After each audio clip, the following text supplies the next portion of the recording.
Marcus Mariota. Like, that guy started a whole bunch of games in this league. He was previously the number 2 overall pick just, 9 years ago? But he's racked up almost 85, 90 starts in his career. You could have easily said, hey, Jaden Daniels, sit it down for a little bit. We'll start the veteran guy and move on from there. But they have announced already that Jaden Daniels is going to be the starter. Sean Payton hasn't, and I got no problem with that because he is playing the game. In fact, Nelly, if we could go to cut 2 from Sean Payton, as he is going to be asked about this over and over and over again until he's actually naming the starting quarterback. These questions are not going to stop, which, whatever. Do I see a point in asking the same question over and over again? I could understand the persistence and just seeing if you get something different out of it. But he does not want to give Bo Nix the idea that he walked in here and had the job before he even put on the pads. So he's got to earn it. And to Bo Nix's credit, he's kind of left no doubt that he's pretty good on this. That he's walked in and at least done enough to turn some heads and widen some eyeballs. But here's Sean Payton talking about if he's done enough to become the starter. Well, listen, he's played well. I'm not announcing any starting quarterback tonight, or I'll let you guys know when the time comes. But I thought he played well. The one penalty, which was, right on the line, it was tough. It was good. It was pretty heads-up play. He did a good job at the line of scrimmage with some checks. You feel his comfort level as he continues to get used to the calls coming in, and you kind of feel the poise when he's playing, and the other two the same way. I said this last week. I like the room, so their job is to lead their offense down the field and score points, and they all had touchdown drives, but I thought he was sharp. Obviously, I think he was 8 for 9, and he does a good job of distributing the football, understanding the zones, man-to-man, and what coverage concepts we're getting. But overall, I was pleased. As you should be. I think pleased is maybe the perfect word for how this preseason has gone with drafting somebody that high at that position. You just want to be pleased with your spot so far. And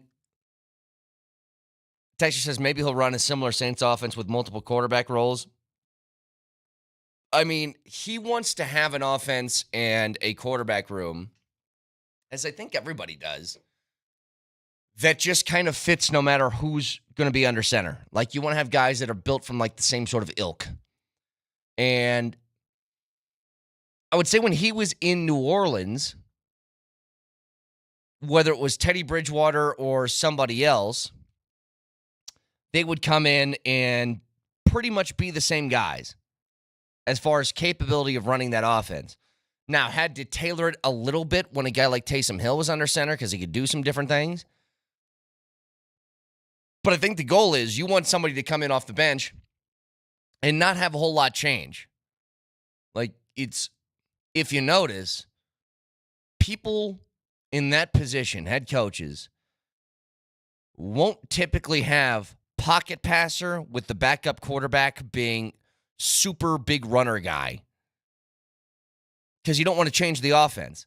In an ideal world, you would hope that, and this I think was the Nuggets playing with Deron Holmes, that if they take Jokic to the bench, Deron Holmes could play a similar role to Jokic. Obviously not as good as who Nikola Jokic is, but you could run the same type of offense with the bench as you could the starting unit.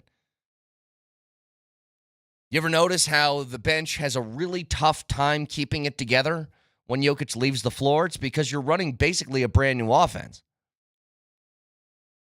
If you have somebody as a backup center that you can still kind of run that high pick and roll, maybe he handles the basketball a little bit, dishes off some passes.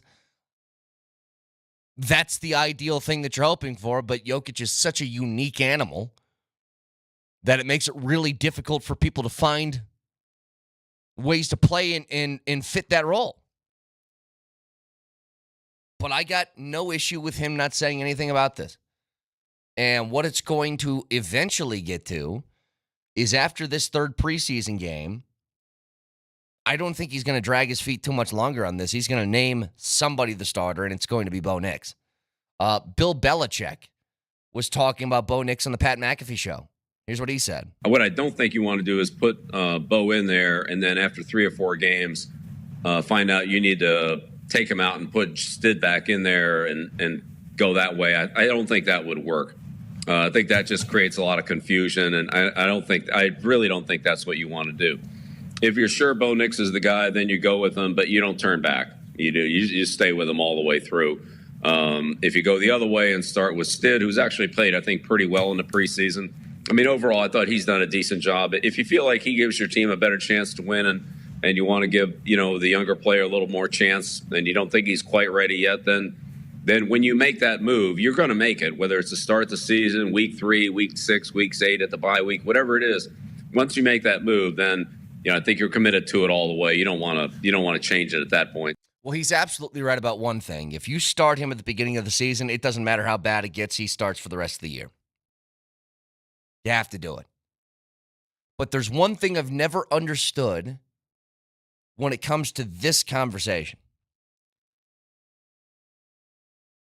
If you don't think he's ready in week 1, when is he going to be ready?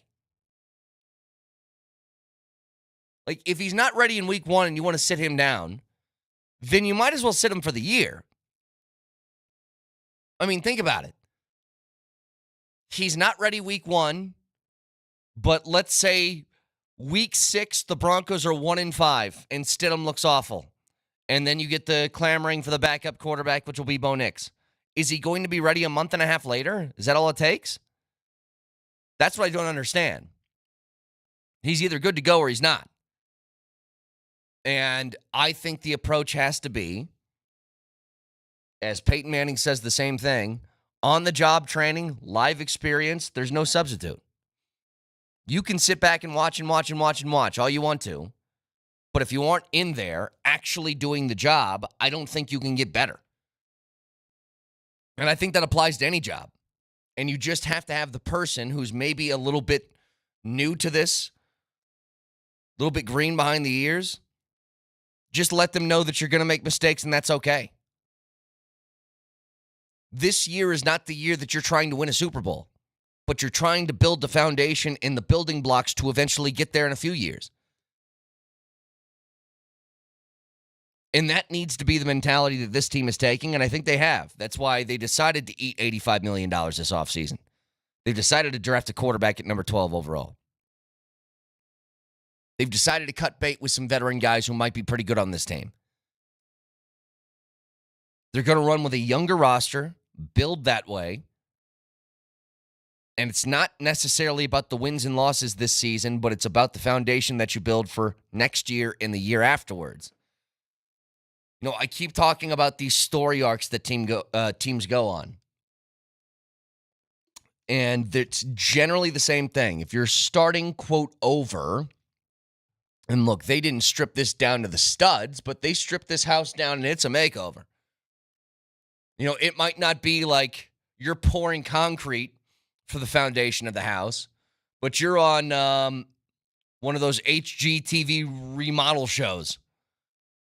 You bought the house in Waco, Texas for $180,000, and now you're just totally blowing out the kitchen with a sledgehammer and putting a whole bunch of new stuff in. Ooh, that's nice shiplap. That'll be good in here. Like, that's what you're doing. But in order to make that happen, there's a time where the house is stripped. You start to put some things in, and then you worry about the finishing touches. They're still in the sledgehammer phase right now. And good use of shiplap, by the way. That's not a buzzword you hear enough. I don't know. Well, I was at Home Depot yesterday and I saw some of it and I was like, that was a really big thing when I was watching these shows 5 years ago. Does it still have the same poll? Are people psyched about shiplap still? We're going to do a straw poll. You in or out on shiplap? You know what? I actually like that. I'll just do a poll question. At Brett Kane Radio. Straw poll. Oh, yeah. Is shiplap still a thing that we like? Yes or no? Because I looked at it, I'm telling you, Nelly, I went into Home Depot, I was looking at the shiplap, I was like, that'd be nice to have in my kitchen. I would agree. This house that I used to live in South Denver had that in the basement. The whole basement was shiplap, and that was cool. It looks nice. You go downstairs, and you feel like you are in the cabin of a ship, hence the name. I like that, but I don't know if I'd like that in my kitchen. So this is, are the backup quarterbacks, are Zach Wilson and Jarrett Stidham the shiplap of the team in this scenario? Because we're trying to figure out if they're still in, quote unquote, if they're still relevant. A little bit. Like, here's how it is for me. When these guys go out and play well, and you have really two different battles going on. It's the battle for the starter, and it's the battle for who's the backup. And then there's a battle of, do we keep a third guy on the roster or not? There's three different things happening. So the evaluation isn't just about Bo Nix, it's about all three of them. But the most important one is Bo Nix going to start week one? And I think that he's done everything in his power to say yes. Everything. So with that in mind, it's just like, we all know what's coming. But if you want to put him in week one, you stick with him for the entire year. If you don't, you're basically admitting that you failed. If you don't start him immediately, I guess that's okay. I just don't understand it. Like, you'll get to the point where the record's not going to be what you want it to. Jarrett Stidham is not playing the way you want him to. And then you're going to make the move anyway. I'm like, why delay the inevitable? Just rip off the Band-Aid and let's see if this kid can play or not. The best argument against that is the first 4 weeks of the season are tough. 3 road games in pretty hostile environments, in weird road environments. Again, you start on the road in Seattle, and that place is a zoo to start with. It's incredibly loud, and it will be even louder because it's opening day. Week 2 is at home against Pittsburgh. You get that possible homecoming game for Russell Wilson. But that's a game that I think you'll want to play in because you want people to have your back. Put Russell Wilson's replacement in the game and have him win. That's going to be an immediate boost to the confidence. Third game is going to be on the road at Tampa, where it's really, really difficult to play in that humidity at that time of year. And the fourth game is on the road in New York, where you're playing against an Aaron Rodgers-led Jets team, where I'm sure the New York Jets crowd is going to be all jazzed up because Aaron Rodgers, I would assume, is going to be healthy in that game. So that first 4 weeks is tough. But if you can make it through that, your next 3 or 4 at home against pretty easy opponents, I guess easier opponents, and maybe you can really start to build some confidence then. So 303-504-0925. Texture says, shiplap is so demure. I'm an idiot. I don't know what demure means. It doesn't sound good.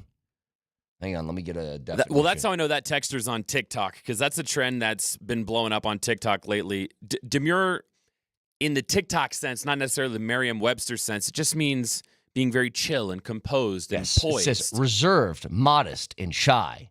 Yeah. Typically used of a woman, it is said. It says in the Webster's Dictionary. So there's this one TikToker where she'll sit on a plane, and when the plane lands and everybody gets up immediately because I guess they have places to be, she remains in her chair and she'll go, "This is how you are demure when deboarding the plane." I like that. So it's kind of been, the word has been coming back in vogue. So shout out Brian for being hip with the youths. Nether text, loving my shiplap. Nether text, Stidham, much like shiplap, can go away forever. Wow. So really mixed bag here on the shiplap, but I'll have the poll question up. I guess 489 would call him Jarrett Stidlap. Take a lap, Nelly. Take a take a shiplap. 303-504-0925. Back after this.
Sailors, pass the time away. If you don't like the song Brandy, there's something wrong with you. Literally could hear this song in any setting. Could be a wedding. Could be just a house party. A funeral. I would take this song at a funeral. The sailors say, Brandy, you're a fine girl. I mean, what a song.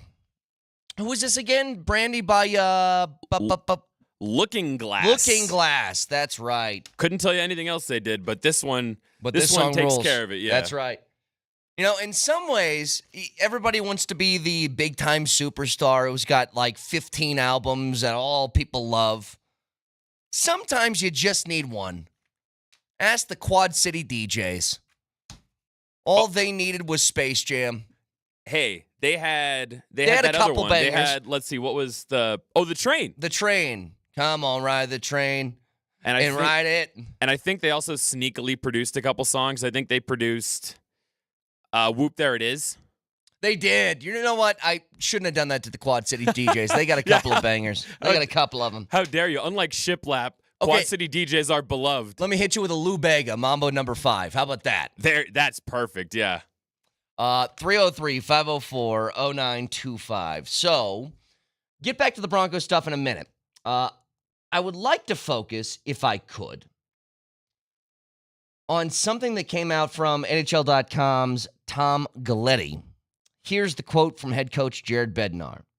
He's trying to make a return here sometime near the start of the season. If that goes well, it'd be a really big boost for us. So that's something we're all a little bit anxious about, but really excited about as well. That talking about the return of Gabe Landeskog. And I just couldn't bring myself to keep doing it last year. I couldn't. It felt like, you know, when Jamal Murray was trying to come back from the ACL and we were approaching the postseason, and we had that first-round series against Golden State, and it's like, is he going to come back? And then game 1 would be played, and it's like, well, he wasn't back for that game, but do you think he'd come back for game 2? And it's just like I talked myself into a tizzy. Over and over again, I was just awaiting this thing that was never coming, and it should have been clearly obvious. Nobody is going to be off for a year and then without much practice at all, jump back into a game like that and just start playing. And I thought the same thing with Gabe. If there was news that he was actually like full on practicing about a month and a half before the playoffs started, then you could convince yourself that there was a chance he could play last year. But with all of the unknowns, remember, camp is right around the corner for the Avs. We do not have a clear answer on what the hell is going on with Val. Is he coming back to the team? Is he being cut? Is the NHL doing anything about some relief for the Avs? That looks like a no. And you're put in this really, really difficult position with two different guys that are total unknowns that count a lot against your salary cap, but mean more to you when they're on the ice. Ideal scenario. Gabe Landeskog, Val Nichushkin are on the ice, healthy, and playing for the Avs. It makes them the best version of the team that they can be. If you took their money and put it towards somewhere else, the team would still not be as good. If I took the cash that you would save, let's say the NHL just comes out today and goes, guess what, Avs? We see your point. He's been suspended 3 times already, and there's nothing more you guys could have done. We'll allow you to get relief from this contract without penalty. The contract is now voided. You get to spend what does Val make? $6.25 million or whatever it is. You get to spend that wherever you guys want this year, and he is off the team. I don't think you find, for the caliber of player that Val Nichushkin is when he's on the ice, you will not find somebody better for that price tag than him. For just hockey purposes, he is the best in the most ideal situation for pure hockey purposes. He does everything at a good to great to some things elite level. But because we don't know what's going to happen with him, getting Gabe Landeskog back in the contract or back on the ice with that contract is massive. His ability, not only as a hockey player, but his ability as a team captain, being around that team every day, pays off in spades. But here's the situation you face with him. Much like Val being an unknown, there are some big unknowns with Gabe Landeskog. One, let's say he does come back, as Bednar said, sometime near the start of the season. What does that mean? Doesn't necessarily mean game one, but a month to a month and a half into the regular season, he returns. You have no idea what kind of player he still is. And here's just my guess, and this is not any sort of shade being thrown. It's the reality of the situation, which is this is a super complicated rehab in return from this specific type of injury. A lot of guys have, well, not a lot of guys have gotten it. Some guys have gotten it, and most of them were not the same, and most of them didn't even return. Some guys did. But I don't think you can count on Gabe Landeskog being the exact same guy as he was pre-injury. The hope is, can he be most of what he was beforehand? The things that made Gabe really good for this team were the dirty, grimy stuff. Getting in front of the net, blinding the goalie, getting deflections, like that sort of stuff. Park your big butt in front and battle for positioning to try and get some looks. He can still do that stuff. But I do worry about some things athletically of what you can do when you have a totally redone knee and you've been out for 2 years. But here's the other thing. What if we get a month and a half into the season, they said, yeah, he's not really that close yet, might be another couple of months. You start to get really nervous. You have reached a fork in the road with Gabe Landeskog. He plays this year, or he doesn't play ever again. That's where I think you're faced. He's either playing or he's going to retire. What, are you going to take a third year off and then try and make a comeback? No way it works that way. It doesn't work for the team, and I don't think it works for him individually. You'll be hard-pressed to find somebody who's taken 3 years off of anything athletically and come back and played well. Especially when the reason why you missed time was a major injury. So for the Avs' sake, again, I will say, the best hockey scenario that they can get, the best team that they can be, is both of these guys come back, the team embraces Val, and you go that direction. All other alternatives that might make you feel better inside are worse hockey-wise. Like, if the team just can't find it in their hearts to forgive the guy again for the last couple of years and what's happened in the postseason, that's totally understandable. I wouldn't blame anybody for feeling that way. But your team's going to be worse than when he's on the ice with you. Like, that's the weird part to me. As much as we all sit here and you're pissed because the last 2 postseasons has involved the disappearance of one of your best players. Those same people that feel that way, and by the way, I'm included in that. I understand the hypocritical nature of the things that I say sometimes.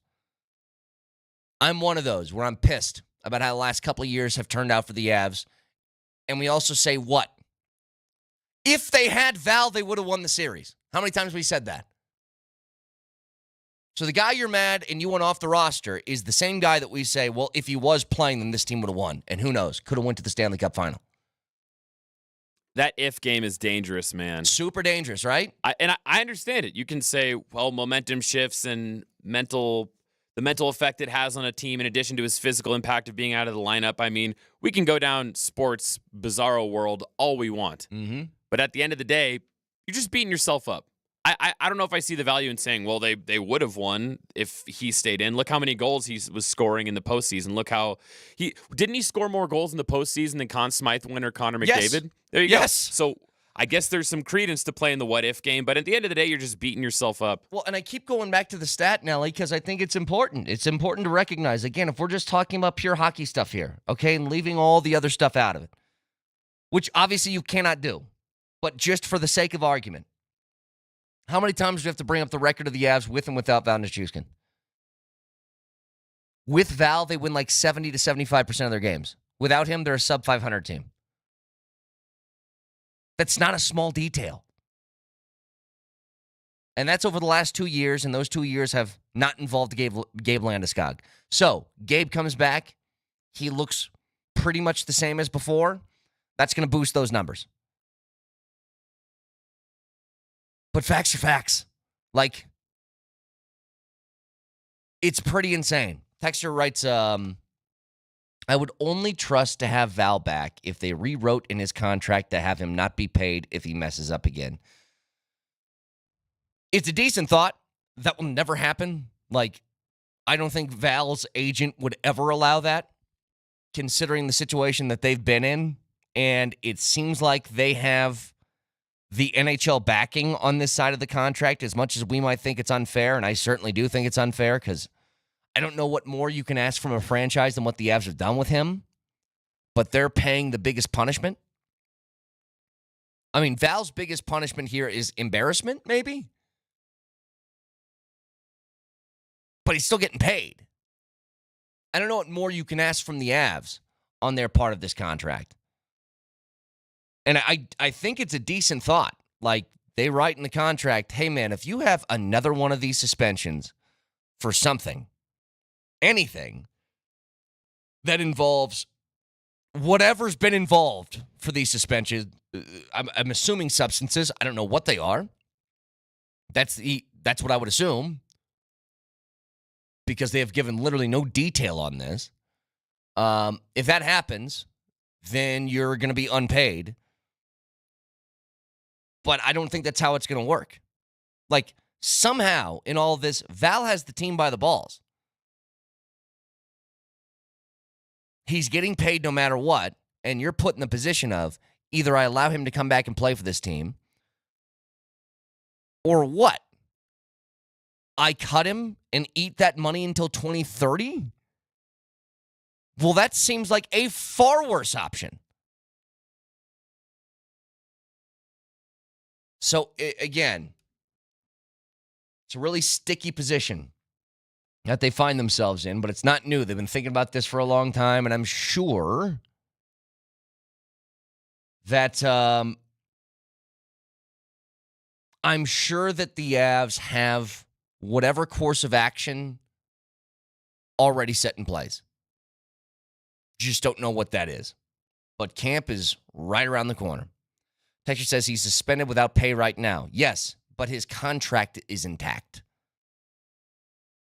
Like, the difference is suspended without pay just means for the time that he's suspended, he won't be paid. But for the next 5 years, if you aren't going to allow him back on this team, you are not allowed to use that money. That money still goes to him. That's the problem. I could care less if he's unpaid during a suspension. What I care about is, if you don't want him back on the team, can you use the money left on the contract or not? And the answer is no. Texter says, how many strikes do you get in the player assistance program? He said, this is 2, right? I think this is 3, isn't it? Because he had 1 last year in the postseason. He had, remember, the middle of the season, he went back in the players assistance program, and then it happened again this postseason. So I think this is the 3rd. Now, that's why he's in phase 3, where it's the automatic 6-month suspension. Yeah. And then he has to apply to be reinstated. I don't know how this works. I have no idea. With the player assistance program and where Val stands, I'm kind of getting to the point where we are with aprons with the NBA. Seriously. I don't know what apron Val's in. I don't know if he gets a mid-level exception at this point. Yeah. Is there a bird rights thing? Exactly. I have no idea how this works. It's a very convoluted system, and a lot of it's kind of secretive. Texas says they can get out of the contract at the next strike. I was like, oh, okay. So in But hockey, it's 4 strikes and you're out? I guess Russians don't understand baseball. That's fair. Here's the weird thing. You don't want Val to have a next strike because that means his life is out of control. Okay? You aren't rooting for that. And I don't want that to happen. They've already kind of reached this, to me, this should be the last strike. Because at what point is the responsibility all shifted on the team? Again, the Avs are held accountable for something that they had no hand in. That's why this is, I think they have to go back and relook at this thing. The one being punished the most is the Avs organization, who did, under their rules, everything correct. I mean, how many times when Val was out for suspension or whatever, have we talked to Bednar and been like, hey, so you got an update on Val? And he goes, we literally have no contact with Val because we're not allowed to. It's like, okay, if that's the case, then what the hell does the team have to do? Can I just address something here? We got a text that says, if anybody is paid to know, it's you guys. Come on.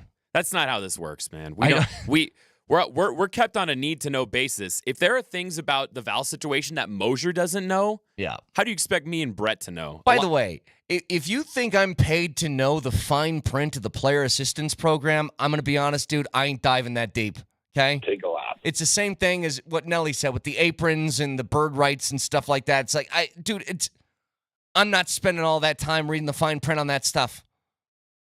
Here's my analysis of aprons and mid-level exceptions and bird rights. Can the Avs sign the guy? No? Okay. I have no idea why, but they can't do it. What's the question? When it comes to Val, is Val allowed to play? Not right now? Okay. Well, that's Next the question. extent of my knowledge. Like, I'm not, I'm telling you. And if you've listened to the show for any amount of time, I am not paid to know that stuff. I'm paid to be a moron. It's actually quite the opposite. It's what I'm paid to be. Speaking of being paid to be a moron, are you cool if I get a mini fact checker in, a fact checker light here? So when we came back from commercial, we were talking about illustrious one-hit wonders throughout the course of music history, and I said that Whoop, There It Is by Tag Team was produced by the Quad City DJs.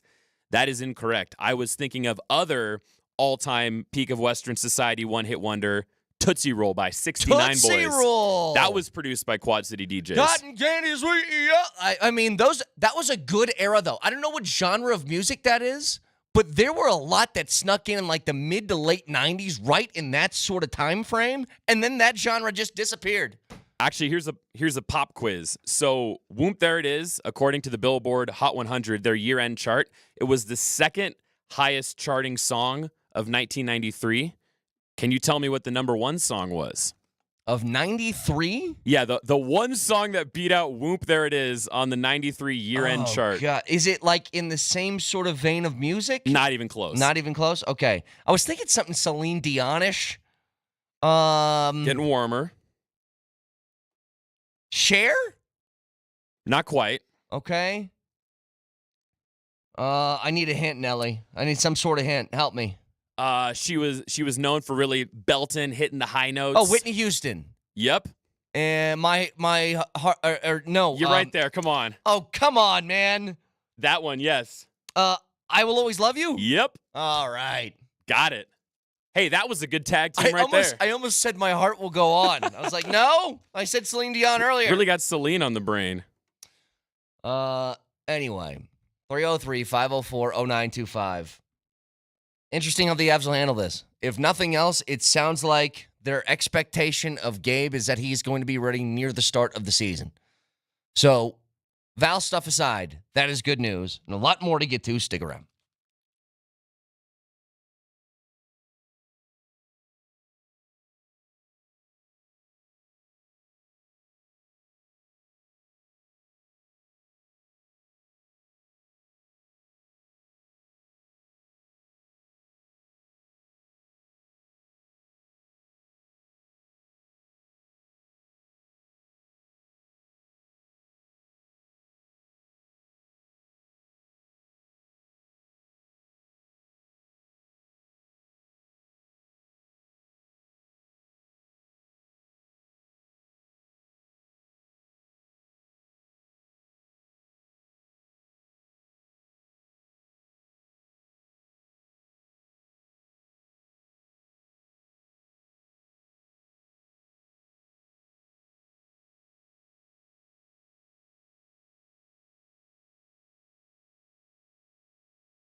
to the left, to the left, to the right, to the right, to the front, to the front, to the back, now the back, now dip. Oh, I wanted the dip. The dip's the one that gets me. If you don't like this is like Brandy. If you don't like this, if this doesn't get you going in the morning, I'm just going to say you're welcome. Because dip, baby, dip, baby. No, turn it up, turn it up. If you aren't in your car just head nodding to this entire song, there's something wrong with you. You're going to get to work. Your boss is going to be like, gosh, you look chipper today. You know what you're going to say? Yeah, I heard Tootsie Roll on the way in on Altitude Sports Radio 92.5. Heard 69 boys, baby. Were they doing a joke on purpose with that name, or is that just... Well, I don't think there were actually 69 members of the band. I don't think it's historically accurate, so... You know what? I think I've told you this, Nelly. I used to bother Marty with this a lot. I become one of the vinyl nerds out there. So I have a whole bunch of records now as record player. If I can find a Jock Jams on vinyl, game over. I'm going to go over to your place. We'll be swirling wine going, yes, this is Pump Up the Jam by Yeah. Technotronic on vinyl. Exactly right. You can really get your booty on the floor tonight in that crisp audio quality. Hold on. Let me see. Jock Jams songs. So they had, you know what's even better than that? If I could find a Space Jam album on vinyl. Oh, my goodness. That Basketball Jones on Space Jam's, what do they call it? Musical score track, whatever the thing is.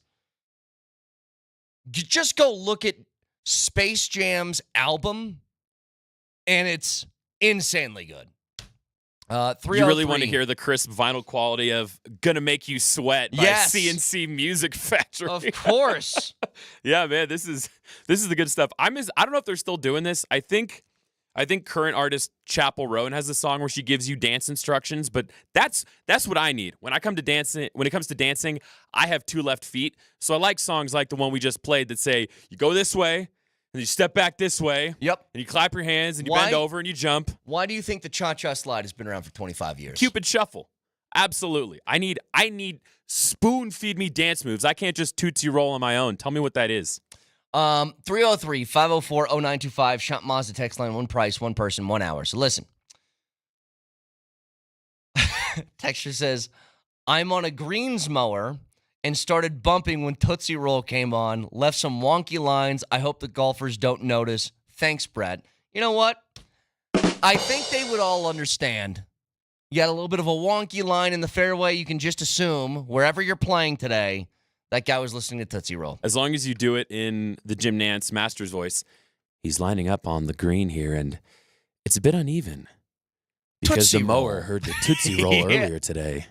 Do we have the audio? I know I just sent this to you, Nelly, but can we pull this up from Noah Lyles? And I got to tell you, it's pretty weird, the feelings I've had towards some of our Olympians this last go-round. Now, I think I was as into this Summer Olympics as any Olympics I've ever watched. I don't know what the translation is on that, but I was kind of getting into all these different events.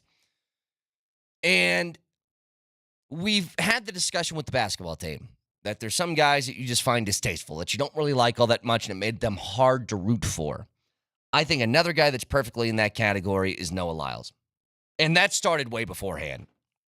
I mean, he was the one after the Nuggets won the championship who said, champions of what? The United States? That quote, which bothered me immediately, and I will hold on to this grudge forever now. Forever.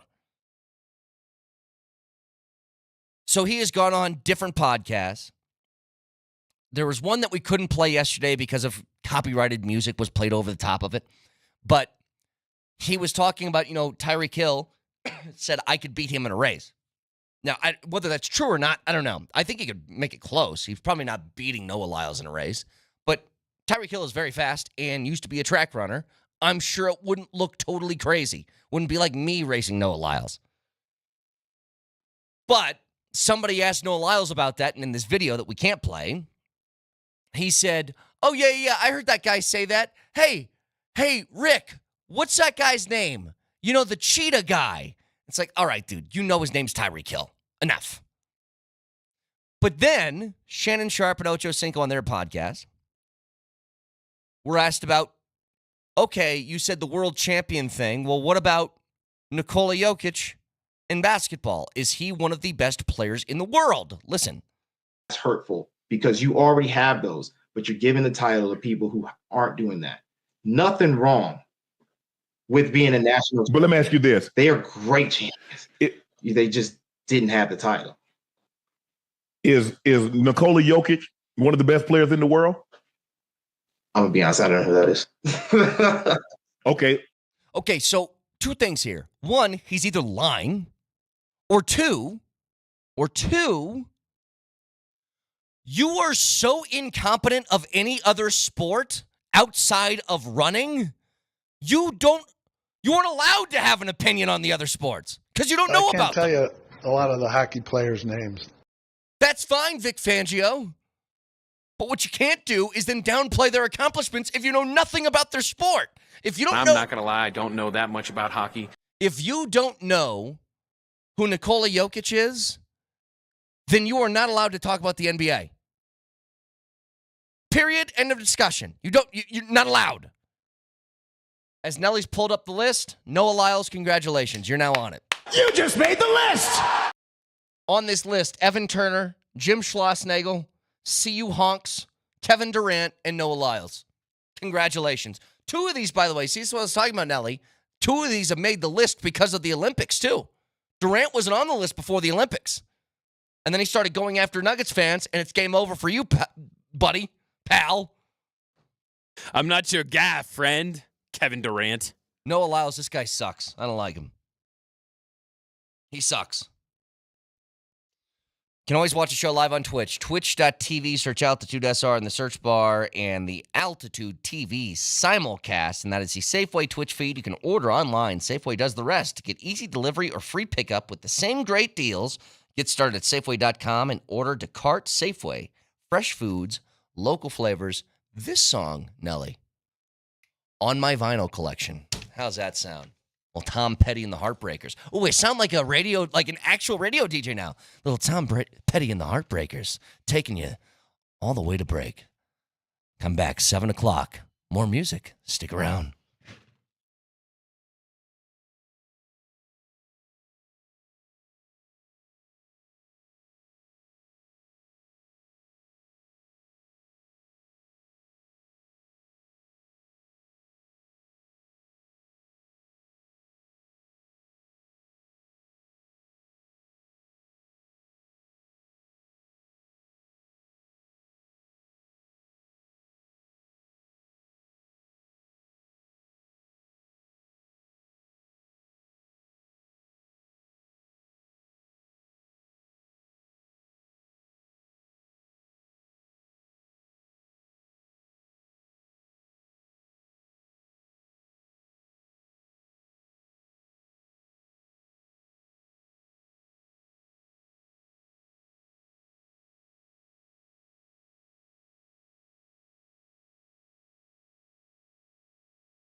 I have breaking news, Vic. Mark Mosier's in a bad mood this morning. No, I'm not. How's that? No, I'm not. I didn't sleep. I didn't sleep well last night. I didn't either. I was up at like every hour. I was getting up and then going back to sleep. It's very annoying. I was up and down all night long. And I have this thing as like the last 5 days, I've got like a partially plugged left ear. You ever had that where you can't unplug your ear in the shower? I'm getting water in there. I'm trying to get it out. You know, I hired a miniature gopher to go in and try to roto-root the thing. He couldn't do it. I don't know what to do. I think you'll be okay. We're going to talk to two people this morning, by the way. At 8:45, we will have the star of the last Rapids game. Zach Steffen's going to join us to talk about this run in the League's Cup that they're on right now, and I can't wait to talk to him. What up, ZS? Although I'm actually scared of how he's going to sound. I told you I was intimidated watching him that entire time. I don't know how this guy's going to sound, but I think he's going to scare me. So just keep that in mind. He's coming up at 8:45. And that's after that, at 9:15, we'll have Max Gracerman. That's how you say it, Gracerman, right? Yeah. As he is going to be playing in the BMW Championship this weekend. Talked to one of the guys on tour. Let me tell you something about Max. He had a great St. Jude's. Almost shot 59, bro. Yeah. Bro. Vic, there are days when you beg to shoot 79, or not 79, it's 89 on a really tough course, right? We're talking, so when you talk about the playoffs in the PGA Tour, these courses are tricked up. I'm not saying U.S. Open-like, but they're U.S. Open-like. I mean, they're really, really, it's a test of golf. Yeah. Well, Castle Pine's the way it's set up right now. Oh, yeah. Remember you guys played it for Media Day? Yep. It is, and I'm not joking, with the rough, I'd say it's 10 to 15 strokes harder than it was when we played it at Media Day. Think about that for a second. It was pretty hard when I played it. It was hard. Now, add 10 to 15 strokes of just getting the ball out of the rough whenever you can. Yeah. Do you think you could break 100 right now? No. The answer is no. No. You could not. Nope. I probably couldn't break 100 out there. I mean, it's that tough. So anyway, we're going to have Max on. He's playing great golf. Has a chance to work his way into the Tour Championship. Vic, where is he right now? Is he like 30th? I want to say overall 30th? I don't know where he stands, but he's one of only 3 rookies that is onto this BMW Championship. You know, remember Nick Dunlap? That absolutely. Kid who was, yep. Remember the U.S. Amateur last year? He just took that by storm at Cherry Hills, and now here he is a year later back as a pro. Great story there. Yeah, it's great. In fact, just on my timeline yesterday, popped up pictures from Cherry Hills and the U.S. Amateur, and now this week, the BMW Championship. So we're sort of spoiled right here in the great state of Colorado. I see Gracerman's at 51 on the world golf ranking right now. That's world golf ranking. Yes. But in the PGA Tour, I mean, in the playoffs here, I think he's 30. He's 30th. Right around 30. I'll have to look it up. So we'll talk to him at 9:15. We'll talk to Zach Steffen at 8:45. In the meantime, it's funny. We were talking all yesterday. What's the rush in naming a starting quarterback, and why is everybody so obsessed with this kind of thing, and blah, blah, blah. And then the Commanders yesterday are like, by the way, our starting quarterback is going to be Jaden Daniels. So they got 2 guys now that have, at least the teams have admitted that they are going to start the first game of the regular season, that being Caleb Williams and Jaden Daniels. So the only unknowns, because Michael Penix is not going to start week 1. Of course, and J.J. McCarthy is not, because he's not for the year. You're paying Kirk Cousins all kinds of money. So Nix and Drake May are the only 2 of the first-round quarterbacks that still have a question of whether they're starting week 1 or not, although I think we're all leaning towards Bo Nix is going to start. What? Okay, now you're making me upset a little bit. Because we've already established on this program that he's the starting quarterback. Well, I mean, we've established it. I'm leaving room for Sean Payton to say maybe not. I don't know. Sean Payton has already established it. He's just not telling you flat out. It's already done. So stop. Just say Drake May is the only guy that we don't know about. Well, please. There's a couple of clips here from a pretty good head coach. I think we can all agree this guy's pretty good. Bill Belichick, not bad as head coach, right? He was on Pat McAfee's show, and they were talking about Bo Nix, and a couple of different clips on this. Number 1, this is him talking about how well he's played in the preseason, and how much does that matter? Here you go. Look, he's played well in preseason, but it's preseason. The coverages are simple, but he's delivered the ball well. He's got it out on time. He sees the field well. He's done a good job of taking care of the ball. He's done a good job of extending some plays, and making good decisions with the ball in his hands under some pressure. So, but again, it's against very vanilla defenses. I think how it goes in practice against both the Denver defense and their joint practices, that's part of it too. We just haven't seen those. But he's obviously done a good job. I mean, he's gone in there and played, very well in a couple of preseason games. So that doesn't surprise me. He's played a lot of good football in his career. He said something about getting the ball out on time, and I was watching a breakdown. I love that these are back, by the way, Baldy's breakdowns, Brian Baldinger, when he does those like 2.5 minute Twitter videos where he just breaks down like 7 or 8 plays from a single guy during a game. So he did one of those for Bo Nix. And if you guys remember, one of the better throws that he had in that second preseason game, it was a deep in route in the red zone to Cortland Sutton. And he goes, watch when he releases the football. And right when Sutton takes that step inside, like before he even turns, the ball's already out of his hands. Like that's anticipatory throw on time and on the money. That's the stuff that for rookies, I think is the most difficult hurdle to kind of jump over is get timing with your receivers.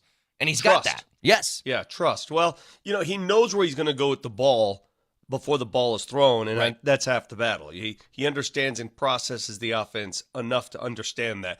I was watching one of those video breakdowns last night, and I can't remember who it was, one of many now. Everybody's breaking down video. And first of all, I don't know what the hell I'm listening to or watching half the time.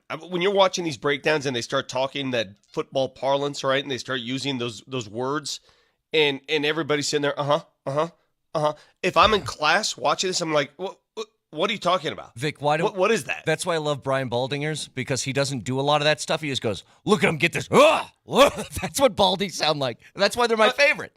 I mean, understand some of these that. Some of these are like next level. Okay, do you really need to use all these terms? I don't know what you're talking about. Just, it's effective. He understands how to read and process an offense. I mean, he processes guys, and he does it very quickly, which is exactly what Sean Payton told us he was looking for. Fast processors. Okay, good. What will that get you in the end? Well, it's a pretty good trait to have. What do you mean? Understood. We still sit on 5.5. I mean, all this stuff we're talking about. He's a fast processor. He's this. He's that. Hey. Why take your eyes off? Take your eyes off the shiny object in front of you. Lift your head a little bit and look down the road. Okay, it's not about what's directly in front of you right now. It's not. Yes, look your eyes up and look at what's down the road, because if you're looking at the Broncos and where they're going, it's not about the next step. It's about the next 10 steps. I hope you're correct. I hope you're correct, and you very well may be. I said this yesterday on the old X Machine. I was watching that episode yesterday, the McAfee show. Bill Belichick. You can't shut this mother up. I mean, you pull the cord in the front of his chest and let it go, and Bill Belichick will talk to you for 38 minutes straight without taking a breath. Who would have guessed that, by the way? All the press conferences we've seen from Belichick, now that he's in media, he's just chatty Cathy. It's almost like it's the opposite of Eddie Vedder. What was that movie that Eddie Vedder was in? Clerks, remember that? Okay. I don't know what you're talking about. Eddie Vedder's the lead singer of Pearl Jam. Yeah, I know, but I don't know what movie he's in. Okay. These references. He was in Clerks, and he's like, hey, I'm Eddie Vedder. What's going on? He's talking like this. And then he becomes famous as the lead singer of Pearl Jam. He's like,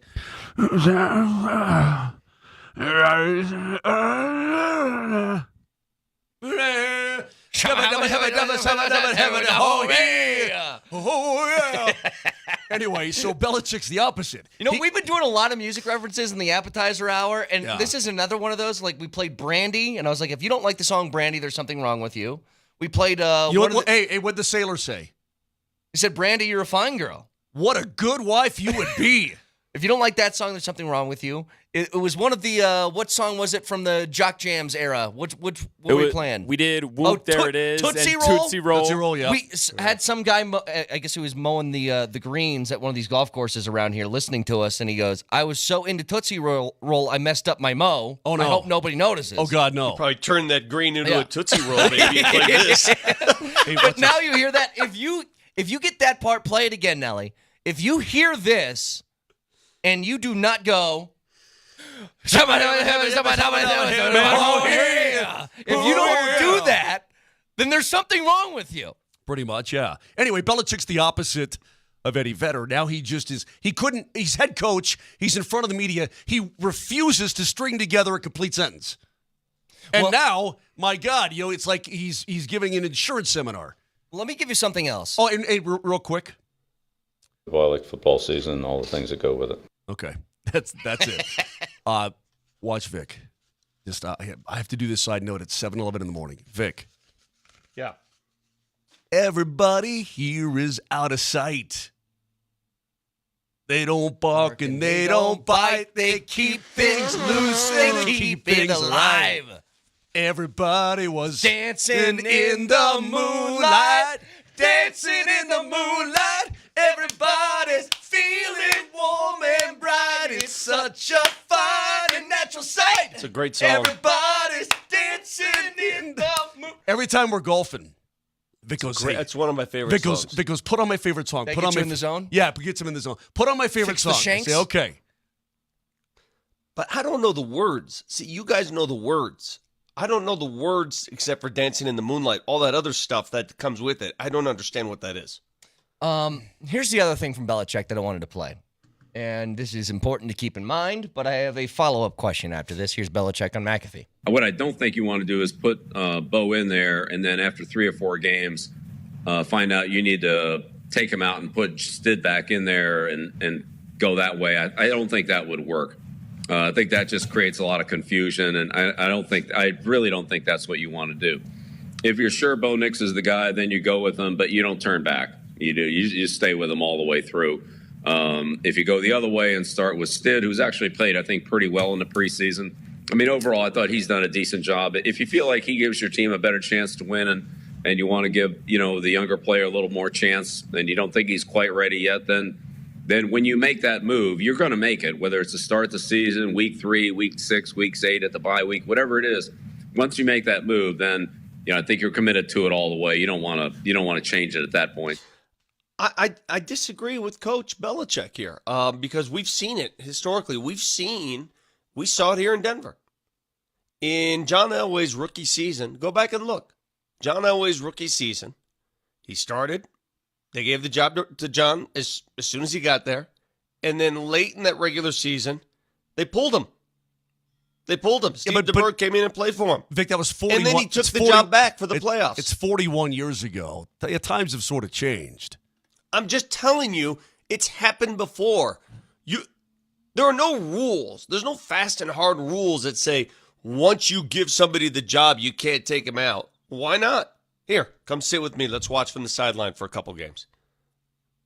What's the big deal?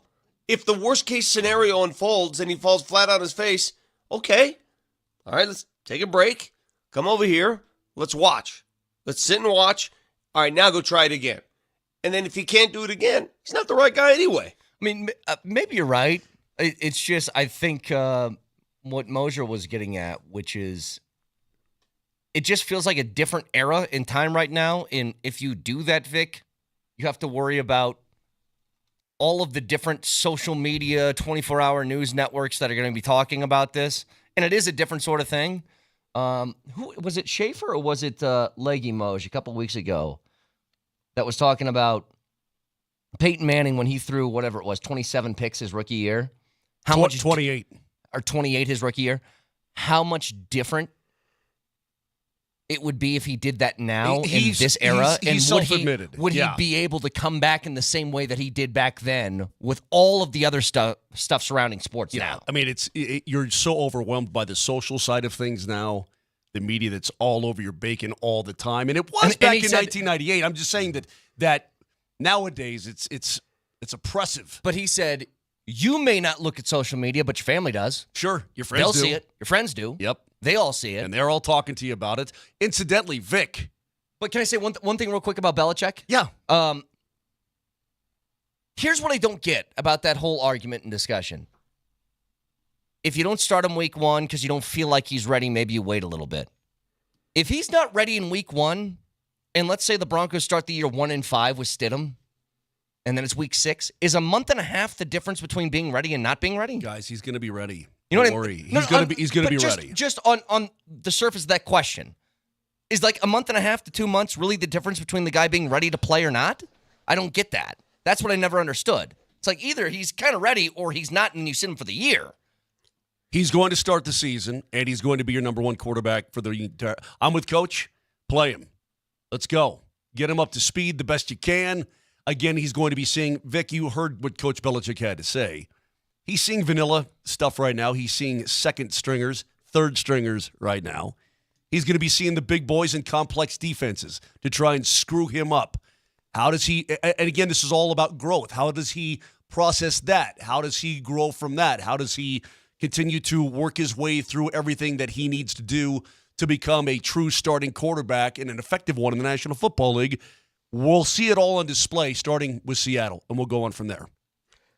I think Sean Payton right now is licking his chops because he's got a player who thinks like he does, and that's all he's ever wanted for his offense.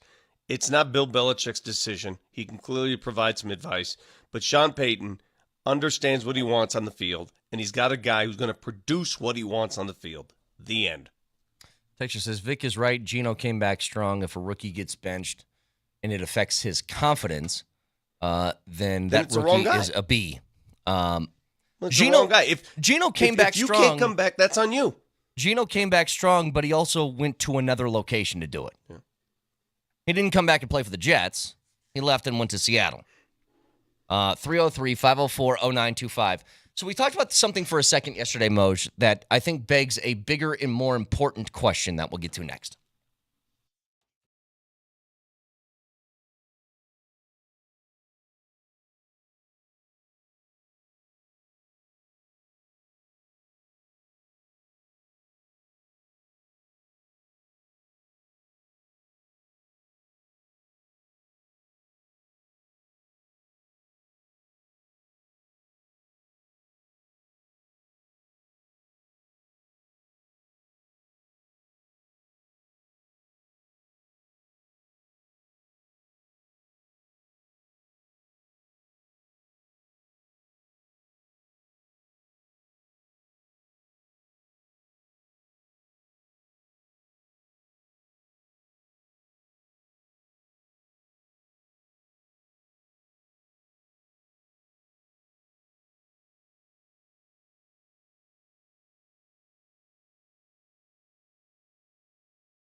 All right, can I go back to something real quick that we talked about for a few minutes yesterday? But I got a bigger question. So here's the quote from Jared Bednar. He's trying to make a return here sometime near the start of the season. And if that goes well, it'd be a really big boost for us. So that's something we're all a little anxious about, but really excited about as well. That was Bednar to NHL.com's Tim Galitti talking about Gabe Landeskog. So I said yesterday, we've reached, I think, the fork in the road with Gabe. He's either playing this year or he's not playing ever again. That's just how it feels. I think that is accurate. I think either he can play the game. I mean, there's nothing more that he can do for his knee than what he's done. There's no other magic elixir. There's no bionics. And what they've done, it either works or it doesn't work. We've either he can reached play, the last step. Correct. Either he can play at an NHL level or he can't. Now, listen, even 85% Gabe Landeskog, to me, is hella worth it. Yes. Okay? But he's going to be the determiner of whether or not – I mean, Peter Forsberg, Vic, when he came back for his final girl run with the Avalanche, Peter Forsberg was still better than, I would say, 85% of the guys in the league, but he wasn't up to Peter Forsberg standards. Yeah. So he said, I ain't doing this. You know what I mean? To be honest, that was a bit sad to watch because from the look of things, you would watch him play and say, okay, he's fine. But inside that skate, he wasn't fine. That's exactly right. He couldn't find right. a skate that fit his foot properly, and he just couldn't do it. He was struggling mentally. His was a weird thing. It's like his foot would turn, or his leg would turn, and his foot would turn a split second later. Like they weren't together. Where the foot goes in, where the leg bones go into the foot. It was a really weird deal. Anyway, he was still really good, but he decided he just didn't want to go that route. Some of the things that Gabe brings to the team, though, is that grindy stuff, right in front of the net, getting deflections, blinding a goalie. Like, that stuff can all still happen for him. But one of the things that I guess is sort of unmentioned in this, how far are we from camp, Moj? The tournament is the 16th of September, so camp will, I guess, officially start on the 17th. Or What's right around tournament? The tournament? The Avalanche tournament out at Castle Pine at the Ridge that you're at every year. I got you. I thought you were talking about a hockey tournament. By the way, I won't be there. I won't be there this year. You won't? No, I'll be in New York for the NHL broadcast meetings. Sucks to suck. No. Go listen to some nerds talk hockey. What, Bettman? Yeah. Yep. You nerds. go nerd it up in New York. We're gonna play. Thanks. We're gonna play golf. Yeah, with the cool guys. Let me go nerd it out. But the point is that they have it later this year for whatever reason. I will lodge a formal protest that we're way too close to training camp to do these meetings at this time. Typically, it's at the beginning of September or late August. When is the golf tournament again? What day? Monday the 16th. Get that in my calendar here. Make sure that I'm not doing any Gary Bettman type meetings. You know what? I actually got to talk to Goodell that day. You do? So I'm going to be out too. Okay, good. No. But what I'm getting at here is, so camp is coming up in like a month. Correct. What's up with Val? I have no idea what's up with Val. I heard you discussing this a little bit earlier on the program, and somebody got on your, hey, Nelly, Brett, well, you guys are paid to know this kind of thing. Let me explain. I have no idea how the player assistance program works. They're just like the aprons in the mid-level exceptions and bird rights in basketball. I have no idea how they work. No idea. Can I lay this out as well as anybody can, including Coach Bednar or anybody else? Can I do it? Go ahead. They don't know, because when you're in the player assistance program, it's private. The team doesn't know, unless the player wants to communicate to you what's going on. You're not going to know. And I don't know if Val has done that or not. But you don't know because it's a private thing. Okay? HIPAA, sucker. Yeah. That's it. He's eligible to be reinstated in mid-November. He has to apply for reinstatement. I'm guessing he's going to get it. The Avs can use his money until November when he's reinstated, and then it accelerates against the cap like that. So really, you cannot use his money. Either you're out from underneath the contract through 2030 or you're not, and they are not. There is no mechanism inside the CBA at this point or inside the National Hockey League that allows for the Avalanche to get out from underneath his contract. The only thing that it would be is that they could trade him. He gets a fourth strike. He's suspended indefinitely. That's like forever, basically. or he comes back, and the best case scenario, because he's such an effective player, would be come back and be good through 2030. Well, and that's the thing. I mean, that's what I wanted to get to here. And hope that your teammates accept you back and you're one of them again. Just taking pure... And not that he's not, but boy, he's disappointed them twice. Just talking pure hockey stuff, okay? Only hockey. Everything outside of the things that happen on the ice, left out of this conversation for a minute. He is quite literally the best option that you have is him playing for this team at that contract. Nothing else gets better. Because if you even use the money, let's say you got out from under his contract, and what's he making? 6.25?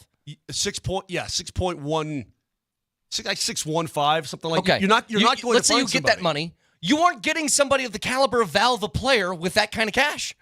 Like, your best option is that he comes back and plays for you for strictly hockey purposes. That's the best thing. I'll take it a step further, and not to whittle it down to this, but this is it. He is the key to the season. The end. He's the key to the season. Vic, I think if you have him and he's effective, you have a great season on your hands. If he's ineffective or he can't play or he's absent and you waste that money, the season is lost.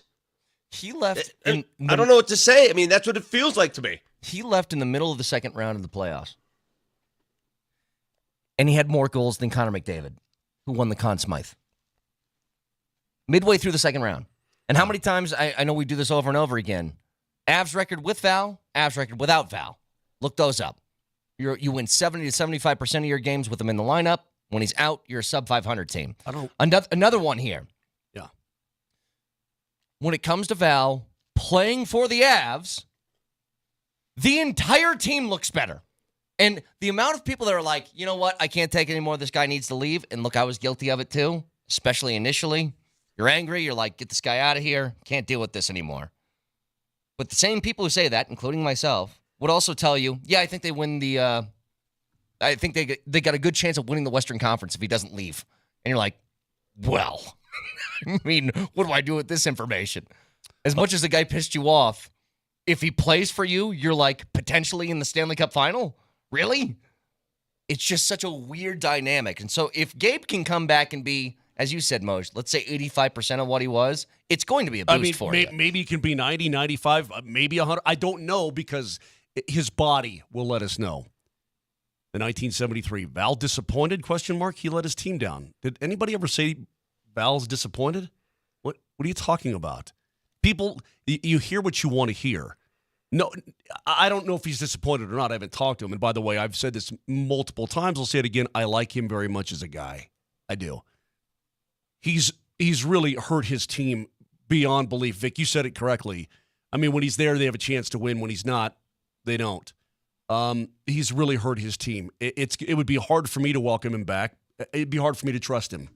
And I think that's a fair thing to say. Sure. I think that there's not a guy in that room that doesn't say, you know what, can I trust this guy ever?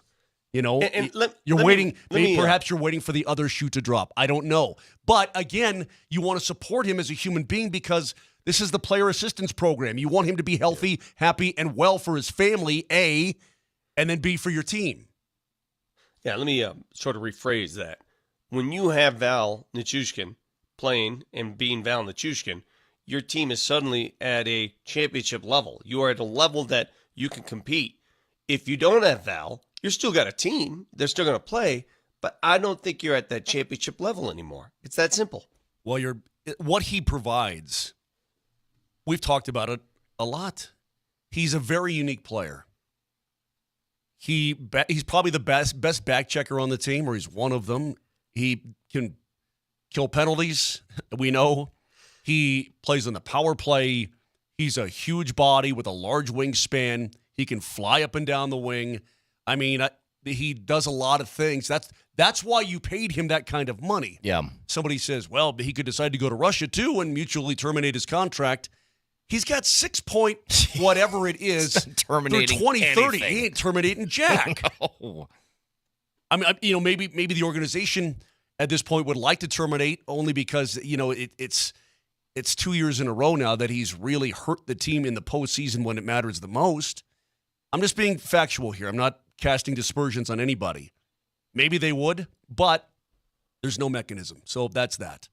I mean, I'm hoping the best case scenario, he comes back. He's awesome. He re-ingratiates himself into the team, and he plays effective hockey through the next several seasons.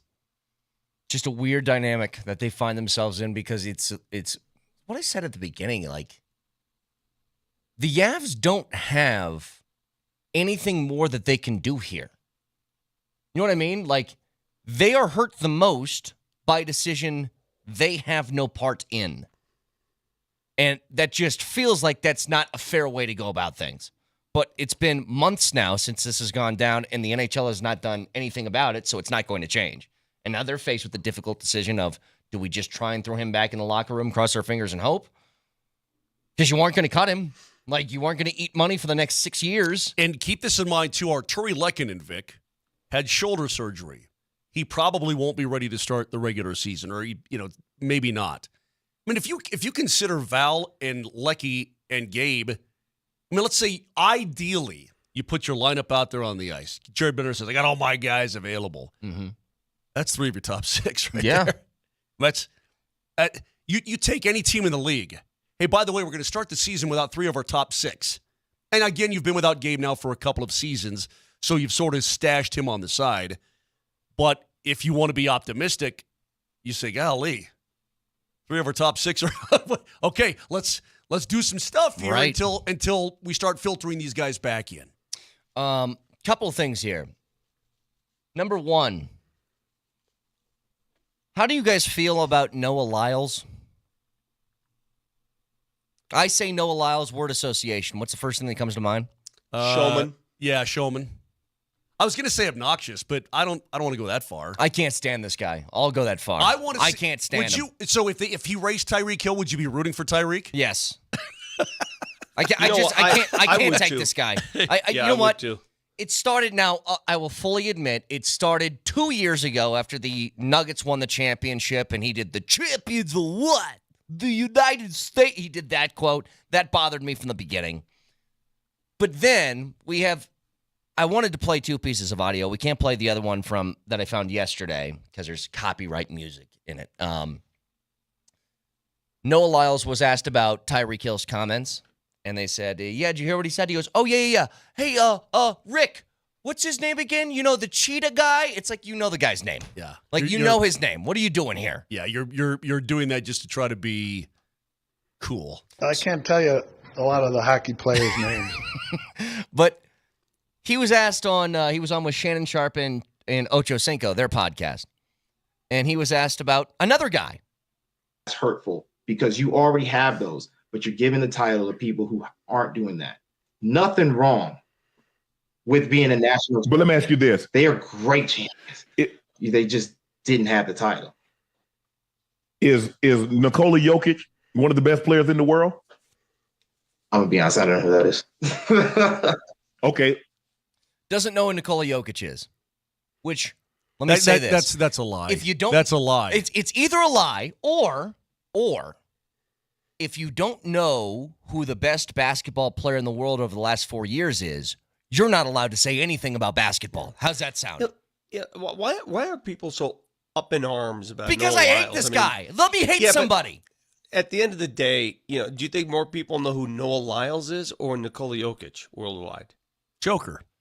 But Vic, I know Noah Lyles, and he bothers me. And I get to say what I want on this show, and I don't. I find him distasteful, Vic. Here's what's at the crux of the Noah Lyles situation. Vic, he's on the list. Anointed him as part of the new list, by the way. He's Great, on put it him now. on there. You just made the list. Noah Lyles is going through this, I maybe chose the wrong sport syndrome. He chose a sport that only becomes newsworthy every 4 years. Only becomes topical every 4 years. Yeah. Nobody knows who he is between Olympic Games. Nobody knows where he is, who he is, what he's doing. That's his sport. It's unfortunate because it's an amazing accomplishment to be called the world's fastest man, which is what he is right now, currently, the world's fastest man. He won the 100. But you know what?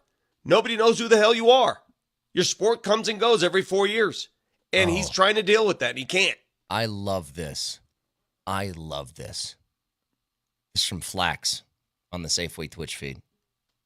Noah Lyles needs a throw the ball test. He would fail miserably. Let's get this guy out for a first pitch. We want to talk about athletes.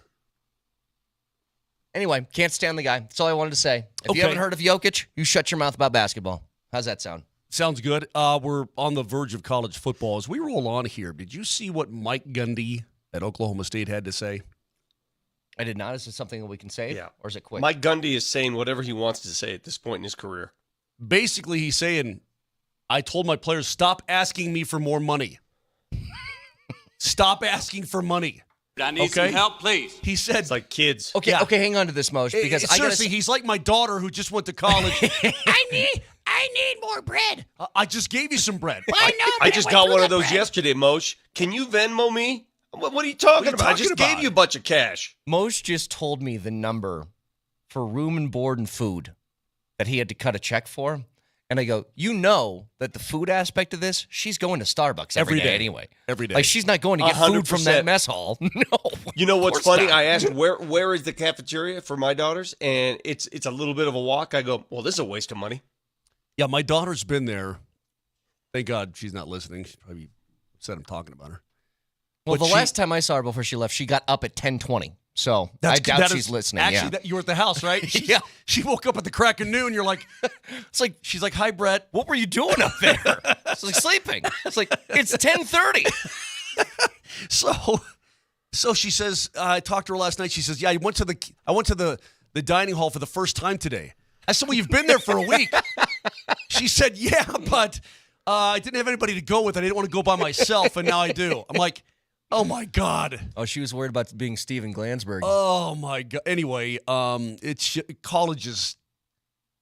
I don't know. I don't know why you do it. But let me piggyback off this, because you're talking about why. Mike Gundy said to his players, stop asking for more money. Stop asking for money. Because I got another story that involves CU on that exact subject. We'll get to it next. Also, Peyton Manning coming up too. He had Vic, excellent send. Peyton Manning's got his top 5 in the NFL, baby.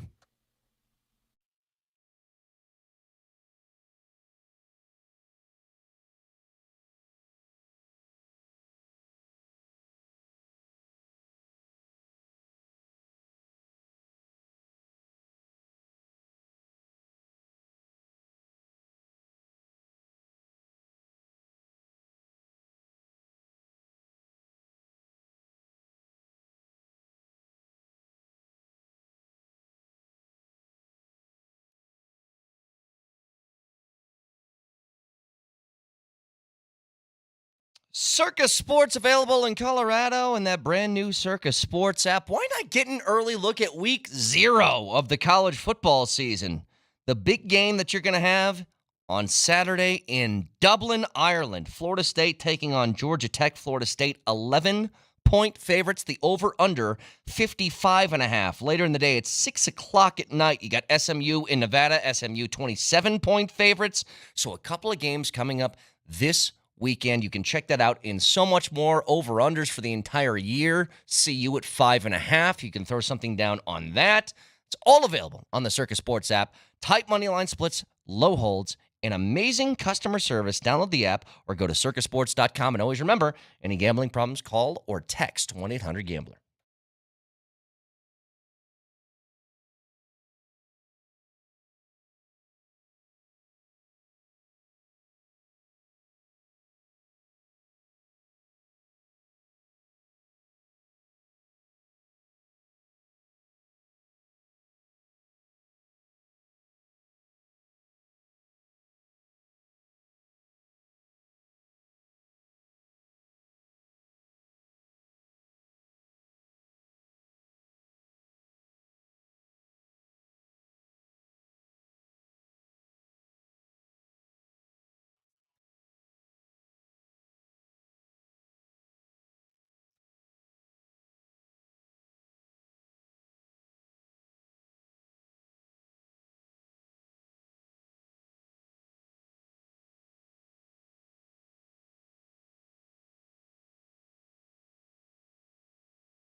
So, Mose, what you're saying is Mike Gundy has his players walk up to him and say, money me money need a lot now. No. Money lot need now. Now need money now, need lot. He says, what's funny, Vic, this is where it drives Vic crazy. And Vic, I want you to expand on this. I say that it's the Wild West all the time, but it really is. He says, quote, the good news is the next 5 months we can just play football. There's no negotiating now. The portal's over. All the negotiations are history. Now we're just playing football. Head coaches now and football programs have to negotiate with players in the offseason to either A, keep them, or B, get them from someplace else. It's like it's almost the National Football League. It's crazy. I don't want to hear the term, and ADs love to use this term. I don't want to hear it. I don't care who you are. I don't want to hear the term student athlete. Take that out of your dictionary, out of your lexicon. No more student athlete. Now, there are athletes who are students. There are students who play sports, but the term student athlete is a dinosaur. It's stupid. You know why? A football program in Division I football is a business. They're not there for student athletes. It's not a student athlete thing anymore. It's a business. You know how I know this? Because if you look at today's headlines, I had no idea one of these people existed. Alabama is paying its general manager. Yes, you just heard me right. They now have general managers who are in charge of the program, of like a general manager in football, like George Payton is general manager. Now, college football programs have general managers. I have never heard of that before. They're paying their general manager, and you deal with just under $1 million nationally. Have you ever heard of a college general manager? Nope. It's crazy. Well, let me give you one more quote from Gundy, and maybe this will make sense. He says, as we progress here toward the NFL and players will have employment contracts, he's talking about college players with employment contracts. Sure. There's a whole line of things that are going to fall in place here in the next 4 to 6, 12, probably 18 months.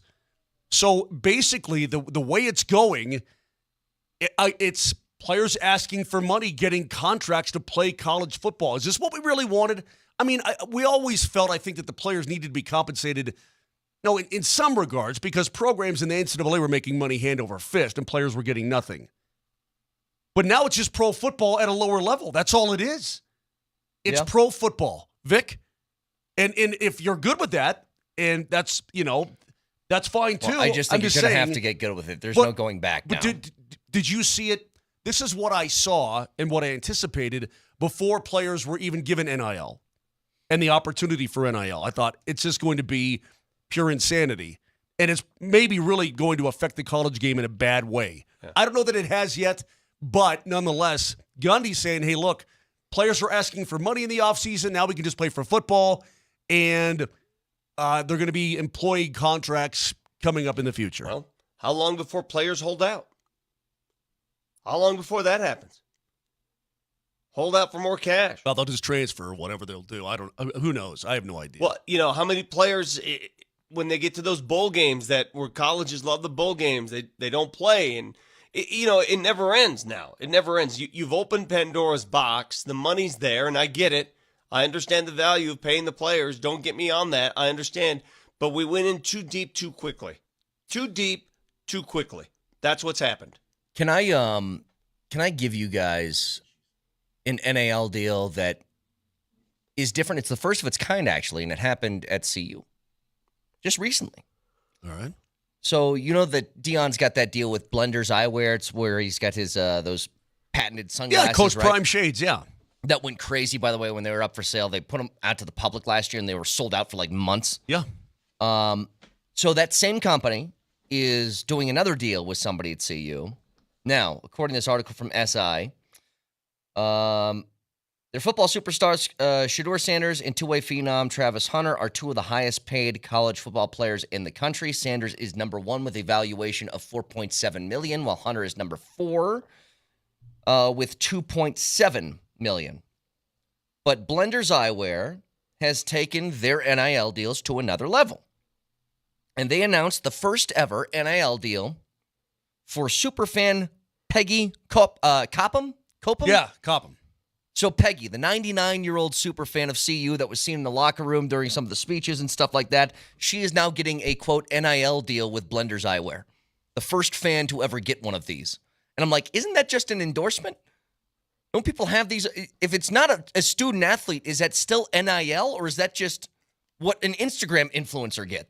Like, they don't get NIL deals, do they? I They're wish just endorsement checks. Vic, I wish Betty was still alive, too. I would love to see Betty and Peggy at the game with their cool specs on. I'd love to see that, man. And one thing Coach Prime has done, he's embraced that side of things. And obviously, Peggy and her twin sister were the super fans forever, and Betty passed away about 4 years ago. But Coach Prime has really embraced Peggy, and I think that's pretty cool. Why wouldn't you? No, I know. She's an old lady. What are you going to not help her cross the street? We've got a guy sitting right here in the studio who bashes a 100-year-old nun every chance he gets. That's a good point. She's shown too much. You don't believe. So she's got, look at this, Moj. It's a sleeve for the sunglasses, and it says, "I ain't hard to find either." Is what Peggy says. See, I like that. I think that's cool. 8121 on the text line makes a good point. If we're going down the professional ranks with college sports, how long before they're going to allow midseason trades in college football? We're going to trade our left tackle for your cornerback. How long before that happens? Yeah, but it's a business now, right? No, but it's a business. Pay the players. I got a chemistry let's final run next all your week. business. No, you're no longer a Florida Gator. I'm sorry. But I got a chemistry final. Nope, no, you don't. What is that? Like, how would they get around that? They would have to totally remove it and just have it be a separate entity from the NCAA. And I know, Vic, you're saying it's happening. Are you talking about college football? Yeah, but it's... Yeah, there's no reason college football players should have to go to class. It's dumb. Now, if you want to, great. If you choose to, great. But there's no reason you should have to go to class. There's no reason you should have an academic attachment to your football career. Because a lot of them go to school because they have to go to school to get to the next level. They don't go to college because they want to go to college. They go to college because they have to. Understand the difference. Now, there are many in college athletics who value the education. There are also many who don't. Vic, so what are we doing? I thought the head coach was the GM in college football. No. Now they have GMs that they've hired. Now, all over the place. Texas Tech has one. Washington, this guy that was at Washington, now Alabama, USC has one. I've never heard of this. We're way behind the times here, apparently. I have no idea these colleges had general managers and front office executives. That's just weird. I don't know. I don't know. Great. Now athletes. You're right, Texter. 2141. Stop calling it college football. Make it a league of its. You're right. Why are we calling it college football? I guess because every team's associated with the college. Yeah, okay. So it is college football. But the term student athlete, in my mind, that term has been obsolete for years. Obsolete. Means nothing to me. I don't want to hear your student athlete crap. Don't talk to me about it. Hey, Brett. I love this idea. The traded player gets the classes of the guy he replaced. Congrats on the physics class, bro. And by the way, you got a final coming up next week. Hey, Brett, Sister Jean is actually 104. Yep. Old lady. She was born in 1919, so she's going to be 105 years old. What's the date today? She turns 105 tomorrow. Wow. August 21st. Okay, whose hatred is more misplaced? Brett's for Sister Jean or Mosier for Carrie Strug? You guys all got this confused, by the way. I don't know how many times I need to explain this to you. My hatred is not with Sister Jean. It is not her fault. It's the TV people that put the cameras on her every 2 seconds. It's like a made bucket for, who is it? Loyola Chicago, right? Made bucket. Let's see Sister Jean's. I don't need to see her reaction to a made 3 every time, okay? It's not her fault. It's theirs. Communist. Tyler writes in, Vic, I'm tired of hearing you talk about college football. We know you're going to watch it and love it. Stop making it. I know I'm going to watch it, and I know I am going to love it. But you're going to hear me criticize college football for what it's doing every chance I get, because it's taken a sport that When I value a program, you're going to hear Tom Brady talk about it very soon here. Tom Brady has some great remarks about this. It's no longer about the program. It's about year-to-year teams. It's too much movement. I don't know who plays for whom anymore. And you don't either, Tyler. You don't know either. It's no longer traditional college football. I don't know what would you call what we're seeing today? What is it? It is semi-professional football. It's professional football, man. If you're getting paid to play a sport, which is what is happening, that's professional. I suppose you're right. Yeah. When we come back, Tom Brady talking about just football in general at the collegiate level and at the professional level. Leave it to Tom Brady, old Botoxed up and all that. He said it better than anyone I've heard in years. Get to it next.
All right, Vic, what'd you want to play here from Tom Brady? What are you going to listen to?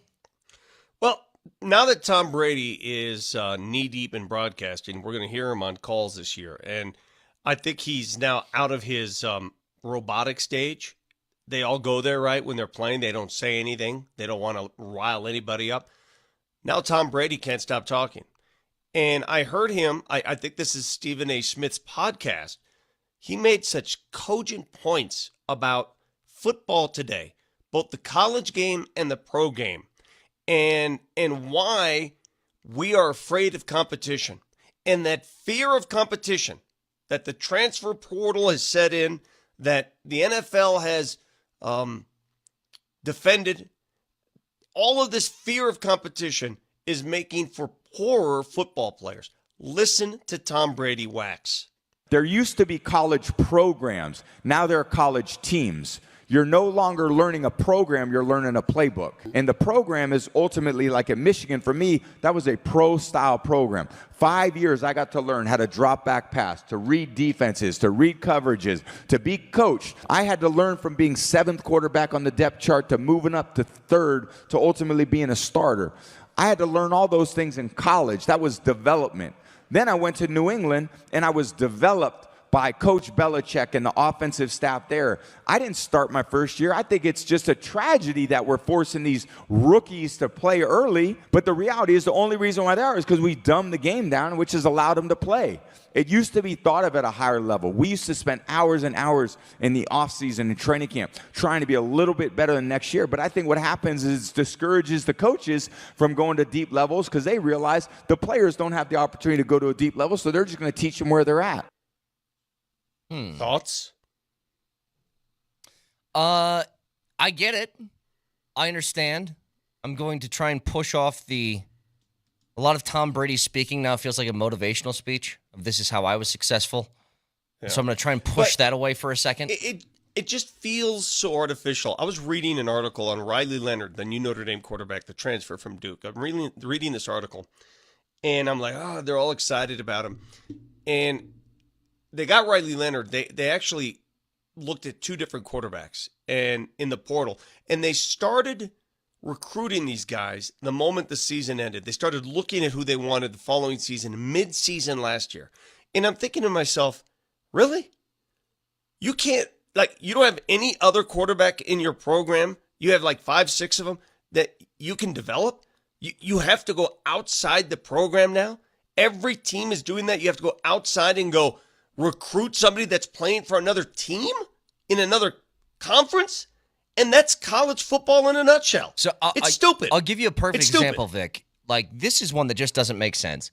Teams that are constantly at the top end of the top 25 in recruiting rankings. So it's the same teams that are in the top 10 in the final rankings of the year, right? It's Georgia, it's Ohio State, it's Michigan. It's those same teams over and over again, correct?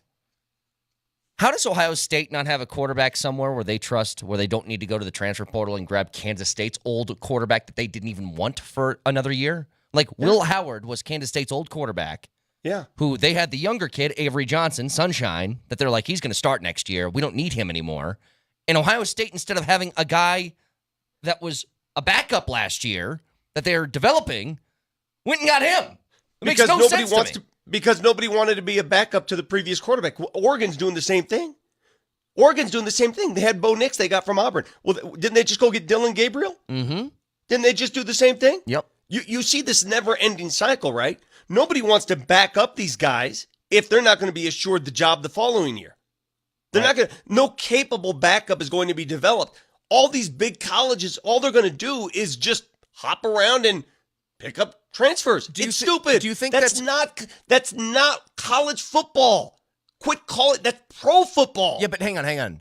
Is that the fault of the players or more the coaches? Which one is it?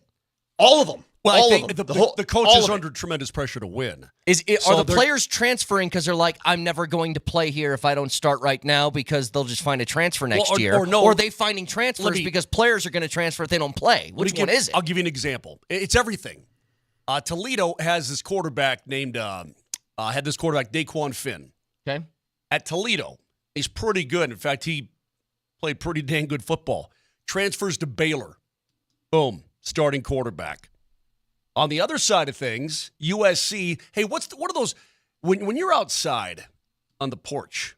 Wind chimes? No. And the lights on at night, and those moths. What are those moths called? Miller moths. Miller moth. The new USC starting quarterback is Miller Moss. Kid's name is Miller Moss. Anyway, he's been a backup for 3 years behind Caleb Williams. He's finally going to get the start. Lincoln Riley's named him the starter, but that is a rarity. Hey. He is the exception to the rule. Like I told you, like Daquan Finn, that is the rule now. And somebody just got the kid from Texas, Murphy, just went to Duke, and now he's their starter.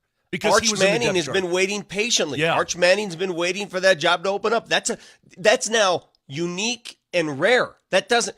If you are a top-notch 5-star, 4-star quarterback, you're not going to wait anymore. You're just going to go and pick and choose a school that's going to play you. Yeah, Malik Murphy. There is no competition. Malik Murphy. Competition does not exist. And Tom Brady's right, and a lot of you don't want to hear this. Already we're getting texters say, look at Boomer Tom. But you don't want to hear it because you know what? You've never competed. Compete. There is a difficulty. I'll say two things that are difficult about this. I don't totally disagree. The first thing, though, is when you're being told over and over again that this is about money, like you want to get an NIL deal, backups don't get those, starters do. You want to get in the NFL, backups don't get in the NFL, starters do. Like that's going to be in all these kids' head, especially at quarterback, especially at QB. So when you have a finite amount of years to make an impact and leave an impression, 4 years, I don't think kids. Well, I understand, Vic, but I don't think kids want to wait to do that. Well, prove the coach wrong. Go in there. The coach says, you're not going to be number 1. You're number 4 on the depth chart. Okay, I'll prove you wrong. See, but this is why when I heard Tom Brady say that, I'm like, it's really easy to say that when you went to college in 1998 or whatever the years were for Tom Brady. What's the difference?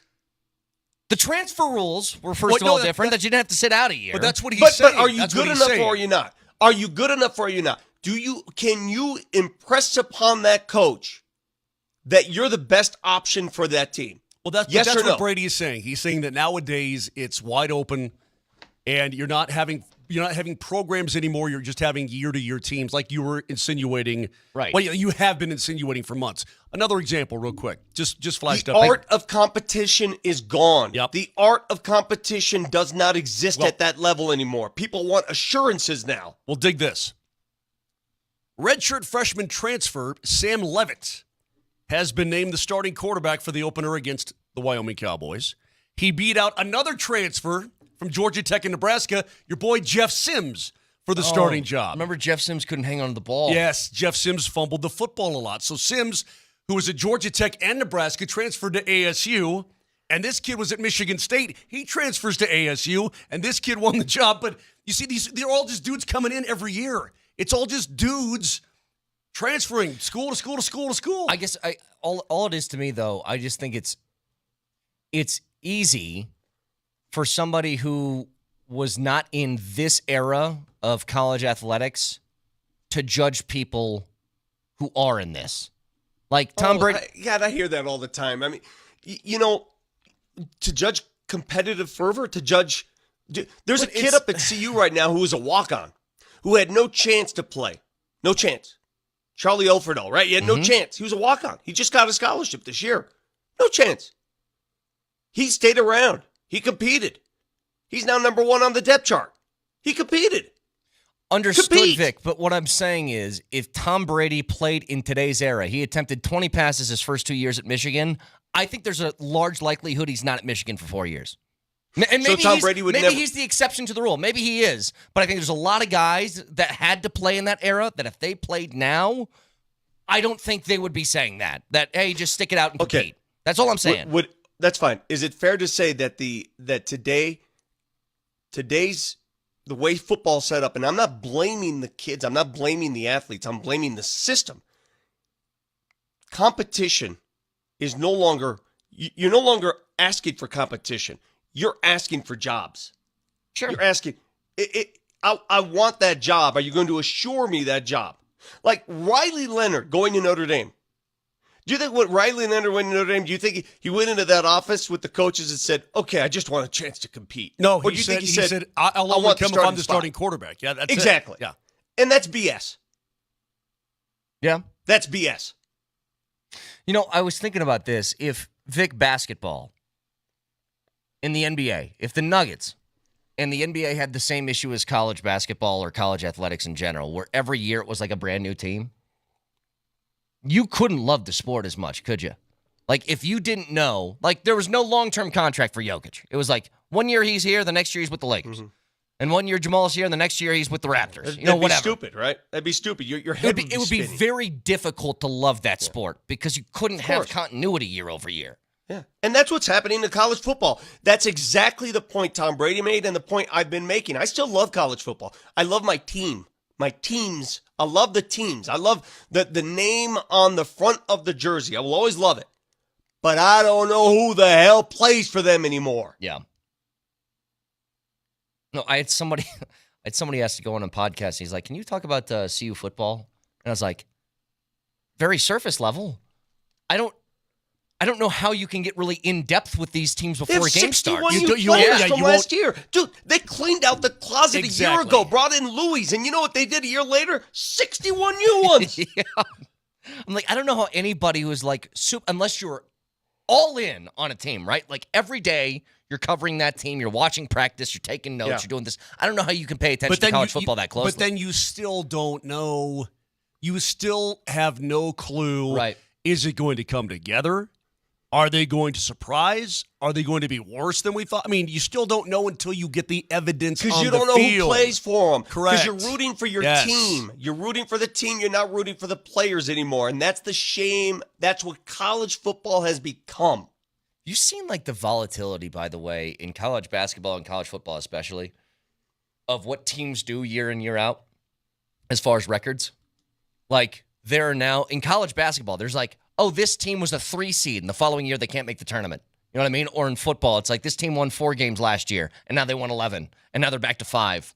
Like, it is so volatile in the way that because there's so many transfers in such roster turnover, it's like an impossibility to have any sort of year-over-year projection for a team. Last thing on college football. Go ahead, Vic.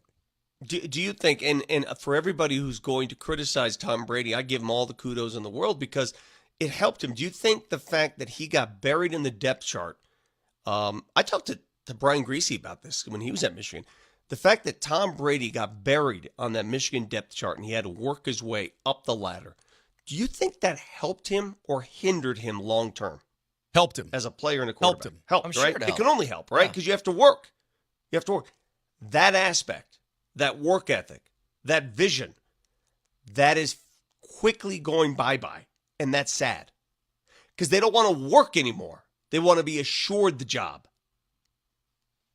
I read an article from Lorenzo Reyes, USA Today. Nelly, please, if you would. What happened to the Pac-12? A look at what remains of a former Power 5 conference. And it is flippin' sad. Okay. Founded as the Pacific Coast Conference in 1915. Older than Sister Jean, whom you hate.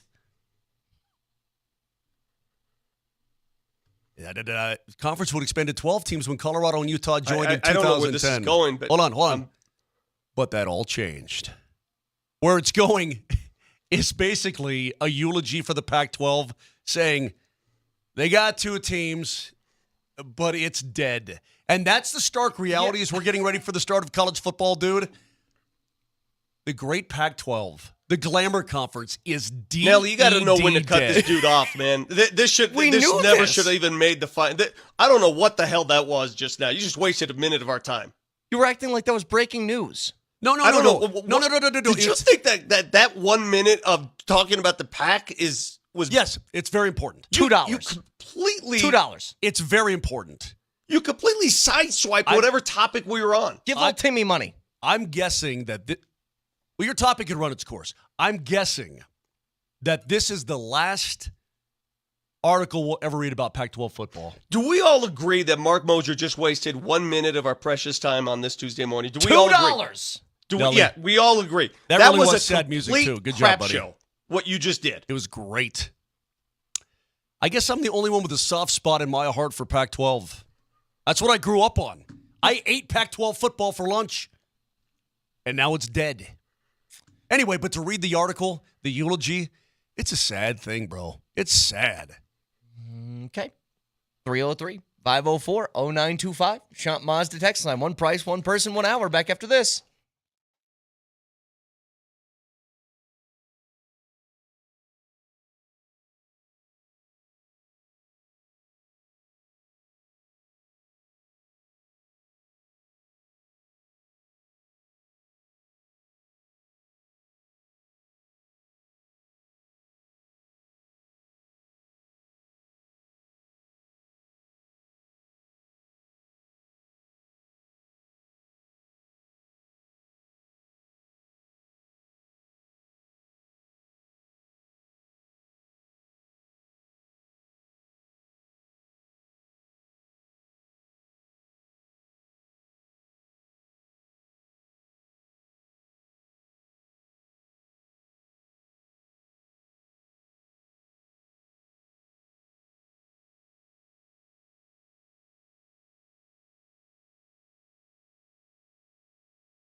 By the way, I have an ally, Vic.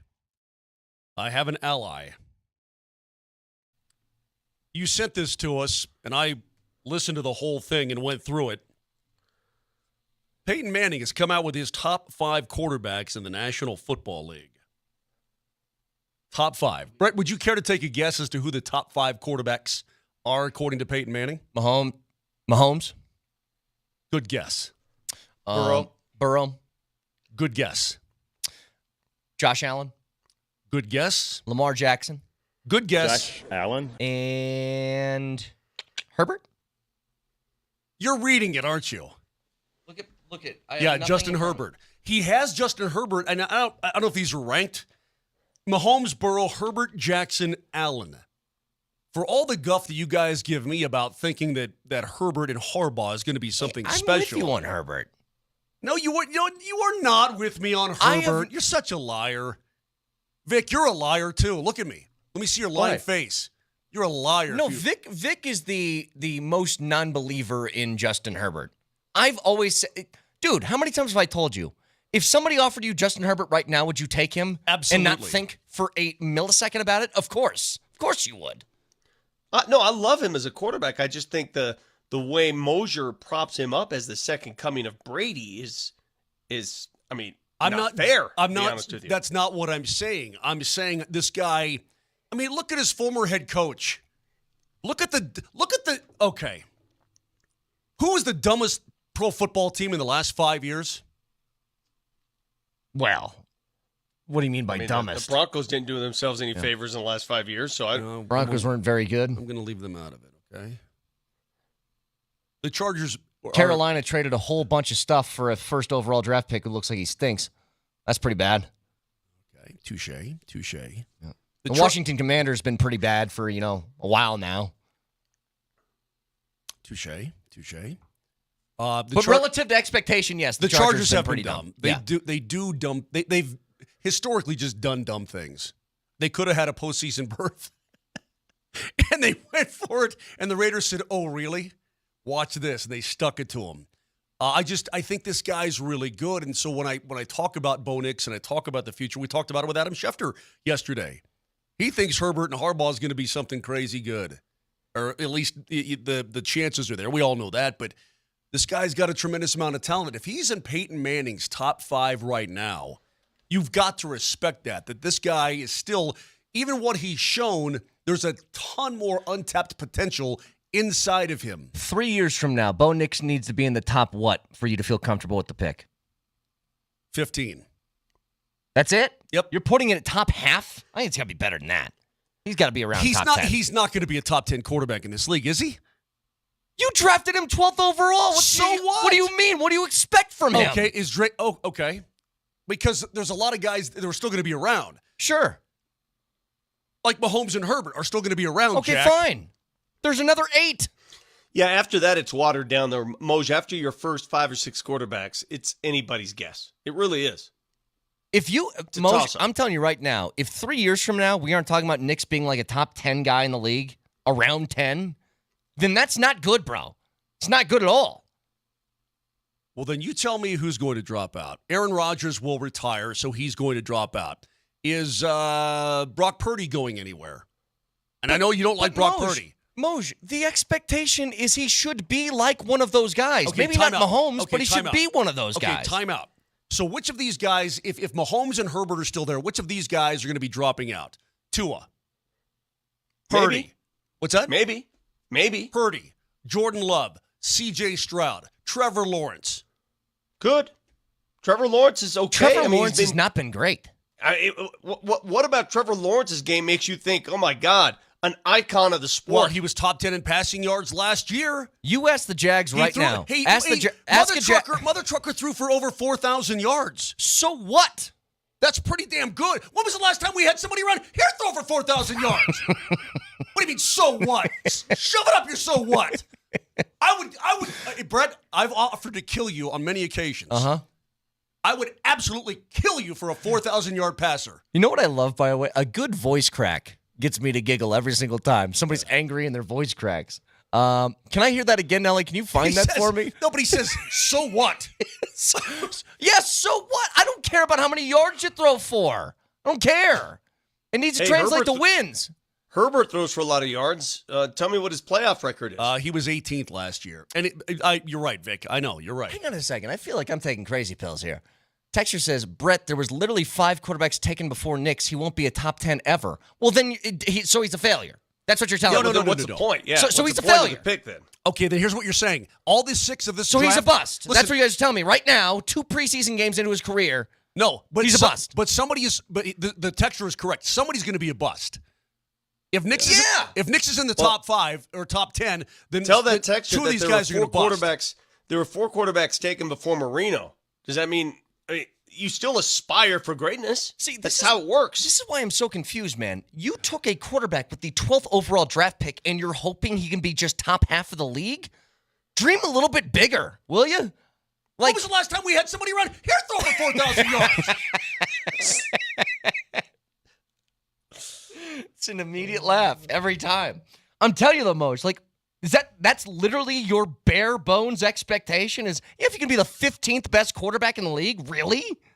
I think. What is that going to get you? Jalen Hurts was 14th this past year in passing yards. I'm just saying that if you want to go by rating, how do you want to judge a quarterback? Touchdown passes? Do you want to judge him by rating? Do you want to judge him by it's all of it. yards? It's all rolled in there. It's all in there. Wins matter. You got to win. Yeah, got to all win. That matters. You got to win. So anyway, I'm just saying that somebody's going to flame out of this draft. Probably 2 guys will flame out. I don't know who they're going to be, but a couple of guys are going to flame out, and they're going to be bust, and the other guys are going to be given an opportunity to be when we were top doing half quarterbacks. The Altitude Summer Scramble a few weeks ago, and I was talking to Lindahl about this.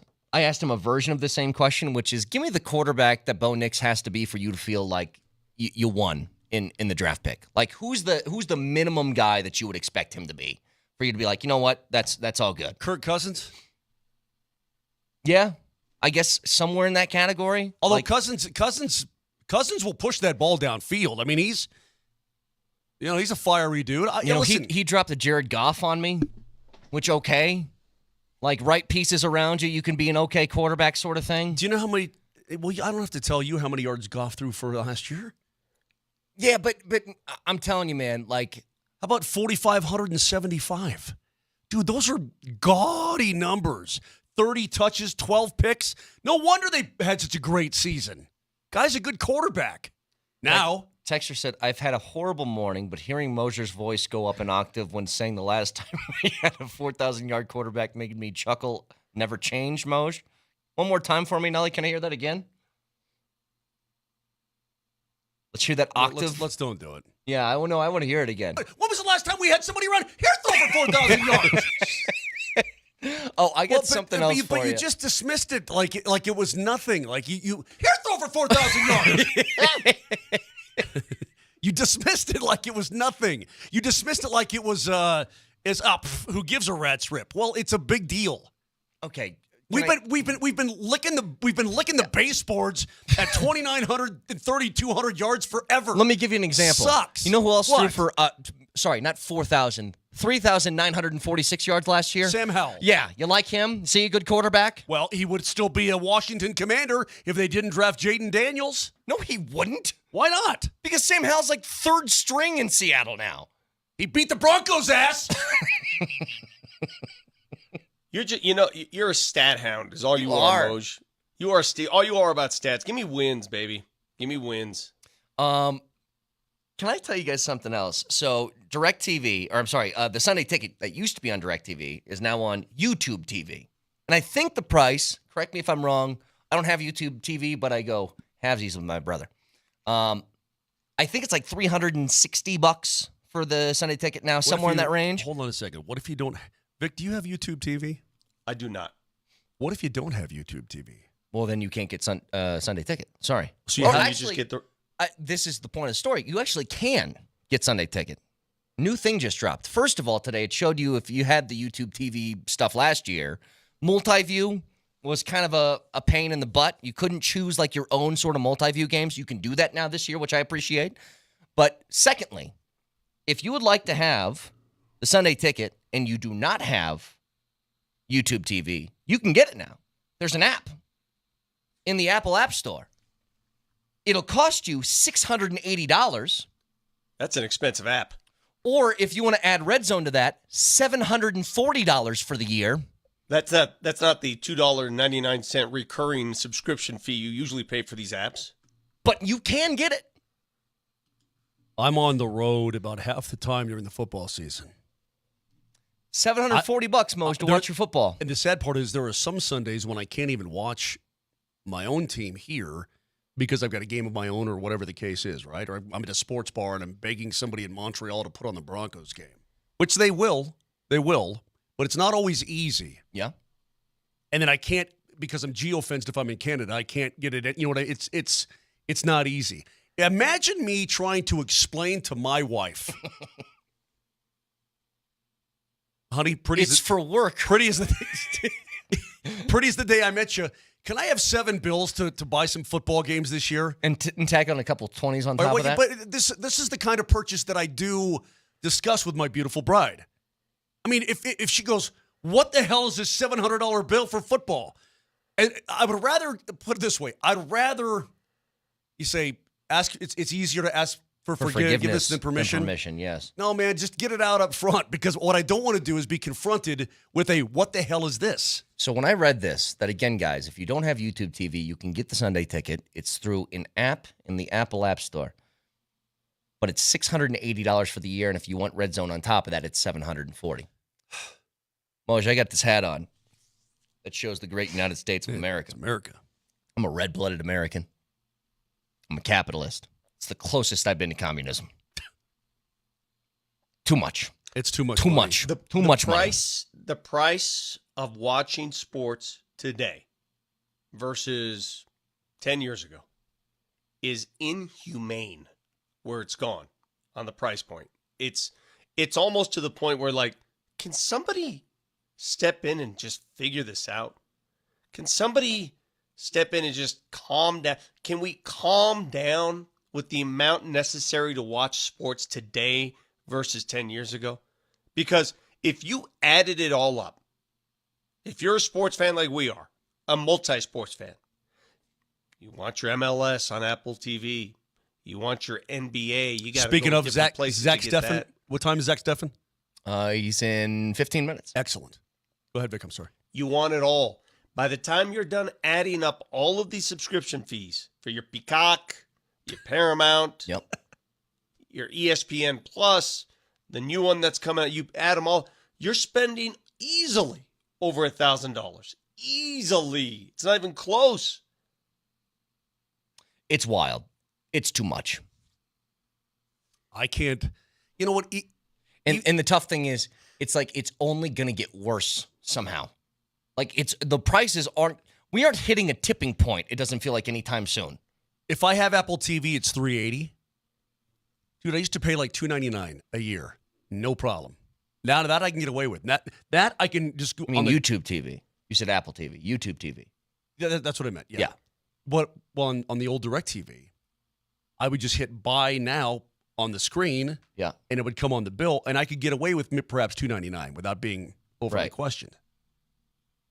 $740. That's if a $740, Vic, I don't know about you, but if $740 shows up on the bill, it's what the hell? Maybe there's not anger, but there's a discussion. Do you really need to spend $800? Because now you're going to round up, right? It could be $740, even though it's under $750. She's always going to round up. You're spending $800 on football that you can only watch half the time anyway? Idiot. Yeah, somebody had the NFL fans could spend. Somebody says use my student discount. Does my kid get a discount? Here's what happens with your kid's discount. Please. Here's what happens. Those codes, those passwords, they get eaten alive by other kids. And next thing you know, you don't even know what the password is anymore. That is true. They get eaten alive. Yep. How about if I tell my kid, I'll pay for it, but if you give the password to one other human being on this planet, good luck with that. You are cut off forever. Look at good Moj luck with that. Just signing check after check over to the kiddo. Just tossing out money. I think my kid's entire fraternity had my Netflix and Apple TV passwords for months. Kept getting those emails. Well, let me tell you, I would get an email. Your ESPN Plus account is being used at a new location. This is when Vic had glommed onto me. Yeah. There's no doubt in my mind now that Dante got a hold of it. No, we have our own. Well, you do now. But I would get the email from ESPN saying, "Oh, you're being used in a new location, Boulder." I'm like, I'm not in Boulder, and Vic's not in Boulder. Aha! Now I know. Just change the password, dude. Well, I ended up doing that, but now it's. What'd you change it to? Brett is a geek. 111. I had a buddy of mine, or was it you? No, I think it was a buddy of mine. Me. Said he had an ex-girlfriend who still had the Netflix account password. And I said, change it to calling her a dirty name. See if she can figure that password out. See if you can do that. Too many passwords. Are we in agreement? Yeah, that's why I like the, if you guys have an iPhone, they have that thing in there that Save passwords, and it shows you all of them, and it's like, oh, thank until, God. Until somebody takes your iPhone or gets into your iPhone. Well, you get the Face ID. It's going to be pretty difficult for them to log into that guy. Well, Carson Wentz can log into yours easily. Do we look that much alike, really? And Mosier, if Matt Damon ever got your phone, you'd be out of luck. You'd get all your passwords. Absolutely. Jimmy from Yellowstone could easily hack your phone. You guys easily. are just, see, here's the thing. This is some form of redheaded racism. Like, it's some form of it. Jimmy from Yellowstone. I don't know what it is. How much he looks like Jimmy. You guys just pick out redheads and say you look alike. Well, Jimmy's not even a redhead. He's just By weird. the way, he's just weird. By the way, looking. can we talk about just a miscast? Like Jimmy in Yellowstone, they try to romanticize him. He's got this little fling going and all that. I'm like, who cares about Jimmy? Why are we wasting all of these hours on Jimmy and his romantic flair? And what are we doing here? Vic, I am so 100% with you. And maybe this just makes me, some sort of caveman. But if I'm watching a show, like I'm watching, a Narcos or a Breaking Bad, where I'm there for the action, baby. I want to see like some deals happening. I want to see some hits going on. And I get that's you. Yeah, I see it. And look behind. That is absolutely that is not me at all. That is totally you. That is 100%. not me. No. Yes, it is. But Vic, when you're watching one of these shows, like I rewatched Breaking Bad a couple years ago. Every time it's Skyler and Walt talking to each other, I'm like, immediate fast forward. I do not care at all about your relationship. Get this out of the show. It does not matter to me. 100%. Where's Gus? Show me Gus. And Jimmy and that girl that he was having a fling with in Texas on the ranch, they spent like an entire episode on that. I'm like, what? Like, is this like a prank? Did you guys ever watch, hey, shocking news. Kevin Costner was in a Western. Did you guys ever watch the Hatfields and McCoys? I did. It was pretty good, right? I thought it was what's his face? Costner and Paxton. Yeah, Bill Paxton. Paxton. He was God rest Bill Paxton. He was the Incredible Not Hulk. even close. No, you are Wentz and Jimmy's illegitimate kid. Okay, but hang on. Before you keep pulling up pictures of redheads and just saying I look like him, Nelly, let me finish this. Hatfields and McCoys was pretty good. It's like a 3-part like mini series. It was really good. Yeah, but then they threw in the middle of that the blonde-headed model kid having a fling with the McCoy chick, and I'm like, who cares about this? Yeah. These families hate each other. Why do I care about a romance between these two people? No, you just want to see some shooting. Yes. You want hate in action. Let's go. That's all I want. Stop shoehorning that stuff in there. And by the way, I don't need the scenes where they close the door of the bedroom either. Just saying. In general, movies, TV, producers, people like that. I get what's going on in there. It makes me uncomfortable if I watch with anybody else, okay? But it's we don't true. need to see that. But it's true. Nelly, if you combined Wentz and Jimmy's DNA, that's dude. Hey, Game of Thrones went down the tube the second they started to make this like a Jon Snow Khaleesi love affair thing. I'm like, this stinks now. Did you issue the same complaint in episode 3 or 4 of Yellowstone with Beth in the outdoor bathtub? I still haven't watched it. I haven't watched Yellowstone yet. I haven't done it. Now I feel like I'm too late to the party. I need to watch. Why, Vic? Are you down with that scene? Is that what you're trying to say? I'm just saying I'd rather see that than Jimmy.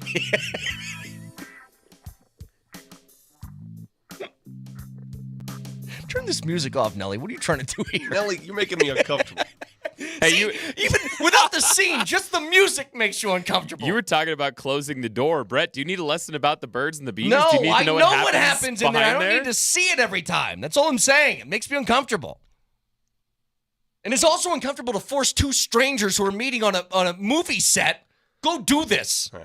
All right, we got a couple guests coming up. At 9:15, Max Gracerman, who is going to be among the top 50, playing at the BMW Championship Castle Pines this week. He nearly won the Wyndham a couple weeks ago. He'll join us at 9:15. But up next, Zach Steffen. No, he's not up next. He's pushed it back. We're working on rescheduling, but he will be later in the show today. He needed some extra time to prepare some redheads that Brett looks like, evidently. He's making a list. So we'll talk to Zach Steffen a little bit later in the show. Max Gracerman's going to be at 9:15. Stick around.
All right, so Max Gracerman, who's going to be on tour or in the Pete.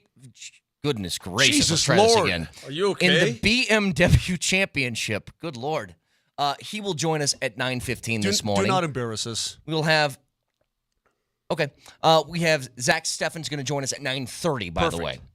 The last time we had a professional golfer on this program was live right here in studio in that chair right there, and it was Wyndham Clark. And you proceeded to embarrass the entire show. Look, literally the entire station, probably the entire city that he's from. I made one mistake off the rip. Everything else was fantastic. Nelly, what did he say? Do you recall what he said? Like, are you? I think this. Are you a good golf player? He said he plays a golf game or something. Professional golf player. I said professional golf player, but the reason I said that was because I got caught up in between just saying professional golfer or professional player, and I went with both. Hey, Vic. It was an honest mistake. Are you a professional golf player? Dude? Hey, are you going golfing this week? I see no. Are you going to shoot issue 9? with that statement? Hey, that was a nice hit. Hey, nice hit. Dude, just don't make us look stupid, please. Well, now it's going to be a goal of mine. That's all I'm asking. It's going to be a goal. Anyway, hey, by the way, Graceman, I remember seeing him on the Corn Ferry. Very good Corn Ferry player. I was going to ask you if you saw him up in Loveland at the TPC, because he did the Corn Ferry for 4 years before he got his card. And the year before that, I saw him in Boise. Boise? Oh, look at you. Corn Ferry specialist Mark Mosier. Dude, Corn Ferry's damn fine golf, Jack. Damn right they're good. I mean, hell, they're right below the PGA Tour. Where do you think Scotty Scheffler came from? Where do you think Max came from? Where do you think Wyndham came from? Hey, I asked you guys about one Olympian earlier in the show. Vic, you were very dismissive about it. You didn't care about the Noah Lyles thing. He bothers me. Doesn't bother you, fine. Does this bother you? In fact, I know it does. Anthony Edwards, would you like to hear a new Anthony Edwards quote? Oh, no. I didn't watch it back in the day, so I can't speak on it.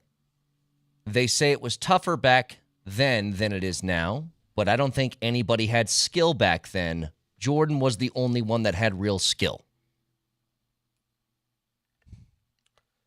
What's he talking about? He's saying that nobody back in the day in basketball had real skill outside of Michael Jordan. Yeah, okay.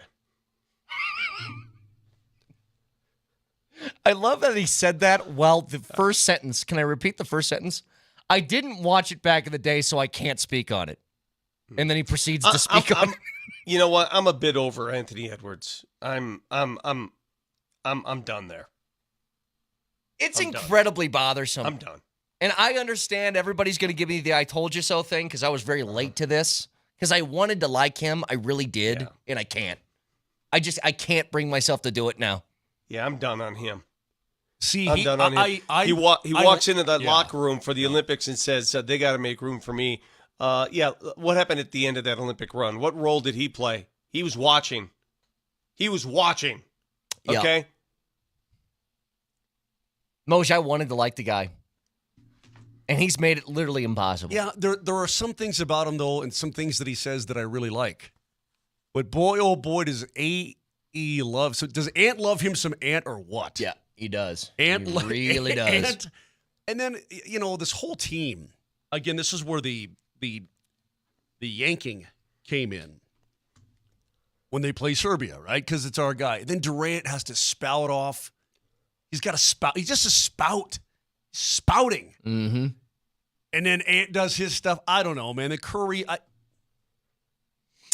Anyway. I'm going to go in a direction that I don't want to go in, so let's move on, please. Which is why I believe, when we've given away these Nuggets tickets. Because I wanted to root for Team USA, but just I'm conditioned over the time because of a Nuggets guy to not like most of these guys. It's unfortunate that the first glimpse of Minnesota here in Denver, we have to wait until March. I know. Isn't that crazy? Who do we talk to about that? For a division opponent, that's so late in the year. That sucks. How much more we got to lose? Yeah. More. A lot more, hopefully. Getting back to the Bo Nix stuff. So if you guys missed it yesterday, Jaden Daniels was named the week 1 starter by Washington. Now, that one it was actually kind of interesting. I know he's the number 2 overall pick, and typically those guys are going to start right away, but they had a viable quarterback that was there. It's not like, no disrespect to Jarrett Stidham, but it's not like he was some savvy vet who started a whole bunch of games. The backup in Washington is Marcus Mariota. He's been in the league for 9 years, started a whole bunch of games. If you wanted to sit somebody down for the beginning of the season, that's a place that would fit. So the 2 guys that are going to start for sure out of this rookie class, as of now, that have already been announced anyway, are Caleb Williams and Jaden Daniels. And Bo Nix. Has not been announced. It doesn't matter. Okay, fine. But Sean Payton was talking to Diana Rossini and Chase Daniel on their Scoop City podcast, and he was talking about the process of getting Bo Nix here. Here's what he said. I know this. There were a few other teams that saw it the same way. We stopped the tape, and I said, George, I'm just going to say this. We're not the only ones seeing it this way. You try to simulate what you think's going to happen. We felt the Giants were going to be an at-large team, not necessarily for Bo, but for quarterback. Are they taking one or not? And then they didn't. The Jets are still on the clock. And I said to George, call the Jets. Just call them. We don't want to move up unnecessarily a pick or 2. But you don't want another team to. I don't want them anyone doing a deal because with you someone had else. I don't want anything happening like Kansas the City. Mahomes. Yeah, you can't have Anybody that. can come. Then it was like, well, call the Raiders. And tell them we might want to move back to see if. Yeah. And so there was this. They didn't want to move up, and then there's that minute you wait, and then we'll stay put, and the Jets make their pick, and then here we are. Do you buy that the mind games were necessary, that they had to play on draft day to get Bo Nix where they had him? Like, well, I mean, maybe Sean Payton, Vic, thought that they had to play mind games because he really, really, really wanted him. I am a little jealous that all the good stuff Sean Payton gives anybody goes to the national folks. They come in once a week. A national reporter once a week comes in, and he'll do the one-on-one sit-down, and we don't even exist in his world. No. We don't exist. It's not even an existence. Come on. No. Vic is correct, though. I mean, again, Sean Payton, when he's talking to Kay Adams, Chase Daniel, Diana Rossini. Yep. I mean, he's downright. You put 2 quarters in his back and he goes. Okay? Seriously, you pull the string. You pull the string and he just goes. And with us, you get the no, and then he's like to D-Mac. What's the question? I'm stopping this Bo Nix crap right now. The other thing about this, by the way. By the way, real quick, it's no wonder, Vic, Brett, it's no wonder that on their way to the airport when they filmed their little thing that Daniel and Rossini were so overly glowing about Bo Nix, and it's the best day of practice from a rookie quarterback in the history of the game, and all this kind of crap. I mean, I was going to say glossed him over. He glazed him right there in that little podcast interview.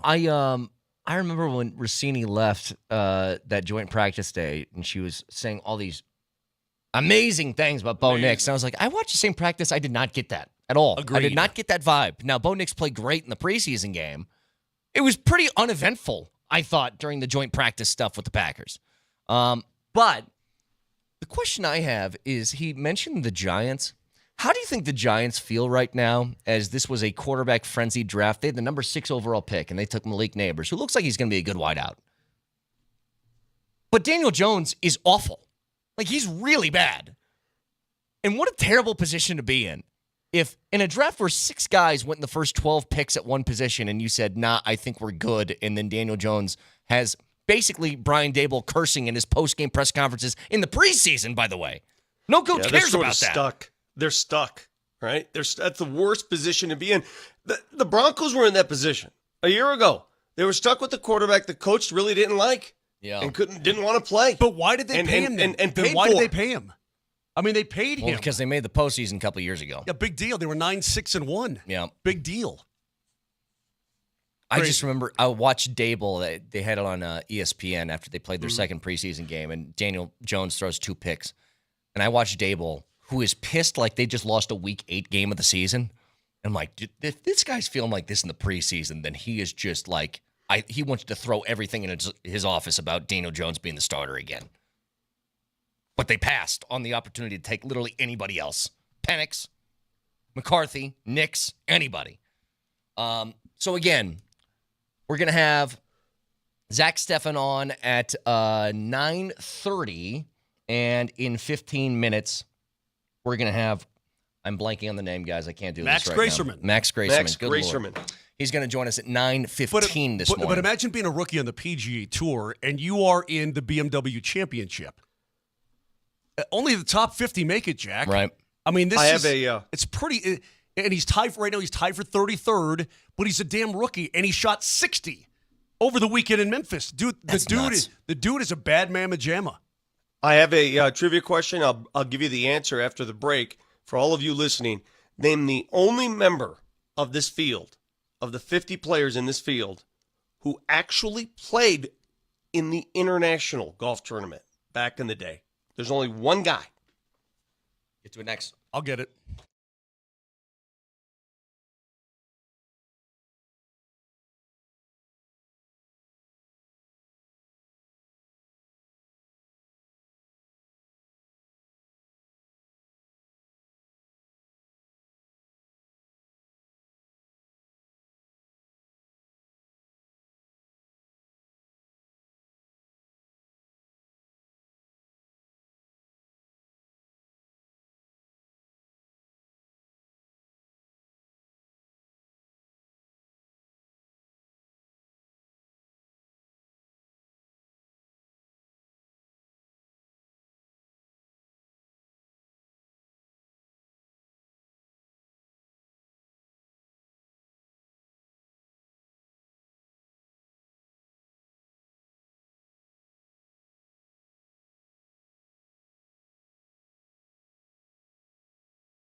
Oh, Vic, you got me, Vic. You got me. Who in the heck is old enough to have played in the International? One member of the top 50 field playing in the BMW Championship at Castle Pines this week. It's got to be Jason Day. No. It's got to be Billy Horschel. Justin Rose. No. Well, who's old enough to play in the International? Len Dawson. Len Dawson. Yes. It's Adam Scott. Oh, Adam Scott. He's old enough. Yeah, I didn't even think about Adam Scott. My bad. Played in 2000. Yeah, my bad. Great. Does anybody get like a prize? Anybody on the text line get it right first? Want to send them an old pack of underwear? Yeah, you still have that pack, by the way? No, you gave that away. That's right. I'm wearing them. You are? I thought they were the little ones that you couldn't wear. Can I ask you guys a question? Mm-hmm. What's the amount of wears, or let's just go in years, before the underwear's got to go and you need a new pack? What's the number? Well, when you lose them? Is it like Tears? just when they start to get holes and stuff like that? Yeah, they don't have mileage on them. It's not like you have miles on them if there's a tear or something like that. Well, I mean, come on. I've got. Well, you know, I wear the travel ones, right? Oh yeah, we all know that. Yeah. Well, you know, jeez. Well, as you know, as you will know. I've got ridiculous. You know what you like? You like that person who assumes we all. You know that person. Everybody has this person in the office who assumes that we all know the names of his like kids and wife. And you know, the other day Deb was talking to me. Like, dude, I barely even know who your name is. Deb. Who's Deb? For God knows what reason, the subject of underwear has come up on this program before. This is not the first time we've talked about undergarments. Oh, wait a minute. Yeah, are these the ones that you say, I wash them in the bathtub and then hang them and they dry quick or something like that? That is correct. Yes, see, you know exactly what I'm talking about. But why? Why not just wash them like you'd wash clothes? No. I'm saying when you're on the road traveling through Europe or whatever, you don't have to pack. If you're gone for a week and a half, you don't have to pack 10 underwears. Yeah. You can hang with 5 and take care of the business on your own. You really can. Anyway, the point is this. I got a pair where the waistband, I shouldn't even say this. Say it. I got a loose waistband. And they're annoying as heck to wear because they've been around for a long time. These underwear, they're not super cheap, but they last a long time. I mean, they're worth the bread. They're not like your average Fruit of the Looms off the stand at Walmart, which I've done before too. They ain't those. They last a long time though, so I can get away with years out of these puppies, a single pair of these puppies. Let me know when we're back from commercial break. Hey, we are done with this segment. We were just talking about Brian Daboll and how he seems to hate his quarterback situation. What a weird spot that would be in, where the coach hates the QB. And I know we had a little bit of that last year, obviously. But it's even weirder when it's a younger player. Did you guys happen to hear Tua, who was on Dan Le Batard's show?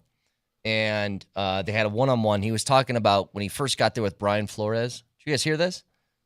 This is what Tua said Flores was saying to him when he first got there as a rookie. To put it in simplest terms, if you woke up every morning and I told you you suck at what you did, that you don't belong doing what you do, that you shouldn't be here, that this guy should be here, that you haven't earned this right, and then you have somebody else come in and tell you, dude, you are the best fit for this. Like, you are accurate, you are the best whatever, you are this, you are that. Like, how would it make you feel listening to one or the other? You see what I'm saying? And then you hear it, regardless of what it is, the good or the bad. And you hear it more and more. You start to actually believe that. That's Tua talking about the difference between Brian Flores being the head coach and Mike McDaniel being the head coach. And there's two different schools of thought here. Because I wonder which one's worse. That one sounds like it's probably going to be worse. But what about if it's the opposite? Like, if you're Chicago and Caleb Williams comes in as the number one pick, and you just say from the very jump, you're the starter, you do everything perfectly. That might rub other people in the locker room the wrong way, the whole earned it thing. But, you know, we've heard stories, at least rumors of Flores and him being like, a really tough coach. Right. Is that tough coaching, or is that just a bad approach to handling a QB? Heard the same thing about Josh McDaniels when he first got here, right? And he tried to soften it up, and it didn't work. I guess it depends on how you want to get coached as well, right? Different folks react differently to different coaching. And Tua sounds like a guy who the negative stuff doesn't work with him, clearly. Yeah. Well, I think it depends on the situation as well. In Chicago, your only other options besides the overall number one pick are Tyler Bagent, right, Brett Rippon, and Austin Reed. Those are the other three quarterbacks currently in training camp, besides Caleb Williams. So you don't have to be a rocket scientist to understand that he's going to be the starting quarterback. And I think that everybody in that room also realizes that's the case. Nah, we better make it a competition between Caleb and Tyler Bagent. Nah, yeah, that ain't happening. And these guys aren't dumb. They know exactly what's going on. So I think it depends on the situation. That's an easy one to make. That one in Miami, if you guys remember, was really odd because Tua was starting games, but remember, they'd pull him middle of the game, when it's late, it's crunch time, and they put in Fitzpatrick. You guys remember that? Yes. Yeah, I do. Yeah. And Fitzpatrick would actually play well. And then it's it was such a weird dynamic there. Think about this. Think about Bo Nix is starting, and it's a 7-point game in midway through the third, and then Sean Payton just goes to Stidham and goes, all right, close it out for us. He's bringing in the relief pitcher to close out the game. I do remember that. You're right. A quarterback closer is what he had rolling. Hey, there's a reason Flores is not a head coach in this league anymore. Yeah, along with some other stuff. God, I actually forget the story surrounding that. What was that? Sue the league? Yeah, he's suing. It wasn't a pleasant story. How do you get away with that, by the way, where you're suing the league that you're actively being paid by? That's a different one. By the way, Flores did go on the I Am Athlete podcast and respond to this. Here's what he said. This is an interesting topic because it wasn't strained. We had a good relationship. It was a player-coach relationship. And I think in a relationship like that, the coach challenges the player. And oftentimes the player challenges the coach. And I think there was a great deal of respect between the two of us. So you hear these crazy this narrative that's out there. But this is a young man who works, who developed and got better over 2 years, and I think he's got a bright future. And I wish him all the best. Him saying that seems like a pretty big disconnect. He said we had a great relationship, and Tua's I hated that guy. But you know what? They're different personalities. I mean, there was a disconnect. Do you guys remember the movie Whiplash? Yeah, good movie. I mean, the coach, I didn't think I'd like it, but it's a good movie. Yeah. Great movie. The coach and the student, there's a bit of a disconnect there. You think? Well, yeah, in that one, I think they just straight up hated each other. I've always thought I don't play drums, Moj. Have you seen the movie Whiplash? I have not.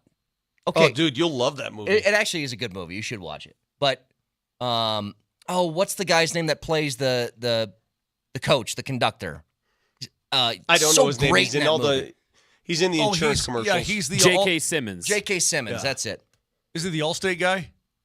One of the Allstate guys? No, the Allstate guy is Pedro Serrano. Remember? Oh, that's right. He's Farmers. Farmers, yeah. He also wants pictures of Spider-Man. That's right. Him too. But if you've seen that movie, wait, Moj, Miles Teller's in it? Yeah. He's a drummer? Yes. He's an actual drummer, though. He, in real life, he was a drummer in a band. Good for him. Is he really? You will love the movie. Was he also a fighter pilot?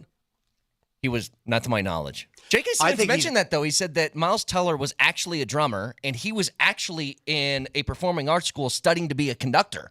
And they had no idea when they casted them that both of those guys were doing that. Yeah. I think Miles Teller's better in Whiplash than he was in Maverick. Much better.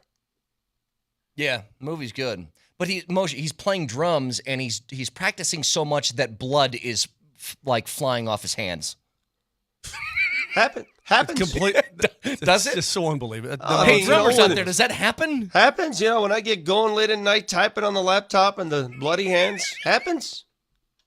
I want to see Vic on his laptop typing, and there's just spurts of blood flying all over. Flying everywhere in there.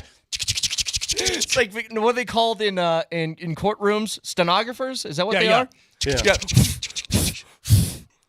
Be pretty badass, actually. So good I am. That's how hard I work. What if I was just talking, Vic, and as I'm talking, I'm spitting blood in the middle of this because I'm just so furiously giving you takes. How good is this take? Badass. All right, let's break a little bit early. Make sure we got time for both these guys. Max Gracerman coming up next as he is going to be playing in the BMW Championship. We'll ask him about that, having the tournament back in Colorado. Get to that next.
All right, BMW Championship coming up this weekend as the PGA returns to Colorado, and we go out to the Ramos Law hotline. Car accident, you need Ramos Law. Medical doctor and attorney, ramoslaw.com. We are joined by one of the participants, Max Gracerman, joining us. Max, thanks so much for the time, buddy. How you doing? Yeah, absolutely. Doing great. Enjoying the Denver weather. Thanks for having me. It's nice. Nice right now. We get this tournament coming back here. First of all, are you just pumped to play in the state of Colorado again? Have the PGA Tour back here? Yeah, I mean, I always have a good time when I come to Denver. I'm looking outside right now. I don't see a cloud in the sky, so that's good. And then I've played the Corn Ferry Tour event out at TPC Colorado a few times. Fortunately, finished second there last year, so I just always have good vibes when I come to Denver. Max, when you're in Denver and all the pros talk about the altitude, how many times do you think you use driver on that course this week? It's 8,000 yards. It's the longest course on the tour right now, but is driver going to be essential for your weaponry? It's definitely something that we're looking at in terms of, where's the bunker? Do I keep it short of the bunker? Do I go over it? Then you look at the altitude. You got about 10 to 15% depending on time of day. So like in the afternoon when it's pushing high 80s, it's almost 15%. At 8,000, at 10 to 15% is going to turn into low 7,000s. So 8,000 sounds really long, but when you adjust for altitude, it's nothing crazy, especially if you hit it pretty far. So probably mix between driver, 3-wood, and 2-iron. Actually, it's a mini driver. I don't even have a 3-wood. I saw you over the weekend. What a wonderful tournament there in Memphis. Great job, man. You almost had a 59. How much confidence do you have coming into this BMW? Because you were flying high, man. You worked your way up there in a nice fashion, top 33, and it feels like you've got it really cooking as you make your way here to Denver. Yeah, I'm playing some good golf, doing all the right things. Hopefully a win comes soon, but you just gotta keep doing what you're doing, keep working, and then the results will take care of itself. And hopefully this is my week, and if not, I've had an amazing rookie year, and I'm looking forward to next year. Max Gracerman with us. By the way, speaking of that, I know there's a whole bunch of nerves when you're at the top of the leaderboard and you're trying to win a tournament. What are the nerves like when you can see 59 in the sights, when you got that as a attainable goal? Yeah, like the 59-60 barrier, everyone talks about it in golf, and then coming down the stretch, like there's a par 70 and you get to like 8-9 under and you're like, oh wow, I can shoot 59. Then you're 10 under. It's like the pressure of winning, feel the nerves of trying to win on a Sunday afternoon, like winning a big tournament. It's crazy because it shouldn't feel that way. But yeah, I feel like shooting 59 is like winning a golf tournament. I was pretty nervous. I handled it pretty well, thankfully. Maybe another time. Max, I got had the privilege of playing the course on Saturday, and I got a sneak peek at the setup. The greens are faster than all get out. The rough is thick. Have you got a chance to get out on the course? Is this normal? What I saw on Saturday, is that normal to the pro? Yeah, Vic's saying it scared him to death. Yeah, I'm sure it did because it's looking pretty tough at the moment. I mean, you're talking about the best players in the world, so there'll still be some low scores. But, I mean, you look at the rough out there. It's healthy. It's dark green. It's long. It's thick. Greens are fast. Greens are firm. I mean, I think it's a pretty demanding, pretty challenging test. The average golfer, this would be an extremely difficult golf course. So we'll see. We'll see how the best players in the world hold up. Well, I'm predicting maybe like 15 under winning score. Yeah, that's what I was saying. That's exactly the number I put out there. I think it's going to be a heck of a number, too, because, again, we're so happy to have, again, the PGA Tour come back. This course, obviously, was the international tournament for an awfully long time, and Castle Pines has done a great job. And, Max, I want to ask you, I mean, when you talk about a rookie and you're in the BMW Championship and you have a chance to go to the Tour Championship in your first year, I mean, it feels like the transition from the Corn Ferry, and I saw you up in Berthoud and playing. It just feels like you've handled it with aplomb, that it's been no big deal to jump on the PGA Tour, but I'm sure it probably really isn't that way deep down inside, right? Yeah, I mean, on the outside, you can't quite see all the nerves and all the jitters on the inside. So I felt like starting the year, I think it was a little tough transition the first month or two for me, just kind of getting my feet wet. And there's a lot more people out. It's like kind of like a circus out here. You got trailers, you got media, you got bands, you got grandstands, all this stuff. And then I think once I just settled in a little bit, got more comfortable with where I was, and I just started playing great golf. And I think it just had to do with a little bit of a confidence and comfort level because, on the Korn Ferry, there's people watching, but there's not 20,000 people watching. It's like you're in an arena out here. It's a great feeling. I enjoy it, and it's been a really good rookie year. I'm thankful and grateful to be where I'm at. One piece of advice as we let you go, Max. I'm sure you've been told this. As long as you're Castle Pines, you cannot leave without a taste of one of those milkshakes, bro. Trust me, you'll never forget. You're not the first person that said that. Someone told me that yesterday, and I ended up having two. Yesterday, and I think I regretted it a little bit at night. But you were on the can all night if you had two of them. I think we're going down to one. I think that's where we're going to stop today. Max, I know you got to run. I just have a general question. I've wondered this. My handicap is a 10-2. How many me's would it take in a scramble to beat one of you in 18?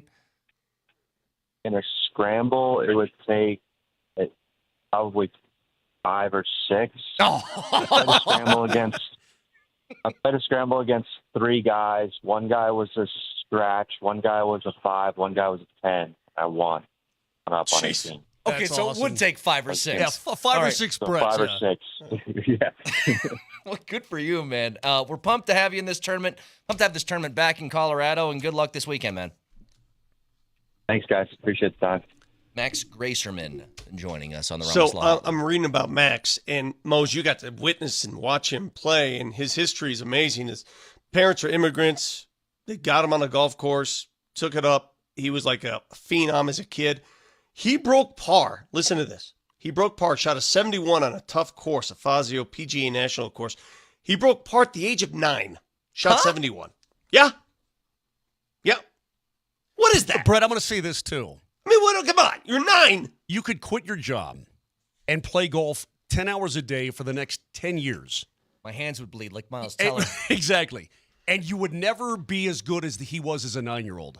No, of course. I'm just telling you.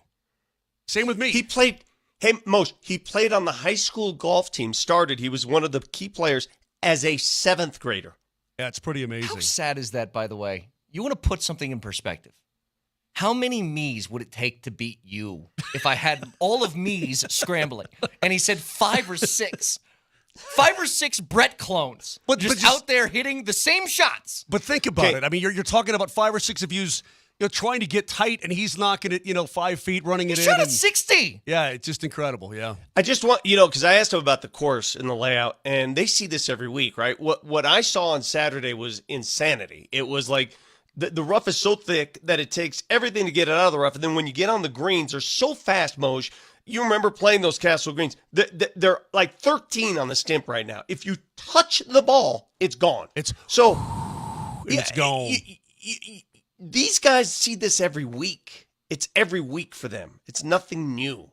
I mean, for us, I'm telling you, it's crazy. For us, we get up there and we're like, oh my God. It's so, first of all, it's scary, intimidating. You don't know where to put the ball, all this kind of thing. These guys do it. Just even your regular PGA Tour event, the course is really tricked up. I mean, it's they make it a great test of golf for the best in the world. Now you consider this is the playoffs, man. This is the second to last of the year. The only thing left is the Tour Championship. This is the BMW, and they're going to. I mean, it's long and it's going to be difficult, and it's going to be awesome to be out there. Awesome. By the way, Vic, you got me hooked up yet? I'm going to go tonight. Okay. I'll let you know. Going tonight. They have the Pro-Am party tonight, a private Luke Bryan concert. Tomorrow's the Pro-Am. We'll find out tonight who I'm playing with in terms of the pros, and can't wait. Couple of things here. Number one, Zach Steffen's going to join us in just a couple of minutes. Rapids goalie who had an amazing game in the Leagues Cup a few days ago. Secondly, Vic, what do you think you would shoot right now if I said, go walk the course, you'll be by yourself, go shoot? What do you think you hit? Well, I could tell you what I shot at Castle Pines the other day. It was an 89. In a cart. I'm saying you walk it. It's got to add a couple strokes. You walk the course. Dude, first of all, we were giving each other putts, so we didn't putt everything out. I'd be lucky to hold it under 100. Okay. I really would. If every shot counted, every putt counted, you had to putt it all out. It's that hard. It really is. Didn't Timberlake, he's a pretty good golfer. He owns his own dang golf course, for crying out loud. Yeah. and he tried to play a PGA Tour a setup, right? And he shot like what, Vic, 111 or something. I mean, it's something crazy, and he's a good player. So hang on. So you said you'd be lucky to break 100. That's what you said. I think I would. Now let me add, the crowd watches you every single shot. That's the difference. So, dude, what do you think I'm so worried about tomorrow? What do you think? I just told my wife about it. It just hit me. What if I hit somebody in the face? It's possible.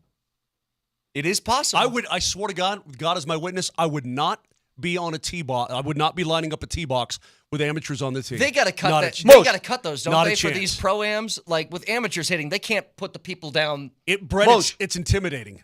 You've seen me shank straight right like 5 straight times. If somebody's straight right of me, get the hell out of the way. Yeah. I guarantee something's going to happen tomorrow.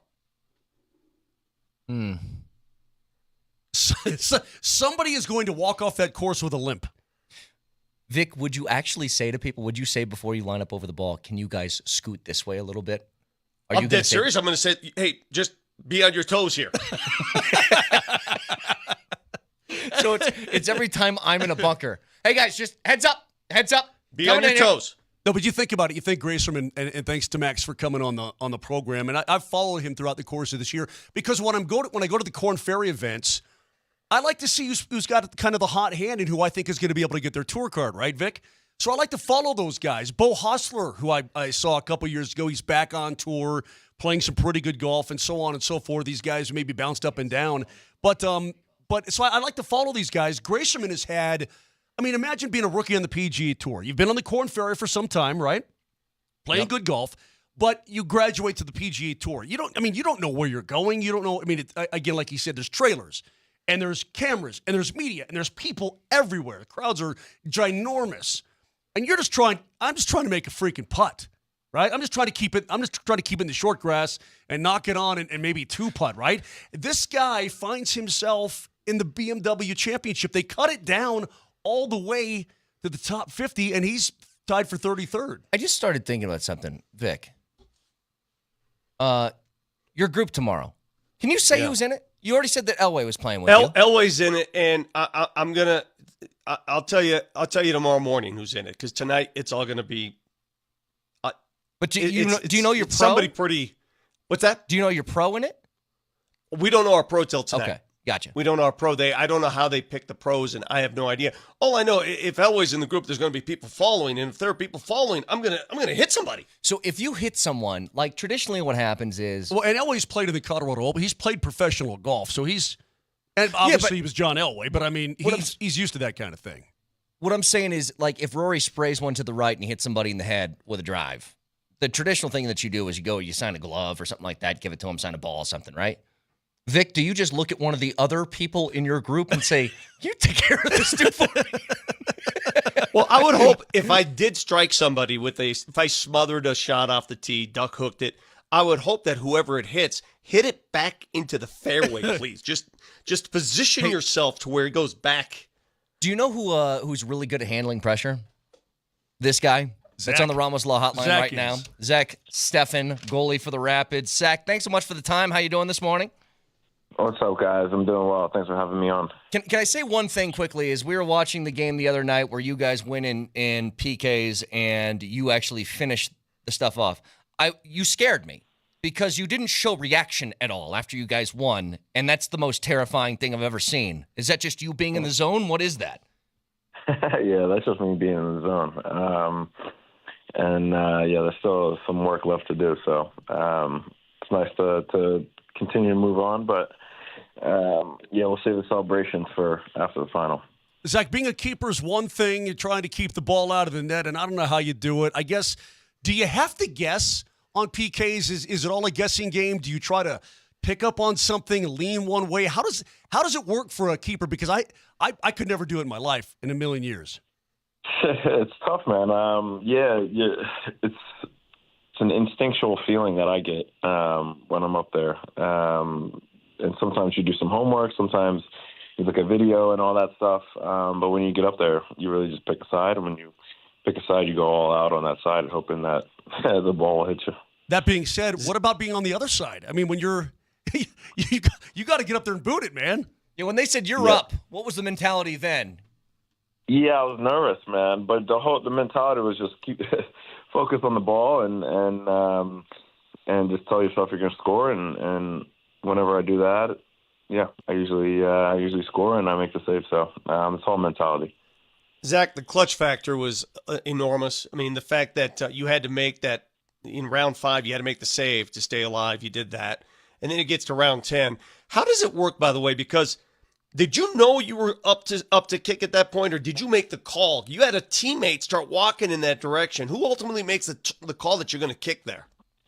Yeah, our coaches set up the shooting list after the game, and I wasn't really paying attention. I was really more focused on keeping the balls out than scoring it, and I had no idea when I was going, and then I was getting heckled in the corner, and I just look up and everybody's waving for me to go shoot, and I was like, oh shit, here we go. I was so nervous. But then when I just walked up there, it's all mentality. Like I said, just you're gonna score, just self-talk. So you're way more nervous kicking it than sitting in the goal, then obviously, because that's what you do, right? Sure. Like what? Exactly. How big a difference is the nerves there? Oh, massive, man. I definitely still get nervous when I'm in the goal trying to save the pens, but I mean, shooting is a whole different ballgame. Well, it's a probably more room for embarrassment, right? If somebody makes a kick, they're Absolutely. supposed to. If you miss, then you're kind of a jackass. Well, look at their goalie. Their goalie missed the entire box. Did you Yeah. feel for him when he went wide left with that? Yeah, man, because I knew what he was feeling. Walking up, at least I scored. So the pressure was really all on him. So he had even more pressure than I did. And, yeah, I felt bad for him, man. He's a great goalkeeper and just an unlucky moment Zach, for us, though. You guys are having a terrific season so far. And it's, again, we've followed Rapids soccer for a long time around here. And to see you guys rebound this year and the kind of season you're putting together, what's the feeling inside that room, man? Because you got something cooking right now. And in addition to what you're doing right now, I'm talking about in the MLS as well. Yeah, it's fun, man. We definitely have something special. A great group of guys who just want to get better and grow and push each other. So it's definitely a special year, and it's a time that we can't take for granted because you don't always find teams like this and coaching staffs like this. So we're really just trying to take it all in and ride the wave for as long as we can. You know, on top of that, can I make one request from you guys? As fun as this season is, can you not give us a heart attack every single game? Can we get like a 4-1 win or something like that? I know, man. I'm feeling the same way back there, bro. My poor heart. Yeah, that'll be nice. I'll talk to the boys, see what they say. Yeah, perfect. It's really great, this run that you guys are in the Leagues Cup. And I know that you guys are just hanging out in L.A., and at this point, it's just like, dude, let's go out and win the entire thing. But what is it like being away from home this long and just waiting for this thing as you guys keep winning? Yeah, I mean, there's worse places to hang out in for a couple of days. But it's business, you know. It is what it is. So obviously, we'd like to be home with our families and friends, but we got business to attend to, and we're very blessed to be able to play this sport for a living. You're still a young guy, and you got a lot of career ahead of you, and you've been in the EPL. By the way, I'm a Brentford Bees guy. Sorry about that. Okay. But I went to Brentford last year, and it was absolutely terrific. But you've had success in the EPL. You've had some international success as well. Talk about the decision to move over here to the States and become a Rapid and you know, working here back in the United States where you're from. But the difference is, and do you ever have aspirations sometime down the road, maybe heading back? Who knows, right? Yeah, man. So it was just it was a good challenge. I was looking at different situations, and Colorado was just a really good challenge. And I was talking to the coaches and everybody.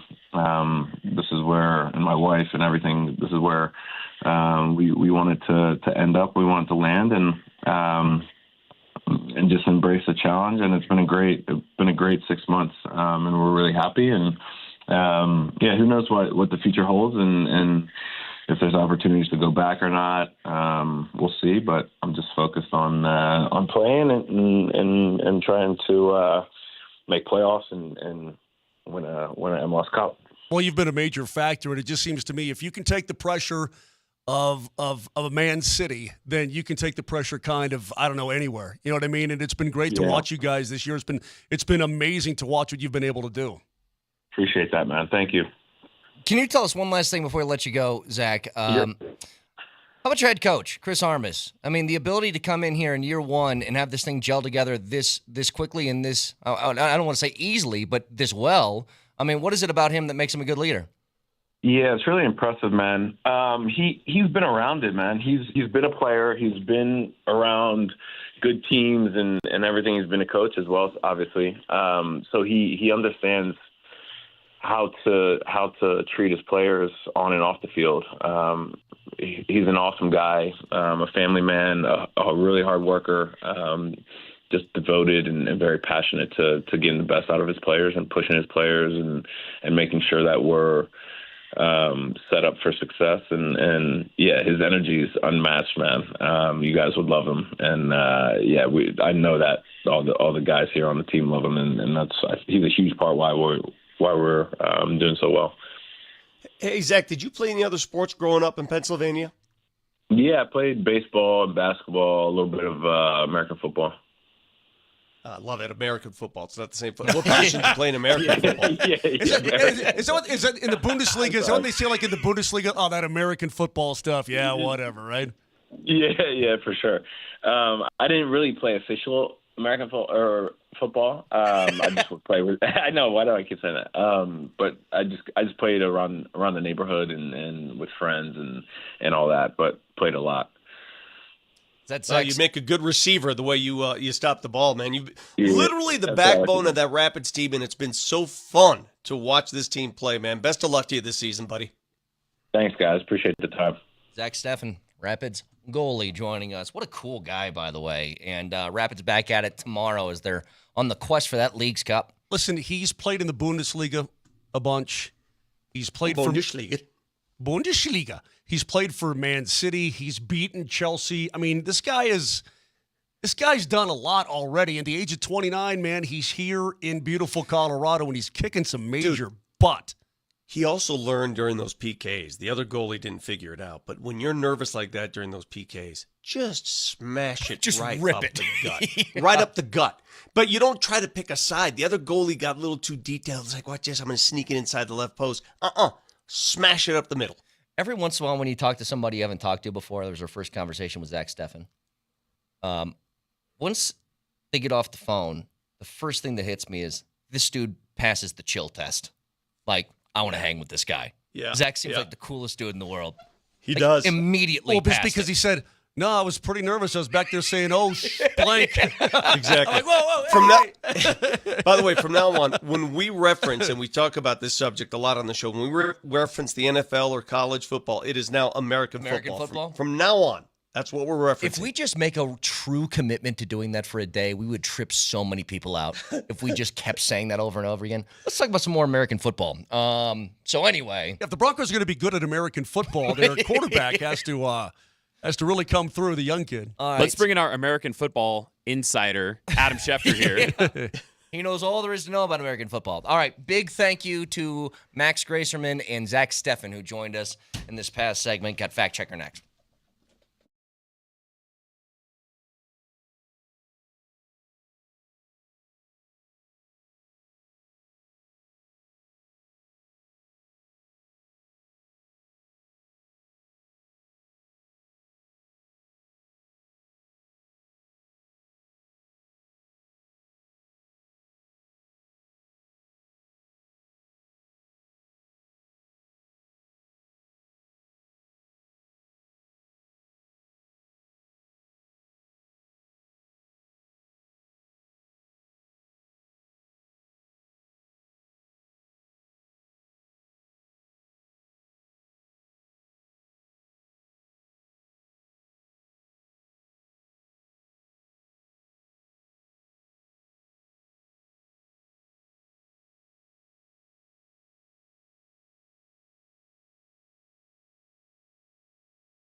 Shout out Max Gracerman and Zach Steffen for joining us in the last segment. A little different flavors. Hey, homie. Golf and football of the non-American variety. Non-American variety. Hey, homie. That's you. Yeah. I'm assuming you're going to be here tomorrow, so you can go straight to the old Coursey course? I am. That's good. That's all you had? That's it. That's all I had. What time you tee off tomorrow? Do you know what time the shotgun is? I have no idea. I'll find out tonight. It's not shotgun. They're going to run guys off the 1st and the 10th. Okay, cool. All right, cool. By the way, we're just a few days away from the opening of the college football season, which is that game in Dublin, the big one anyway, Florida State and Georgia Tech going to be facing off. Just on principle, is it weird that the opening game of the college football season is just like the new thing now is the Ireland game? Doesn't that seem a little bit odd and weird? Our sport, American football, is being played to open up the year in another country. And they've just been doing this for like the last 3 or 4 years. Now, I told you, the people in Ireland, or at least the people who go to Ireland for these games, seem to have a great time because it's a new place. I've always wanted to go to Ireland. Sounds fun. But one of the years, they ran out of beer at the stadium. And I think they're learning the process of how people consume their American football over there. Well, yeah, but how do we know that it was Americans drinking all the beer? I mean, from what I understand, Irish can drink beer pretty good. That's what I've heard. I mean, I've got some Irish in me. I don't want to go through your genetic tree again. Last time we talked about this, Vic, he's pulling up his phone and showing me all of the different things that he has, and I'm like, don't care. Not at all. So who's playing in this game? Florida State and Georgia Tech. God, Georgia Tech is one of those schools that just always... Do you know Georgia Tech shared a national title with the CU Buffs? It's crazy. I know. In 1991. It's crazy. Who was on that Georgia Tech team? I don't even remember. Let me see. But they shared a national championship. 91 Georgia Tech roster. I just saw, by the way, got Fox 31 on in here. Tyreek Hill and NFL players express interest in playing flag football in the 2028 Olympics. If that's the case, it's over. We're going to win every game by 100 points. Yeah. So get this. Their head coach was Bobby Ross. Famous Bobby Ross. Yeah. Their offensive coordinator was Ralph Friedgen. Their defensive coordinator was George O'Leary. Wow. Damn, they had some pretty big guys. Who played for them? I'm not recognizing like Sean Jones. Names. Sean Jones was their quarterback. Sean Jones. Moshe, tell me one guy that you remember playing in the NFL from this roster. One guy. Sean Jones played for Minnesota. I remember that. Who else? Give me some names. Give me running backs, receivers. I'll just have the ones that have the NFL tags next to them. So these are guys who played in the league. William Bell did. David Hendricks, a running back. Yeah, I remember the name. It's not familiar. No. Scott Sisson was a kicker. Okay. The fact, as you're reading this, Willie Clay, a defensive back. I want you to compare the players on that roster versus to CU? the players on the CU and like the Notre Dame rosters that played in that Orange Bowl that year. They were chock full of NFL stalwarts. How does Georgia Tech share a national title? I don't know, but that 91 Buffalo's team was rad. They were deep. God, that's a good team. That's a really not good 91. team. It might have been 90. I want to say 92, maybe. I don't know. I'm trying to remember. The national championship team was deep, but the team the Cordell Stewart team, that had just as many NFL players. Yeah, Vance Joseph, Eric Bieniemy, Mike Pritchard, Charles Johnson, Chad Brown, Alfred Williams, up and down the list. Yep. Greg Biekert. I mean, come on, man. Ronnie Bradford, Deion Figures, Tom Ruin, Canavis McGee. Do you know awesome? Canavis McGee was an awesome football player, man. Jay Lewinberg was on that team. Obviously, Alfred was on that team. Look at how many NFL players were on the field in that Orange Bowl. Look at the other side of the field. Oh, the Notre Dame? It's insane. You had 20 NFL players. Yeah. Crazy good team. 1990. Crazy good. Those guys all spent 3 to 4 years at CU. You know, and therein lies the difference. Right here Here's why when people hear me complain about Christian college football, Forey, Vic, Christian Forey was on the team. Yeah. Tom Ruin was on that team. My God. It's not that I don't like college football. I still love it. It's still my favorite sport. It's that you don't have that same, like all those players you mentioned. You're right. They spent their careers, their livelihood at those schools. That's their school. Our boy Derek West was on that team. Derek West was just a freshman then. That's who they are. That's their program, right? Very few transfers took place. Now I have no idea who plays where, man. Yeah. With a few minutes left, do you guys see this story what the MLB is kicking around enforcing? So they're thinking about enforcing a rule that a starting pitcher must go at least 6 innings. Jeez, that could be. So there's a couple of reasons as you can remove them before 6 innings. One is he throws 100 pitches. 2 is that he gives up 4 or more earned runs. 3 is that he gets injured. But they said they're getting kind of tired of like the bring in a different pitcher every 2 innings thing, and they want to see starting pitching be a thing again. They think they aren't throwing enough is part of the problem why elbow injuries are happening. Yeah, you got to police the injury thing because there are going to be a lot of fake blisters and all that business that emerge. I think they're going to have to add if you leave because of an injury, you can't make your next start.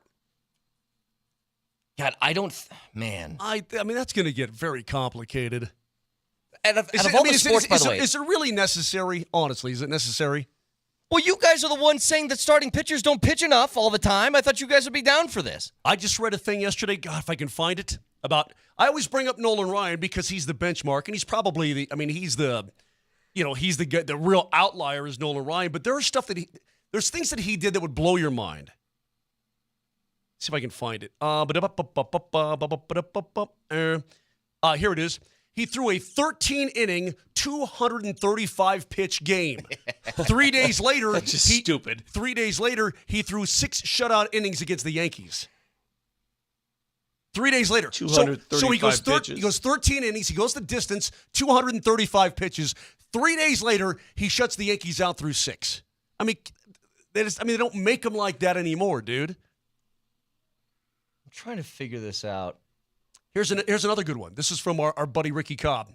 Nolan Ryan took 31 no-hitters into the 7th inning during his career. 31 into the 7th. My God.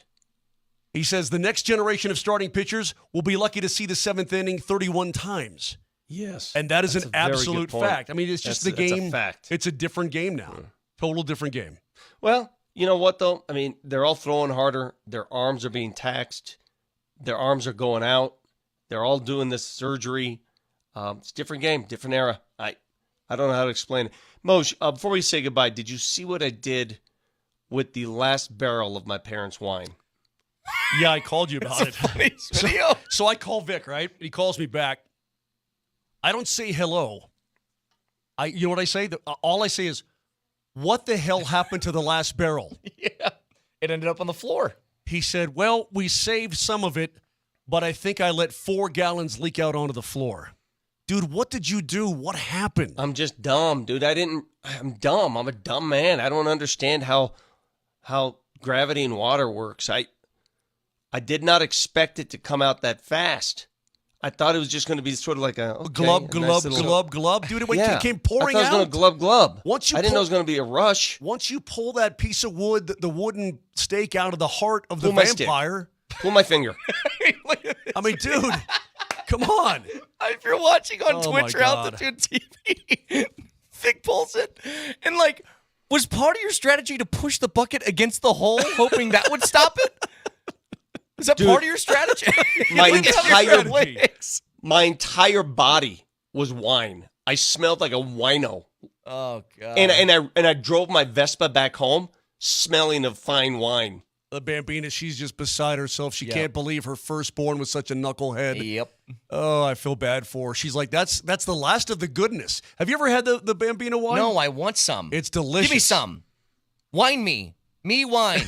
Wine me a lot now, wine. Come lick it off the floor. There's plenty there. Nelly, fact checker, please. Nelly monitors the mistakes in today's Fact Checker. Presented by Rock Plumbing, Heating, and Air Conditioning. Your local home comfort specialists. RockHeating.com. Rock, bringing comfort home and simplifying your life. Brett, the college football game played in Ireland 2 years ago that you keep referencing, it wasn't that they ran out of beer. It was that all the credit card readers in the stadium went down, and so they started giving away beer for free. That's what it was. And then they were limiting people to, a few pints per trip, so people would just go to the front of the line, get free beer, go to the back of the line, drink it, and then by the time they got to the front again, they were ready for more pints. They stopped watching the football game and just stood in line for free beer over and over again. And the best part was Nebraska lost that day, so. Woohoo! Can I tell you something about that, by the way? To the good people in Ireland, what great hospitality that is. Our card readers are down. Screw it. Take this for free. How cool is that? How many different arenas and ballparks around this country would do the same thing if their card reader didn't work? Zero is the answer. None of them. They would charge you a convenience fee for the free beer or something. Exactly. Shout out Ireland. Good on you. If you missed any of the show, including our conversations with the guys going to be playing at the BMW Championship, Max Gracerman or Rapids goalie Zach Steffen, you can check that out on the podcast, iTunes, Spotify, Spreaker, Mojo Lombardi and Kane, all of you. I hope you have a wonderful Tuesday. Vic, do not forget to take care of me tonight, please. Take it easy. Yeah, Call seriously. your wife. We'll talk to you tomorrow. You need a nap. That's what you need. Love you all very much. Goodbye. Still a lot of balls on the table.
And we're back. Oh, it's so good to be home on a 2K Tuesday. Dempsey and Company's the program. Alex Ryanemi alongside KJ Granderson, Josh Grismer, Anna Mills behind the phone today in studio. And as always, the namesake of the program, Christopher Dempsey. Brother. Welcome back. I have missed you so much. Yeah. I've been gone for 10 days. I'm glowing like I was going to say, are you refreshed? I've been in the sun for 10 days. This is the first time that 10 a.m. has hit the clock and I haven't had a Mai Tai in my hand, so maybe I'm going through withdrawals. But listen, I'm happy to be here. I'm happy to see your smiling face. Listen, 2 weeks ago, when it was the last time I was on air, nothing was happening. Right. We were out of Broncos camp. I was bored. I felt like we were seeing the same thing day after day after day. And then I leave, and then Gabe Landeskog gets back on the ice over the weekend, and he looks better than he always or ever has in the last 2 years. And lo and behold, Sunday night rolls around. We have a quarterback. Right. I leave and things happen. We have a quarterback in Denver. How do you feel about that? Given where you, where your original take on Bo Nix? My original take on Bo Nix was this. It was, I like the guy. Yep. I think he's a good prospect. I thought he was taken a little bit too early. It wasn't that I didn't want him there. Mm-hmm. It's not that I didn't want him on the team. It was that I thought, and granted, we saw six quarterback out of six, right? We saw the Rossini video saying, or interviewing Peyton saying that, yeah, there were other teams that we heard that were interested in Bo. Maybe not at 12, but they were interested in that player. So we didn't want to take the chance. And it was a better safe than sorry thing, but I thought that the Broncos could have traded down into the late teens or into the 20s and still gotten him. That was my sticking point with the Knicks selection at 12. It was never that I didn't think he could do it. It was never that I didn't think he was the right fit. And I thought it was going to take longer. And granted, it's preseason. Yes, you didn't see the same Packers team that you're going to see in the regular season. But the way the dude climbs the pocket, the way that he scrambles with his eyes downfield rather than just hoping to escape the 5-yard box that he's currently in was really exciting. He hits the back of his drop immediately, finds his first and second reads, and for me, what were we waiting for? We were waiting for the one wide receiver that Bo Nix was going to have a rapport with constantly. And we thought it was going to be, is it going to be Troy Franklin, his buddy from Oregon? Is it going to be Cortland, the number one from last year? Is it going to be Marvin Mims Jr., the player that all of us here in Denver wanted to see get more touches? Yep. But no, it's the obvious one. The guy who hasn't played in 2 years, and he's got a roster spot now. He's not going to be the vet cut. Dude, it's Tim Patrick. It was really, really good to see that kind of come to fruition. And he's kind of, in a weird way, Bo Nix is kind of the perfect quarterback for Tim Patrick. He's not burner down the field guy. He's not running 9-route guy. Like, that's 7 to 10 yards, find a soft spot, and have sure hands. That's all you need. Exactly right. Exactly right. And so I should have actually, it's funny what you mentioned that, Raj, because as I'm watching that game, and you're watching Tim Patrick make all the catches, and it ended up being 4 for 30 yards and a touchdown. It made total sense. It just made total sense. And, for Tim Patrick, it was obviously a necessary performance anyway, because he had a lukewarm training camp to that point, if we're just going to put it the way it was. He needed to have a standout moment, and he was able to do that. Look, there's a universe where this is, from the wide receiver standpoint, it feels like 3 years ago, right? When you got Cortland Sutton out there and Tim Patrick out there as your starters, maybe Josh Reynolds with them and like kind of a 3 wide receiver sets. And then you go from there. And I think you're right about the Troy Franklin thing too, which is I expected to see kind of a lot more explosive stuff right now. But if you go all the way back to the OTAs and what you started to hear immediately about Troy Franklin, it gave you a little pause. And listen, that ain't the offense, guys. Right. If you learned anything from week 2, and I'm not saying like Bo is the next coming of Peyton Manning or John Elway. He just looks like he's a fit, right? If you watch that game closely, there's not a lot of big shot plays downfield. They had a couple of them set up that Bo just didn't take the chance on. Namely, there was that play action play where he's looking too deep and he scrambles and he gains like a yard. Doesn't get sacked, but doesn't throw the devastating ball where he tries to force something and then it's a turnover on second down. Yep. A lot of this is use the screen game as an extension of the run game. Use a lot of dump that off in game. a ton of it. Yep. A ton of it. Yep. And a lot of stuff that lives between 7 and 10 yards, and namely in the middle of the field. He goes 7 of 7 in between the hash marks. Is one thing that Russ didn't do last year. And that Peyton looked at Russell Wilson and went, if you can't do that in my offense, we can't coexist. And now he's found the guy. But it's not going to be this nutso throw the football 55 yards down the field and hope that there is a chunk play every other possession. It's not going to happen. You have to live with these little just cut away, bite a few yards off at a time, and then before you know it, you're on the 35 and you've got 3 points on the board with hopefully another 4 to come. Well, yeah, and you're going to mix in. So remember, he had the 22-yard pass to Cortland Sutton. You're going to mix those in too. So everything is like everything won't be like 15 yards are in or 12 yards in. He'll have his chunks will be 20 to 25 yard chunks, quick slants, ends, those kinds of things. I'm cool with that. I'm cool with that too. Cause Raj, at the end of the day, like I literally don't care how you get the ball into the end zone, just that you do. And the thing that, I think that we all got caught up in too much with Bo Nix is what he can't do versus what he can do. And what you wish you saw, we watched Jordan Love just throw all these pretty long passes during the joint practice with the Packers. You're like, oh, I want that guy. I just want scores. And what Bo Nix has done very consistently over the course of 2 games is get his team into the red zone, and then they have scored touchdowns about half the time. And so, yeah, score points. Score it. Because that's where we all came in with. We don't want 16 points a game. Okay, he's going to give you more than 16 points a game. And what we saw at camp was, he can run. He's quick. He is elusive. I didn't realize it was that good until I saw him live against Green Bay in week 2 of the preseason. Yeah, he's pretty good at that. He's quick. He's really, really fast. He takes off. He runs. He's able to get out of really bad situations. And again, for me, it's climbing the pocket in those panic situations rather than trying to escape out the sides or turning his back to the offensive line. He climbs and then goes horizontal, right? We have the touchdown pass to Javonte Williams that gets called back because he steps over the line, but him stepping up and then going 5 yards left extends that play. It was one thing that we didn't see from Russ. We saw it earlier on in his career. We didn't see it here in Denver. Yeah, because Russ is playing just bad football now. Yeah, and you saw it in Pittsburgh, and they're in a rough spot right now. It looks like with him and Fields. Like when you see him play right now, does it make you feel any better about even taking this enormous? Yeah, sure does. Yeah. It sure does. It makes me think that Sean. No, it's a lot of money. I get it. I understand. It's a lot of money that you have to eat over this year and in the following season. And I was really upset. Right? I was on the bandwagon of like, let's eat it all this year, and just nobody's on the team but the quarterback to draft. Correct. And maybe you can win a game. Correct. Right. That was I didn't think it was actually like financially feasible, but we did the. We did the exercise. You could put a team together. It would be horrible. It'd be a bunch of high school players. Right. I just love his feet. I love how he takes off. I do too. I took off and run. I went and saw Kenny Chesney, Zach Brown, Uncle Cracker was there, among others.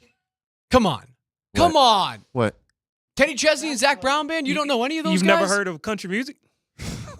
Dude's got like 40 number 1 hits. I couldn't even keep it together. Oh man! So I saw him Saturday night at MetLife with like all my cousins, my uncles, and stuff like that. Speaking of running, and we ended up taking like a limo and splitting it between the 12 of us. We had a great time. Just the guys. None of the girls in the family were invited. None of the wives. None of the aunts, the sisters, the moms. Nothing. Right. Just the fellas. Yeah. And bring a bunch of food out and a few bottles of tequila and. One of my cousins, very big tequila drinker, and it looks as though we're gonna run out of this tequila, and it starts raining. My cousin starts kind of like throwing a fit. He's like, I can't believe that I paid for all this stuff and I slow cooked all of these like pork ribs. He's like, what? You guys had one job. And I look at my cousin Jake, and terrible idea for me because Jake's a Division I baseball player, and I go, we need to go take a run because there weren't any Ubers getting into MetLife at that point on Saturday. So the only way to go and make the like 2-mile trek to the nearest bodega was to run the thing in a downpour. Jake ran over the footbridge, over the highway and over the river. Yes, I've been there before. To the bodega 3.5 minutes away. Shut up. Grabbed a couple of bottles of Tres Generaciones tequila and some Surfside seltzers. Ran back over in a downpour. We ran like 7-minute splits. Again, I'm chasing a current Division I athlete. I'm dying, man. I've got my Whoop on. It's screaming at me on my phone like, you need to cool it. We need a defibrillator for you. This is making my week. We come back, tequila in hand. And my cousin Kenny, who was screaming at me for not having the tequila, is asleep in the limo. This guy makes me run a 7-minute split in a downpour to a bodega that I could have gotten shot at, and he's taking a midday siesta. You know what? But you know what? You were there for the team. When he woke up, he had tequila. It was great. What was nice is that like I was nervous because all the vast majority of my cousins are like college age, right? So they're like 20 to 24. So they are in prime partying and stay up until the middle of the night, and then you wake up the next day at like 8 a.m. and you feel like you've slept for 12 hours. I am not in that situation anymore. So I was talking to my wife. I was like, Caitlin, I don't know how miserable I'm going to be on Sunday. I was like, I have to be really, really strong about like pacing myself and taking waters. The hour that we had left to go get all the liquor, it was perfect. Right. I sweat out what I had already had. Yep. You were ready. And I had an hour of just like not doing anything. I wake up on Sunday morning. I feel great. That's awesome. It was perfect. It's awesome. I love that. I digress. We'll talk about more Broncos roster decisions on the other side. Can you keep Zach Wilson on the practice squad? And can you keep 7 wide receivers? I think the answer is yes. We'll find out where we can make roster space on the other side. He's Chris Dempsey. I'm Alex Ryan Emmy. I'm back. It's a 2K Tuesday, 303-504-0925 on the Shop Mazda text line. Get your recommendations into KJ, your favorite 90s and 2000 songs all morning on Altitude.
2K Tuesday as we bounce back with some Larger Than Life by Backstreet Boys. Alex Ryan Emmy, Christopher A. Dempsey. This is not Zach Bryan? This is not Zach Or Bryan Kenny Chesney. or Kenny Chesney. No, I hate to break it to you. Okay. They were, at one point, just as big as Kenny Chesney was at one point in his career, I would argue. Yeah. Maybe larger.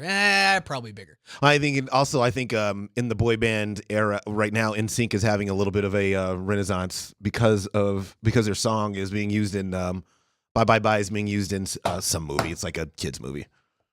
Did you see they've got like a Netflix special on that too now?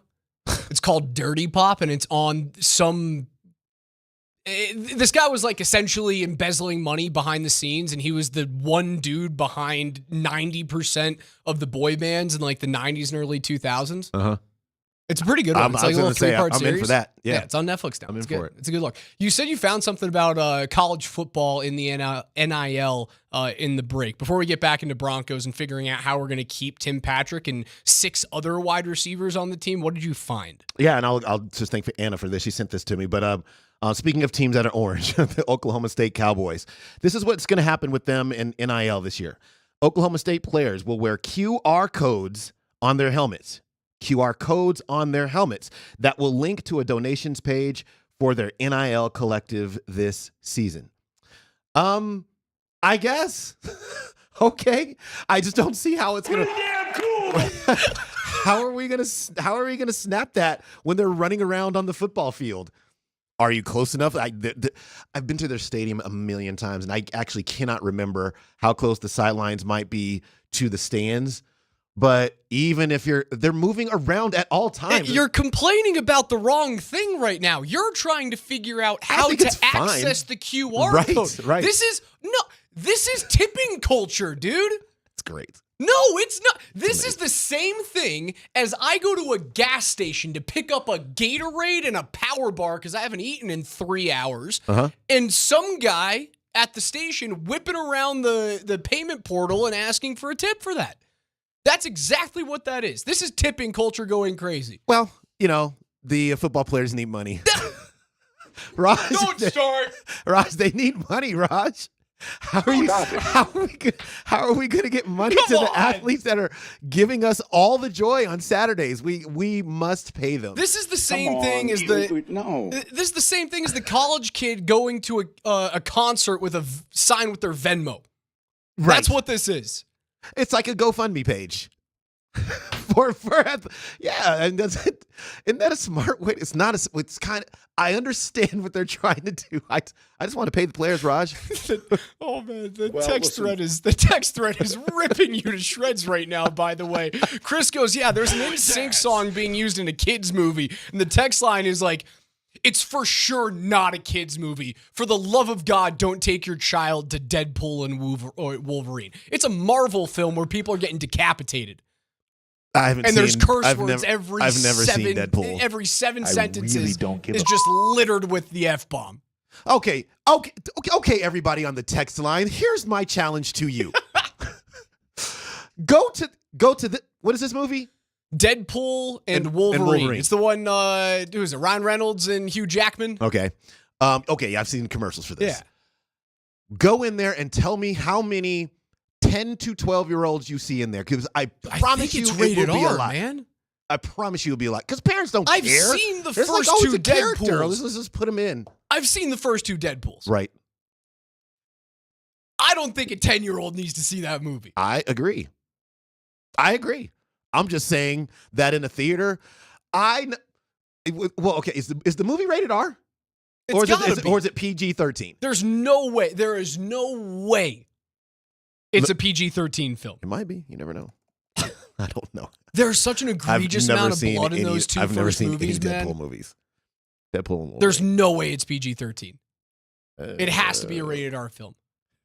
This is an easy thing to find. Go on to Google. Just confirm is rated R. Thank you. All right. Okay. KJ did it for you. Okay. Rated R. Well, don't take your kids The to that. 298. Don't There take were your no kids. kids whatsoever. Rated R. Rated R. Rated R? Yeah. It's rated R? Yeah, I've right. never seen Deadpool, so hey. I've seen Wolverine. We were talking earlier, obviously, about my love affair with Bo Nix now that has very quickly... Do you really not want college athletes to be paid? I never said that. Oh, okay. I never said that. I think that people should be tipped, right? Mhm. I tip at restaurants. I tip my baristas at Starbucks or wherever So you're like the heck I go. you're tipping the players for giving you entertainment on a Saturday. But again, it has to stop somewhere. You know what? I'll keep going back to, because this is my recent history. I'll go back to my trip. In New Jersey, you can't pump your own gas. You have to stay in your car, and some dude comes over and taps on your window, and I'm driving a clunker out there because it's the only car that my family's got out there. The window doesn't go down. You have to like press your hands against the window and shimmy it up. Yeah. So I have to do that. And then the guy brings me back my credit card after I've spent $80 on gas filling up the tank, and he kind of has his hand out. Right. Like Billy Schneider in Home Alone, asking for some zebra stripe gum. They force you into full service. Like You are so, like when I was a kid, if you there get were out in full service gasoline, the gas stations. So you could choose to do that. Actually, some of them were like this, where they would just come out and do it for you. Yeah. Some of them gave you the choice to be able to do it, and then, but those went away. No choice. No choice in New Jersey.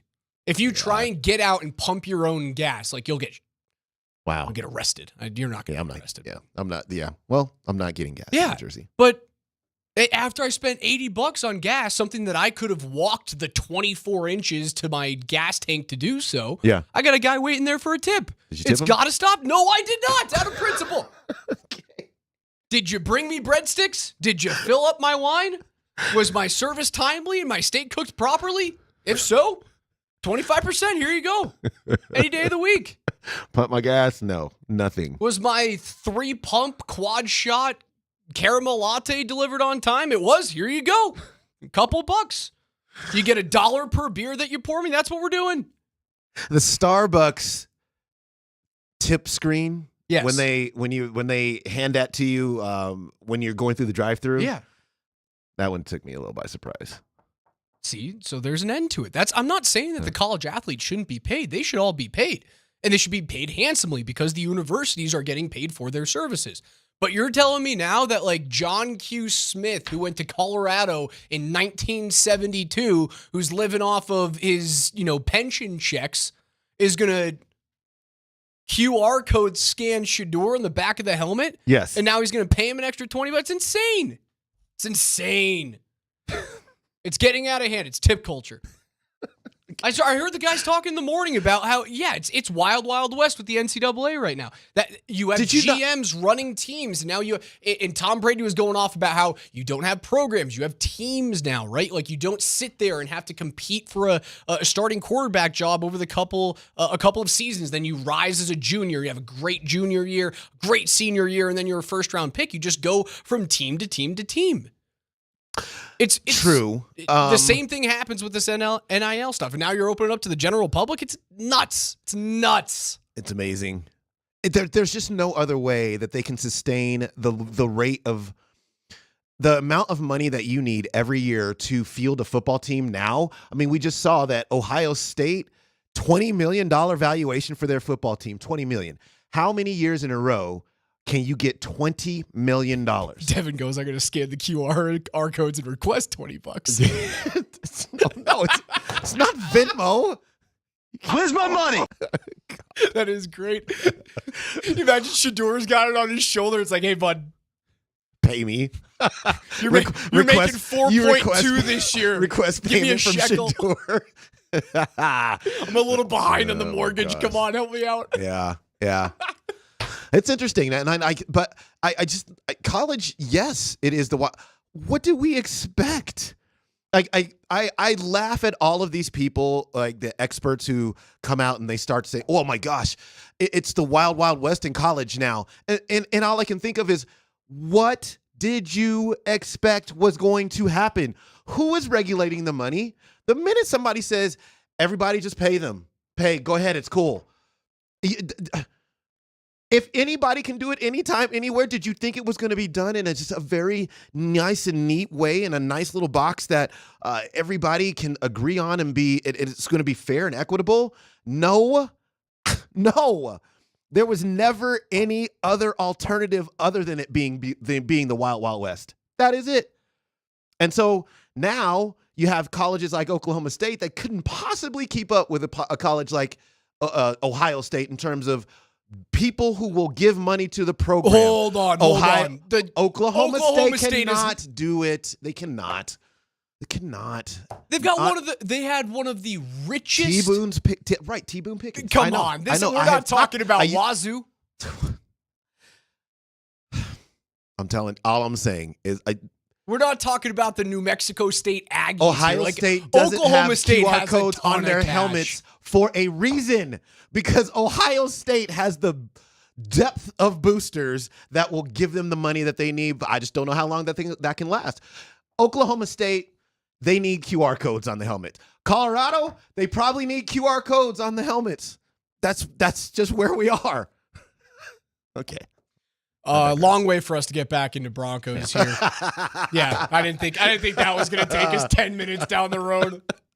Tipping culture. You know what? While we're off of Broncos subject, they came to your defense, Dimps, because they said 8 and 9-year-olds have already seen Deadpool and Wolverine. Thank you. This is all I'm saying. You take them already to go see it now? Yeah, there you go. There you go. I'm not going to do that.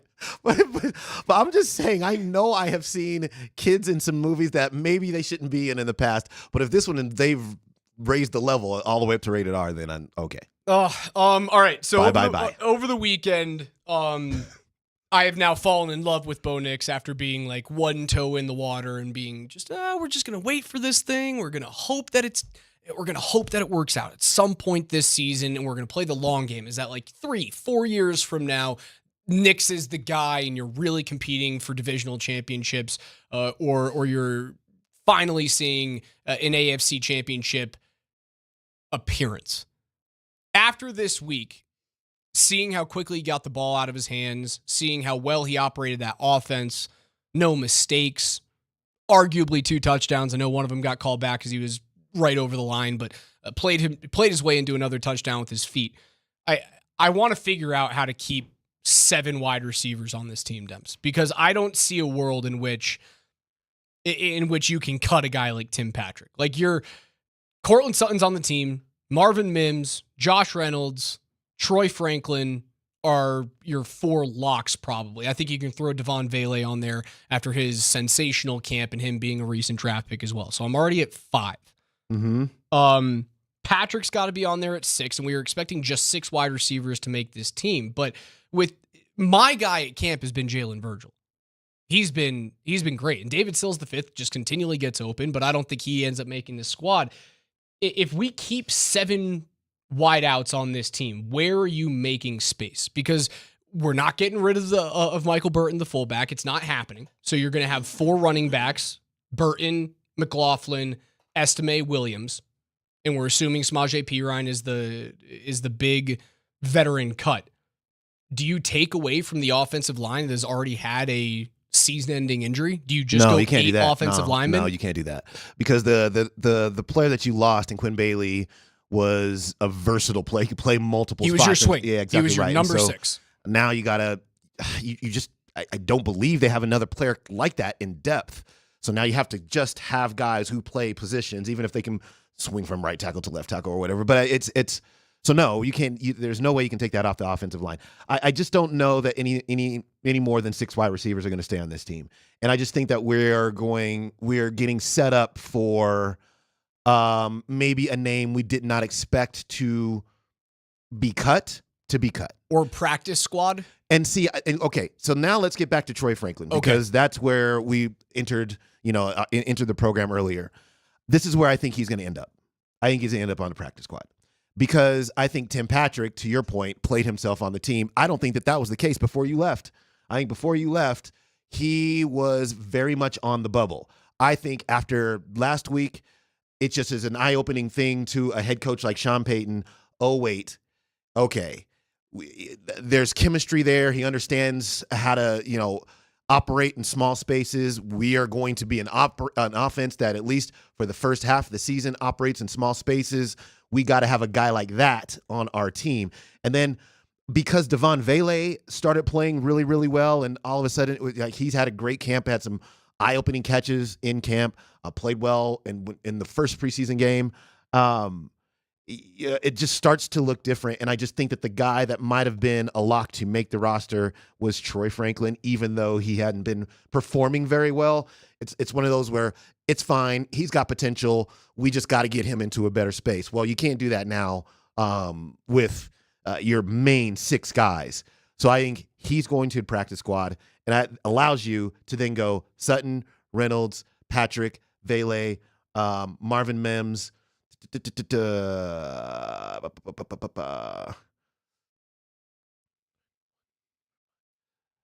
6? I think you already named 6. Yeah, I think I named. Yeah, I was trying to count through. You named 6. Yeah, those 6. So, because Raj also, this team is still not going to be. They've been fairly effective in the air. I just don't expect it to be a football team that operates quite like that during the regular season. It's still going to be like a run. Let's base it on the run, and then let's do things off the run. And if that's going to be your identity, then you don't need like 7 wide receivers, because you're not going to be utilizing like that. Just maybe down the road, maybe even next season. But until you can get your rookie quarterback comfortable in the regular season, the interesting thing to me about Bo Nix is how in the first 2 games, if you watched Oregon, it looks a whole heck of a lot like Oregon. Like his efficiency, how he operates. We were talking about that. I'm sitting here in a CU shirt. I watched him rip CU to shreds last year, doing some of this same stuff. And I liken that. I attribute that to preseason football. If you're quick with your decision making in the preseason, you can probably look pretty effective. That's why we see these rookie quarterbacks. Caleb Williams looks really good. Jaden Daniels looks really good.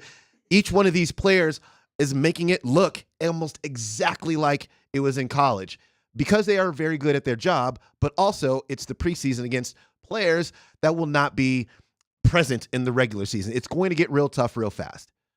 But for the Broncos, the way they protect them is through the run game. That's why you keep more offensive linemen and you reduce the wide receiver room. And I think that's going to, for Troy Franklin, because he hasn't performed, that's going to put him in a practice squad situation. The question from the 298, has anyone beside me thought that they were really just trying to highlight Tim Patrick to give him a little bit of trade value? The amount of money they saved by trading/cutting him and Stidham is hard to ignore for how much everyone keeps talking about their lack of depth. Yeah, maybe for Stidham, because if when we haven't even gotten to this, and I'm sure we will, which is what's happening in the backup quarterback situation. But the reason why they kept Courtland Sutton, you remember that the Broncos rebuffed all trade offers for Courtland Sutton, and basically just have always said that they wanted to keep him, even though he was asking for a bump of money, which they gave him. But the reason why they wanted him to be present on the roster was to give Bo Nix a veteran that can help him as he developed in his career. I think the exact same thing for Tim Patrick. So I don't think there's trade value being cultivated here. $6 million of cap hit. Yeah, you would take off. I think that's negligible for them.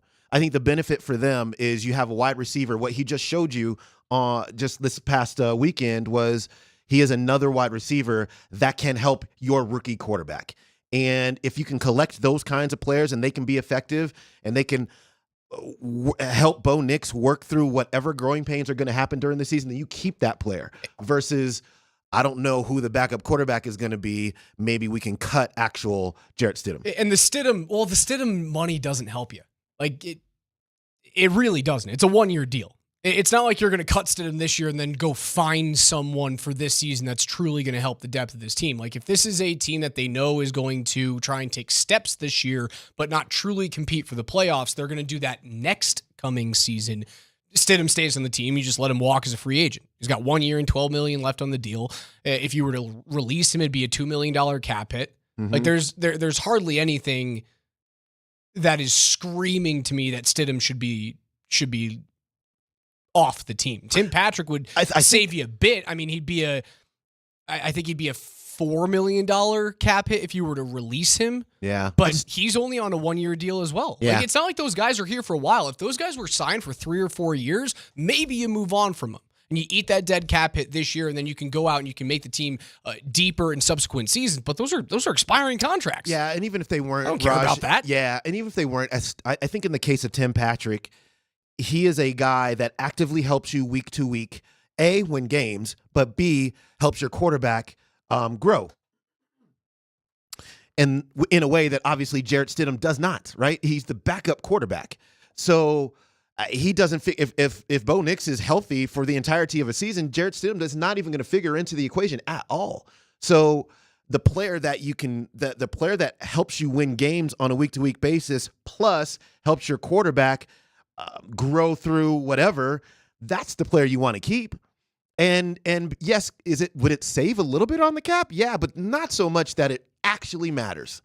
It matters more that he is on the field helping than he is now cut and you have a little bit more money to play with. That's Chris Dempsey. I'm Alex Ryanemi. You guys can listen to us wherever you want in the Altitude Sports Radio mobile app that's powered by the Wilhite Law Firm. Injury lawyers, go to wilhitewins.com. That's wilhitewins.com.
Back on a 2K Tuesday, Alex Ryan Emmy alongside Chris Dempsey. It's nice to be back home after taking a little bit of time off. Excited to get back into a little bit more Broncos talk now that we've got a clear picture at what's happening with a starting quarterback, or so we expect. Also, again, I leave town and lots of things happen. Like I left on my honeymoon last year, and then the Buffs won all the games. Won all of the football games. So we have to blame you, actually, for the collapse. When you came back, they collapsed? Yeah. Okay, so your That record... could have been me. Yep, your record is what was... They were 3-0 when you got here, so... 1-8. Yeah, not great. Okay, all right, Raj. Not You're gonna have to make up for it. I'll find a way.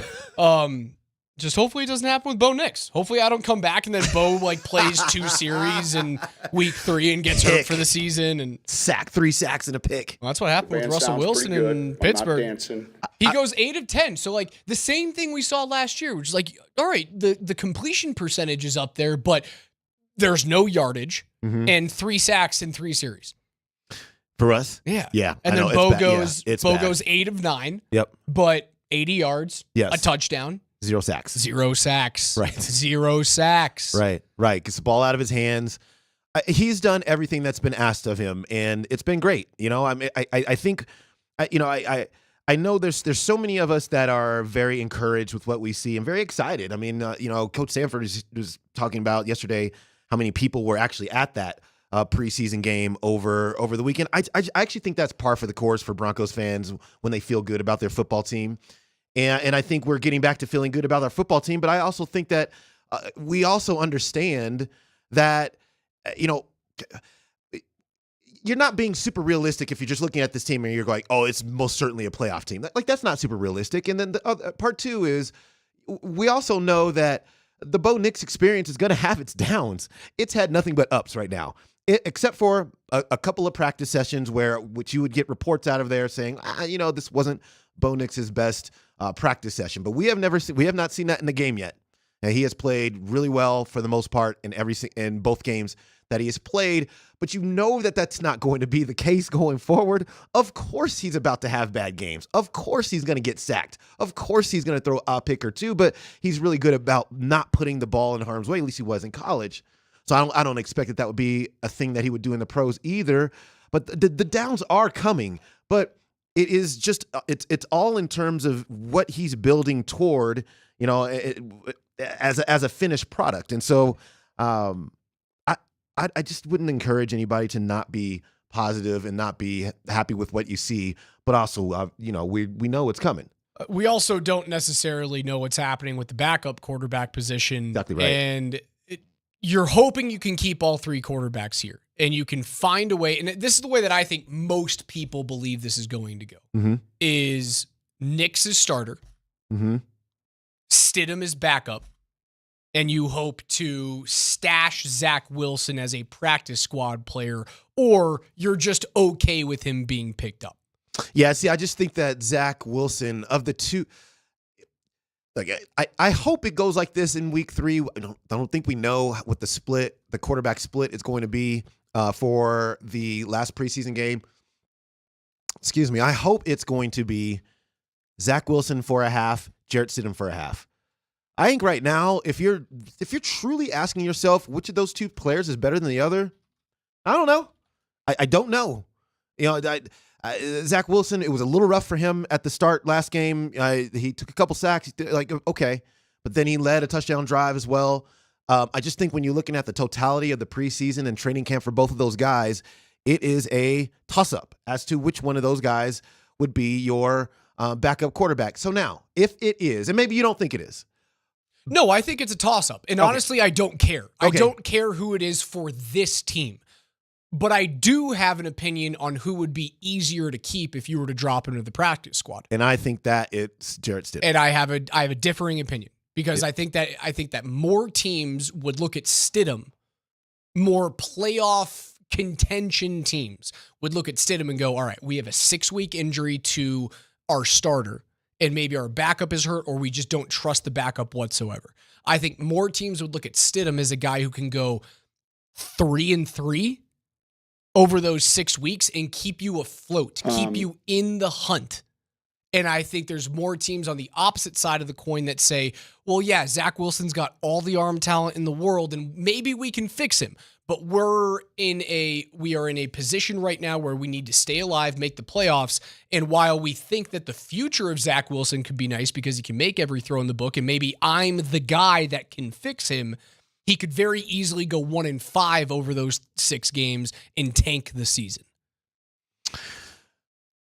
I think that even in this small sample size of Zach Wilson here in Denver, I think what he has shown is probably what many people have been saying. And I've been a little hesitant to jump on board. And I'm not totally on board, but I can recognize, I think, what I'm seeing, which is he is playing better.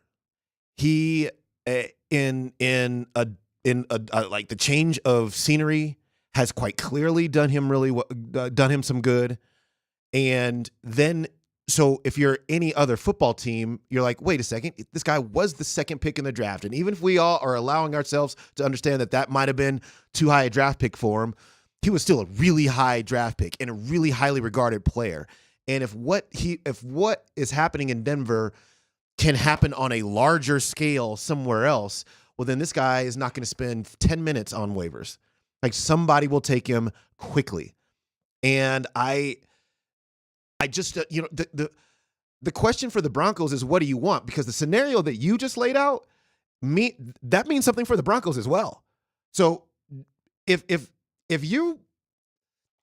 we take your scenario, and your scenario is Jarrett Stidham allows you to be able to stay afloat, and Zach Wilson has a floor that is much worse than Jarrett Stidham's floor, yes, then Broncos should probably cut Zach Wilson. But I don't think they think that. I think there is just this. I guess I don't have empirical evidence of this, but I just think that they really like the thought of being able to continue to work with Zach Wilson and raise his floor. Call it what it is. It's an ego. Because he's got a higher. Call it what it is. It's an ego play. Well, he's got a higher ceiling. Right. Ego play. Zach Wilson has a higher I'm the guy. It's the ego play. Okay, I'm the guy that can fix Zach Wilson. Maybe he's not wrong. But maybe he's not wrong. Even if we don't like it, maybe Sean Payton is not wrong, and maybe he's showing us this right now. I think that I don't love his attitude. But what I did love was, even when you had a team that was 1-5 last year, somehow he got that team to win 5 straight games and finish with a season that we probably didn't think that they were having by the end of October or the middle of October. We thought, well, this is going to be crashing, terrible burn. He is a good coach. And the fact that, yes, we should give Bo Nix a lot of credit for coming in and learning and being coachable and all those things, but he is running things that Sean Payton is putting out. Those are his X's and O's. And I am not inclined to sit here and say Sean Payton shouldn't have an ego about, developing quarterbacks. You see this coming out of, speaking in the relative realm of quarterbacks, and the Olympics are over, but LA 2028 feels like it's right around the corner. I don't know why. Like, it feels like it's happening next year and it's so far away.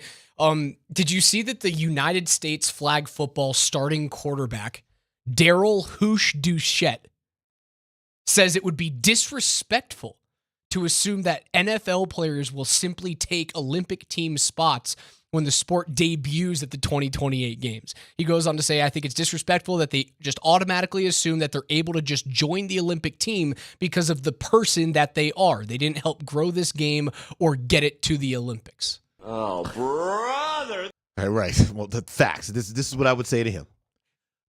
Sucks to be you, bro. I'm sorry. Like, if Tyreek Hill wants to play, he's playing. He's a 5'7" quarterback, never played college or pro football, but was a state champion bowler. Oh, God. a state champion bowler, and he said he would welcome the opportunity for national football players to come and compete for the job. Could they not? Hold on, no, this would be. Dude, you remember the show Pros versus Joes? Yeah. Back in, it was Sure like do. early 2000s, probably like 2002 to 2006-ish. Yeah, somewhere in there. Somewhere in there. Where ESPN tried to do the whole, like, imagine if you just had a random fat dude who's drinking CLs on his couch watching these sports come out and play against the actual guys. Yeah. Kind of the same thing that, like, when they put Jared Allen against Johnny Knoxville and had Knoxville running cross routes across the middle and Allen just taking his block off. Right. This would be amazing content. Open tryouts for the U.S. national flag football team. You wouldn't have the same violent collisions, which would, like, that's devastating because that would be awesome to watch.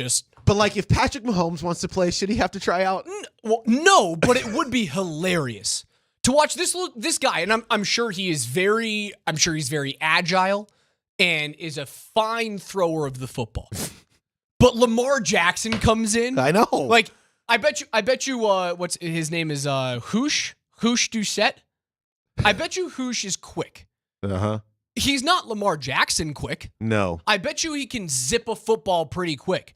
He can't do what Patrick Mahomes can do. And okay, let's just take this 4 years down the road, right? If Jaden Daniels wants to play, come on, right? If Caleb Williams wants to play, he's playing. How awesome of television would that be?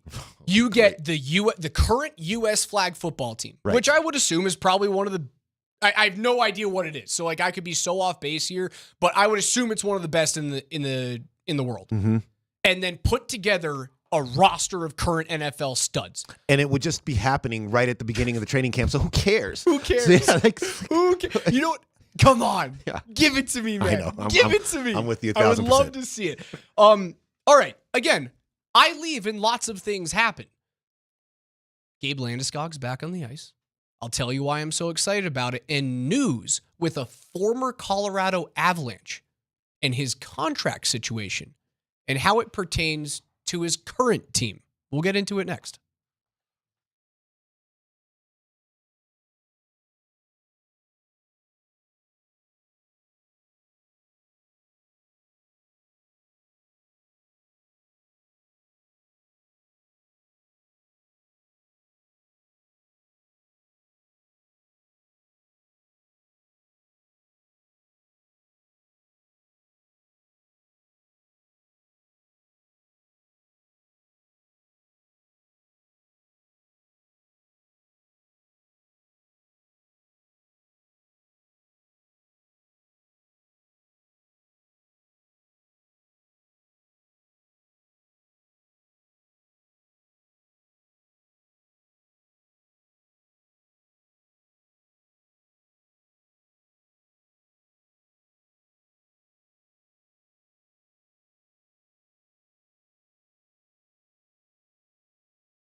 going on, Lonzo, man? It's good to see you. How you doing, man? How you feeling? Solid, bro. Can I ask you how's your recovery going?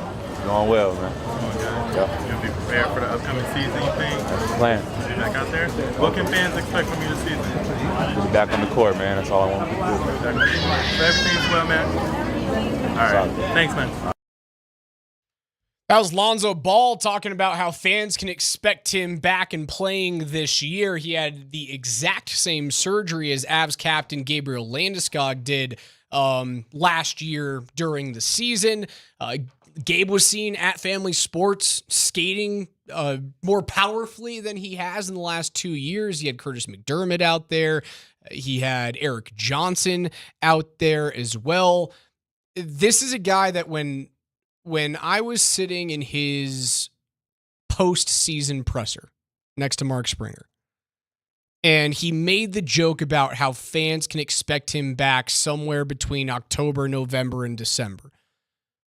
While a lot of people read that as like, oh, he's just leaving it completely open-ended and you might not see Gabe at all this year, or you might not see him into when the calendar turns to 2025. I read that as, like, I think you're going to see him before Val Nichushkin gets back to this team. Really? The video that I saw, and again, I was not there in person, the video that I saw looked way closer to NHL preseason skate-around practice than I have seen him in 2 seasons. And it'll bring the Avs from a situation that, like, I think they finished 9th. In The Athletic does a annual fan survey of like how confident they are in their team. And the Avs over the past 4 or 5 years have been solidly in the top 5.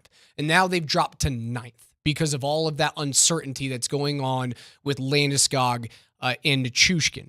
And with Gabe coming back, I think you automatically vault into the top 5.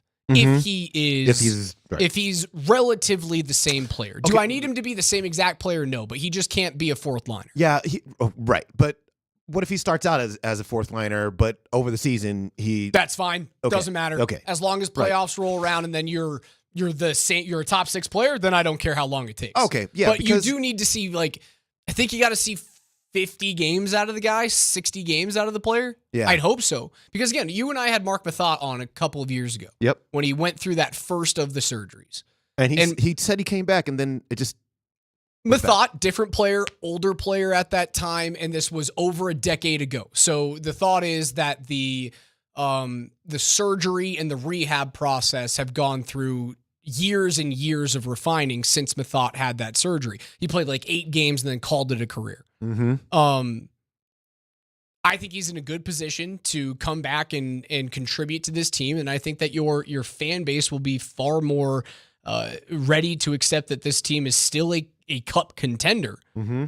It all does, however, come back to the Nichushkin situation. It's funny that did you see the news out of Philly? That Ryan Johansson, who was here, right? Was here for a little bit and just didn't mesh well, doesn't have the speed to play anymore. I thought it was a really good signing at the time because Nashville ate half of his $8 million deal over the course of those 2 seasons. And I went, hey, listen, it's a chance that you have a true number 2 center here if he can keep up. And Ryan Johansson's legs are just shot. It's that simple. Didn't fit here. Didn't fit in Philly when he got traded. Was that the Sean Walker trade? No. Yes, he was part of the Sean Walker deal. trade. Yes. Yeah, okay. Because you had to move money out and then you had to move out picks. Yeah. He was part of that Walker deal that brought him here for just a couple of months. And now Philadelphia has moved to terminate the contract of Ryan Johansson for material breach. And what material breach is in the National Hockey League is one of 2 things. It is the failure, refusal, or neglect to obey the club's rules of governing, training, and conduct of players. If such failure, refusal, or neglect should constitute a material breach of the standard player contract, or a failure, refusal, or neglect to render his services, the player's services, hereunder or in any other manner materially breach the SPC. So what that's saying is that it's very open-ended, is that the team can go back and say, we have our own governing rules for this club. And if you do not meet those, you are then in breach of contract. And we have an avenue to go to the National Hockey League's central registry, which, by the way, the Avs just hired an assistant GM who was like the VP of the central registry. It's essentially Chris McFarland's guy to make sure that everything is cap compliant. Mm-hmm. And honestly, I think it's also part of like, hey, how do we get around this Val Nichushkin situation if we don't trust the player to come back? Or if the locker room comes to us as management and goes, guys, we can't do this again with it hanging over our heads. I think that's the reason why they brought in, I can't remember the guy's the name, the new assistant GM, if you can find it, KJ for me. Happened again this weekend. Things that happen when I leave. I think that the Avs would try and go this route. The same way that the LA Kings went with Mike Richards. But the issue is, anytime that we've seen these material breach of contracts, there is always a settlement and there's always a recapture penalty for the team. The material breach is so that like the team would still have to pay out the money, but they don't get killed on the cap side.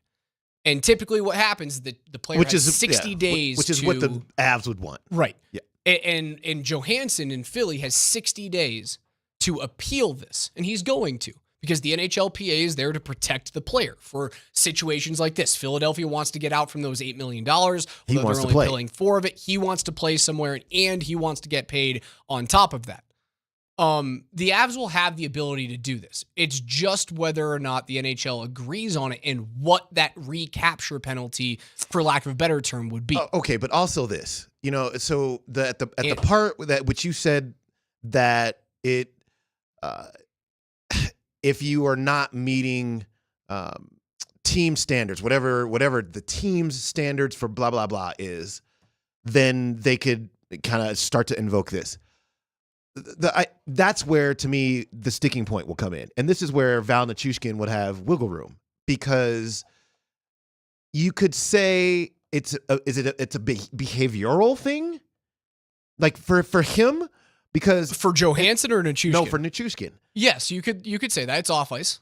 That directly impacts your ability to carry out the contract that you signed with the club. Okay, so but recall Nichushkin, if you go all the way back to Seattle, he said, hey, I wasn't playing in that series, and it wasn't because of any other thing, but I was injured, but I was going to play in the following series. So he'll chip away at it. He'll chip away at that right there. Now, look, he's now been in the program, a couple times, two times? Three times. Three times now. And what he does have going for him is that the team was in his corner in Seattle. The Exactly team right. can't go back and go, well, there was something fishy that happened in Seattle. Right. Because now that's all in stone. Correct. The Avs went by their book, and the communication was vague, to say the very least. Mm-hmm. They can't go back and go, you did something wrong in Seattle, because the NHLPA will look at the organization and go, well, did you hide something? Right. Was there something else? Was there something nefarious that we should have known about back then? Then you put yourself in jeopardy. Right. Because then his situation, I don't want to make it sound, then his situation after that is more, oh boy, I'm going to put this in air quotes, like normal from the standpoint of, okay, he was just put in the behavior, like the assistance program twice after that, and then he came back. So the Avs have had multiple players in that program and that come right back. And so it would be very difficult for the team to then build a case against him that would say he is in breach of some sort of clause in our contract, because the NHLPA would just come back and say, well, what was that? He was an individual that needed help, and you guys helped him get help, which is that's the normal process of how these things work, but it doesn't mean he breached a contract. And so it would be a very, very, very interesting battle. It would be very interesting, given what the parties have already said and how this is played out. Again, you would have to find a way to do what the Kings did with Mike Richards, and the rest of the league was not thrilled with it. The rest of the league was not thrilled with the Slava Voinov situation. And Voinov's, for those of you who don't know the situation, Voinov was a domestic violence issue that happened, I believe, overseas. and the NHL just went, "You're done. Yeah. You're out." Like And that. but the other 30 organizations around the National Hockey League was like, they just get out scot-free for this. Right. And I bet you the Avs are probably pointing back to those two situations where both of those issues with Richards and Voinov with the LA Kings were legal issues. And they're going to try and go back on that. But Nichushkin's got this thing in his camp and goes, I haven't done anything legally wrong. Therefore, Right. the contract, Correct. it's built into the CBA that if I have personal issues, and that's what this is right now for Val, Yep. I have contractual protections by the CBA that you can't chop me off. Correct. So while I think that that's the avenue that the Avs would have tried to go with Nichushkin is this Philadelphia, hey, material breach. And what happened in Philly is that the word out of Philly is that Johansson hid an injury from the Flyers. Oh. That okay. he got traded there and went, well, I'm injured now, can't play. And that's what's happening in the offseason is that he's looking at the Flyers and Danny Briere, former NHL great, is their GM now and going, well, can't play. I'm injured, so you just have to pay me. And then I'm a free agent next year and I can go play overseas or I can sign a minimum contract in Columbus where I was loved for many years. I'll play for $1 million on a team that's not going to win any hockey games. I don't know if the Avs are going to have that leg to stand on. It is. They will try. That is the avenue that they would try to go. Yeah. But as I think we've come to the realization is this is the year that you will see is Gabe the player he once was, and can Val figure it out? And if those two marks are checked, the Avs are a Stanley Cup favorite, not a contender, a favorite. If both of those boxes are out, those are big boxes, you're man. looking at a 7 or 8 seed at the best. And the reason why is because you have the two best players, two of the three best players in the planet. Okay, let me ask you this. If one of the two boxes is checked, where are the Avs?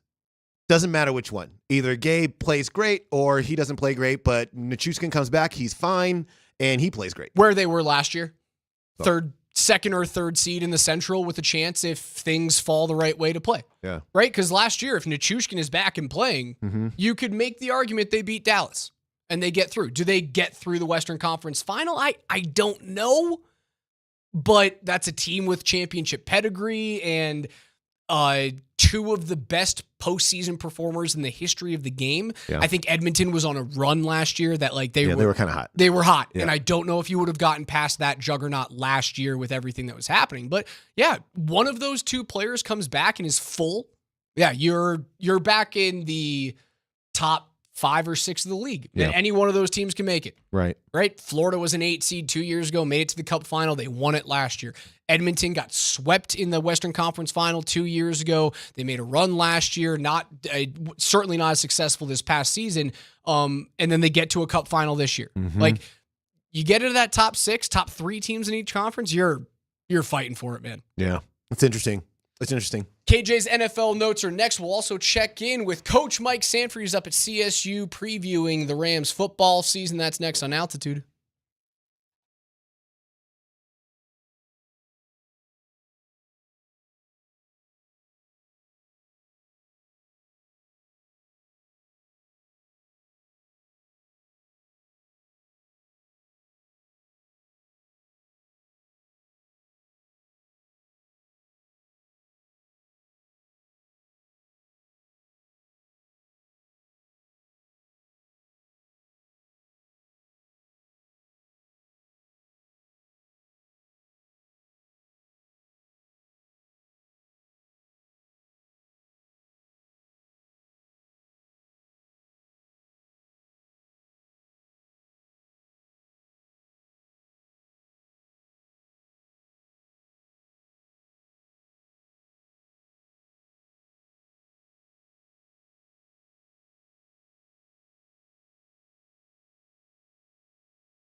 Dempsey and Company present KJ's NFL Notes. Why are you smiling? Because I love football. Football's fun. Fun, sir. Fun, sir. It's fun. Brought to you by Mountain High Appliance. Locally owned and operated since 1993. Colorado's most complete appliance store. Every day here on Dempsey and Company, we go through the biggest stories on the gridiron with KJ's NFL Notes. In 10 minutes, we'll check up with Coach Mike Sanford. He's at CSU with the Rams, getting ready for their season. But before that, what are your biggest stories, Mr. Granders?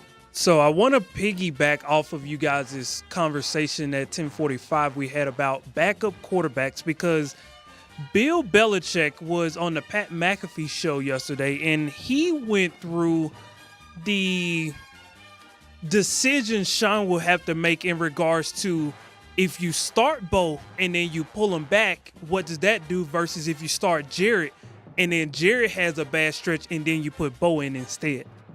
What I don't think you want to do, is put Bo in there and then after 3 or 4 games, find out you need to take him out and put Stid back in there and go that way. I don't think that would work. I think that just creates a lot of confusion, and I really don't think that's what you want to do. If you're sure Bo Nix is the guy, then you go with him, but you don't turn back. You stay with him all the way through. If you go the other way and start with Stid, who's actually played, I think, pretty well in the preseason. I mean, overall, I thought he's done a decent job. If you feel like he gives your team a better chance to win and you want to give, the younger player a little more chance and you don't think he's quite ready yet, then when you make that move, you're going to make it, whether it's to start the season, week 3, week 6, week 8 at the bye week, whatever it is. Once you make that move, then I think you're committed to it all the way. You don't want to change it at that point. Do we see a world where Sean Payton would actually start Stidham to protect Bo Nix, thinking that eventually Stidham will have a stretch where Bo can come in as the savior? I don't. And I think it's because of how much success that we saw in week 2 of the preseason. And the fact that he didn't crumble in his first joint practice sessions, did not crumble from all the reports that I heard. You saw it with your own eyes, Demps, and I think you can attest to that. It's funny. Belichick getting his boys back, right? He's got Stiddy's back. He's like, hey, listen, he's been pretty good. I've liked what I've seen out of him in the preseason. Good for him. Yeah, those 2 interceptions were not his fault, okay? They were bad at the line of scrimmage, but it wasn't his fault. Love that from Bill there. I don't think that's the protection. I think the built-in protection will be going back to that conversation that Dempsey and I had at a quarter to the hour, which is Stidham as a backup.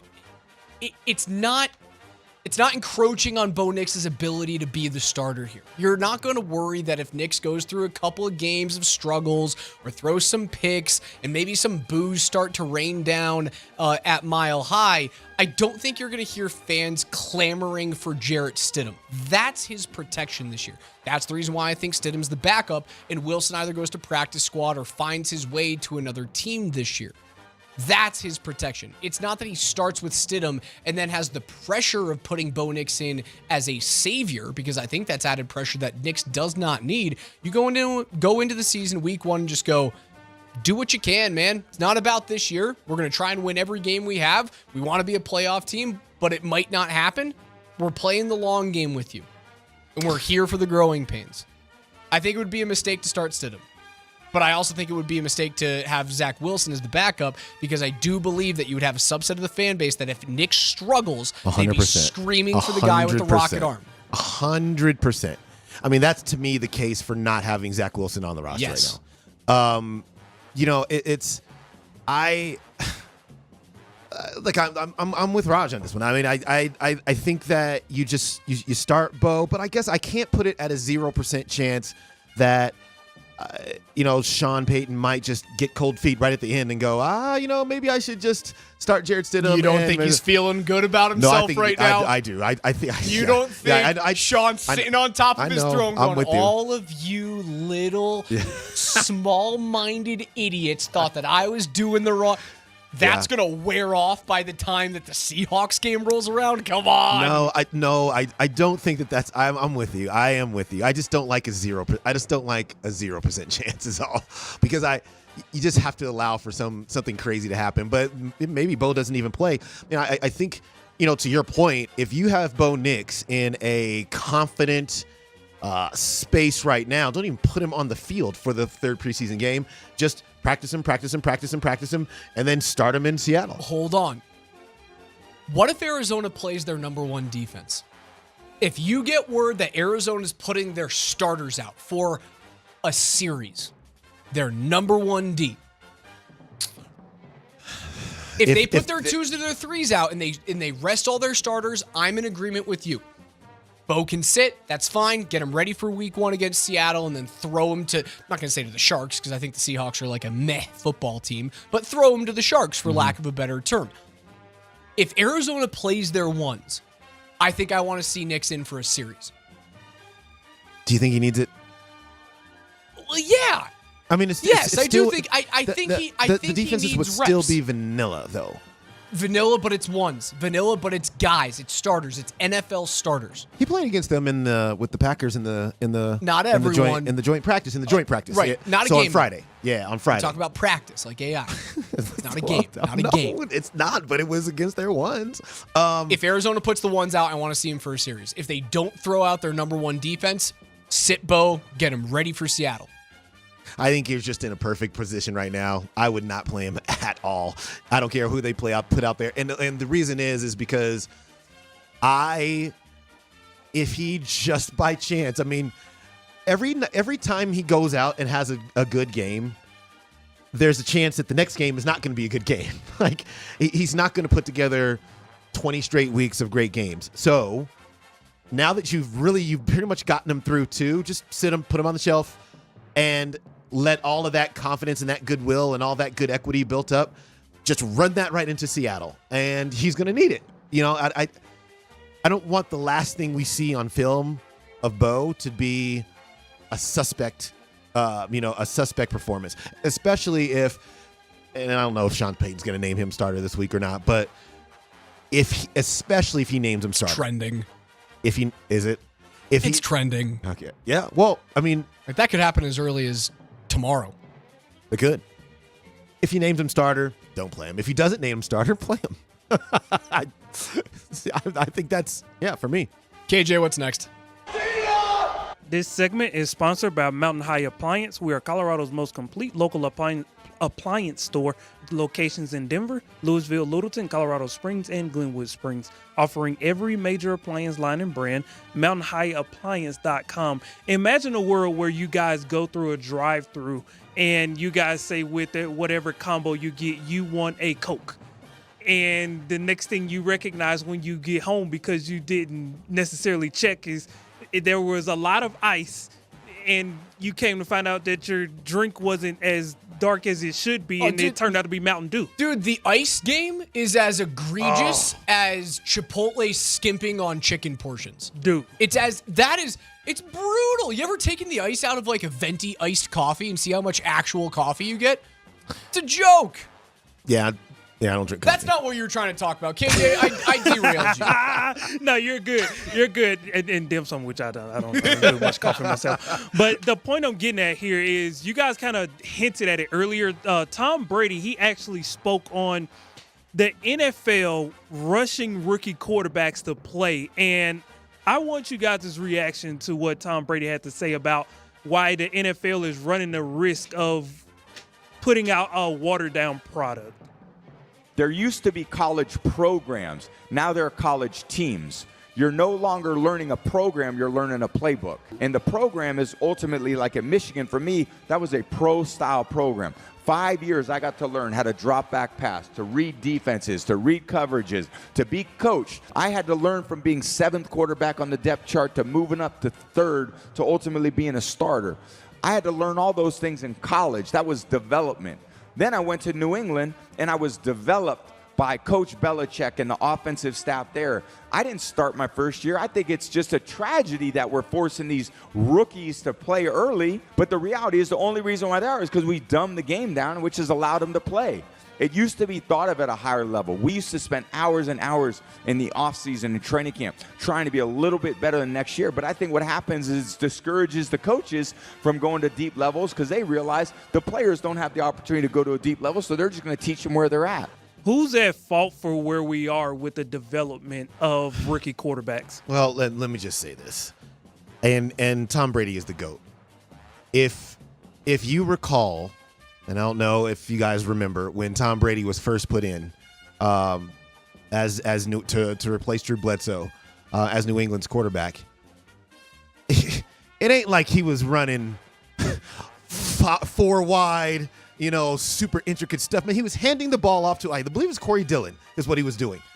And so, okay, I don't even know where I really am in here because it feels like to me some of the X's and O's in the NFL are probably in some cases more complex now than they were back then. And so I don't think the game is dumbed down.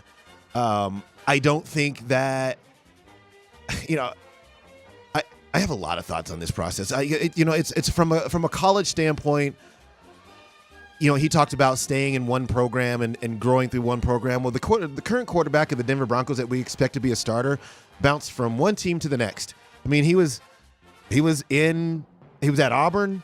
He had to learn a couple of different offenses there. He bounced to Oregon, and seems like he's okay. Seems like he turned out all right. So I think it's a little bit of a romanticized view, to be honest with you, of what it is to be developed in college and then come and sit and be developed in the pros, and then it's just not that way anymore. And I don't think it's it doesn't have to be as bad as Tom Brady's making it sound. I mean, Brady sat for a year and was put in because of injury, right? Right. So it's not like he sat as long as Rodgers did. He didn't sit as long as Love did. He sat for a season.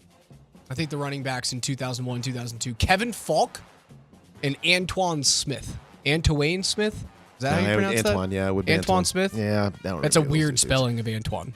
It's really it's Antowain. Yeah. I don't think Corey Dillon was there until like 2004 or something. Corey Dillon was good. Those teams, you think, those Patriots teams in the mid-2000s, man. Yeah. Holy I guess, crap, were they good? They were. And I guess just like my point there is that Tom Brady wasn't running intricate stuff. To say football is dumbed down right now, I mean, those Patriots defenses were amazing. And Tom Brady became amazing by the end of his career, but I don't think he started in an amazing space. And I don't think New England, Bill Belichick didn't start him in a super complex space either. His development came over time as he learned and he and Belichick grew over time. And for every quarterback that sits behind someone for a year, you also sprinkle in these like CJ Stroud walks in and lights the NFL on fire in a traditional Ohio State offense that like they don't churn out quarterbacks. They don't. And he was fine. And then you get Trevor Lawrence, who I know he hasn't done much in terms of like wins and losses, but like he struggled a little bit as a first-year quarterback, but has parlayed that into being the franchise guy in Jacksonville. And I don't think his growth was stunted by being thrown into the NFL as a rookie. So you're trending towards Tom sitting out for a year being a thing of the past. And maybe it was short-sighted for us to look at Bo and go, yeah, he should sit behind Stiddy for the large part of a full season. I just don't think that's where the NFL wants to be anymore. I don't think that's the thing. Well, I just think that, it depends on the situation. And so, look, CJ Stroud, he couldn't sit. I mean, he had to play. Bo Nix pretty much can't sit. He has to play. Michael Penix can sit because he's got Kirk Cousins there, so he can sit and watch for a while before he plays. Jordan Love the same. I think it works either way. All right, that'll do it for KJ's NFL Notes. Let's head on up to Fort Collins, where we find our friend Coach Mike Sanford on the Ramos Law Hotline. Car accident, you need Ramos Law, medical doctor, and attorney at ramoslaw.com. Coach, what's up? Tell you what, man. It's a great day in Fort Collins. Beautiful practice. Yeah, the Rams getting ready, man. 11 days. I mean, we are finding ourselves right in the middle of game week of college football for for at least a couple teams. Yeah. And 11 days away from these Rams going down to Austin, Texas, taking on one of the national championship contenders, the UT Longhorns. Yeah, and I think it's 5 or 4 days for Florida State and Georgia Tech to be playing. I think they're playing in Ireland for this season to get started. Okay, so they're playing the Texas Longhorns, and nobody expects them to do much. However, I'm sure they expect a lot. What are they saying about what's their confidence level kind of going into a game that nobody expects much out of them? Yeah, so being down here at practice and just watching the team, the biggest storylines that I see about the CSU football team this year is health. They're healthy. They've come out of training camp. I mean, everybody that you expect to see in a CSU jersey was there at practice. Jay Norvell and his staff have invested a lot in various aspects of recovery. This team's I think across the board, they've averaged, a 6 to 8 pound weight gain per player. Shut up. They look bigger. They look healthy. And that wide receiving group is legitimate. Everybody knows about Torrey Horton, but a couple of their names that have come up are Armani Winfield, the transfer from Baylor, has looked really good. And then Caleb Goody, a youngster, has big-time speed. So, between Braden Fowler, Nicolosi playing quarterback, that receiving crew, I think the confidence level is very high. They're 35, 36-point underdogs in their trip to Austin. Don't forget, man, Texas has 2 starting running backs that are out for the year and moving wide receivers over. So you got young running backs, and they put the ball in the ground a little bit. You take that game into deep waters. You just never know. Coach, I know it's not Norvell's staff that did this over the last, 6 to 8 years. It seems like every other game CSU opens up against a top 10 opponent, whether it's opening up or playing them early on in the season. It feels like every other game they give someone a scare. Like Colorado was a top 20 team last year when they went to double overtime. And sure, you got your doors blown off you by Michigan 2 seasons ago, but in 2018 or something, or 2019, when they played Alabama, who was the bona fide number one team in the country, they scared the Crimson Tide for a half. They scared the crap out of Boise State middle of the season back in 2016. Is there any of that, like going back on the history of CSU being very competitive in these games that Norvell's trying to get through to this team? Yeah, and I think they've built their team, from the ground up. It's obviously a contrast in styles between what Coach Norvell and staff have done, building it through, I guess, more of an organic.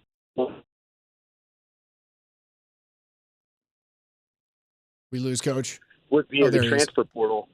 Am I breaking up? But yeah, so I think this is a team that year 3 of Jay Norvell, this team is ready for those types of games.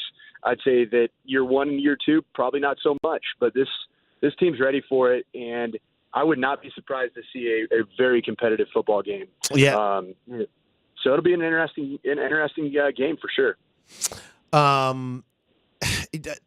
As far as the Mountain West is concerned, and I believe, correct me if I'm wrong, I think Boise State is the favorite here to win the conference. You talked about Jay Norvell's build there, and I think they are just now looking for a breakthrough season to at least challenge to win a Mountain West crown. Do you think that can happen this season? Yeah, you got to crawl before you can walk, right? And I think making a bowl game is a very realistic goal for this football team. But seeing them in person, I think the Mountain West is going to be fairly wide open. Boise State just decided to name a starting quarterback 2 days ago, and they didn't go with the 5-star USC incoming transfer in Malachi Nelson. They went with the same young man that was splitting time a year ago. So there's a little bit of controversy about that in Boise. And this exact CSU team, which is healthier than it was a year ago, it beat Boise State. And, that same quarterback was on the field for majority of that game for the Broncos and Maddox Madsen. So I think that this is a wide-open conference. I'm going to be up in Laramie on Thursday checking out the Wyoming Cowboys as well, and just kind of wanted to get around, certainly the Front Range Mountain West schools and going to Northern Colorado tomorrow. So, yeah, I think there's some interesting storylines. I think the Mountain West is very similar to the Big 12 where there could be a lot of parity. Coach Mike Sanford, you can hear him Mondays and Fridays right here on Dempsey and Company, courtesy of our friends at Ramos Law. Car accident, you need Ramos Law, medical doctor and attorney. You can find them at ramoslaw.com. Coach, we appreciate the time. Appreciate you guys. Saturday, August 31st, CSU at number 4 Texas, Do you know what the line is 1:30 at? p.m. Coach said 36.5 points. Right. Is what the spread is. They're not going to lose by that much. No, they're going to cover that. Yeah, I think they cover 100%. the 36.5. 100%. I don't think they win, but I think they cover. You know, I don't either. But you know what I think might be interesting? If Texas, sometimes when you're the SEC team or the big, sometimes you just overlook that squad. And it's just human nature, right? We're talking about 18, 19, 20, 21-year-old young men. And so you just see Colorado stay in the schedule. And even if Steve Sarkisian says, do not overlook the Rams, like they can come in here and they can do some things, you're just kind of like, I'm 5-star blue chip. I'm looking at a room of, we're all blue chip players, right? All of us? Yeah. We're going to smash that team. And then that team comes in and just plays really well. It's funny. You get that one, you can look at CSU, I guess, if you're Texas. Yeah, it's like a cupcake game. But the fact that they don't have another couple of cupcakes after CSU, where you go to Michigan. Right. It's Texas, Michigan in week 2, September 7 on Fox, 10 a.m. Also a reason why they might be looking over CSU. Right. Like that's the first big game because you've got UT San Antonio, you have Louisiana Monroe after that, which are games that you should just walk over, and then they get into their first true SEC schedule. Where this is a different situation. It's not the fact that it's the beast of the Big 12 and we're the big dogs, come and get us. Mm-hmm. Now you're going into a new conference. Yeah, and you have that Big 10 showdown. It's a huge showdown with Michigan week 2. Yeah. You've got Georgia in the middle of October. You have Oklahoma the week before that. CSU is an overlooked game for them, dude. I'm going to take the points at the Rams. 100%. I mean, even when the Rams got blown out by Washington State last year, it was 44-25 or something like that. It was not a 36-point 54-24 in week 1, and then they came back and they scared the crap out of CS or Colorado. Yeah, it just is. Look, Kansas State offered $600,000 to Braden Fowler Nicolosi for a reason, man. That guy can sling it. And, the way they play football there, even if they get down real early, they have the offense that can put points up late. Watch the show every single day here on the Twitch stream, twitch.tv/altitude-SR on the Safeway Twitch stream. You can also download the Safeway Deals and Delivery app and get exclusive grocery offers. Safeway, fresh foods, and local flavors. Chris Dempsey, Alex Ryan, this is Altitude Sports Radio 92.5.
We're live in the Backus and Shanker studios. Serious lawyers for the seriously injured. Dempsey and Company. Alex Ryanemi alongside Christopher A. Dempsey as we hand things off to PhD. They'll take you from 12 to 3 and then Nandy 3 to 6 on your drive home. We'll have the Blitz after that. I've been mentioning all the things that happened when I was gone, right? Like Bo Nix turns into the starter, or so we expect to hear the announcement at some point this week. It was great against the Packers.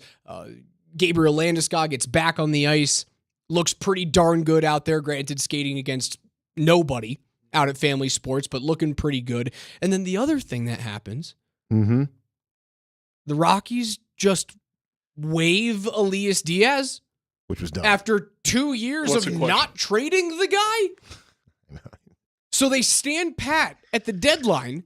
Right. And bring in a couple of relievers and move away from a couple of relievers, and you don't move on from Ryan McMahon, which, listen, I can be okay with that. He was going to give you the greatest haul back. Yeah. But if you need a holdover to bring this young crew up with you, I'm okay with keeping Ryan McMahon here. And they said from a long way, well, at least the reports were that he was just never going to be traded. I'm cool with that. You don't move on from Freeland, Marquez. I understand that like injury issues there pretty much barred you from trading those two pitchers, but veteran catchers, especially veteran catchers that have shown some sort of prowess behind the plate. I'm not saying Elias Diaz is Joe Mauer or Mike Piazza or Johnny Bench, but the dude can hit. For a guy in his mid-30s who doesn't need to play every day, could have been a solid right-handed bat as a backup catcher for a playoff-bound team. You could have gotten something for him, even future considerations, which is just a vague term of like, I don't know, give us something down the road in the offseason. And then a week later, 2 weeks later, you just cut the guy? What? Come on. Yeah. Come on. It's like it's turning away free money. Did I read somewhere where they said they tried? They said they tried to move him, but they couldn't. I don't know why. It feels hard to believe that they tried very hard. And if you are, he was the All-Star Game MVP. And there's last summer.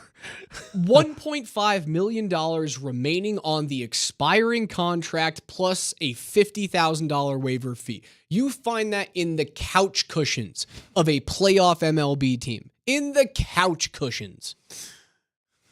You know, the only report I want to hear from the Rockies is that they tried to trade Chris Bryant. That's the one. That's what I want them.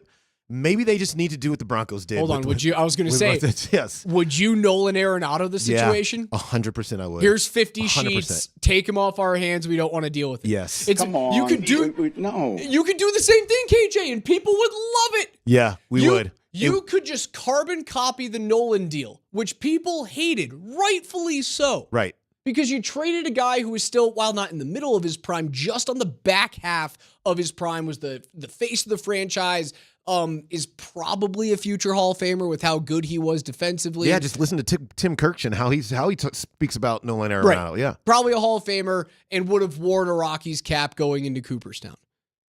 You could do the same thing. You could dish him and then pay the team $50 million. And you would get the complete opposite reaction from the fan sure base. would. There would be parties in the We street, would all man. just say thank you. There man. would be parties Thank you. in the street. Right. Yes. Just do it. Yeah. You know, it's just, you know, Raj, I really wanted to be, I'm going to end the Rocky season, and they still have a ways to go here, but like, I'm going to end it on a positive. I'm just going to just say all positive things. They played young guys. That was cool. That's what I asked for. That's great. Yep. They didn't win games, but they played young guys. Bro, not only did they not win games, it's like there was a point when just about in the last week when you were gone, it was tied for the worst record they've ever had through that point. Like they have been just, hopefully it all makes sense next season. Raj, tell me this will all make sense next season. No, you'll still struggle next year. It makes sense if you bring Drew Romo up. Like, if this was to make space for Romo to play a few games at the end of the season, Scott Stallings just to be, like, here for the rest of the year, I'm cool with that, I guess. But Don't tell me you couldn't move the player. That is not an immovable contract. It's not. That is it is $1.5 million plus a $50,000 waiver fee that I'm sure the team could have just picked up if that was the sticking issue. Mm-hmm. There's no way that it happened. So I saw that was another one of my things that when I was gone, I saw that I went, Rocky's gonna Rocky. God, right? Like you can do it. You That's can what go they're through the gonna do. season doing the right things, and then the trade deadline comes and goes. And And then you just cut the same thing over and over and over. They couldn't get through the whole season, Raj. No, Rockies are gonna Rocky. You couldn't. You see, ESPN came out their predictions for the 2024-2025 NBA season. They've got Luka coming out with 48% of the first place votes for the MVP. Joker in second with 10% of those first place votes. Shai Gilgeous-Alexander just short of him, who had 24% of first place votes, but fewer points overall because they ranked them like the true MVP vote. Joker, 4 MVPs in 5 years. That is Jordan and LeBron territory, coming off of an Olympic year where he was the most impressive player in Paris. Yeah, Bar he none. scored. They say he scored the most points, grabbed the most rebounds, dished out the most assists. I think In is one what session. happened in the entire session. Yeah, I just think for Nikola Jokic to win another MVP, the Nuggets are going to have to somehow be in the top 2 in the West. And Is there a way that he could do it if they finish 4 or 5? No. Like we're hoping that they do because they take some of the pressure off of other players. Is there a world where he could reach does he have to do Russell Westbrook stuff where he averages a triple-double to win another one, even if the team is not top 2? that would be the only way that he would be in the conversation. I mean, remember when the Nuggets finished 6th? I think that was his first MVP. But I think that they are not in that universe anymore. And what Luka Doncic did to put himself back up into really everybody's radar. See, I'm not actually surprised by that at all. You know, Luka ended up in the finals. And when you do that, even though they lost kind of in spectacular fashion, you enhance your ability to be able to win that award the following season. And Luka's usually in the top 3 to 5, you know, most years anyway. So he's already well regarded. Now he's got a finals trip under his belt, and so the spotlight's clearly on him. If I would say your biggest favorites are going to be Luka. It's going to take outside of Joker, Luka, SGA. I think he's poised to win, because I think that team is going to finish probably in first place in the Western Conference. And if that happens, he scores 30 points a year. That's what he does. 30 points per game average is what he does all the time. Plays good defense too. If he leads that team back to the top, I would expect that he would probably win it. The Nuggets just have to find a way to be really, really good. And they're going to have to get their young players to get up to speed really quickly so that they can do that. And I think that would be the way that Joker would win. It's funny. We've been talking about the things I've missed on vacation has been our thread throughout the show. And Saturday night was a long night at the Kenny Chesney concert. I had a great time. Great time. We're talking about the Rockies get rid of Diaz. And I was like, yeah, you know what? Like, I would like them to have traded that guy and got something back. But as long as Drew Romo comes up, like, I'll be okay with it. Text thread goes, "You idiot, Romo got called up and played on Saturday. You dummy, you didn't even look. I've been on vacation, damn it. You cool it out there." Let's just give Raj a break. I have to ease back into my workday. That's going to do it for us. Love you guys as always. For Chris Dempsey, for KJ, Josh behind the glass, I'm Alex Ryanemi. We'll be back tomorrow at 10 a.m. PhD is coming up next. Love you all. Goodbye.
I'm sorry. Excuse me?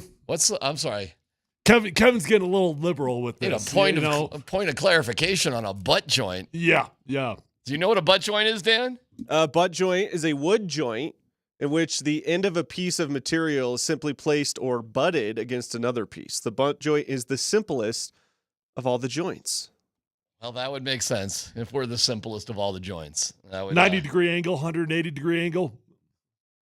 Clearly makes sense. Butt joint. Did you know what that was? I did not. No. I'm not going to lie to you. I'm not going to lie to you. What is your construction sort of? Well, I've got. Sure, it's better than mine. I've drywalled. I've framed a basement. I now that you say a butt joint, I've used it many times. But I did not recall it off the top of my head. What kind of joints do you use, Dan? Yeah. The mouth joints. Right. Welcome to the show. It's good to have you here. Scotty's still off. I think he's back tomorrow. I'm going to say he's back tomorrow. Sure.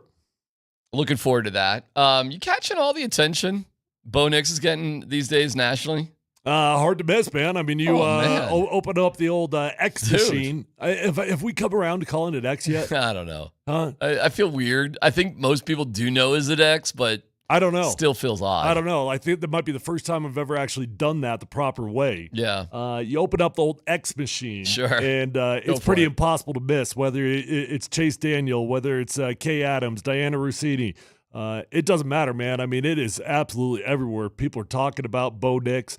I'm also seeing Sean Payton out there hyping up Zach Wilson on the trade value. How about that? That was interesting, wasn't it? Yep. So my job for you, Zach, you keep balling, man. The last week and a half, you're just killing it. My job for you is to make you millions. Whether it's on this here team or somewhere else. Or more likely somewhere else. Right. Like when your boss comes to you and says, listen, I want you to succeed here or somewhere else. Right. You got about a week and a half left. Yeah. The here part is yeah. But trust me, I'm going to put in a good word for you. Anybody that calls, I got nothing but great things to say. I got your back. So if you go to a meeting today and you hear, listen, it's going to work out for you here or you'll be successful elsewhere. I just can't believe we don't have a spot for you here. I mean, you're just so talented at what you do. I mean, you're going to crush it at the next spot. What is Sean going to do for Zach Wilson to make him millions of dollars somewhere else? Well, hey, should we take Zach Wilson? Sure. He's going to tell Kay Adams about how good the last week and a half was. Actually, there is something he could do. There actually is something he could do, which I think if he's smart, he will do. What? Give Zach Wilson the Cardinals game top to bottom. Just give him the game. I'm sure he will. Yeah. There's that would be doing him a favor. And it makes the most sense. That goes both team. ways, though, man. I mean, because if he's out there for the whole game, that's a lot of time to be exposed at the same time if you actually are trying to trade him. So if I were Sean, I would put him out there as long as I possibly could. Have him have a good performance, and I'd probably pull him after about 2 quarters. And put who in? I'd let Stidham finish up the game. Okay. You can always just hand the ball off. There's ways to protect him. Yeah. Who cares? There's other competitive battles out there, especially on defense. There's reasons to play the game, just, not the reasons most people care about. But when I saw that quote from Sean Payton about Wilson, I was like, okay. He's gone. Yeah. Man, you are balling. You are balling so good. I know you're going to make money somewhere. You're going to be awesome and fill in the blank. Some fool will pay you. Somewhere you're going to really make millions. I'll send you some Jordans along the way. Meanwhile, the praise of Bo Nix. How about little Bill Belichick? We'll start here. What I don't think you want to do is put Bo in there and then after 3 or 4 games, find out you need to take him out and put Stid back in there and go that way. I don't think that would work. I think that just creates a lot of confusion, and I really don't think that's what you want to do. If you're sure Bo Nix is the guy, then you go with him, but you don't turn back. You stay with him all the way through. If you go the other way and start with Stid, who's actually played, I think, pretty well in the preseason.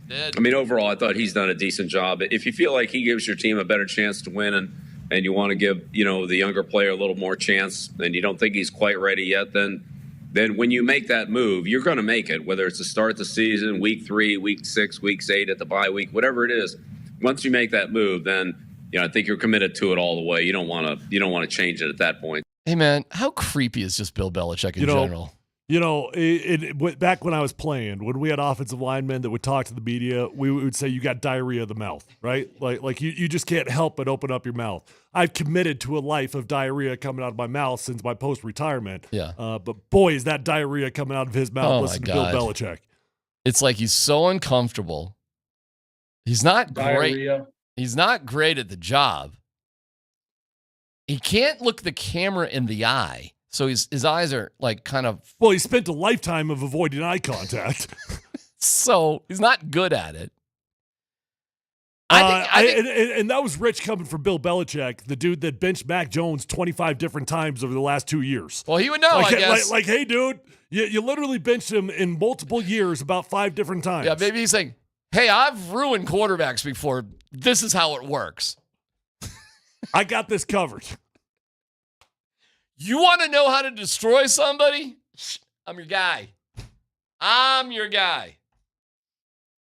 I heard the morning show debating this, right? And Vic, old man Vic, he's like, "Oh, why can't you start him? Start him in week 1, and then you can pull him in week 3. Sit him down for a couple weeks. If everything's not going good, pull him back in." Now, Vic, wake up. Did Vic dude. really advocate for that? Oh yeah, he's like, "Hey, back in the day, they benched John Elway in his rookie year. They benched John Elway. Yeah, 1983. Yeah. Hey, dude, wake up. That's not the way the world works anymore, pal.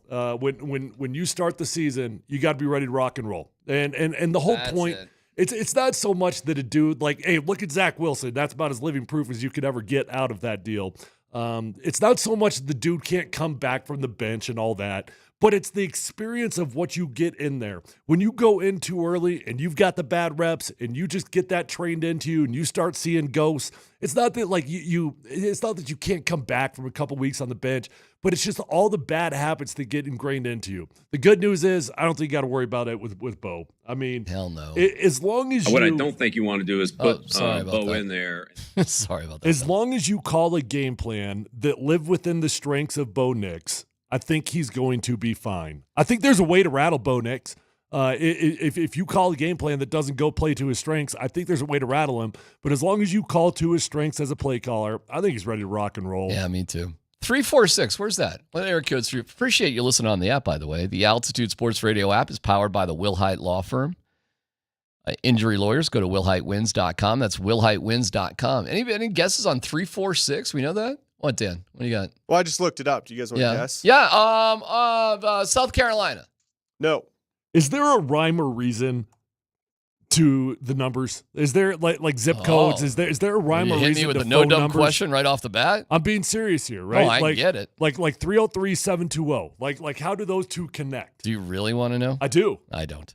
I actually really do. I have no idea. Well, I don't know. You ever seen the zip code guy up on Pearl Street? No. What does he do? Tell him any zip code in America. He's got it. He's got it for you? Yeah. That's a strange habit. You make much money doing that? You'd be surprised. I would be surprised. He's been doing it for about 20 years. 346. I don't know. Give me the most famous athlete from that state. Oh, geez. There's so many. Really? Give me one. Oh, gosh. Like professionally? Yeah. Oof. I'm going to have to think about this one. Well, obviously, okay, so we're talking about like the butt crack of Mississippi or something. You just said there's so many, and then you couldn't name one. Emmett Smith. Oh, Texas. So we're talking Texas. Yeah. Dallas. Texas. Is he Dallas or Houston? He played in Dallas. I'm going to go with he grew up in Houston. So we could dial it in. Yeah, I'll go with Houston. I just got Texas. I don't know the specific area. What? Is that the most famous athlete from Texas? No. I don't know. There's so many. All right. Well, anyways, what is the max? 346 is Houston. Houston. Okay, you got it. Is he the most famous athlete from Houston? I would say no. Like Nolan Ryan played for the Astros. I mean, he's got to be up on the list, though. Let's keep it real. He is freaking Emmett Smith. I mean, I'm just thinking about famous Houstonians. Clyde Drexler. I mean, we're gonna have to go through a list of about 500 people. Yao Ming played for the Rockets. Oh, so he's from Houston? You don't have to be pretty from sure he there. doesn't. Just you got to be associated with Houston. Oh. You know? I'm going to go Yao Ming is the most famous. He doesn't count as you have to grow up in Houston. If you're counting Houston, that's like where you grew up. Beyonce. She's an athlete too. You've seen her on stage? Amazing. Those hips don't lie. What Sarah. max value could you get from Wilson? I don't know, man. I don't know. I don't even know if Zach has any value. I think he's got some. I think. I'm not positive. Look, man, it took the Broncos apparently months to come to terms on like a 6th rounder or whatever they gave up for Zach Wilson. They swapped one, right? They got Zach and a 7th. And we gave a 6th. Correct, right? So it took months to get to that deal. Does Zach Wilson have guaranteed value? Absolutely not. However, if he were to get the entire game this week and he goes out and he balls, he's probably got some value, and you might be lucky to get a net even trade. So are we simpatico here about keeping Stidham, getting rid of Wilson? Are we on the same level here? I've been there from the jump street. Okay. I'll give you an extra pat on the back. Pretty good movie, by the way. Which one? Well, the second one. Second one's pretty good. Do you like the remake better than the original? Have you seen the original? Oh, I've never seen the original. Oh, yeah, Johnny Depp. Really? Yeah. Johnny Depp. Yeah. You're kidding me. Wait a second. It was a TV show, wasn't it? 21 Jump Street was a TV show with Johnny Depp. Yeah. Yeah, then they made it a movie there with the good-looking dude there and Jonah Hill. And then there was another one with those two, wasn't there? Yeah. 22 Jump Street. 22 Jump Street. That's right. Wow. Yeah, 21 Jump Street starred Johnny Depp. I believe it was a TV show. Somehow, teenager Johnny Depp still looks like he's on a pirate ship. I know. It's freaking fantastic. I love Johnny Depp. Okay, here's what you never want to hear in a job interview. Go ahead, Dan. Roll it. It's freaking Zach Wilson now, the last week and a half. That's great. I grabbed him and I said, look, I just want you to focus on having fun and playing. My job is to make you millions either with us or for another team. There you go. His last 2 weeks have been outstanding. Yeah. Freaking Zach Wilson, you are going to be incredible somewhere else. Freaking Zach Wilson. So proud of you, kid. Man, what a couple weeks you've had. You're going to be freaking Zach Wilson now. Freaking Zach Wilson. Man, that Jerry Jeudy, I tell you what. Oh, man, Cleveland is going to be so happy to have you on their practice squad. He has just been the ultimate locker room guy for the last 6 weeks. We're never going to trade him until, are you trading him? If he only had a quarterback that he had for over the last 3 years, can you imagine what this guy could have done? Freaking Jerry Jeudy. Freaking Catalina wine mixer. Catalina wine mixer. Oh, you got to mix that in, brother. That's freaking funny. Freaking Zach Wilson. What? Freaking Zach Wilson. Freaking Zach Wilson. Zach Wilson, y'all. Ooh, that might be a keeper right there, dude. We got freaking Russell Wilson. We got Russell Wilson, y'all. Yeah, we got Russell Wilson, y'all. Yeah. We got freaking Zach Wilson. He's playing for Minnesota's practice squad. He is going to love being week to week up in the Great Lakes State. Wait till he hears about ice fishing. Hey, freaking Zach Wilson was so good. I want him to see that Prince Museum. Hey, Minnesota does make a lot of sense, though. It really does. What are they doing? I don't know. It makes a lot of sense. Can you imagine Sam Darnold and freaking Zach Wilson on the same team? How great would that be? I mean, the only way to get any return from Zach Wilson is find an absolute desperate team. Other than that, somebody they'll gamble. They'll wait for him to go on waivers. Would you rather have Nick Mullins or freaking Zach Wilson? I don't know. I'd rather have freaking Zach Wilson. Sean says Zach should be starting. If we didn't have the second coming Patrick Mahomes already on this roster, Zach Wilson would be starting. Oh, I got freaking Zach Wilson. That is a pretty fun. Putting freaking in front of something is so funny. We've got bleeping Bo Nix. You know what we have? Bo Nix. He is just steady Eddie, brother. It ain't nothing deep with Bo. Bo probably loves ice fishing. Loves ice fishing. Just sits there solitary, no music, just nobody talk. Nobody talk. Just fish. You don't even like I have done ice fishing, and ice fishing is a social experience, okay? That's what it's meant to be. There's right? two different versions of ice fishing. It's a social experience. There's you sit there, get up early, drink beer at 6 a.m. There's the cool ice fishing, which you're in a cabin with your boys. Hey, everything's cool. There's that. First I like off, that. Don't act like you know anything about ice fishing, okay? So don't act like you've got any experience at all with ice fishing. I know all about ice fishing. Really? I'm an ice fishing expert. Is that right? Yeah, there's two. How many times you done this? I've done it. I've done it enough. I've done to know what. No lies. No lies. Okay. Because I've done both. I've done the cool thing, which you're in like a structure, which is all right. You got some beers. You got even a heater. Depends how deep that lake is. It's all right. It's not great. It's all right. But then there's bucket sitting. If you're a bucket sitter, you seriously need to get a life. And I've done the bucket sitting too. I mean, at a minimum, don't you need to cast? And I'm an outdoorsman, I am. And I've done ice fishing, and I've enjoyed the social experience. I love duck hunting. I love getting into blind, just bright and early in the morning. Have you sat on a bucket? I've not sat on a bucket, okay. No. Yeah. But that's what I'm getting at. I'm actually, I got your back here. For once, I'm not calling you out. All right. I mean, at a bare minimum, I need to cast it. I need to cast it out there at least 12 times a minute to keep myself sane. Not Bo. He could just sit on that bucket. He's just right there. He is not going to be bothered by sitting on that bucket. Sean and Zach, I really feel like are simpatico, human beings. Freaking Zach Wilson. All right, we're off and running. If you want to throw in the text line, the Ramos Law hotline, car accident, you need Ramos Law, medical doctor and attorney, ramoslaw.com, 303-504-0925. Got more from Billy Belichick. Brian Flores responds to Tua. Ooh, I'm curious about that one. It's PhD on 92.5.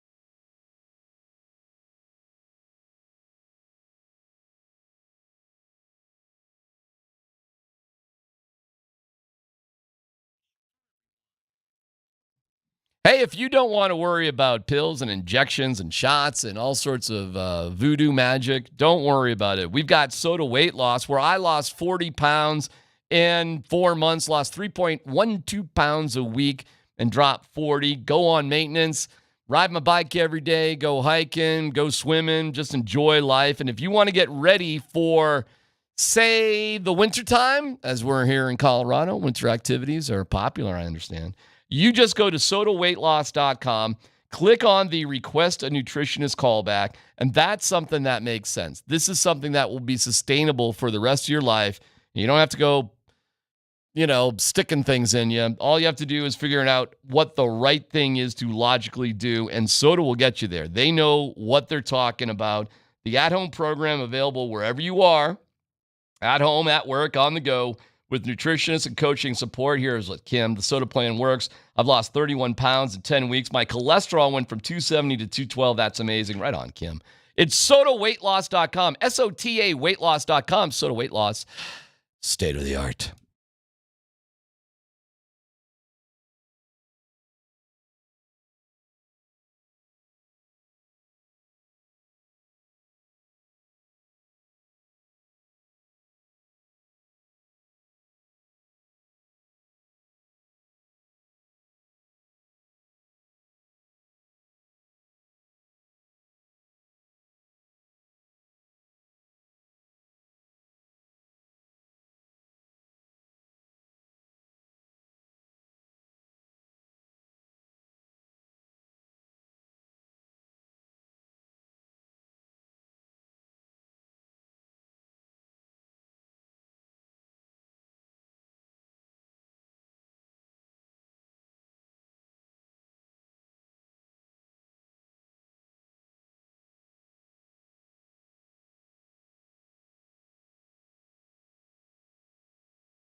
Emotion.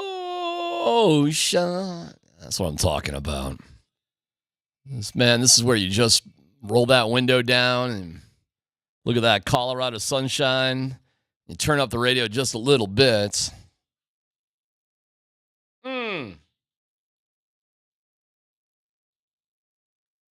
That's what I'm talking about. Yeah. You ever notice that some dudes, as they get older, just look more like just old women? Like Steven Tyler is. He's not fat or anything. You mean like all of your favorite bands of your youth? Phew. Some guys just stay super skinny. And it's just, if you like stay super skinny and you get old and you have long hair, you just start looking. It means you never gave up the cocaine. I mean, Steven Tyler looks a lot like Peggy up at CU. Easy. It's a compliment. She's beautiful. So is Steven Tyler. They're just older. Peggy got an Peggy is a saint. She got an NIL deal. Is that right? That's why I heard Kaner bring that up this morning. What does that mean? I actually missed that. I didn't see that. From the Shades, she's she's not hard to find either. I think look it up. She's getting her own custom shades from Blenders. Yeah. That's them. Right. Okay. Yeah. Good for Peggy. It's never too late to be an influencer. It's solid to get that mailbox money, baby. No doubt about it. Heck yeah. Good for Peggy. I think that's awesome.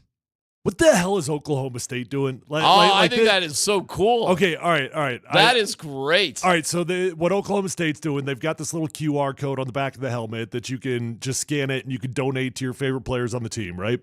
First off, the QR code is so small. Yeah. How the hell is anybody supposed to be able to scan that thing? I mean, you would have you would have to be about 3 feet from that dude to be able to actually scan that QR code. Can I hit you with a no dumb question? What? If they put the player, I was in the middle of one, but sure, go ahead. If they put the player up on the scoreboard, wouldn't you be able to shoot that with your phone? Sure. And maybe, you know what, maybe they do that actually for like their player intros and stuff. Maybe they do a flip around and they do their QR code up on the Jumbotron. Right. They could do that. But my point, my beef isn't with Oklahoma State. My beef is with the NCAA. What is name, image, and likeness? The whole idea is that you are supposed to be able to use your name, your image, your likeness for a business that they can use your name to make money. Yeah. It's not supposed to be a 501c3. It's not supposed to be a charity event. Like, you're supposed to provide an actual service for somebody. That's what name, image, and likeness is, right? I thought it was just cash. Well, that's what it's turned into because it's the freaking wild, wild west. And they're so dumb about it. But that's literally what it's supposed to be. You're supposed to be able to make money off of a service that you provide for somebody. What business can operate just on strictly donations without actually providing something back in return? I really don't know. Exactly. I hadn't thought of it that deeply. But I just hate the NCAA. The whole thing's stupid. I'm not anti the players getting paid. Don't get me wrong. But the players should be getting paid a direct salary from the university. I won't go into my whole diatribe. It just ticks me off how stupid the NCAA is. You don't like it if I make an awesome catch? You throw me like $100? No, I get it. And I'm down for it. That's cool, man. If I was an athlete, I'd love it. It'd be pretty cool. Good block. Give me $10. Players start pointing to the back of their helmet like, hey, right here. Right. I just love to know what service that player is providing for that fan. Well, he's trying to win football games. Exactly. He's a professional football player. Yeah. What else? What other service would there be? I'm surprised CU hasn't done it, to be honest. I thought it's a Colorado. idea. Well, Colorado is, I think, the first team that put their Twitter handles on the back of their uniforms. Right. All right. Here's my dumb question, though. With those guys from Oklahoma State with the QR codes, do they get the money personally, or does it go into some general fund? Well, I don't. I assume it goes to them individually. If these guys got a QR code. However, the way that most of these universities work, there's just one gigantic NIL fund that there's like 3 or 4 gigantic boosters that they decide what players get X amount of money out of it. But yes, that's the way that most teams work. It's just one giant fund. So it's like going to the strip club. Try a little bit extra harder, you're going to be rewarded for it. Like, wow, here you go. It's like, hey, there you go. That was good. Was a strip club the wrong analogy? I could have just said a restaurant for a waiter. Yeah, that could have probably been the same thing, right? Sorry, I guess that's where my head's headed today. Like, yeah, no, it's like I said, it's like you're at a restaurant. There you go. Yeah, of little extra effort, you get a little bit. Hey, my kids are listening right now. Why? Because they're out of school. Why are your kids out of school on a Tuesday? School just started last week. Just my son. Why? Because he's going to the practice round at BMW. Ow. Oh, all right. Okay. School. Who needs school? What grade? 8th. Yeah, really? Nothing even counts till 9th grade. Exactly. I mean, unless you're trying to get in the fancy schmancy Valor where they got to, maybe there's some sort of, I don't know. What do you suppose your kid's missing in 8th grade today? What critical information or lessons do you think he's skipping out on? Probably got a little home ec going on. Probably learning about little home ec. They're still doing that. Learning how to make some brownies at home. Did they even have home ec? They actually do. They call it something else. I'm drawing a blank on what they call it, but they do. They still got it. Dan, you have home ec there at Columbine? In 8th grade at King Carroll Middle School, we had it. Yeah, I did too. I had it in middle school as well. What's the orange? We made Orange Julius. We learned how to make Orange Julius. I learned how to sew an apron. Do you remember? No, I don't know. I don't even know how I did it. I can't believe my mom still uses it. What you're saying was that class was pointless. It was stupid. It was. Did you learn how to turn on a burner? No, I didn't learn. I don't know. I somehow at the end of it there was an apron, and I gave it to my mom. She still uses it, so I guess it was pretty practical. Shop class, I made a cutting board. It's 45 years old. My parents still use the cutting board. Sounds like a hell of a class right there. I cut it in one day. They don't make things like that anymore. I sanded it for 6 weeks, and I was supposed to punch a hole in it, and I screwed up. So there's a chip. I screwed up the hole punch. Do you guys, I can't remember a single thing. I don't have a memory from 8th grade. Not a single one. I don't have a lot, but I got that. I know it because my mom's used it for 45 years. I remember the first girl I kissed in 6th grade. Okay? Oh. I remember that one. I got that. But that's the only middle school memory I got. I got my first one in 6th right grade there in too. the comments. Nice. Little peck. Oh, no. I went we're playing high-end fidelity REO Speedwagon on Cindy Janverin's couch. All right. It was Kathy Janvrin I was making out with. It was Cindy Jodry's party. Just freaking. Oh, see. I mean, it was awesome. I did it right there in the public. I was living dangerously. No. We turned out the lights. We had big makeout parties in 6th grade. Freaking awesome. 6th grade. How old are your kids? 8th grade, 6th grade, 4th grade. That's good. All right, I got this text. Just personal text. I don't have a sponsor for my personal text, but I'm open. D-Mac, I'm sick of hearing the following from people. Would love to hear you address it. I hear people say, what throws has Nix made that others couldn't? Ooh, you were kind of saying that yesterday, weren't you? Yep. Isn't that kind of a lazy take? Nope. Of course, every NFL quarterback could make every throw. Isn't it a differentiator to get in the right looks, make the right reads, and make quick decisions? The differentiator. Yeah, and if you listen to my breakdown yesterday, I told you that's stuff that really did excite me. The anticipation of the throws, right? The throws, every quarterback in the world should be able to make the throws. The anticipation, the pre-snap analysis, knowing where you want to get the ball. Those are all the things with Bo Nix that are very, very exciting right now.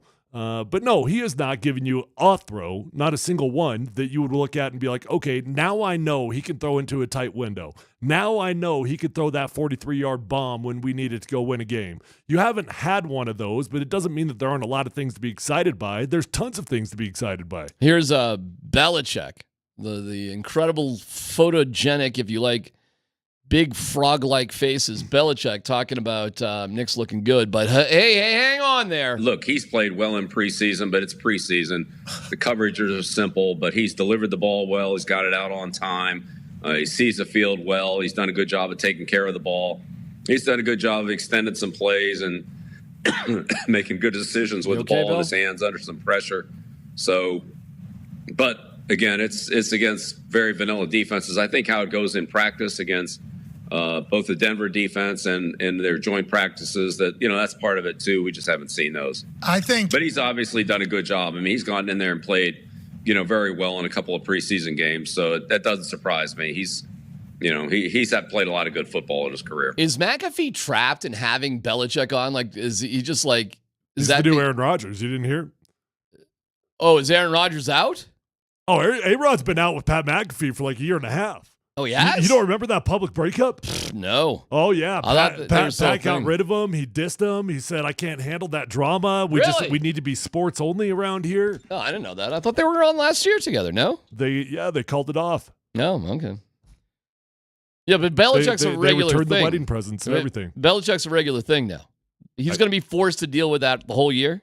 Belichick's all over the place, man. All right, maybe I'm missing something. Does anybody find Belichick interesting to listen to? Yes, no. If I'm missing it, just let me know. Yes, I mean we're playing it. I guess it's somewhat interesting. It's Belichick, I guess. I heard a. You guys seem like you're thinking about it. I heard a interesting story about Bill Belichick with the Falcons, and apparently that deal was like a done deal. And this is coming from really good source. Okay, so the Falcons deal was like done deal. Yeah. Belichick is in there just running the show, basically telling Terry Fontenot and all the other scouts like all the things that they're bad at.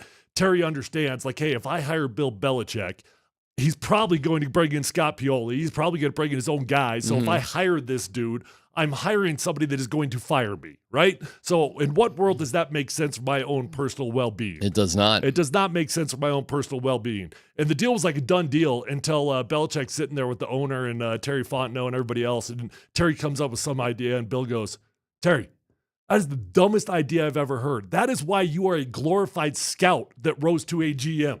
and at that moment, they're like, okay, I guess he's just going to fire us all. So let's just maybe let's go with Raheem Morris, the young guy that will keep us all around. I always thought that was funny with Vic Fangio. Like the one guy, because Vic could have theoretically ascended into more of a power position, but the one guy that they signed off on was the one guy that was most likely to fire him. So smart by the Falcons. Yeah. I don't know, man. I just don't find Belichick all that interesting, I guess. I mean, he is Bill Belichick. But I'm kind of dying to hear what Brian Flores said about the Tua comments. I mean, Flores, Belichick, McDaniels, it's all kind of the same thing, right? Who was the dude down there in Houston that flamed out as a coach? Bill O'Brien. Bill O'Brien. Charlie, what's his face? He sucked. White. What the hell is his name? Not Charlie Whitehurst. Charlie, he went to Notre Dame. Big fat dude. Big fat Charlie. Yeah. Yeah, big fat Charlie. Big fat Charlie. Yeah, go ahead. Let's play Tua first. Weiss. Charlie Weiss. I was going to say Whitehurst, but that was my old teammate. Big fat Charlie. I heard he likes going by Big Fat Charlie. Yeah. BFC. All right, yeah, here's what... Who was fatter, him or the old Kansas coach? Mangini or something? What the... God, why am I so bad at Romeo names today? Crennel? No, not him. He's pretty plump. The University of Kansas football coach. Back in the day, the little short fat dude. No, it was like Mangini something. It's not Mangini, but it was something along those lines. No, he looked like he Mangino. Yeah, he looked like he couldn't breathe. He definitely beats out Big Fat Charlie. Yeah. Yeah, all right, so all-time fattest coaches. Oh man, we got Mangino, we got Charlie Weiss, we got Andy Reid. He's got to be up there. I mean, let's keep it real. What other fat coach? Oh, Romeo Crennel was pretty fat. These guys are just regular fat. That dude you're talking about, like, seriously, I think they had to cut out the wall to get him out on his bed. You know, he was on a different level. The Browns World War II coach. Oh, World War II. Oh, he was my offensive line coach with Josh McDaniels for 1 year. Dumbest dude I've ever met on this planet. Oh, literally. Do you remember this guy? Is it the guy from Hard Knocks? Yes. The boobies? Yes, that was the fattest dude who's ever coached in the NFL. He kind of jiggled all over the place. He would show us videos as an offensive lineman. He would show us videos of gorillas running through the jungle, and he's like, hey, you see this flat back right there? And look at that flat back of these gorillas. Look at the way they explode. I need you to play like a gorilla free out there in the jungle. We're getting some suggestions here. John Madden was pretty fat. That is true. Sexy Rexy. Yeah, Rex Ryan didn't look so good. Rex wasn't like that, though. He's lost weight, too. Well, he has lost weight. I don't know. He was pretty big. At his biggest. Yeah, he's definitely dropped some. Oh, yeah, he was a load. But the dude you're talking about. Mark Mangino, that dude, he takes the cake. Can you really find somebody fatter than Mangino? I don't think so. God, is he still with us on this earth? I hope so, because we're assholes. I kind of doubt it. I would be surprised. If I had a coin flip, I'd take the under. 6 feet, that is. That'd be awful. I hope he's really alive now. I'd be sad if he wasn't. All right, just feel a little bad. Seriously, though. I found an official list of the 10 fattest coaches in football history. Shocker, Mark Mangino is number one. Oh, my gosh. Oh, my gosh. Yeah, I know, bro. Like, Yeah, well, yeah, you're not going to top that. Oh my god. He probably is not with us, right? He's still alive. Oh, thank God. Never heard of Ralph Friedgen, Maryland Terps coach. Charlie Weiss comes in at number 3. Philip Fulmer. Yeah. He was a load. Yeah, Andy that's a good Reid one. comes in at 5. Yeah. Dennis Green, he wasn't that fat. He was pretty big. Now we're getting down to normal fat. Now the rest of them are normal fat. Yeah, Mangino wasn't in a different. Oh, Tom Cable made the list, but Tom Cable. I thought he was strong. I thought he was kind of yoked. Well, he was always freaking strong as an ox, but he was pretty fat. But he got like rail thin, rail thin. Yeah, oh good for him. Wasn't he the dude that threw a phone at an assistant coach? Well, he broke his jaw. Okay, Yeah. that. Do you know that story? He was my offensive line coach out in Seattle. Freaking love the dude. Didn't he suspect that the coach was ratting him out to the head coach with the Raiders, so he punched him with a phone? Something like that? Sounds about right. Something along those lines? Yeah. All right, let me get to the Brian Flores Tua stuff because, and this goes with the Tom Brady thing, and I think the morning show is kind of going off on this too about being soft and what it takes to coach and all that sort of stuff. Get to that coming up next.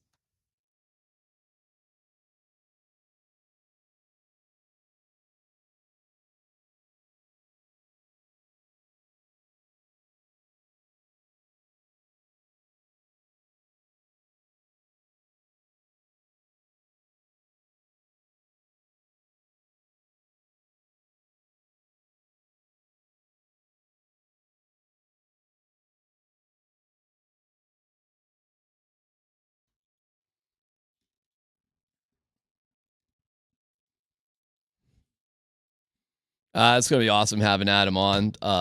Awesome. Love it. Awesome if you go to lunch today at Old Chicago. I'll give you something good here. The unbelievable lunch combo from now until 3 o'clock. Here's the deal. It's less than $10.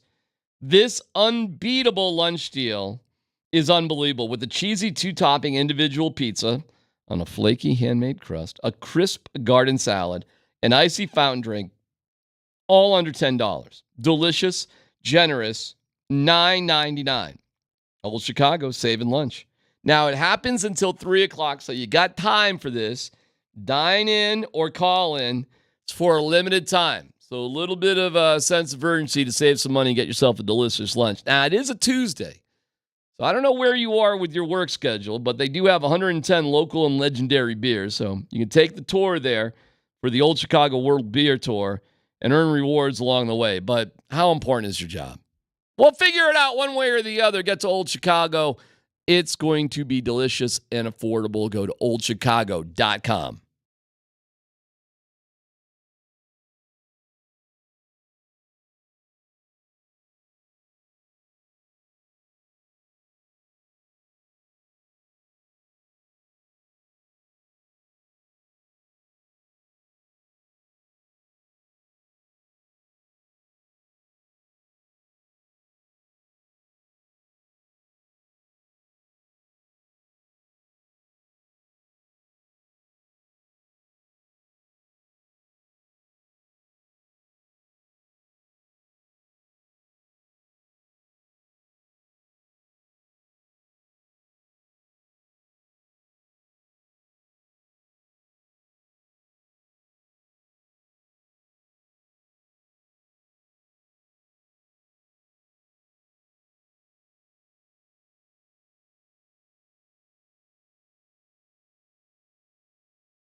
To put it in simplest terms, if you woke up every morning and I told you you suck at what you did, that you don't belong doing what you do, that you shouldn't be here, that this guy should be here, that you haven't earned this right, and then you have somebody else come in and tell you, dude, you are the best fit for this. Like, you are accurate, you are the best whatever, you are this, you are that. How would it make you feel listening to one or the other? You see what I'm saying?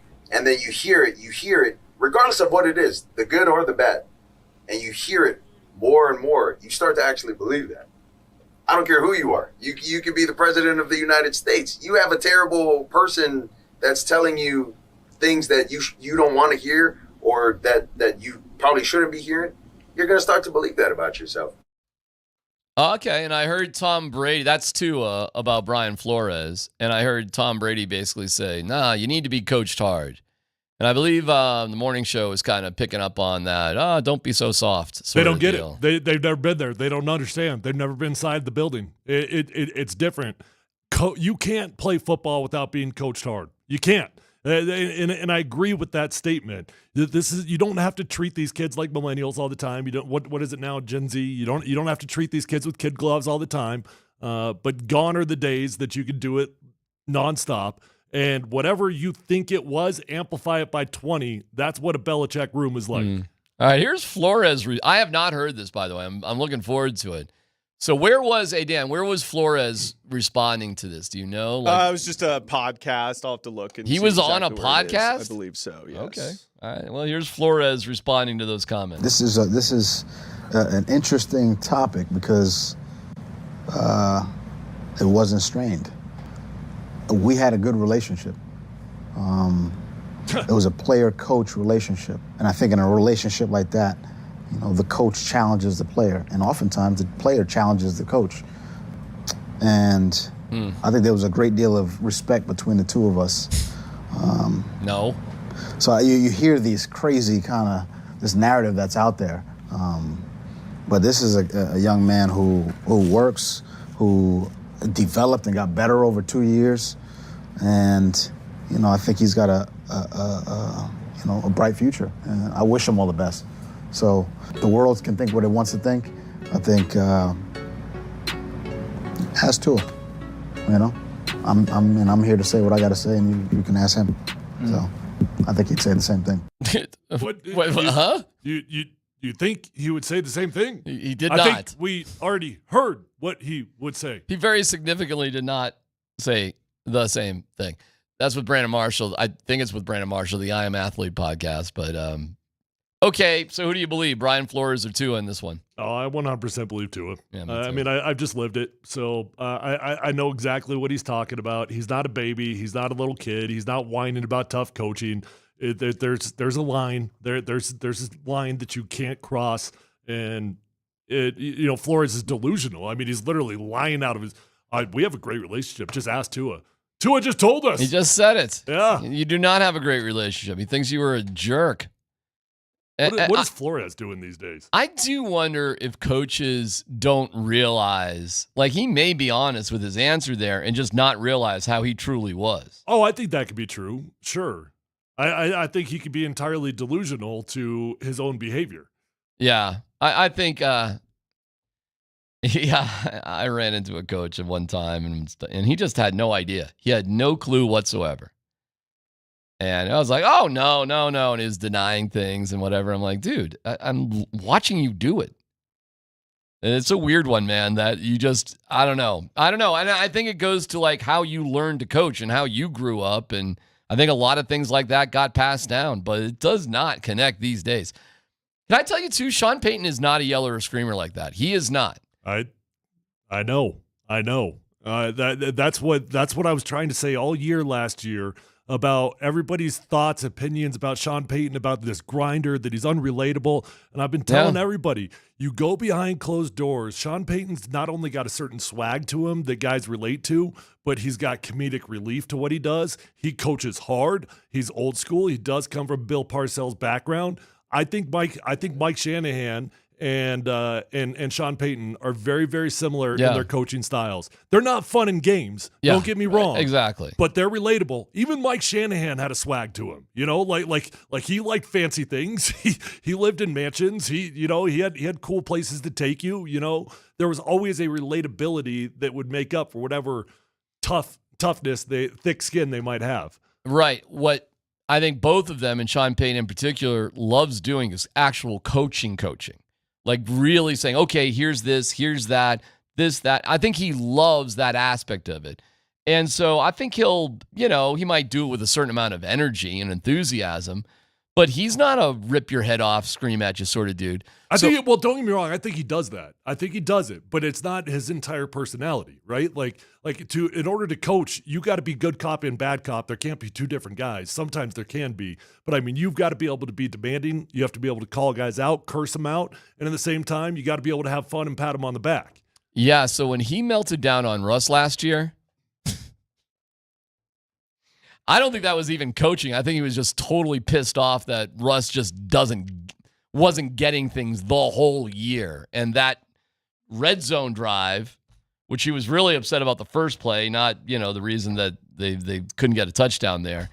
I think he was broken working with Russ. Russ broke him there. And likely that's why Russ didn't respond, because there was nothing to say. Russ just couldn't process things. He didn't get things. He couldn't do it. Legitimately didn't even understand what he was mad about. But I wouldn't be surprised about that either. So what would Russ say back to him when Russ just doesn't get it? You see more and more how toxic things were with Russell Wilson as you see what's happening now with this team. They weren't even close to bringing Russell Wilson. They knew they had to move on from him for a million reasons. They didn't even care about the money. It's such a better environment now. It's crazy.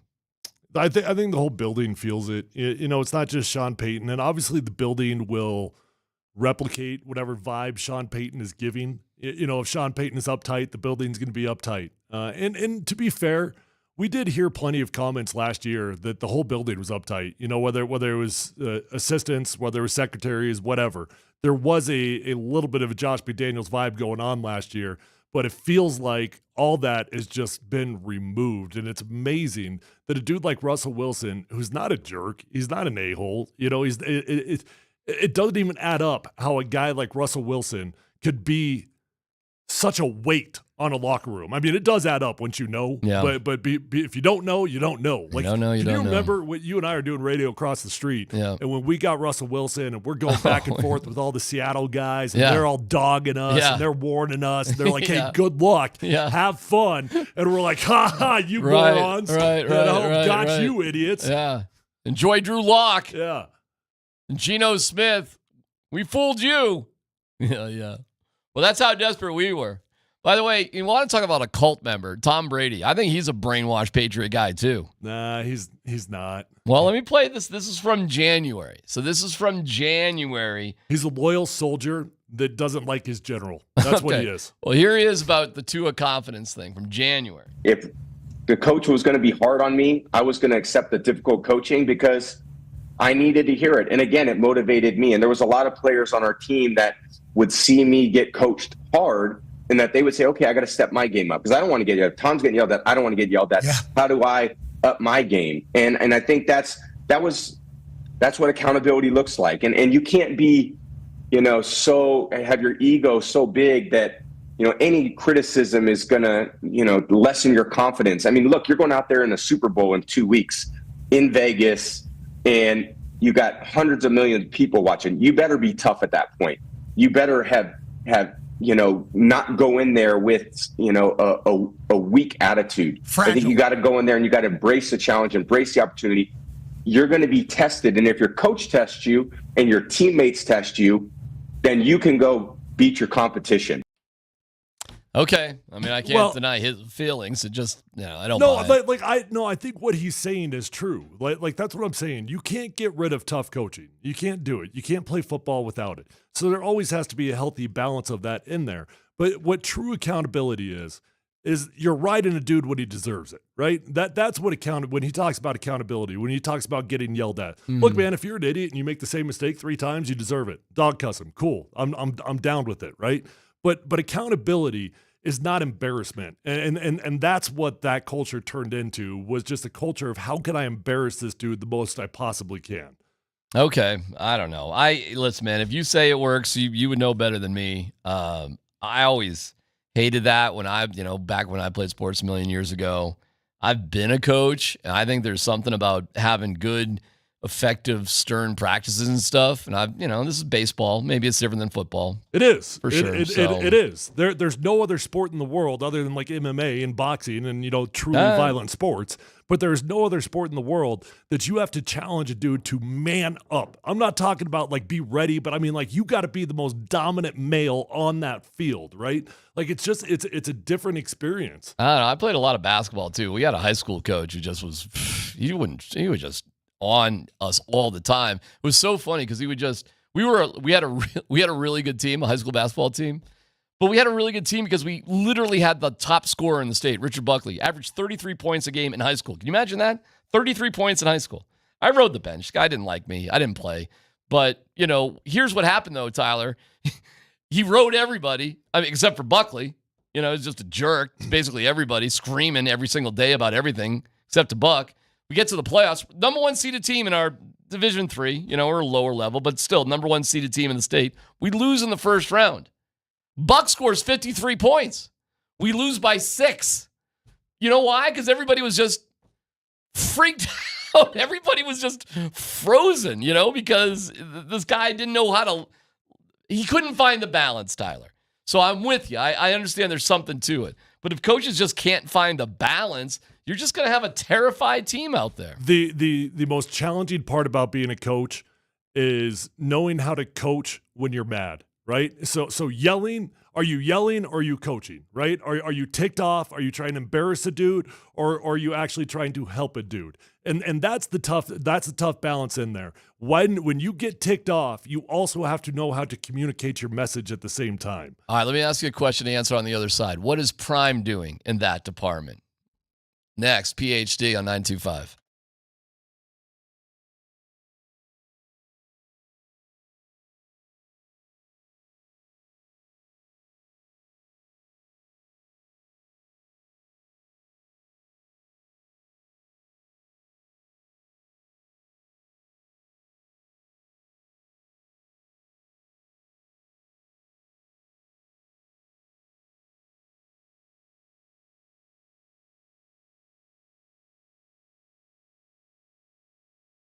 Hey guys, you deserve to feel your best. I know as you get older, you just kind of settle. You settle in, you accept that you don't feel good, you don't have the energy you once did, your workouts don't go as far as they once did, you gained a little weight. It doesn't have to be that way. Call my friends at Revitalize Health. Tyler Columbus here, and I'm telling you, they can help you out with everything. Peptide therapy, testosterone, hormone replacement, medical weight loss options, vitamin B12 shots, whatever your body needs, they're going to come up with a customized game plan for you. That's going to be different than anybody else. They're going to get your numbers where they belong, and you're going to be amazed at how much better you are going to feel. With 3 locations, they're close to no matter where you live. Let them know that Tyler Columbus sent you on over, and find them online or vitalize-health.com.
Well, that's an interesting question today.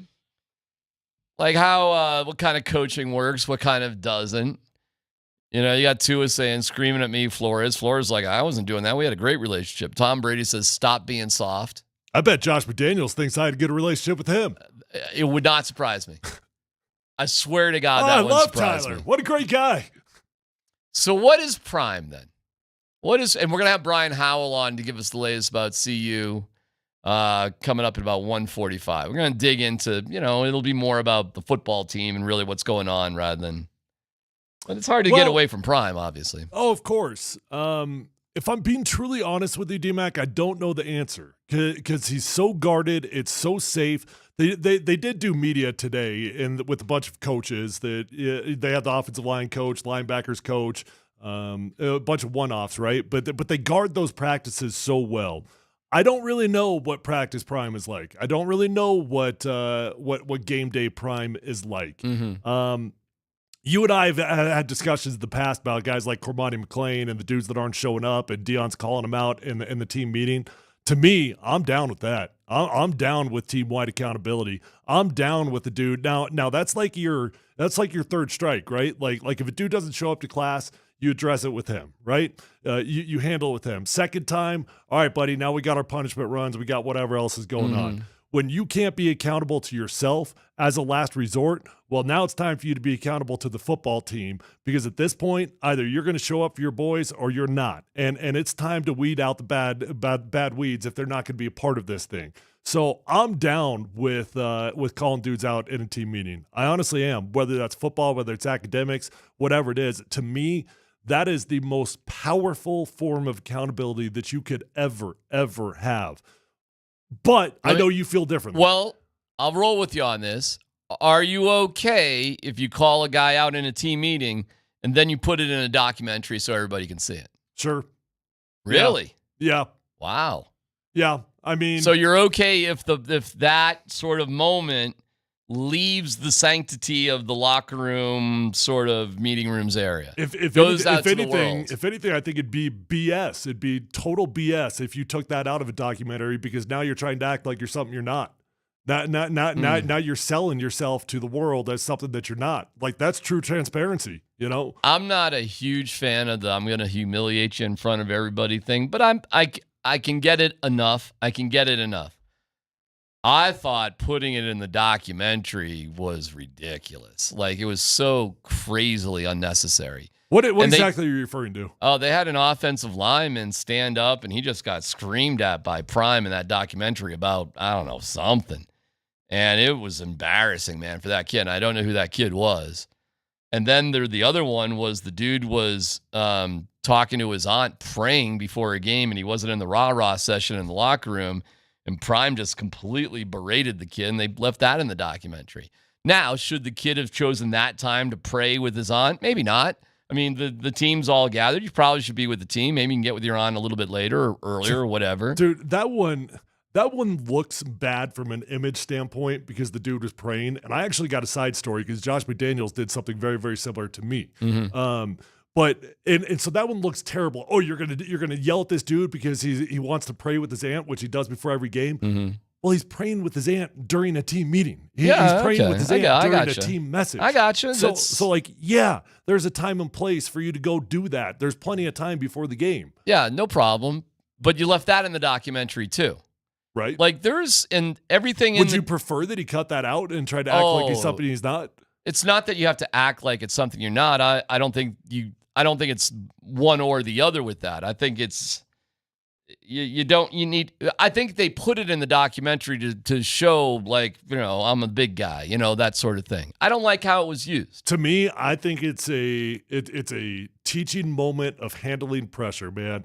Especially if you're going to make it to the big leagues. Dude, you're playing in front of hundreds of thousands of people that are watching, millions of people that are watching. So where's right? the scene in the documentary that somebody screams at Deion for blowing a 29-point lead to Stanford? Where's that in the documentary? Find me a team that will ever happen. Phil, it won't. So to me, it's kind of crazily slanted and kind of all right, let me go back to the original question, which is, well, what is Prime really then as a coach? Is he a coach, or is this guy just sort of a recruiter, general manager? And really, frankly, he's got his limitations as a coach, and he's kind of corrected that because he's brought in other guys that maybe can do the trick. Although I thought he had it last year with his coordinators, maybe it's better this year. I'll give him the benefit of the doubt. What do you think? Well, I mean, he certainly made plenty of rookie mistakes last year as a coach, whether it was clock management, whether it was end of the half when you're coming out, you're on your own 2-yard line. You got 45 seconds on the clock. All you got to do is run the ball 2 times, go into halftime. Instead, you're going to throw the ball, create an interception, give the ball back to him, points, double score, right? You give away a 20-plus point lead after halftime. Plenty of coaching mistakes. I know that Deion Sanders knows how to play defensive football. I know that, right? And I'm sure he's a good defensive coach. How much does he know on the offensive side? I don't know. He knows the routes and everything else. I mean, I've said this before. I think maybe the perfect scenario for Deion Sanders might have been the Herm Edwards experience. It might have been just be as the czar of the program, be like the John Elway of the Denver Broncos, where you're literally just the face of the program and you can bring other people in. But as a young coach, how many mistakes we see all these dudes make? A lot. You know? A lot. How much confidence do you have him making game management decisions this year compared to last year? Because apparently he's the one making them, right? I mean, I assume he is. I guess we're fixing to find out, as Kubiak would tell you. Or hey, how about this? I think there's so much unknown about Deion Sanders as a coach that I'm not trying to dodge the question. I've got my concerns. I've got plenty of concerns. There were big mistakes made last year, but I honestly don't know because he keeps everything so private. On the text line, you were wrong, D-Mac, really wrong. About what? If you're going to say I'm wrong about something, give me the details. What am I wrong about? I don't know. I can always tell D-Mac's opinion how he asks questions, never learning, just judging. Oh, okay. You guys are clueless. See, this is the type of like feedback we get from like the CU, the CU cult people. Like there's no reasoning about it. We're clueless. We're wrong. You're a jerk. You're an idiot. It's like, wow, man, like you can't even have a reasonable conversation. I mean, remind me, they were 4-8 last year, right? Yep. They were last place in the Pac-12. I get it. It was a 400% improvement from the year before. I gotcha. But they did get killed by Washington State. Never mind Oregon and Bo Nix. Washington State cleaned their clock. I mean, if you want to do that game, I can play the other side too. Go for it. They did bring in multiple 5-star recruits. They do have the arguably best quarterback in the country. They do have a top 10 player in Travis Hunter. Okay. They do have the number one quarterback in the country still on the radar. All right, so do you think Deion Sanders, I guess I'm being judgy in how I ask this question, but I'll ask it anyways.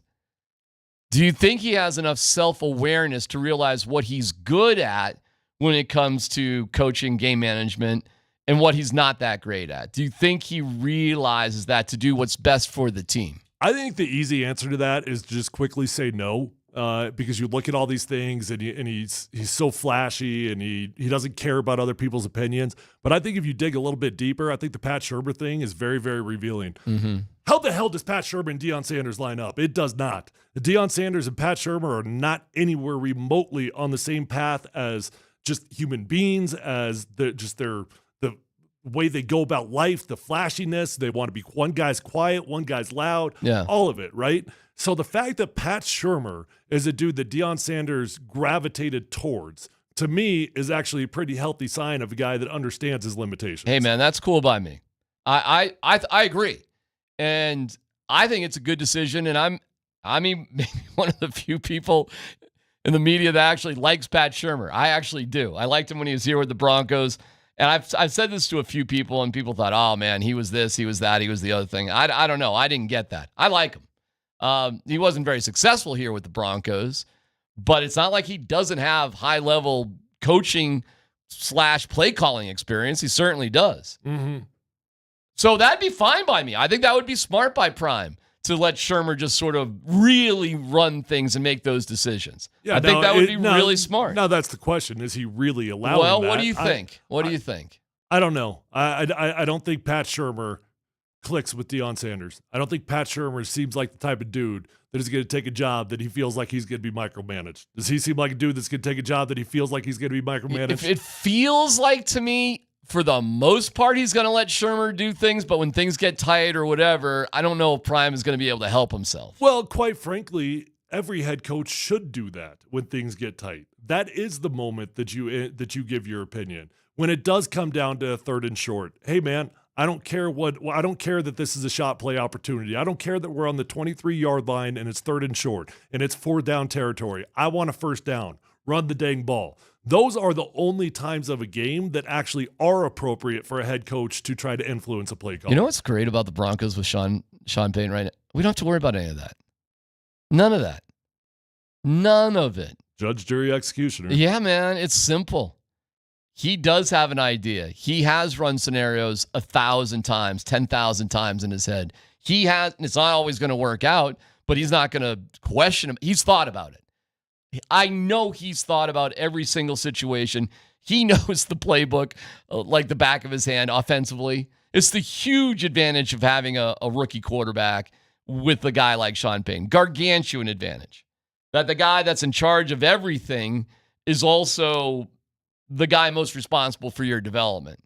It's like with Fangio. Of course he didn't like Drew Lock. He didn't know how to develop a quarterback. It was much easier just going with Teddy. You just trust him more. You can't trust Drew because you have to earn it. You have to work together. What the hell relationship is Fangio going to have with Drew Lock or frankly any of the quarterbacks? None, really. Got to let somebody else do that. I don't know with Prime, man. If he can get out of his own way on things, You right. just hate defensive coaches, though. That's the reality for you. I think you really do, and I'm not just saying that. Like the concept of a defensive coach drives you insane. Well, in general, or as a head coach? As a head coach, maybe because I really there's thought not, of it. there's You not might a be right. defensive coach in the world that is going to spend time with the quarterback. They'll spend time. Who's the your majority of their time with the quarterback in practice? Pete Carroll, you know what he's doing? He's with the damn defense. Dan Quinn, he's with the defense. How's Quinn going to do in Washington with Shane Danielson? Who is their offense coordinator there? That's a good example right there. That's a really good example. You know who it is? It's my gosh, Texas Tech guy, Cliff Kingsbury. Oh, well, that should be all right theoretically, right?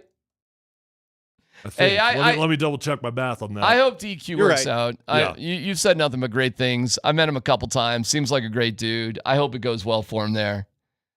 Pete Carroll, he just let Russell do whatever he wanted basically for a dozen years. Worked out all right. They got a Super Bowl out of it. That's actually not true. Seattle did an incredible job of managing Russell Wilson.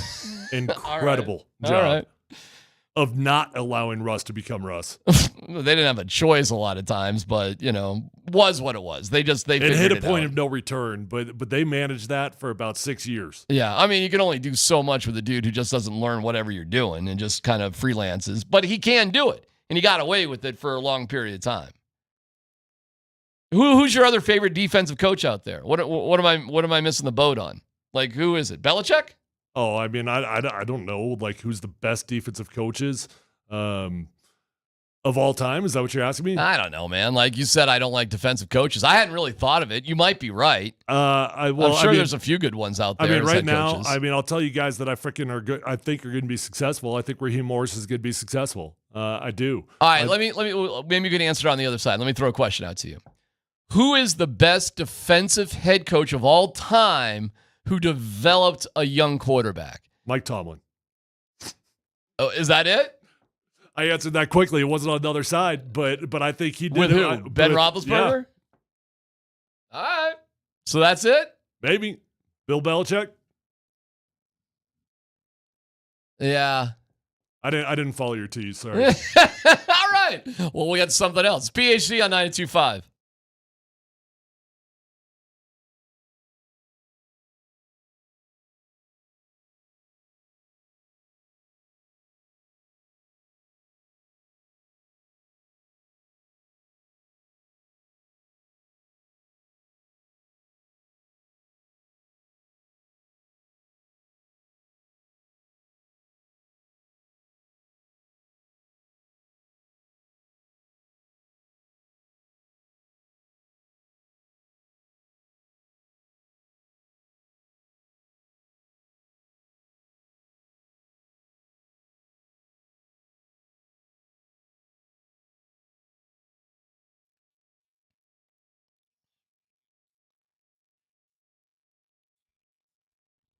Hey, that's all right, man. Get that band going. Band's got to pick it up a little bit, man. We'll get Sean Payton on the dance floor eventually.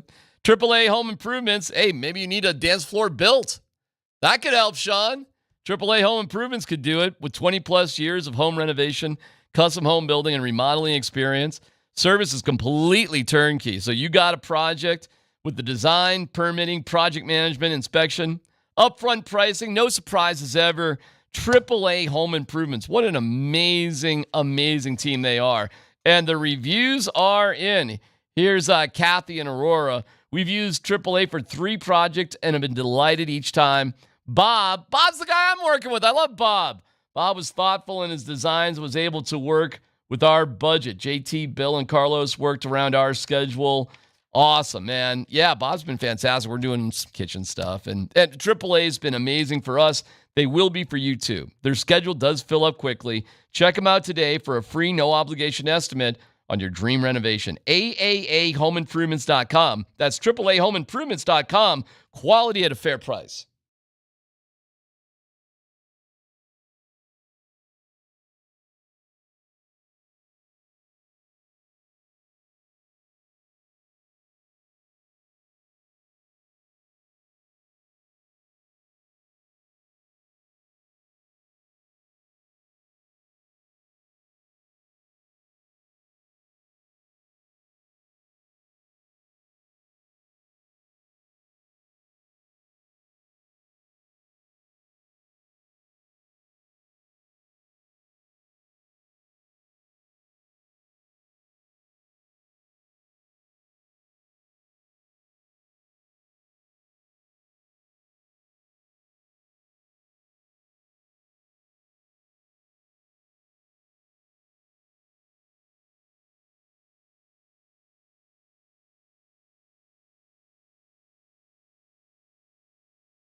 I feel like when we get to these conversations, it's like Spin City, that Michael J. Fox show. Like, just you can just sort of take things and move there's so many different angles. Hey, this is Radio 101. Find the tree, find the big tree, and then go on the branches. Yeah, that's right. So, what's your spin on it?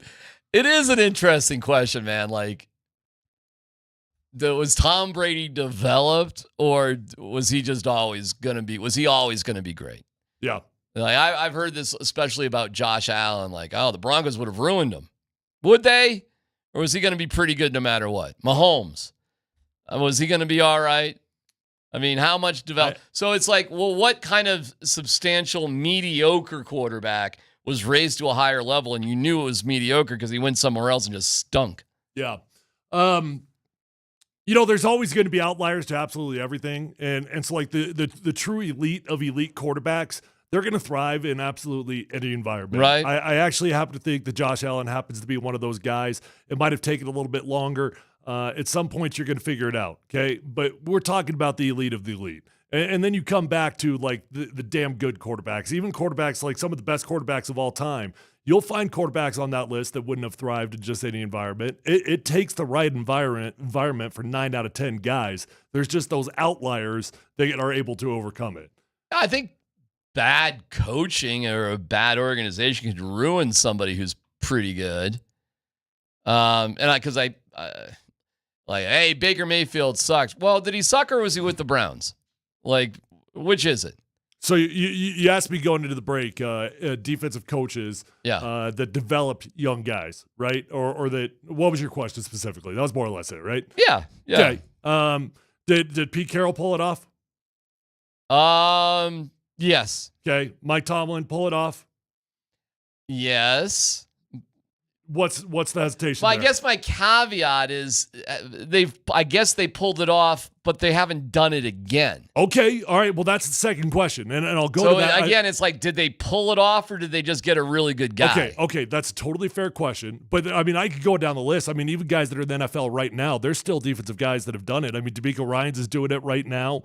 I think Tomlin's already done it. We've got other guys that I think are going to be up and coming. I think Dan Quinn's going to pull it off, but we'll find out. But the conversation about like defensive guys that have pulled it off again, I'm going to turn that on you, dude. Find me the offensive guys that have done it again. I mean, we find me because it's always the guy. It's always the player. Who's Harbaugh? It's which Harbaugh? Yeah, Jim Harbaugh. Okay, so what would you consider him? What do you mean? Is he an offensive guy or defensive guy? What would you consider Jim Harbaugh? I mean, he was a quarterback. I assume he's an offensive. Definitely going to be an offensive. But guy. he's not. Is he? He's not calling the plays though, is he? I don't know. Because I'd make the argument Harbaugh has done it more than once. Colin Kaepernick, Alex Smith. Who else? That's two. Well, that's two. That's two. That's I mean, two. How many guys do you get to do it with? But I mean, I could go down to the list of like the all-time greatest coaches. Did Mike Shanahan do it twice? He got close. He got damn close. I think if he didn't though. I know he did. I really do think if you gave him another year there with Cutler, it would have worked. Oh, that's not the one I was talking about. I was talking about RG3. Cutler didn't do anything like what RG3 did. I think if Mike had more time here, he would have made it. RG3, Cutler was never going to work. You said that yourself. Well, I don't think you're going to win a Super Bowl, but I think he could have gotten to the playoffs and it would have worked better. Okay, well, the answer, though, the true, just simple answer is... RG3, he went to the playoffs and he was Rookie of the Year, so I would say that worked. No, it did not work. It didn't even come close to working. What do you define as working? I was on that team. It was short-lived, temporary success. All right, so and I happen to think that was Mike Shanahan's best coaching of his entire career was that year. Andy Reid. But my point is, Andy Reid's an outlier, and he has pulled it off. Sean Payton hasn't done it. Tony Dungy, did he do it twice? Who did he have in Tampa? Who's his quarterbacks in Tampa? I don't know. Didn't he win a Super Bowl in Tampa? I thought Gruden won the Super Bowl in Tampa. Oh yeah, right. With his team. That's right. It was Dungy's team that was that Jeff Garcia or who was the coach or who was the QB? You're right about that though. Brad Johnson. But Gruden kind of inherited Tony Dungy's team and won. You're right. The point is, it doesn't matter whether you're an offensive guy or a defensive guy. You generally get one crack at this thing. I see what you're saying. Yeah. All right. I guess the bottom line is, how do you really feel about Sean Payton with Bo Nix? He is getting freaking rave reviews right now from the national media. Oh, my God. People are lathering up good old Sean Payton for what's going on with Bo Nix right now. Well, he does look like a genius at this moment in time, but I mean, goodness gracious, let's slow the roll here a little bit. Broncos country deserves to be excited and soak it up, because it's been a long time since we've had an authentic. We've had so many mirages, and my prayer is that this is not a mirage. Drew Lock gave us a mirage. We've had multiple mirages, but this one does feel real. But let's slow the roll here, man. I will go Bill Belichick. We are talking preseason football here, man. pal. The hype train is chugging down the track. So Diana Rossini and Chase Daniel, they got a new podcast there on The Athletic, and it's just like, Sean, how did you do it, man? How'd you know? How did you know about Bo? I know this. There were a few other teams that saw it the same way. We stopped the tape, and I said, George, I'm just going to say this. We're not the only ones seeing it this way. You try to simulate what you think's going to happen. We felt the Giants were going to be an at-large team, not necessarily for Bo, but for quarterback. Are they taking one or not? And then they didn't. The Jets are still on the clock. And I said to George, call the Jets. Just call them. We don't want to move up unnecessarily a pick or two. But you don't want another team to I don't want anyone them doing a deal because with you someone else. I don't want anything happening like Kansas the City. Mahomes. Yeah, you can't have Anybody can come. Then it was like, well, call the Raiders. And tell them we might want to move back to see if. Yeah. And so there was this. They didn't want to move up, and then there's that minute you wait, and then we'll stay put, and the Jets make their pick, and then here we are. Man, Sean is so much more friendly to those folks than it's telling me to pound sand. Is it just you? Sean's a little short with the local muggles, Tyler. I don't know if you've noticed that. I don't think it's just me. How come you don't call him out like you do Dion? What's the question? Oh, I like Sean. I know. I'm a fan of Sean. Sean. Drafted a quarterback. I sure did. Of course you were going to like Sean. I love hearing that. I love it. Hey, listen, man. You would have loved Nathaniel Hackett if he drafted a quarterback. I would have liked him a lot more, yeah. Yeah, I sure would have. Sure would have. Who did Hackett draft? Wait, that was just 2 years ago. Who was his guy? 2 years. Oh, he didn't have a draft pick. Sorry, we had freaking Russell Wilson. He didn't have a draft pick. He didn't even get to do it. Didn't have any. Yeah, he got like a third-round pick. Who was his first pick? That That's was 2022. Is that what it was? Yeah, well, 2 years ago. Yeah, Nick Bonino. Oh, late in the second round, they moved up. Yeah, he was his first pick. That was the first. He's looking pretty good. Nick does look pretty good. He right does, now. don't you think? You know what? He's got a very, very similar vibe, and I say vibe. Don't hear me wrong. To Von Miller, just the way the way that he looks, totally, the way that he stands, like literally just the body posture. He's real twitchy at the line of scrimmage. He gets in and out of that neutral zone all the time. Yeah, he's just got like the overall look of Nick Bonito looks like a Von Miller. I totally agree with you. That's turning out to be pretty good. It's been okay. Yeah, it's been pretty good. It's not okay. It's been pretty good. It's Nick Bonito's far from a complete football player, but no. Hey, let's get into no dumb question. I'll start out with a Nick Bonito question. Columbus, Hastings, and DMAC present No Dumb Questions. This is your safe space. Safe place. I'm leaning into the segment. You're a smart guy. Send us your not dumb question now. Tweet it, text it, or Twitch it. It's No Dumb Questions. With thanks to Old Chicago Pizza and Tap Room. Visit oldchicago.com for a location near you. Will Nick Bonito be the best pass rusher for the Broncos this year? And if not, who? We got some dudes that are starting to look the part over there. We really do. Even our guy Jonah Ellis, who came on the show with us a while back. Really looking good. That dude looks legit. I mean, have you? I know you've been out there every day. Have you been like shoulder to shoulder with him yet? Like, yeah. Have you seen him up close? He's a shorter dude, Jonah Ellis. He's a little Elvis Doomerville-y. Like, he's not the biggest dude in the world, but he's strong, powerful, that sort of thing. He looks the part, man. He really does. I think Baron Browning is Baron probably... Browning's huge. Baron Browning looks like, it's not DeMarcus Ware, but it's more in that direction. So it's different. Jonah Ellis is short. I don't Kinda, remember yeah. him being short. Yeah. I mean, short. What's relative to me, right? 6'3". Okay. Well, it's like Vaughn, something along those lines. Is he 6'3", really? I'm guessing. I don't know. He definitely did not feel like he was 6'3" when I was standing next to him. No, that was just a guess. I have no idea. I don't know. I can look at will he be the best pass rusher? Yeah, maybe. Okay. Maybe in terms of just like ultimate, like if you want to just simplify it down to pass rushing only. I think Baron Browning is your most complete outside linebacker on this team, though. Baron Browning, like looks-wise, 6'2", by the way, on Joan Ellis, which they're probably fudging that just a little bit. But like I was telling everybody, I was 5'8", till I realized I'm 5'6" 3/4. It's embarrassing. Baron Browning, though, is like... he looks like he should be a game wrecker. Baron Browning, what can I tell you? Jonathan Cooper's a pretty built dude. Joan Ellis is... I don't know, man. I like their pass rush. I do. And I think Benito could... All right. Will Benito have double-digit sacks this year? 10 sacks from Nick Benito. Nah. You don't think so, huh? Nah. He'll hover. Maybe he gets to 10. I bet he's in that 7 to 8 mark. I bet he makes it interesting. And I bet when he's having a day, it kind of piles up a little bit. Like it just, the river flows. Because he'll find something or a matchup that just sort of suits him. And here's a hot take for you. I think our pass rush will look a lot better this year because I think the Broncos will have the lead more often this year than they have for the past couple years. Well, our pass rush was pretty solid last year. So they were. If it improves on that, you're going to have not just a pretty good group, you're going to have a great group. I mean, they were just a few sacks away. Last year, we had like 4 guys with 8 sacks. I mean, somewhere in that ballpark. I mean, you had a very well-rounded pass rushing group. So I hope so. That'd be awesome. All right. No dub question from the text line. Yeah. What are you doing with the quarterback rotation in this game? Oh, personally, or what I think they're going to do? Both. Personally, it's Zach Wilson for the entire game. What I think they'll do is I think they'll mix in them all. I think they'll all play. I think Sean Payton will play them all. Not a lot. I think they'll be safe with it relatively, relative to the situation.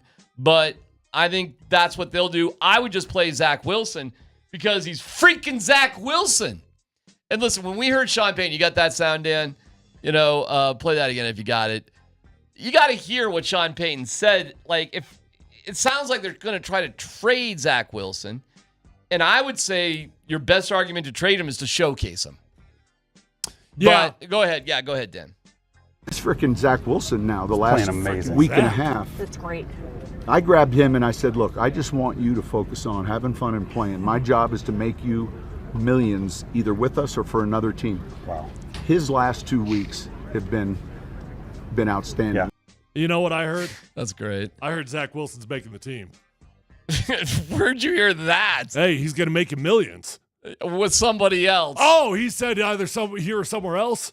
Listen, man, when you're in that job review and they say you're doing great, you're really going to work out for somebody else. Your I have no future's doubt. so good. Oh, man. We just don't have space here, but I mean, I'm telling you, you are going to be the top rising star in your next company. Of all the accounts out there working for somebody else, you're going to be awesome. Yeah, let me know if I can put in a good word for you because trust me, I got good things to say. So if Sean's being honest with that, I think the best thing he could do is play him the whole game. Why not? I think it's catch-22, man. I'd play him just enough to see him play good football, and then I'd get the hell out of Dodge because I don't want to give Zach enough time to be Zach. I'm being dead serious. Hey, no. So if he plays 2 good quarters of football, I'd put Steady in there, and I'd just hand the ball off, throw play action the rest of the game. Sure, you can always do that. You can always.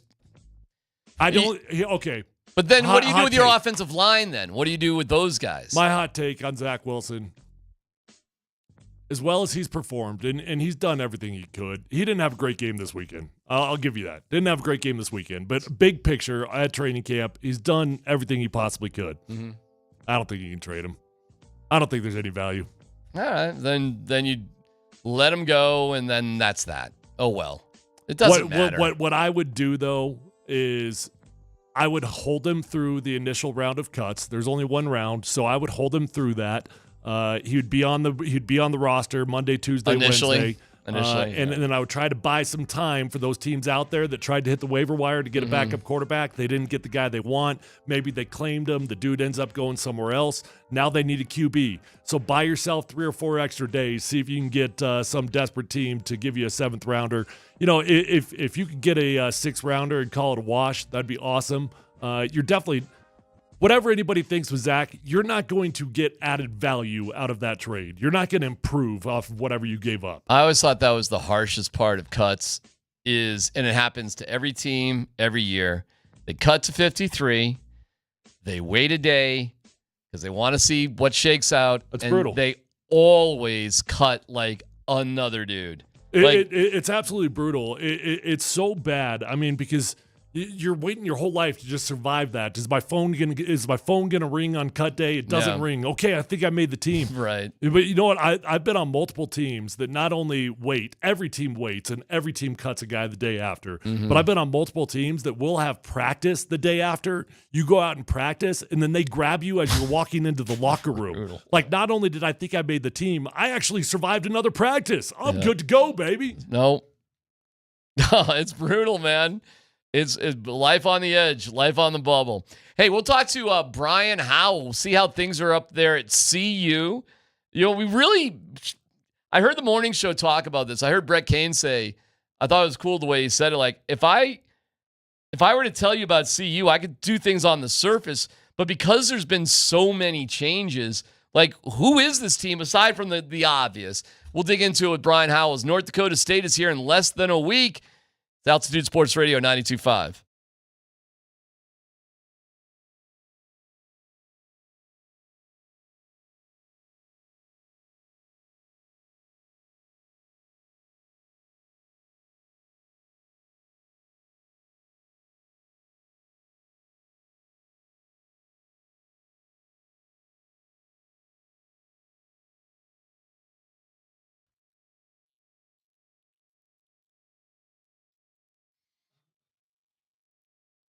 Hey, it's Z-Mac for Old Chicago. Old Chicago Pizza and Tap. They are the best. How about this deal, this $29.99 takeout deal? Old Chicago Pizza and Tap Room with the Unreal Pizza deal. It's less than $30 for a delicious large 2-topping pizza on a scratch-made flaky crust. So good. Plus, comes with cheesy dippable mozzarella sticks and that giant gooey chocolate chip cookie pizza. $29.99. It'll feed the whole family. No dishes. It is fantastic. It's Old Chicago Pizza. The Unreal Pizza deal to go for $29.99. And don't forget about Old Chicago's World Beer Tour. If you're a beer lover, this is for you. It's a ticket on a beer journey around the globe from your neighborhood Old Chicago. Try 110 local and legendary beers, just not all on the same night. Take the tour and earn rewards along the way. Branded merch and even $5 OC bucks. Old Chicago, founded in Boulder in 1976. That's your destination tonight. Find your local Old Chicago at oldchicago.com.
The defense is coming, man.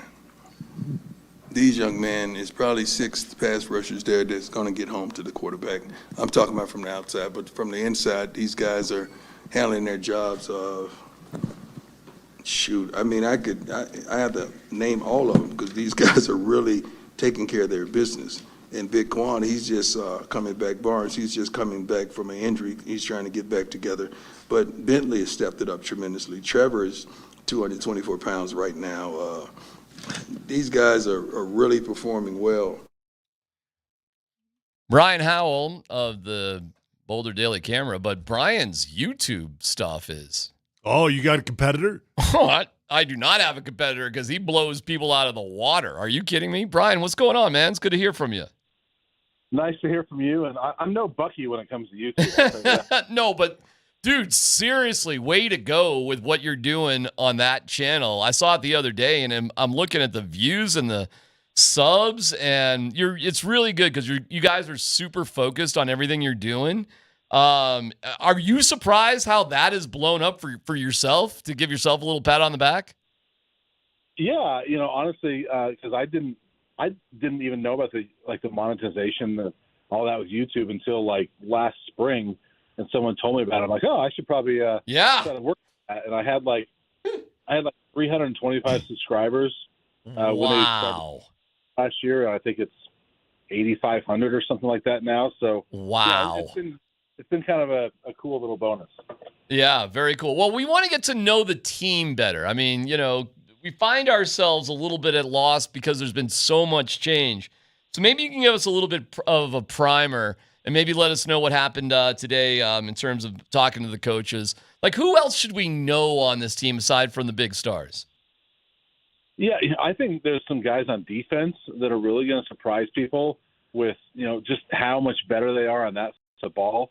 I'll start there because we've heard so much about the offensive weapons, but there's some guys and I heard that clip from Coach Prime. I mean, there's some guys up front on defense that I think are going to be pretty solid. And last year they really had one pretty good pass rusher.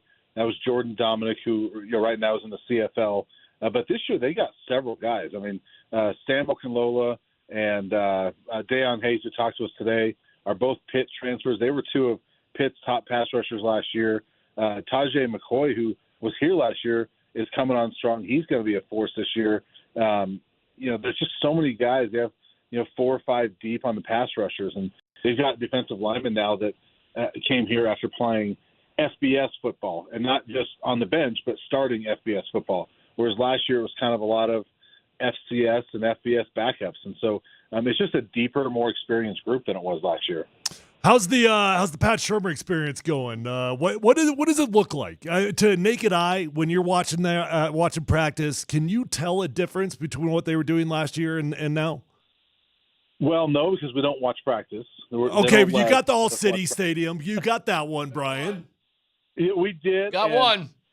It's hard to say because you know how that is. I mean, they totally dialed it back and they weren't going to show anything. I mean, they knew they were pretty smart in knowing that, hey, there's going to be a lot of people in the stands that are filming our plays and posting on social media, which they did. And so they didn't show a whole lot. I mean, all I can go off really is what the players say. And frankly, Shedeur Sanders has never said anything bad about Pat Shurmur, and he raves about him. And I think as long as, I don't care if it's a coach's son or not, as long as your quarterback and OC are on the same page, I think that's a really good starting point. And they seem to be on the right page, and we'll see if that carries over into the season. What was the turnout like for that practice at All-City Stadium? It was probably about 3,500 or so. Okay. It was weird, though, because it was sold out. But I think a lot of people, Brian, and so a lot of people set up chairs outside the fence because they didn't get their ticket in time.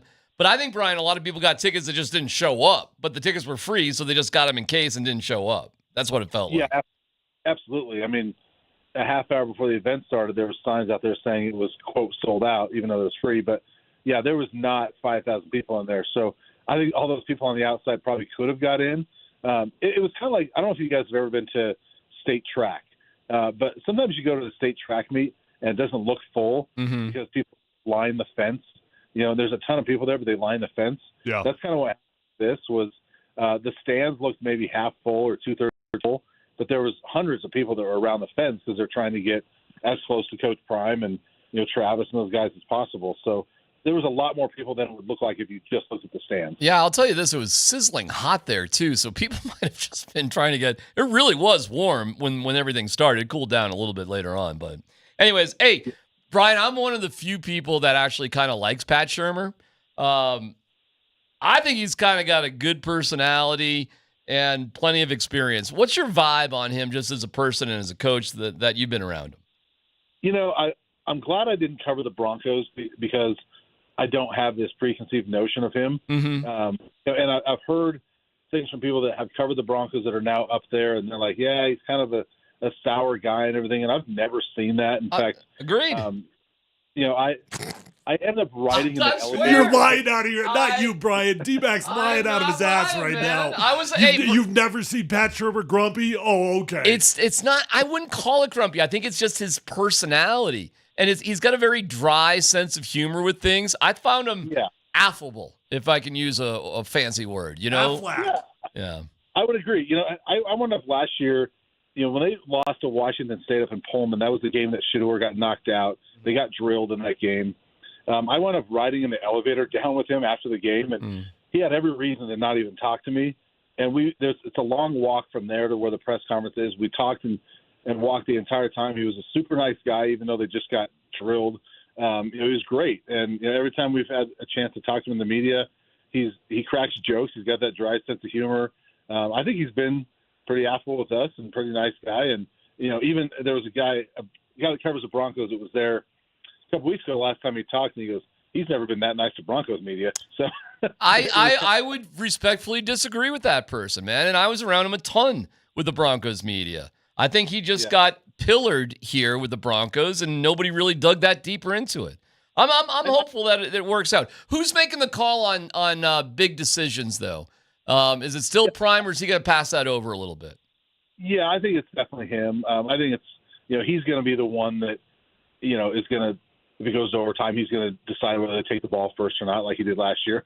He's the one that's going to make some of those decisions. He's probably going to be. Let's the go one second. This year, let's go second. He's probably going to be the one that is on the headset saying, "Run the ball" or "Pass the ball on this down." But I think he trusts Pat Shurmur quite a bit. Shedeur seems to trust Pat Shurmur quite a bit, and so I think he'll probably have a little more say in the offense than Sean Lewis did last year. That's my guess. We're going to see how it plays out, though. Hey, what are your thoughts on Travis Hunter this year? Because I'm not going to lie, man, that dude has got so much on the line right now. If I was his parent, I honestly would tell Deion Sanders, we can't do this. We cannot be out there every single rep. We got to get this dude to the draft. Do you think he's going to have him playing as much as he did last year? Yeah, that's a good question. I don't know what they're going to do with him. I mean, he wants to. I can tell you right now, a lot of that is because Travis wants to. And they've told me. Well, we all want to. When he's not right. But, they keep telling us, he doesn't get tired. He's a different beast. The one thing I will say is that they are deeper at corner and I think deeper at receiver than they were last year, which is probably going to give them more options to give him a breather where he may not have to be out there every rep. I mean, if he's out there for a full offensive series and catches a touchdown pass, then maybe he doesn't have to start that next defensive series on the field. So I think there's more options there because they've done a good job adding some depth in the portal. Finish this sentence, and then we'll let you go. We appreciate your time, Brian. If the Buffs lose to North Dakota State, it will be blank. Ooh. I don't want to go disaster, but it'll be very, very interesting. Okay, we'll take that. All right, thanks for your great coverage. We appreciate it, Brian. They can read you in the Boulder Daily Camera and check out your social media, YouTube page, which is phenomenal. And hold on, one more. I mean, if the next Deion Sanders presser, do you have your suck up liner pre-planned on how to get a question out? Wow. And that's not a shot at you. Wow. In order to get a question out of Deion, what do you have to do now? Well, I'm going to say I won't be at the next one because I got to take my daughter to college this weekend. So, so the next time I'll talk to him is after the North Dakota State game. Wait, time out. Your daughter's not going to see you? Wow. Sell out. No. Where's she going? Wait, She's not going to CSU, is she? No, she's going to Utah State. Okay. Utah State. She's going to follow the path of Jordan Love. Yeah. Gotcha. Yeah. All right. So next time I talk to him will be after North Dakota State, and I'm just going to hope he's in a good mood. Okay. Thanks, Brian. We appreciate your time. There you go. Brian Howell.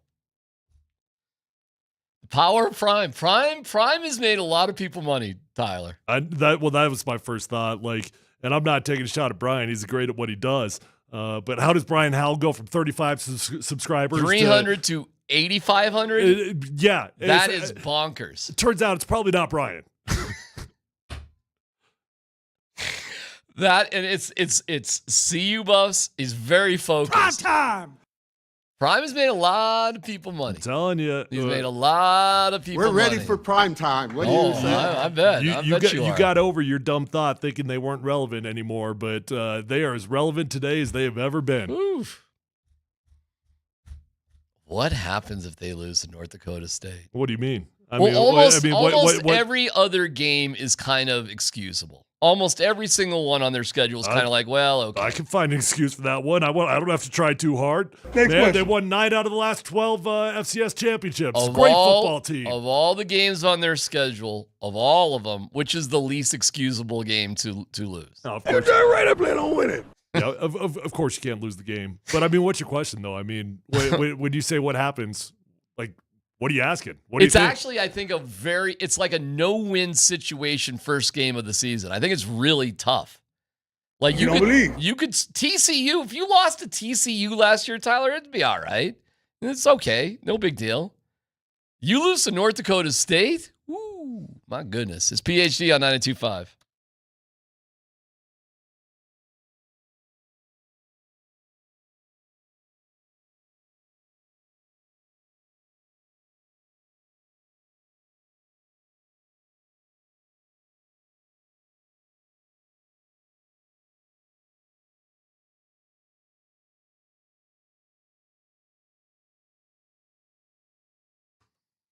All right, guys, if you're in the market for a new vehicle, don't waste your time. Go to the best car dealership in Colorado. That is Phil Longford of Denver. Tyler Plump is here, and I've been working with him for a long, long time. Since my rookie year, it's the only dealership that I bought a vehicle from because I always have a great experience. They're going to respect your time. They're going to get you in. They're going to get you out. You will find the vehicle that you want because the inventory at Phil Longford is as strong as it has ever been. So whether you're looking for a car, truck, van, SUV, electric vehicle, whatever it might be, you will find it at Phil Longford. You're going to get the best price. They've got great interest rates. The incentive deals are awesome. And they've got a top flight, award-winning service department. So once you buy your new vehicle, keep it serviced at Phil Longford. You're going to have an incredible vehicle for a long, long time. Shop from the comfort of your own home at phillongford.com and let them know that Tyler Columbus sent you on over.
It's freaking Zach Wilson. It's freaking Zach Wilson, man. You know what I'm saying? It's freaking Zach Wilson now. It's freaking Zach Wilson, man. Came to get down. I had freaking Russell Wilson once time, but now I got Zach Wilson, y'all. Zach Wilson. It's freaking Zach Wilson now. It's so funny to hear that, isn't it? Freaking Zach Wilson. Can you cut a guy after you talk about him like that? I know. Honestly. Do you got the freaking Russell Wilson? Because it really sounds like eerily similar. We got Russell Wilson, y'all. Russell freaking Wilson, y'all. Zach freaking Wilson. Damn, he's good at his job. He's going to be so good somewhere else. I am going to make him so much money somewhere else. You're here for your annual job review? Okay, looks like, boy, you were really good the past 2 weeks. We just can't pay you what you're worth. But so we're going to let you go somewhere where you can get paid what you're worth. You are going to be so good somewhere else. I know how that feels. Are you good? Yeah. Somewhere else? Yeah, I'm better off than I know what I was going through last year this time. I'm better off. That is funny. Like the first is like you're wanted. Yeah. Period. Start there. The second may be we do like you, but we can't have you. I mean, it's still, The worst is we don't like you, we don't want you. No, it's the you are so good that we don't have a spot to value you the way that you deserve. At least that feels all right. You might as well just lie to me. No, lie to me. Lie to you? No, tell me the truth. You are lying to me. Oh, my God. Well, freaking Zach Wilson. So that came out. That was in the Diana Rossini, Chase Daniel podcast thing. Freaking Zach Wilson. I mean, I don't know what else you guys need. We got, Jarrett Stidham in Aspen with 17 guys, and then we got freaking Zach Wilson. He'll be great somewhere else. Do we need something else? Or do we need to be hit over the head with more information about this one? No. I can give you no dumb question about it. What happens tomorrow? Tomorrow they're back at practice. It's Wednesday. It's media. You know, what are we doing tomorrow? What is tomorrow the day? No. Is the band hitting their stride? Tomorrow's definitely not the day. The band doesn't have you doing the Macarena on the dance floor tomorrow? Dan asked me before the show, what's the longest they could possibly go without actually naming Bo Nix a starter. I actually don't know the legal answer to that. I think the legal answer to that is like the day before the game. I really do. They don't ever have to announce it. Well, they got to release a depth chart again. Yeah. The depth chart you don't have to hold yourself to by any means. You could always put or in there. This guy or that guy or this guy. I guess you really don't ever have to, do you? You don't ever have to. You do not have to legally ever tell anybody. No. Yeah. No, there's no. You have to announce injuries, but that's all you got to do. That's it. You don't have to tell. You don't have to say a thing. So we've actually got, let's see, before the first game, we've got 3 weeks left, right? Mm-hmm. So we got this week and then 2 weeks after the last game. Is that correct? Yeah. Okay. You will go 2 more weeks without an announcement. You think so? Yeah. I think you make an announcement once you get to really. You the think he'll go weekend. that far with it, huh? Yeah. Because he can. Because he's playing a all game right, with so you think they're going to play all 3 quarterbacks then on Sunday? No, I do not. Who said that? Well, I mean, that would follow in line. At what point did I say that? It would follow. Well, who are you playing on Sunday, Coach? I am playing Zach Wilson as long as it takes for him to look good. Does this mean?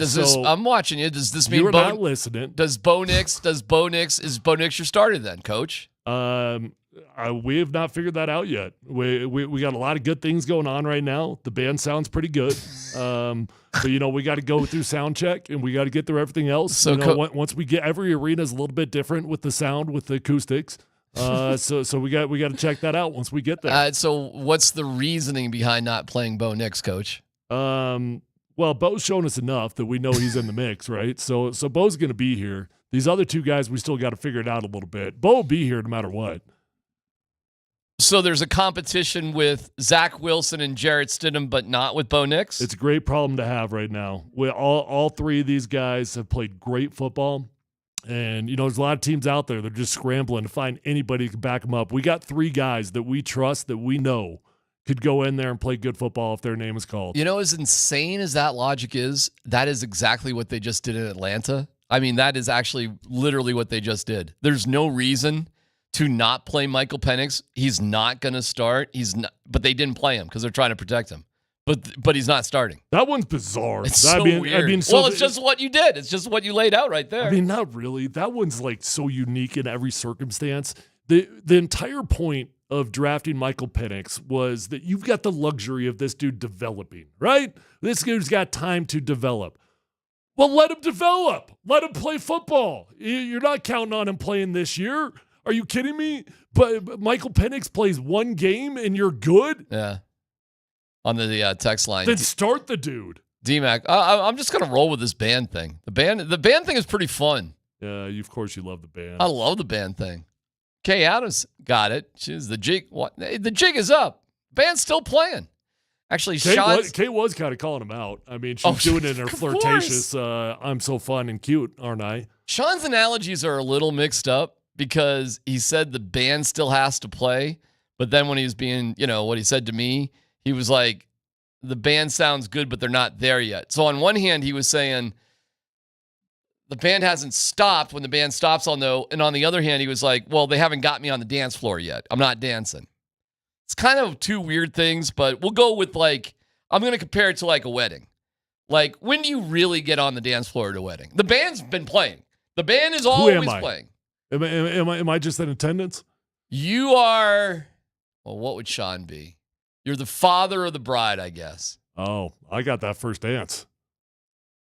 Yeah, but see, that's all right. That's not a good comparison because you're forced to be up there for that. That's what Sean's doing. All right, That's exactly what Sean's doing. I'm only dancing when I'm forced right now. I'm only talking to you about Bo Nix when I'm forced. So it's really got nothing to do with the band then. The band will just play the father-daughter dance whenever you tell them. Yeah. Bo Nix will start when I tell him. Okay. So it's got nothing. This is phony baloney with the whole band thing. What did you think it was? Yeah, I was trying to figure this whole analogy out. All right, so you're at a wedding. Let me reverse it. You're just in attendance. Okay. What does it take for you to get on the dance floor? How deep into that wedding you got to be before you're letting it loose on the dance floor? Well, see, I gave up alcohol a while back. Okay. So I'm probably never getting on the dance floor again. Never? But previously. So you would never get on the floor unless you were hammered? Yeah, probably. Seriously? Yeah. This body doesn't jive too well. You would not get on the dance floor unless you were drunk as a skunk. Man. Yeah. Probably not. Hey, by the way, you know what we got to find? What? Dan, little challenge here. It's relatively easy. Cale Makar smashing the cowbell on You Shook Me All Night Long, having a really, really, really good time at his wedding. Cale Makar also got up singing Don't Stop Believing. So he's smashing a cowbell. Wow. You must have really hated that. Oh my it gosh. wasn't my Knowing favorite you moment. And your wedding analogies, your proposals. It wasn't my favorite don't moment. you dare do the Jumbotron. How dare you? Yep. You must think that marriage is doomed. If he's already singing Don't Stop Believing, you must think it's doomed. It's not great. It's not great. I wish him luck. That poor guy. How long's he got? I mean, there's some karma. It's not going your way, man. You better be careful. And this is like Cale Makar, who is so laid back, and you got to see this video. It's like a different Cale Makar. I saw it. He is. There he is. Look at him go, man. Give me that cowbell. Dude, can we get that audio, Dan? Too? No, you gotta. Oh no, there's audio. No. There's that, but there's also there's another with audio. Cale might have had one or two. You think? Just one or two? Who knew there was a cowbell in AC/DC? You Shook Me All Night Long. Not a traditional cowbell song, but I mean, whatever. Man, you are going deep on this band stuff right now. You are deep. You are about 10 minutes deep on this analogy. I think Sean. Is it metaphor? No, analogy. I don't know. Let's ask Dennis Allen. All right. I'll do a coffee bet with you on this. On what? Announcement on Wednesday. You want to roll a coffee bet on that? Tomorrow he's announcing the starter? Yeah, I'm going to go on that. And I got some logic behind it. Sure. I think you only really have 6 practices. What size? Oh, I don't care. Whatever you want. Okay. Whatever you want. We'll go with medium. I'm not that confident. I'm not going venti. I'm not going large. Okay. Not a venti bet? Yeah, this is a grande. A grande bet? Yeah. Okay. That's fair. I'll go a grande bet for you that he makes the announcement because you can't really mess around at this point. I wouldn't put a coffee on this as a bet, but I do think he'll play all 3 quarterbacks on Sunday too. Well, he might. I mean, he's made it clear he's going to play his starters in the preseason. So if he's going to stay true to what he said, he should. I really don't think he will. I think Sean Payton is just like the rest of us.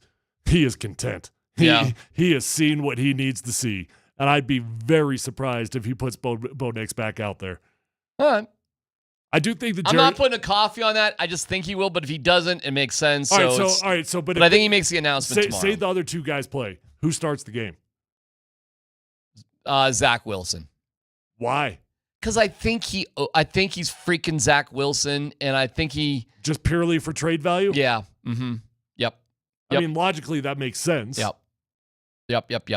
And there may be just a scooch of a thought of keeping all 3. Just a scooch. Oh, I still think it's there. Yeah, I don't think it's entirely over. So the only way to be fair about that and what would be best for Zach and actually for the team would be for Zach Wilson to start. But I don't think that's going to happen. I think he's going to roll all 3, and I think he'll start Bo. That being well, you're not bringing Bo off the bench. So I mean, if you play Bo Nix, you're putting him in for a drive, maybe 2 drives max. And by the way, like if you don't play Bo, he's clearly your starter, and you really seriously would save yourself a lot of hassle to just make the announcement tomorrow and just be done with it. And you don't have any dopes like me pestering you. You really think it's going to happen? I do, yeah. I think it's the right time. It's hey man, how many more practices do we get ready for Seattle? Well, I mean, you got to get a little serious about it now, don't you? Yeah, you got about 4 practices in a week. I mean, aren't we game planning for Seattle starting tomorrow? No? Yes? Yeah, you should be. Right. So what are we doing? They're probably not full-time game planning for them. They might be splitting their meetings in half, right? Letting the young guys game plan a little bit for the Cardinals. Okay. Broncos asked me if I wanted tickets to this game. Said no, I'm good. No. This is a rough one, folks. We'll be there covering it for sure, but this, I'm not going to lie, this is I was looking at those fans, Tyler, in the 4th quarter on Sunday night. I'm like, you guys are real fans. You guys are fans. That 4th quarter was rough to watch. It was just, I'm not going to lie, I was a little distracted. Did they lower? I feel like a couple years ago they said they were going to lower the prices for preseason games. I have no idea. Did they? I'll tell you this, man. I was blown away how many people were at that game. I was blown away by the attendance. It was impressive. It's not like that everywhere, man. It's really not. It was really cool. Broncos fans, man, you guys are awesome. They're excited. Let's Football Go coming up next.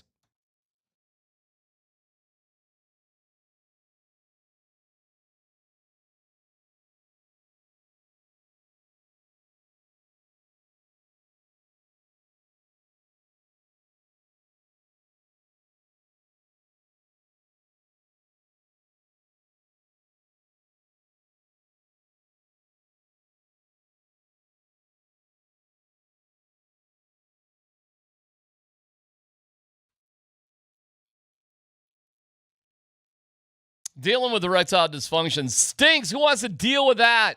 And if you've just been saying, all right, this is just the way my life has to go, it doesn't have to go like that. ED can be an intimacy and relationship destroyer and just not be fun, that's for sure. Well, the Rocky Mountain Men's Clinic can get you back to living life the right way. When the pills or herbals fail, Rocky Mountain Men's Clinic, they have the treatments that work. Treatments with success rates well over 90%. Some treatments can have you go an hour, maybe more. Well, Rocky Mountain Men's Clinic will talk to you all about it. You can get your consult going. The initial visit's $99, not too bad. And if the test dose doesn't work in the office, it's free. But you get that T and PSA test with a Colorado licensed medical provider. And then the test dose, and there, it'll be what it'll be after that.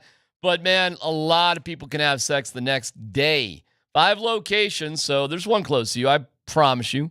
Fort Collins, North Denver, Central Denver, Castle Rock, and Colorado Springs. Hit them up, 720-440-7900, or visit RockyMountainMen'sClinic.com.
You know, it was remarkable, dropping 40 pounds, keeping it off, being healthy.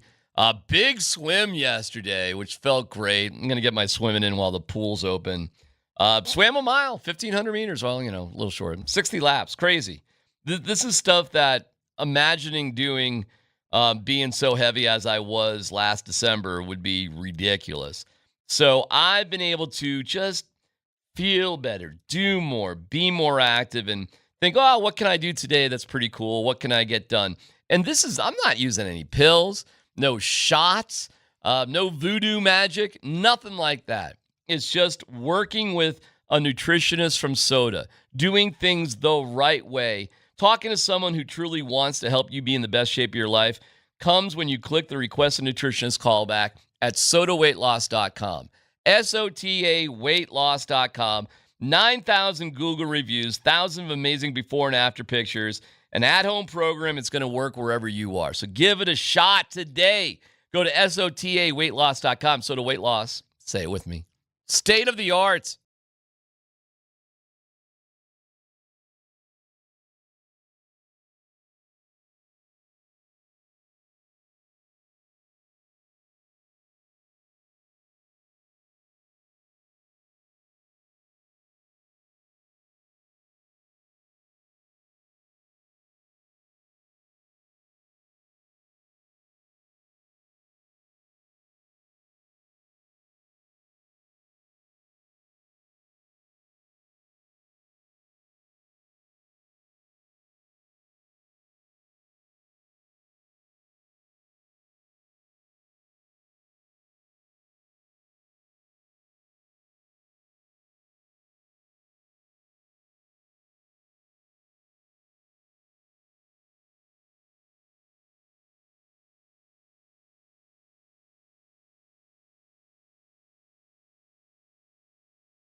Oh, that's so good. That's so good. Oh, hey, Dan Tanner, man. That is awesome. Freaking Catalina wine mixer, man. Freaking Zach Wilson. Freaking Russell Wilson, y'all. All right, MountainHighAppliance.com is the best. They are the best, man. I need a bunch of stuff from them. Gotta order it up. We need dishwashers and stoves and stuff, Tyler. It's just, I don't know. You've been talking about it for about 6 months now. I know, because we had like an emergency something that we had it, so everything got like pushed back. And then you bought a bike. Then Yeah. then you got forced into buying a bike. Yep. That too. I have such a pathetic story for you about how unmanly I am. I have the ultimate. I'll save it. I'll save it for the, here in about a half hour. But don't forget to remind me about how unmanly I am. What I paid somebody else to do. You're gonna love it. If you want to crap on D-Mac's story, it's coming. It's coming. First up, Dan Spuds Squints. Bud, I just put it together. I said Spud instead of Dan Squints. It's Bud Tender Dan. I just called you Spuds. Kind of works. Hey, what's up, you, baby? Hey, what's up, Squads? Just get to your pooping story, D-Mag. No, It's not a pooping story. You know what? That was exactly where I went. I thought, did you pay someone to wipe your, Nope, what? it is not. Scott's not here. He'll be back tomorrow, but it's not. All right. You're going to love it, though. We'll start with this. D-Mac, you actually sent us this morning. So ESPN's got their power rankings out, fellas. They do. Power rankings time. Yeah. You already know. So, Tyler, where do you think they have the Broncos listed in the power rankings? So on that's ESPN? interesting. So this is going to account for what they know now, right? Yes. Like this is we've seen This some came out preseason yesterday. football. Came out yesterday. Came out yesterday. All right. Now, as a reminder, help me out here. The last one were the Broncos 31. I thought I was going to say 28. They but were okay, 31. 31. Yep. All right. 31. They've now got the Broncos at 24.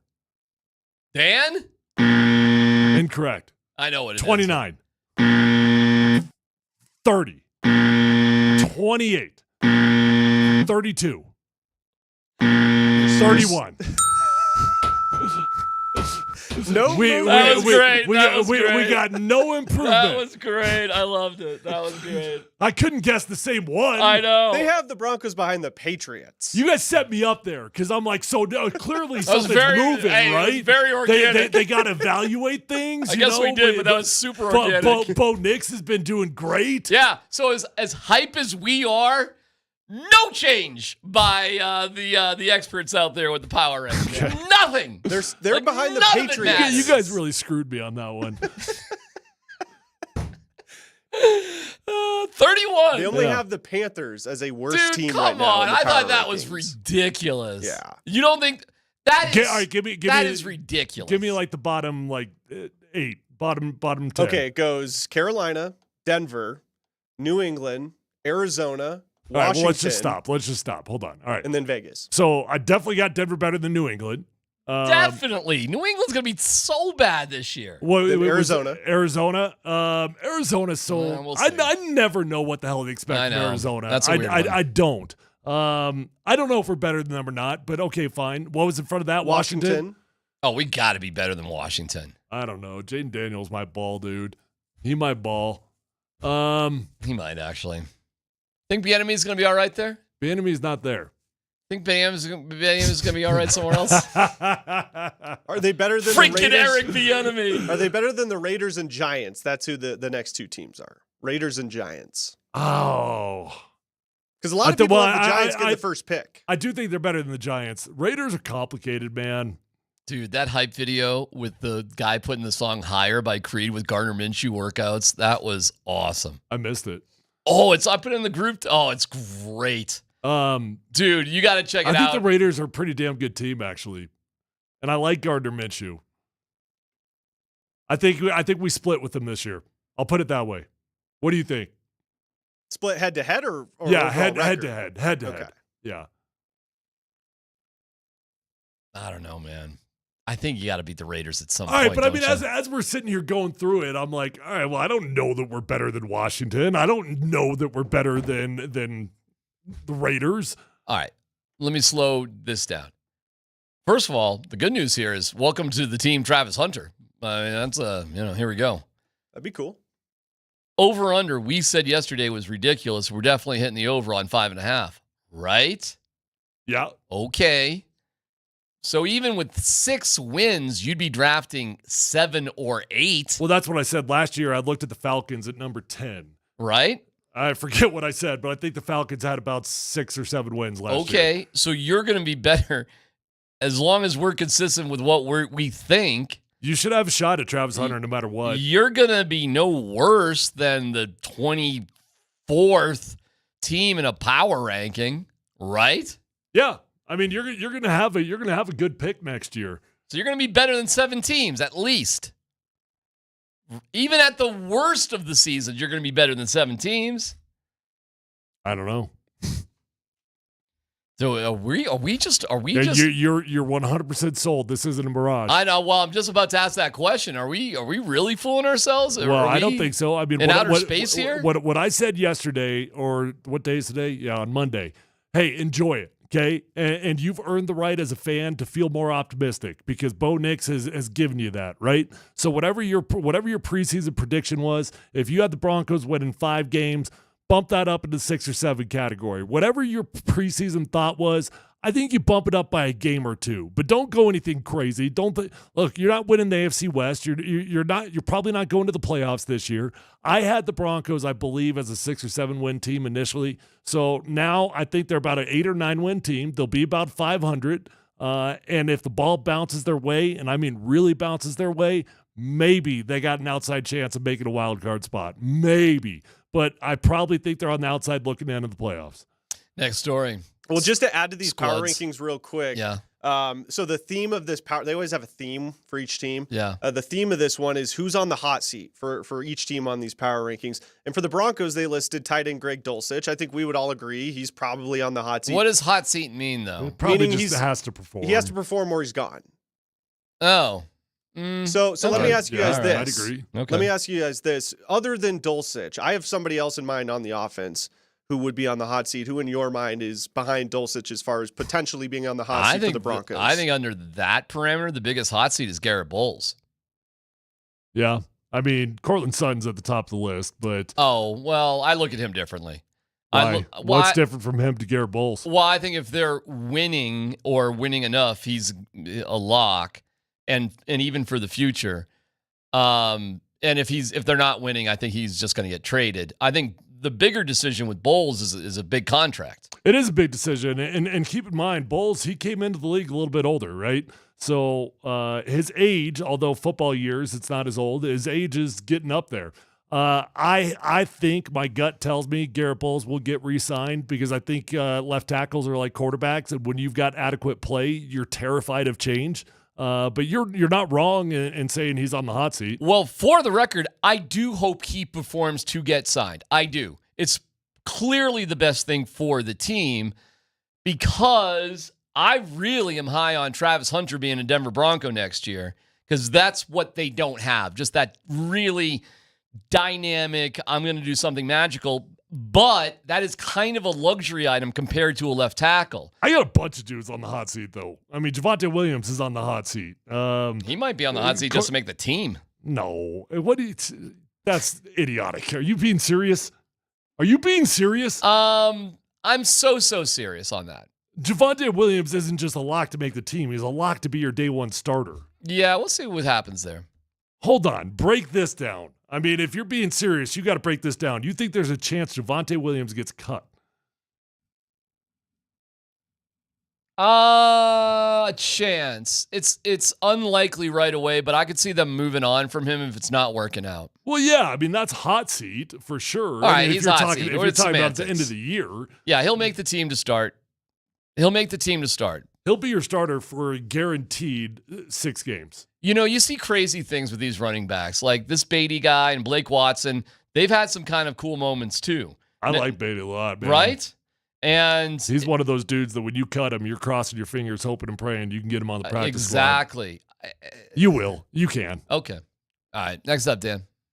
Bloods. Wait, who was Dan's? Dan, you said you had one. Javante. Oh, okay. Mine was Javante. Yeah. I think if he has an average to below average year, he's probably on a pretty hot seat.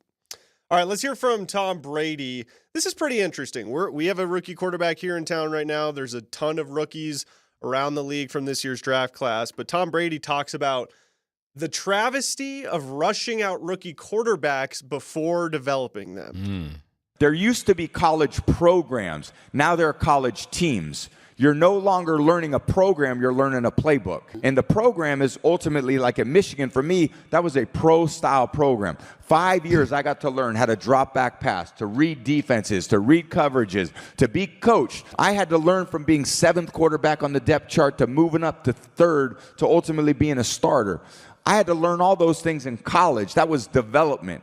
Then I went to New England, and I was developed by Coach Belichick and the offensive staff there. I didn't start my first year. I think it's just a tragedy that we're forcing these rookies to play early. But the reality is the only reason why they are is because we dumbed the game down, which has allowed them to play. It used to be thought of at a higher level. What tech startup company is he getting paid $1 million to give a motivational speech to right there? I have no idea, but when did he? That feels like a corporate speech, right? I think he was doing a theater podcast with Stephen. I don't know what was that it? Stephen A. Smith? What does that mean? He was like in a theater, like with like a theater on a stage in front of like a concert. Kinda, yeah. That's what I thought. That's where it came from. But it does sound like a TED Talk. It's a very presentational. It's not very conversational. And when did Brady get to be the get off my lawn guy? He sounds like he's 100 years old there. Well, he's not wrong in what he said, though. I mean, there are no more programs. It's just mercenaries everywhere. Yeah, man. But I mean, you're comparing what is happening today, like when you came in, 20-something years ago. What are you talking about, dude? I think he's talking about there's no program. I think Tom Brady is going to get annoying very quickly. Do you think it's interesting that they didn't utilize him in the preseason at all? It was interesting. And I guess I get the decision. You want the big, like you just want day one. Here's Tom Brady. Yeah. How about he's not really quite ready yet?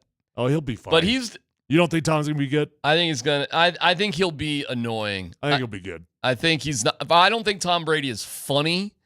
And I just don't think he's funny, period. Broadcasting, you've got to have the ability to have humor, but you don't have to be funny. I think he's going to suck compared to Greg, the guy they got rid of there. Greg Olsen? Yeah, I think he's going to suck compared to Greg Olsen. I think he's going to be much, much worse, but he's a bigger name.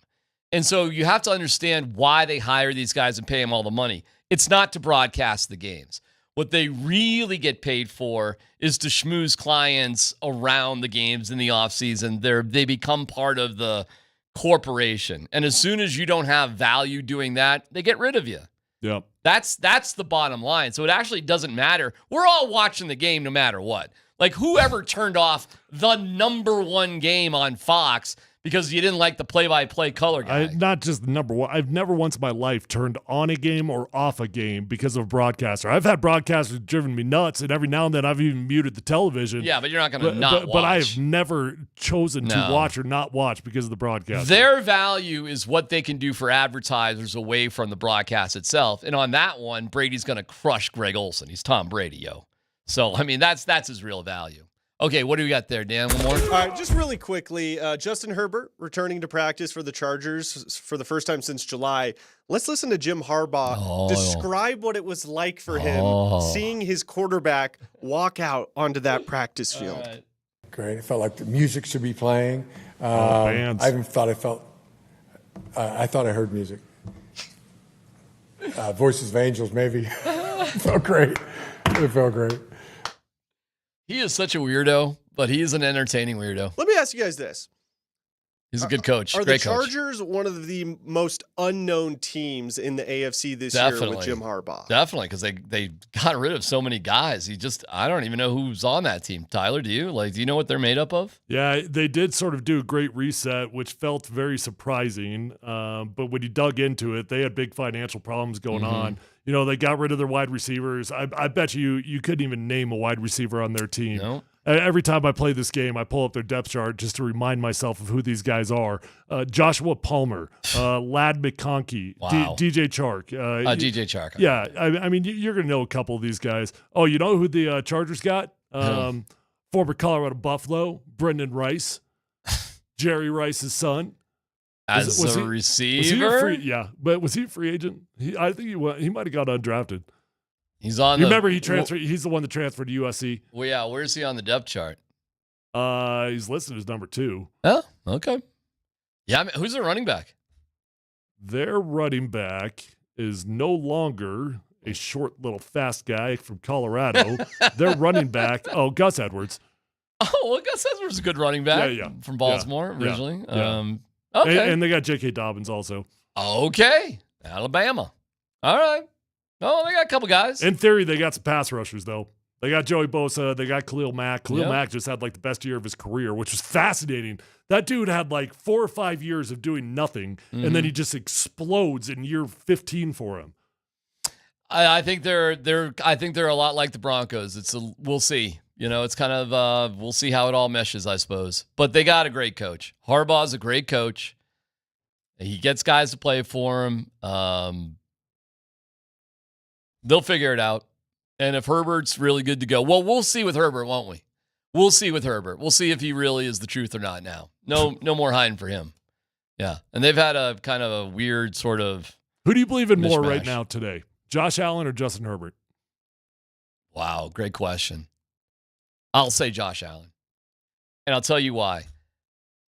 I think Herbert is an introvert, and I just think that's a tougher guy. Not impossible. Well, what do you think Bo Nix is? I think he's like kind of milquetoast down the middle, but I don't think he's an introvert. I don't. I think he's, you know, kind of like bruh. He's like a bra guy. Bro. What up, bro? He's like that kind of dude. He's not an introvert though. Maybe. He's like a bro. It's like a frat bro. To me, he gives off Nathan McKinnon vibes. What's Nathan McKinnon? Nathan's a frat bro. He's a frat bro? Oh, Nathan McKinnon's a frat bro. I'd say so, yeah. What up, bro? It's like a bro. Yeah, if you watch some of McKinnon's like documentary stuff or like YouTube interviews, he's definitely not an introvert. No. Okay. I mean, he's not eating snack food if that's where you're going, but so you're going with Josh Allen. I think it's Justin Herbert, and I'm not even a huge believer in Justin Herbert.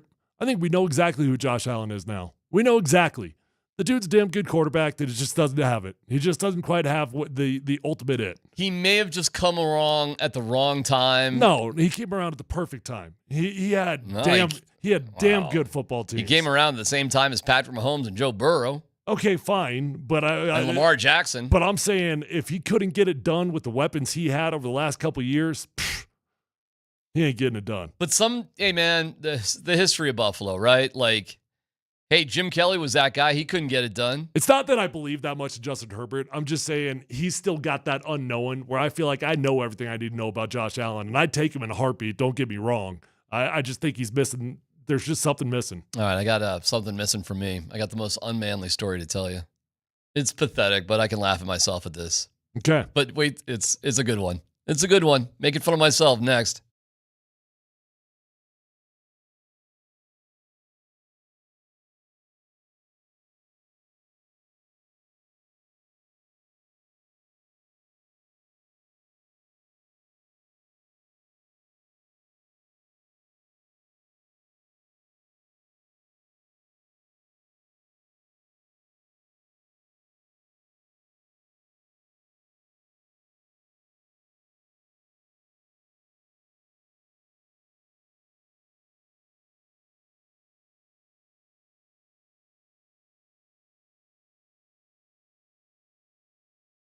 All right, you deserve to feel your best. So stop settling, feeling like just because you've gotten a little bit older that your workouts aren't going to go as far as you want them to. Stop settling for not sleeping as good as you want to, looking as good as you want to. Do something about it. Tyler Plum's here, my friends at Revitalized Health, and they can help you out with whatever your body needs. Testosterone, peptide therapy, hormone replacement, medical weight loss options. They're going to check your numbers, and you probably are deficient somewhere. Once you get your numbers back to where they're supposed to be, you're going to be amazed at how much better you can feel. I'm talking all around wellness. Looking better, feeling better, sleeping better.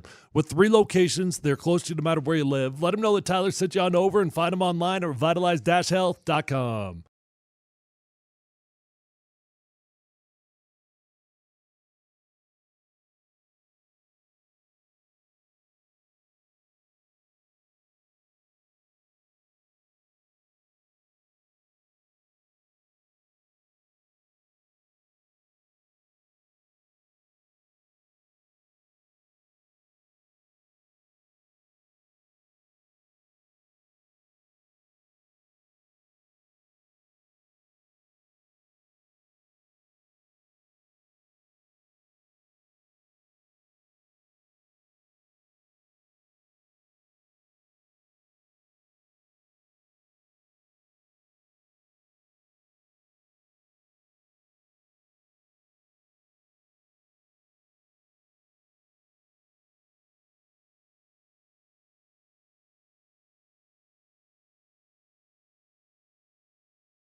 All right, we appreciate you rolling with us. Scott will be back tomorrow. Broncos, will they announce the starting quarterback or not tomorrow? I think they will. Tyler says they won't. Put a little coffee on that. So we'll find out. Probably, I don't even know when they're doing media tomorrow. I don't know what happens. I mean, it's preseason. In general, preseason for the media was exactly the same as camp in the past. But I do not know if that's going to be the same this year or not. Meaning you could go out and watch the entire practice and, you know, we just can't broadcast from there. Fans aren't out there, that sort of thing. But in the past, the media could still go up there right until basically Labor Day. Yeah. So we'll see. Not sure. I don't think he'll make an announcement. I mean, there's no reason not to. So you could very well win the bet. I mean, I don't feel passionately about this one. I just think Sean Payton's actually kind of enjoying the game a little bit. It's like a little power play that he's got over everybody. For the record, don't let the fact that I asked a question about it delude you to think that I really care. I really don't. It doesn't matter to me what he does. It's just the biggest story that exists right now. So, is it? Yes. Yes, it is. Yeah, to me, it's not even a story. What's the story? For it to be a story, there's got to be some sort of debate or other angle on it. Like, there's no angle on this thing. Bo Nix is your freaking starting quarterback. Well, it's easy for you to say. Now let's hear Sean Payton say that. Bo freaking Nix, y'all. Bo Nix. No, it's the biggest story with the Broncos. And then once you get rid of that, you'll see. Because what's the second biggest story? It's probably what is the second biggest story? I don't know. Well, what is the second biggest story? The story is who's making the team. That's the story. The story number one is who the starting quarterback's going to be. Yep. The story number two is who's making the team. Story number three is nothing. You get fired. Freaking Zach Wilson. I mean, in terms of who's making the team, so wide receiver will be a fascinating one, right? That's a good one. So that'll be an interesting Running one. back will be somewhat interesting. A little bit, I guess. I guess there's some interest there in the tight end room, although the names are of such low value that, I mean, you got to be a Bronco nut to have any intrigue of what the hell's going to happen there. On pins and needles about Nate Atkins or Michael Burton? Absolutely not. Defensively, are you really in knots if Owazurike is going to make the team? I can't think of a single room on defense that I'm interested in who's going to get cut or who's going to make it. Like I said, Owazurike is going to replace who? That dude's going to be on the team. It's him instead of who? You don't even have somebody else. I don't know. I mean, who are we talking about as our third-string defensive tackles? Are we biting our fingernails to see if Damari Mathis is going to beat out Riley Moss? This as we're sitting here just talking about like what about the punter situation, huh? One storyline that I wanted to be incredibly interesting, and we really hyped it up to be incredibly interesting, was going to be Audric Estime. Audric Estime has just been fine. He's like there's been nothing that has stood out to me about Audric Estime. He ran his feet good. He drove it in on a goal line play one time. Like, okay, that's cool. But he is far from pushing Javonte Williams for the starting job right now. All right, you ready for my most unmanly story of the day? Sure. You're going to love this one. So my son is helping me with a couple things, and he says, listen, Dad, here's what we need. We need to, get some weights in it, because I hate lifting weights. I'll ride my bike for 5 hours. Which is dumb, right? And counterproductive. Because if you lift weights, you will continue to burn calories for an extra couple hours. No, I know it's good for you. I know I should be doing it. This is part of the story. I know I got to do it. I don't like doing it, but I know I got to do it. So he's like, Dad, we got to get a squat rack. Rack. Why? I don't know. I don't know. Literally, why? I don't know. But I'm like, all right. Wait, is he trying to make a comeback? Is he trying to get back into baseball? I don't know. We'll see. I don't know. Maybe. I mean, you never know. So like a squat rack. All right. So we bought the squat rack. Got it online. Came like the next day or whatever. Sat there. Neither one of us could figure out how to assemble it. What the hell are you talking about? I swear to God. It's got 2 posts and a bar. Dude, I told you it was a pathetic story. So what happened? What was the complication? Where did you get stuck? I just couldn't figure it out. I looked at what part? The directions. Okay, talk to me here though, because I mean, literally, you're gonna have to break this down to me because I don't even think you would need directions to install a squat rack. I flipped through the directions and the pieces, and I was just like, I can't do this.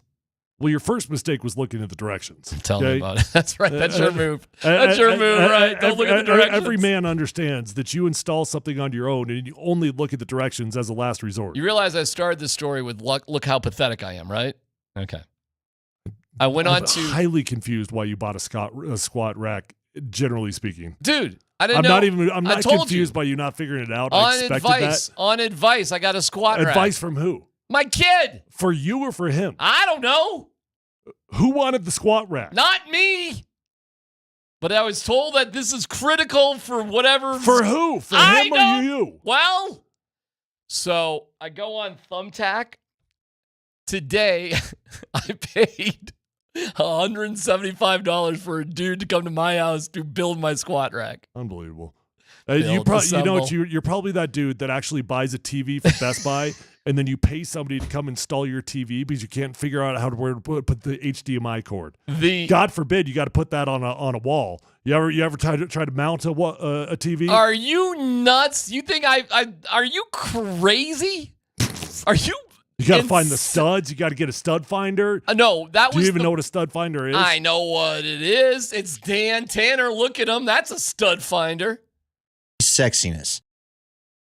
No, I hired the first day I moved into my new place. I hired a dude to put up the TVs. I'm not even embarrassed about that. Wait, so has the dude installed the rack yet or no? Yeah, he came over today. And how long did it take? Dude, it took like 20 minutes. You got to be kidding me. Yeah. It's like when he got done with it, I was like, no, but here's my other question, man. You've done that fast? No, like there's different layers to this thing. Uh-huh. Okay, so number one, you couldn't figure it out. Okay, number two, your son told you to buy a squat rack. Okay, number three, you don't know why you bought a squat rack. Number four, your son, who's the one that wanted the squat rack, at the point that you couldn't figure it out, you didn't tell your son to do it? He had tried a little bit. Shut your face. Then we tried to work on it. You want to talk about enabling? You want to talk about enabling? Who's in charge? You bought a squat rack and your son couldn't figure it out either. No, he couldn't help, or you didn't even ask. Dude, it'd been laying on the floor for how like dumb is the family? Wow. Between the two of you. Holy cow. Between the two of you. This feels personal. You now. couldn't figure it out. Yeah, did it? Was I bragging about something here? Hey, have a good day. Yeah, appreciate it.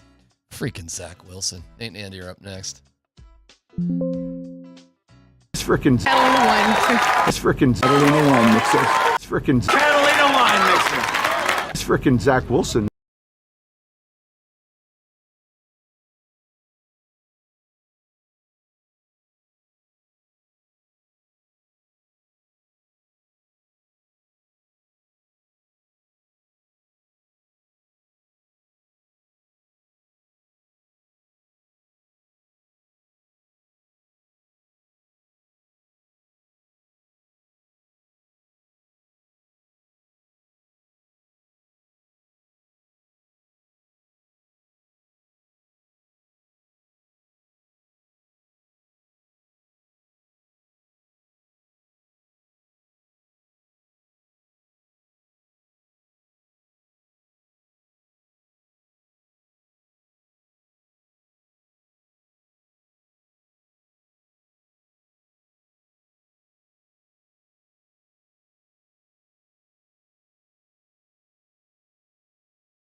Denver, Colorado.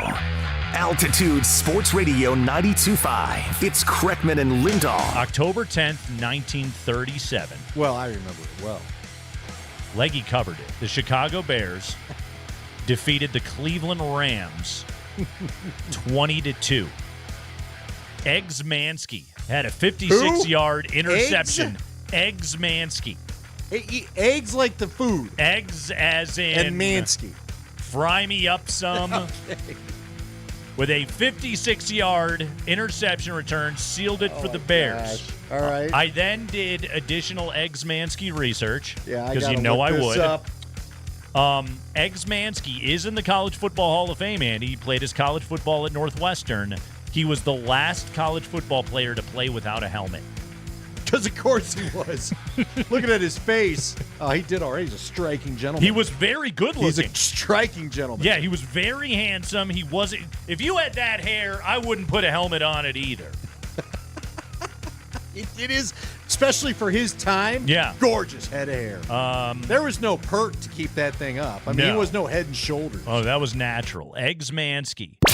Here's Nate and Andy, driven by Colorado Off-Road. Real person. Didn't make it up. Why don't we do fun nicknames like that anymore? Eggs? Eggs. Shoeless Joe Jackson or whatever. Shoeless Joe. It was he took his shoes off. Did eggs eat eggs? Thus, I need to know where eggs came from. He was shoeless. His first name was Edgar. So it feels like it's almost like hockey nickname adjacent. Like if your name is Edgar and you were going to hockey nickname that thing. So I got to be eggs just because it's Edgar? I can't be Edge? Why not Edge? Edge is too cool. An Edge. Sounds like one of the guys on Dodgeball on Ben Stiller's team. Edge was he was a pro wrestler. Really? Edge. I remember Edge. Who was Edge's tag team partner, Spring? Christian. It was Edge and Christian. That was a wrestling tag team. There's assorted, like, I watched pro wrestling from essentially, 1999 to 2001. And for whatever, there's a couple of things that I retained from that time in my life. Your favorite Edge wouldn't be the U2 guitarist?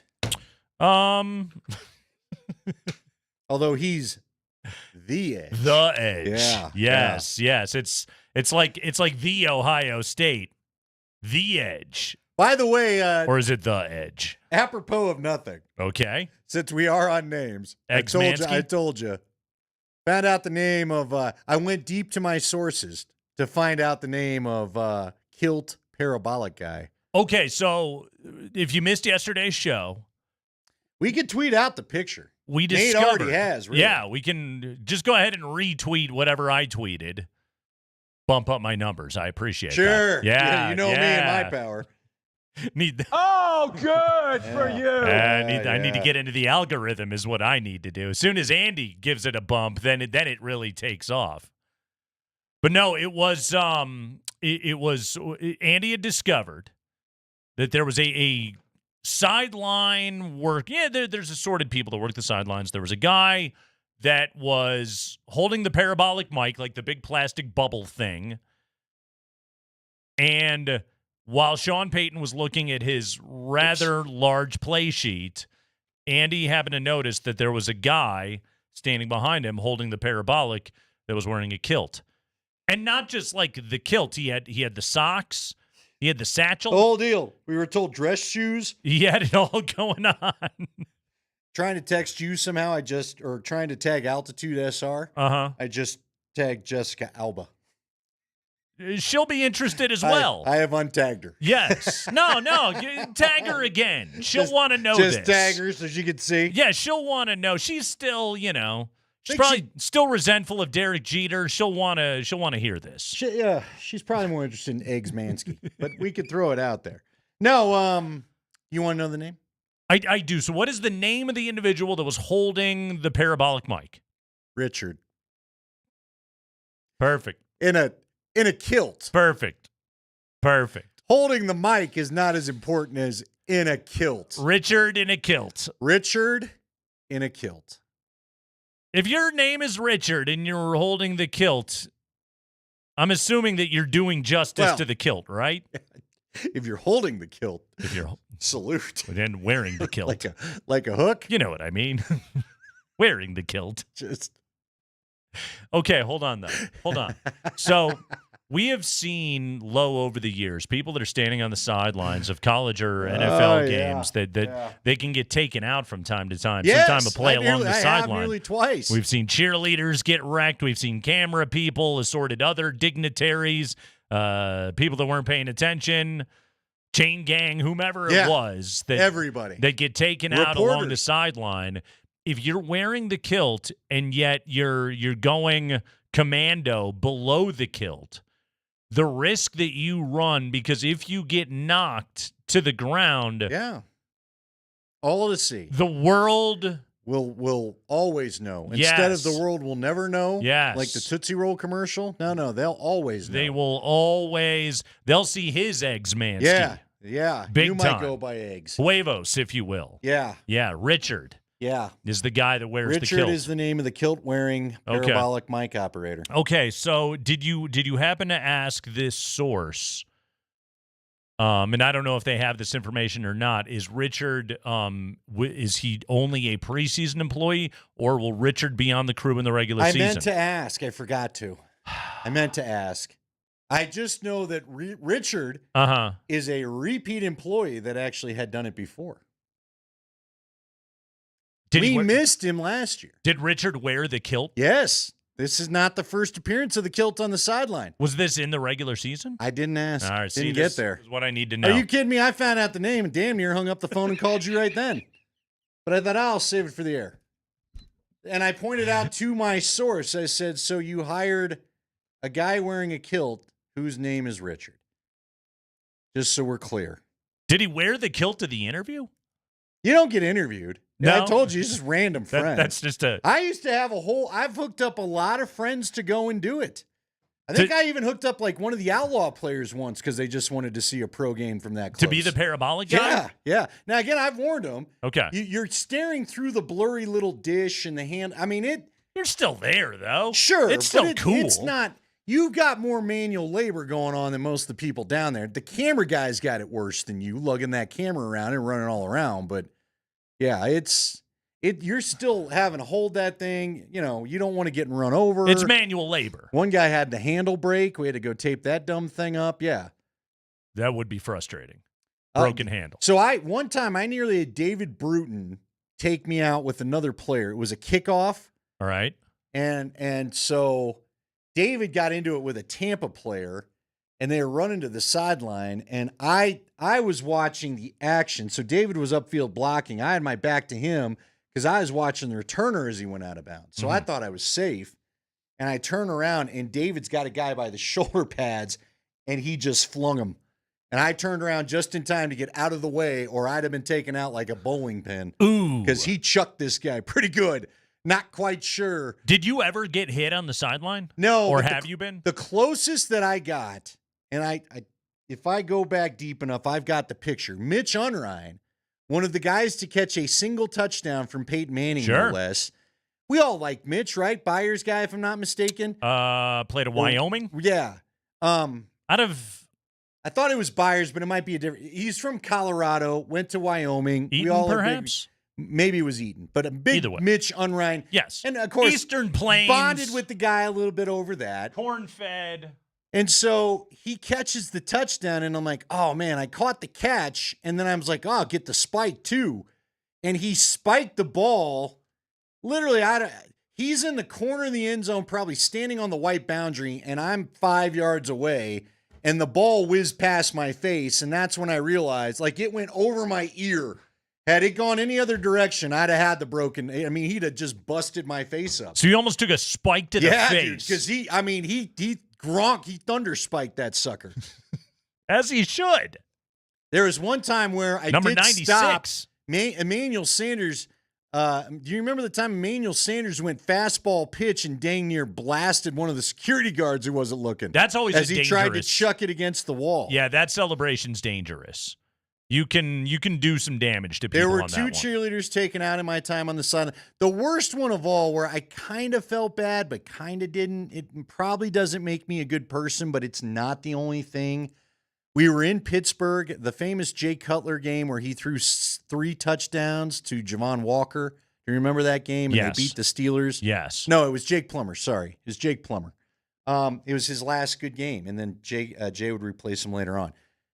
I'm on the sideline, and some lady and her elderly, not elderly, but an older lady and her older husband decide they want a picture. And I was like, folks, I wouldn't turn my back to the game. You know, kind of like the old... Keep your eyes up. Right. Nah, I didn't care. Right. What does this dummy know? I don't know. I've been to a few games. I'm trying to tell you this isn't safe, but go ahead. Did they get wiped out? Oh, yeah. They're getting their little post, and they're right by, there's a yellow dotted line we cannot cross. Okay. They're right there. And they've turned around, and a play's going on. It's a cool picture until Al Wilson wipes you both out as he took out a tight end. Oh. And all I could do is, I told you. I didn't want to help. I told you. Don't do that. Oh. This isn't the zoo. There's real things happening behind you. There's not a barrier. There's not a force field. You cannot turn your back while they're moving. That's rule number 1. Broken hip? I don't know. I didn't stay to find out. I got a game to do. I think she just got scuffed up. But I mean, dude, he came in. Scuffed up. He came in flying like a missile. Guys, I tell things that you see from the sideline will make you confident as a human being. This was never for me. When you think of dudes that you wouldn't want to maul you, Al Wilson is really, really high. And on I the mean, list. he was in full run. You know what? He's a middle linebacker. Yeah. This was on the sideline. So it's not like he just walked over there. He scared one of my friends doing the parabolic. I guess one time he blasted a guy. He had hit some running back, and my buddy was unaware that Ian Gold was standing behind him in street clothes. And so he's holding the mic at the field because he's in that little square, and Al comes running off. My buddy said he tinkled down his leg because Al was like, he's like, no, I can't say what he said because it was full of cuss words. Sure. But my buddy thought he was yelling at him. And so he was like, he was frozen with fear. He thought Al was mad about something or he did something wrong, but Al was just in the froth of destroying a dude. And it turns out he was yelling at Ian because then Ian steps out and gives him a big old high five. My buddy's like, I've never been so terrified in my life. I thought I did something wrong. I thought he was mad at me. It's kind of like when somebody's like across like a large space and they wave to you and you're like, hey, and then you find out they're waving to somebody behind you. You see a beautiful woman behind you. They were actually waving. Oh, sorry. Never mind. I wasn't saying hello to me. Then you just feel like a jackass, so you keep your hand up. You just wave to anybody. Can I tell you my favorite Mitch Unrein story? Please. It's more of an anecdote, but nonetheless. And Mitch Unrein was a great dude. Covered him in his time at Wyoming. He was a favorite of all of ours. Yeah, should have been. Because he was a very nice guy. But Mitch Unrein, he had done something in a game, and it was the year where every Thursday, CJ and I were doing the show with TD, Terrell Davis, and he would come in and he would do the show with me and CJ, and TD wanted to make a point about Mitch Unrein, but I think he just like glanced at his sheet really quick, and then referred to him as Mitch Urine. Didn't give it the full. Did I go back with the flight story from yesterday? Didn't completely sound it out. Yeah, just gave it a quick glance. Right. And it was one of those, like, he was in the middle of, like, an impassioned technical football point, and I was like, we have to stop everything. Yeah. We have to. Pause. Time out. We have to now discuss. Yeah. So anyway, it's the thing that I always think of when I hear the name Mitch Unrein. Chris Harris Jr. is going to join us coming up here in just a few minutes. He was a teammate of Mitch Unrein. He was. They did the No Fly podcast. I watched some of it.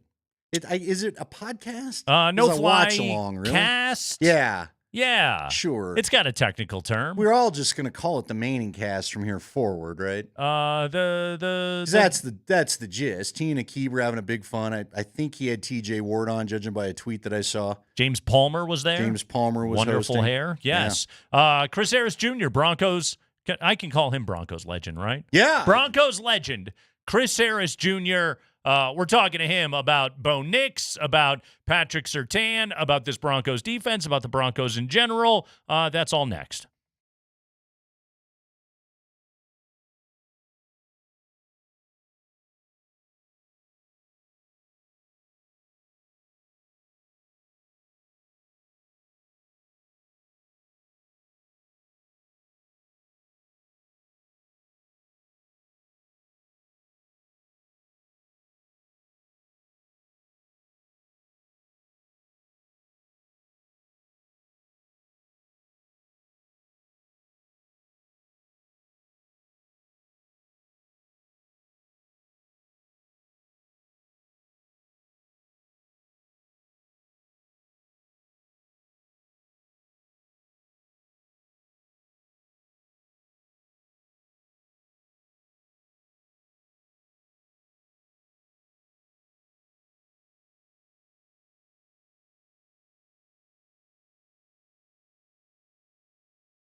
On 2nd and 10.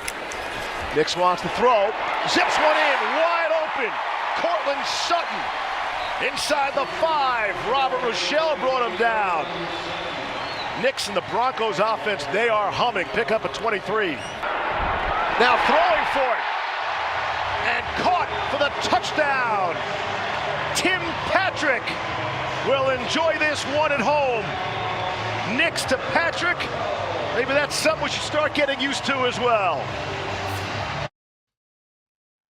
Well, sure, if you want to be one of those normies and watch the regular telecast, you would have heard Steve Levy right there. But if you were cool, if you were on the cutting edge, there's that word again, you were watching the No-Fly Zone Altcast with James Palmer, Aqib Talib, and our next guest, everyone's favorite, big number 25, Chris Harris Jr. joins us right now on the Craigman and Lindahl Show. Chris, how you doing, man? Oh, doing good, man. Thanks for having me. Hey, you guys could say Jaquan McMillan just fine, can't you? Yeah, you guys know the name. Oh, yeah, Jaquan McMillan. Yeah. Steve Levy had a little trouble with that the other night. Yeah, not too tough. You got it down. Chris, how did you guys enjoy your first No-Fly Zone Altcast? And what was it? What were the reviews? What did you think of it? And what are the plans for the future?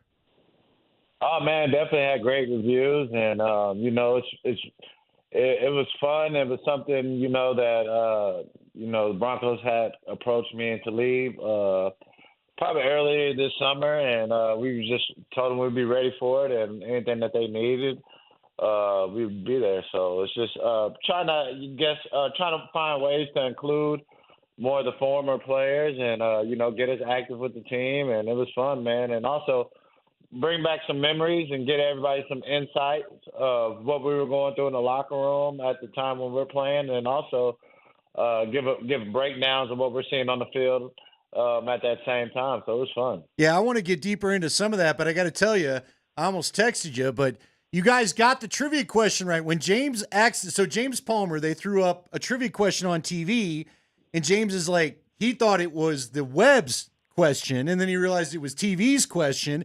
And both Chris and Aqib guessed Rod Smith. You were right. Now, it wasn't great because I think the question was like it was the leading receiver not to get a reception in a Super Bowl, but you were right, man. It was Rod Smith.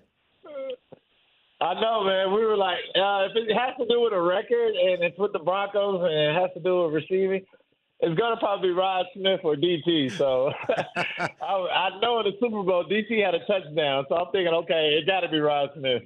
Hey, real quick, let's talk. I want to get some of the analysis. You guys got into a great discussion about Dulcich. You wanted him out of the game right away when he got blasted in the head. Just for those that weren't able to catch the pod, talk about why you think he can be such a game changer for them.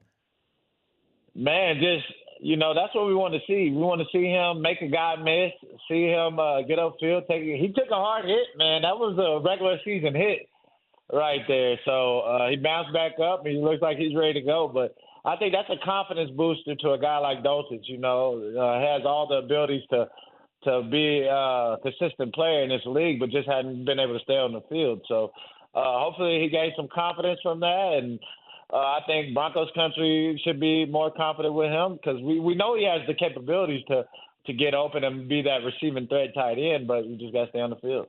Chris, let's cut right to the chase, man. Bo Nix, give us the read. You saw him go 8 of 9 for 80 yards with a touchdown in that game. He's had a good preseason. We all fully expect him to be named the starter. 2 preseason games in. What's your read of the performance of Bo Nix? Right now, he's performing great, especially the throw that he's made, understanding the defense, making the fast reads. He's been doing that all at a high level. And usually you see rookies come in, they get a little confused, they hold the ball longer, but you're not seeing that with Bo. He's making fast, decisive decisions. The play calling has been perfect to what his play style is, and just got to continue to grow each week because every week is a different challenge, In the NFL, it's about matchups, and maybe one week Bo might match up better against another defense compared to what, say, he played the Ravens or something like that. So it's just about a matchup thing, and I think Bo, every week, he just has to continue to grow, and right now he's definitely the number 1 quarterback on the team, so he should definitely be the starter. Okay, so tell us from your defensive mind. I mean, maybe you were you were one of the best nickel corners of all time, and you always got praised for that. So you were always dealing with a lot of those short routes, right? The underneath stuff. Both Bo and Jared they've used a lot of the underneath routes in the preseason so far. How will teams adjust to cover that up, and what will they have to do then to kind of answer that? Most teams that cover the short passes will play man, right? They'll start blitzing them more, start bringing different schemes, and playing man. So that's what he's going to have to see. Right now, teams aren't really, they're not bringing the exotic blitzes and the different crazy looks right now. So he's not going to get that until week 1. Right now, it's more vanilla. And but a lot of teams play a lot of vanilla first, second down, so he's going to see those defenses, but it's the third down situations, right, where they're going to unlock all these crazy different packages, different traps and schemes that he's going to have to be able to win on third down. Third down is where you make your money. And also, can he make plays in the red zone, right, which he showed these past couple games, and that's what you're going to have to do in the regular season. That's what the QBs make the money. Yeah, so far been quite good in both of those particular areas. Chris Harris Jr. is our guest right now on the Ramos Law Hotline. Car accident, you need Ramos Law, medical doctor and attorney. Visit ramoslaw.com. Chris, you and Aqib, you guys were cerebral DBs, to be sure.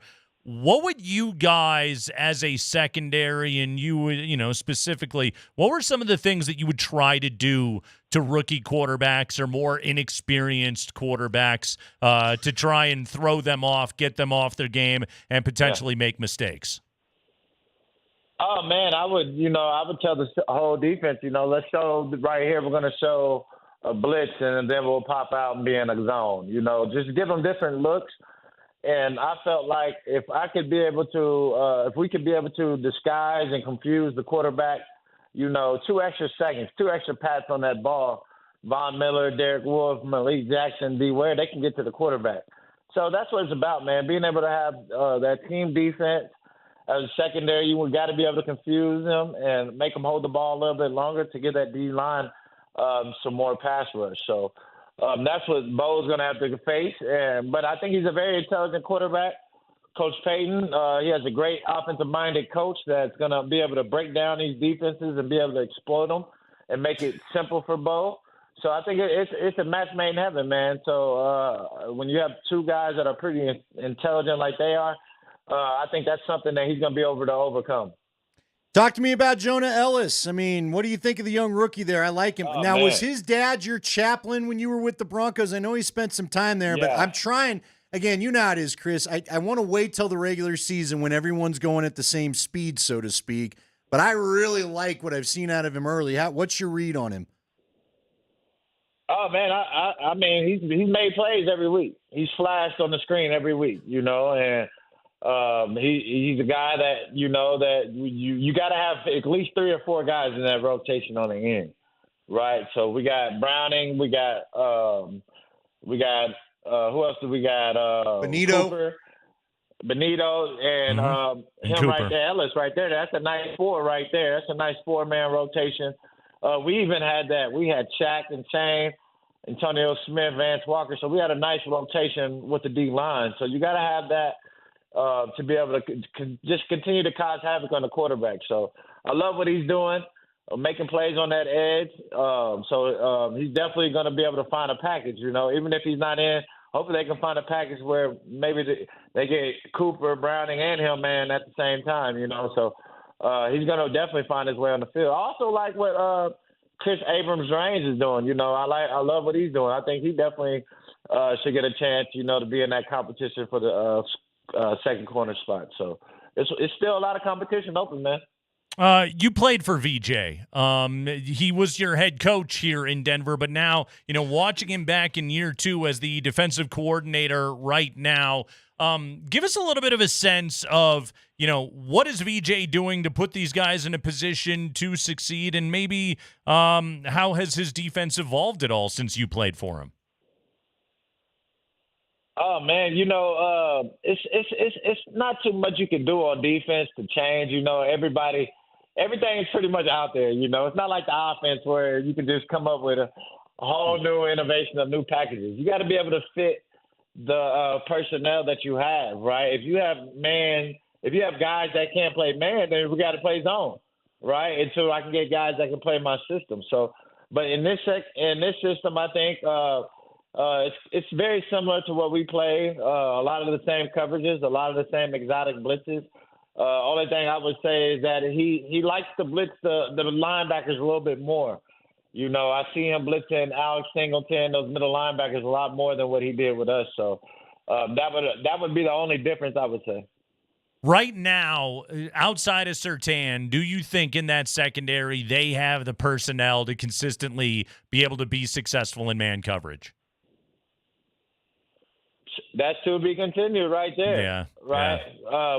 We haven't seen enough of Moss. He's played solid in the preseason, but preseason game as a corner is way different than it is in the game, right? Because in the game they're really finding your weaknesses and finding things that they can get you on. They're scheming up plays on you, right? So it's totally different. But I think with Levi, what J-Mac's going to do, I think he's going to have another great year in the slot. But it's all about, can that guy on that other side hold up opposite Pat? Can he hold up? If they're able to hold up and the guys in the back and the safeties are able to cover these tight ends, I think they should be definitely in the top 10, top 15 in the secondary. Chris, this may be tough. I don't know how much tape you get to watch or whatnot, but do you have any – what do you think's going on with Marvin Mims? Why has he maybe not been as involved as you – are his routes crisp and you've seen him? What – is it just the young fella needs more run? Is it because they're not throwing the ball deep? Do you have any idea? Because when I watch him in practice, he feels like a really good player to me. I just don't – I wonder where it goes in games sometimes.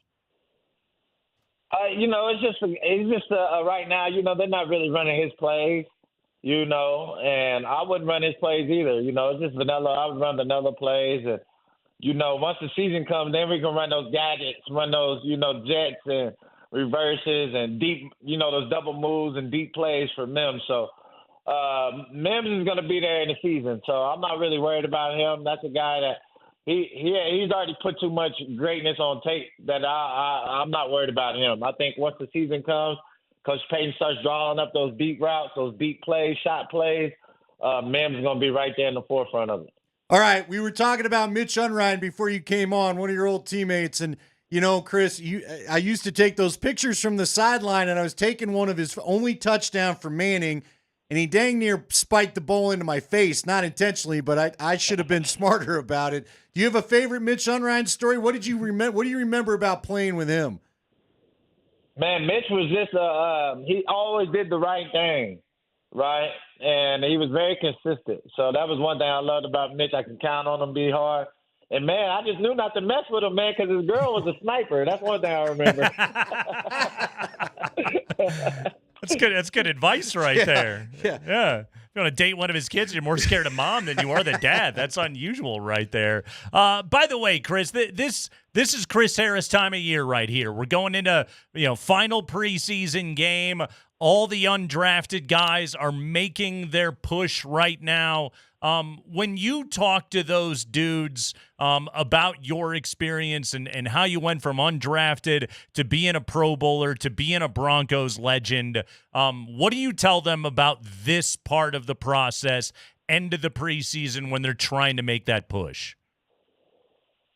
Oh, man, just find a role. You got to find a role. That's how I made the team. I led the team in special teams tackles in the preseason. So if you make the punt team, you can usually make the team, right? And that was my goal, and that's for any young player, right? It's going to be hard to come in as an undrafted and just start out the gate unless you're just, going crazy, So you would have to be able to find a role on special teams and lock yourself in there, and then be able to eventually find your way on the defense or the offense. So that's always my advice to these young guys. Find ways to do as much as possible as you can to make the team. All right, so with that in mind, how would you handle this new kickoff, man? The new kickoff's kind of crazy. Do you think we'll see more like linebacker, bigger boys out there? Or do you think they'll still keep some of the smaller guys there? No, there's definitely going to be some linebackers out there. A lot of linebackers, safeties, because, depending on what they're going to have out there on the blocking, usually you used to have have to have a lot of speed out there to match the kickoff speed. But now, they're so close, you can put more bigger guys back there. So I think that is going to change the aspect of it. But punting is just still such a big play for the defense that you're going to still need those speed guys at that gunner spot. So it's going to change a little bit, I think, on who they choose. They might pick more linebackers than DBs, which I doubt it, because the game's going to where you got to have at least 5 DBs out there at all times. So the way the game's changing, that you're still going to need a lot of the same skill players. By the way, Chris, by my math, really quick, you're 1 year away from eligibility for the Ring of Fame. Is that correct? I didn't know it was a time limit. So, 5 years after you retire. Yeah, you got. I believe you have a 5-year waiting period. Oh no, I still got some more time then, I think. Yeah, because San Diego, he then went to New Orleans. He hasn't been a Bronco since 2019. Is it Bronco? Is it 5 years since you were done being a Bronco, or since you were out of the league? I don't know then. It's the Broncos Ring of Fame. They can make up their own rules. All right. Well, nonetheless. You're going in, Chris. We're starting the campaign, man. Yeah. They're going before me, but, it's definitely a blessing to be considered. Just looking back at the career there, it's definitely we had a lot of success. So whenever that time comes, if I'm eligible, if I'm having a chance, man, that'd definitely be amazing. Chris, we're not considering you. We're putting you in right now. Going in. That's what we're doing. You're going in. Yeah. You were the longest tenured guy of the no-fly zone. If nothing else, you got to have a no-fly zone guy up there, and you were the longest tenured. So that minimum gets you in there. Not to mention, you were a starter. We talked about your rank as especially the slot corner. They always talked about you as a slot corner in the league. One of the tops. You're going in. Yeah. It'll be okay. Are you doing the podcast again? Are you doing the altcast again this week? Man, I'm available, so I don't think they've planned to do it this week. It's kind of shaky with the NFL. If the NFL didn't have a lot of rights and rules, I think we could do it every game. So it's just trying to figure out the rules and how we can not, cross them too much, because we're kind of pushing the edge even with the outcast, from talking to the Broncos. So, but I think every team should have their own network. Like y'all in Denver, it should have a Broncos TV where, it's Broncos television all day. I just don't understand how every team doesn't have that yet. So hopefully it'll eventually get there.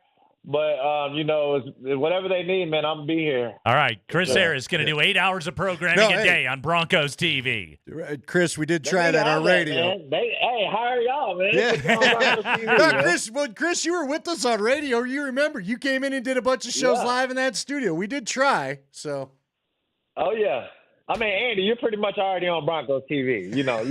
We're pretty much already on it. It's on the TVs, on the dark web. He's everywhere, everybody. Chris Harris Jr., big number 25, Broncos legend, future Ring of Famer, and star of the No-Fly Zone alt-cast with Aqib Talib and James Palmer. Chris, great as always, man. Thank you. Oh, yeah, no problem. Thanks for having me. All right, Chris Harris Jr. with us right there. You know what I forgot? They're on CBS this week. God, this has been a weird preseason. That's right. I forgot Nine's not doing it. They're nationally televised. It's our buddy Andrew Catalon's doing the game, friend of the program. Tiki Barber. Have we ever had Tiki on? I don't think we have. We could try. Yeah, give it a swing. Yeah. He's New York. He's New York bougie. So I think the morning shows had him. Okay. I think we get as bougie as Evan Washburn. He only hangs. That's the only guy with really super great hair that'll put up with us. He only hangs with classy individuals like Moj. Yeah, well, he needs to smell the rich Corinthian leather of Vic. Ah, that's what it is. Okay. I don't even know what that means. Vic wears fine Italian suits and goes to the homeland. Tiki wants to be with them. Okay. I'm fine to have him on. I mean, if he wants to come on. Yeah, we're not saying no. We just came out I of think a we've porta had potty. Rondé on. Yes. Have we? What that says about Rondé. I think it's because CBS is a little more... the lesser Barber, is that what you're saying? Yeah, well, he's in the hall. Are they both in the hall? Good One question. of them's in the Hall, It's right? Rondé, isn't it? I think so. Yeah. Rondé was a heck of a player. Yeah. Rondé, if one of them was going to be in the Hall of Fame, it would have been Rondé, right? Yeah, he's in the Hall of Fame. Tiki Hall of Very Good. Remember, he had the fumbling problem, and that's right. The whole, what is it, the 5 points of contact or whatever, where he had to start holding it up by his shoulder. Rondé was on the Hall of Fame All 2000s team. Wow. Yeah. Well, he was a member of that really, really legendary Bucks defense. Do you want to get in the hunt and see how many members of the 2000s Hall of Fame team you can name? Sure. Let's do it when we come back. Let's try. All decade team of the 2000s. Get in the hunt. Irv and Joe style right here on the Kreckman and Lindahl Show.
Andy, you know I love an off-season list.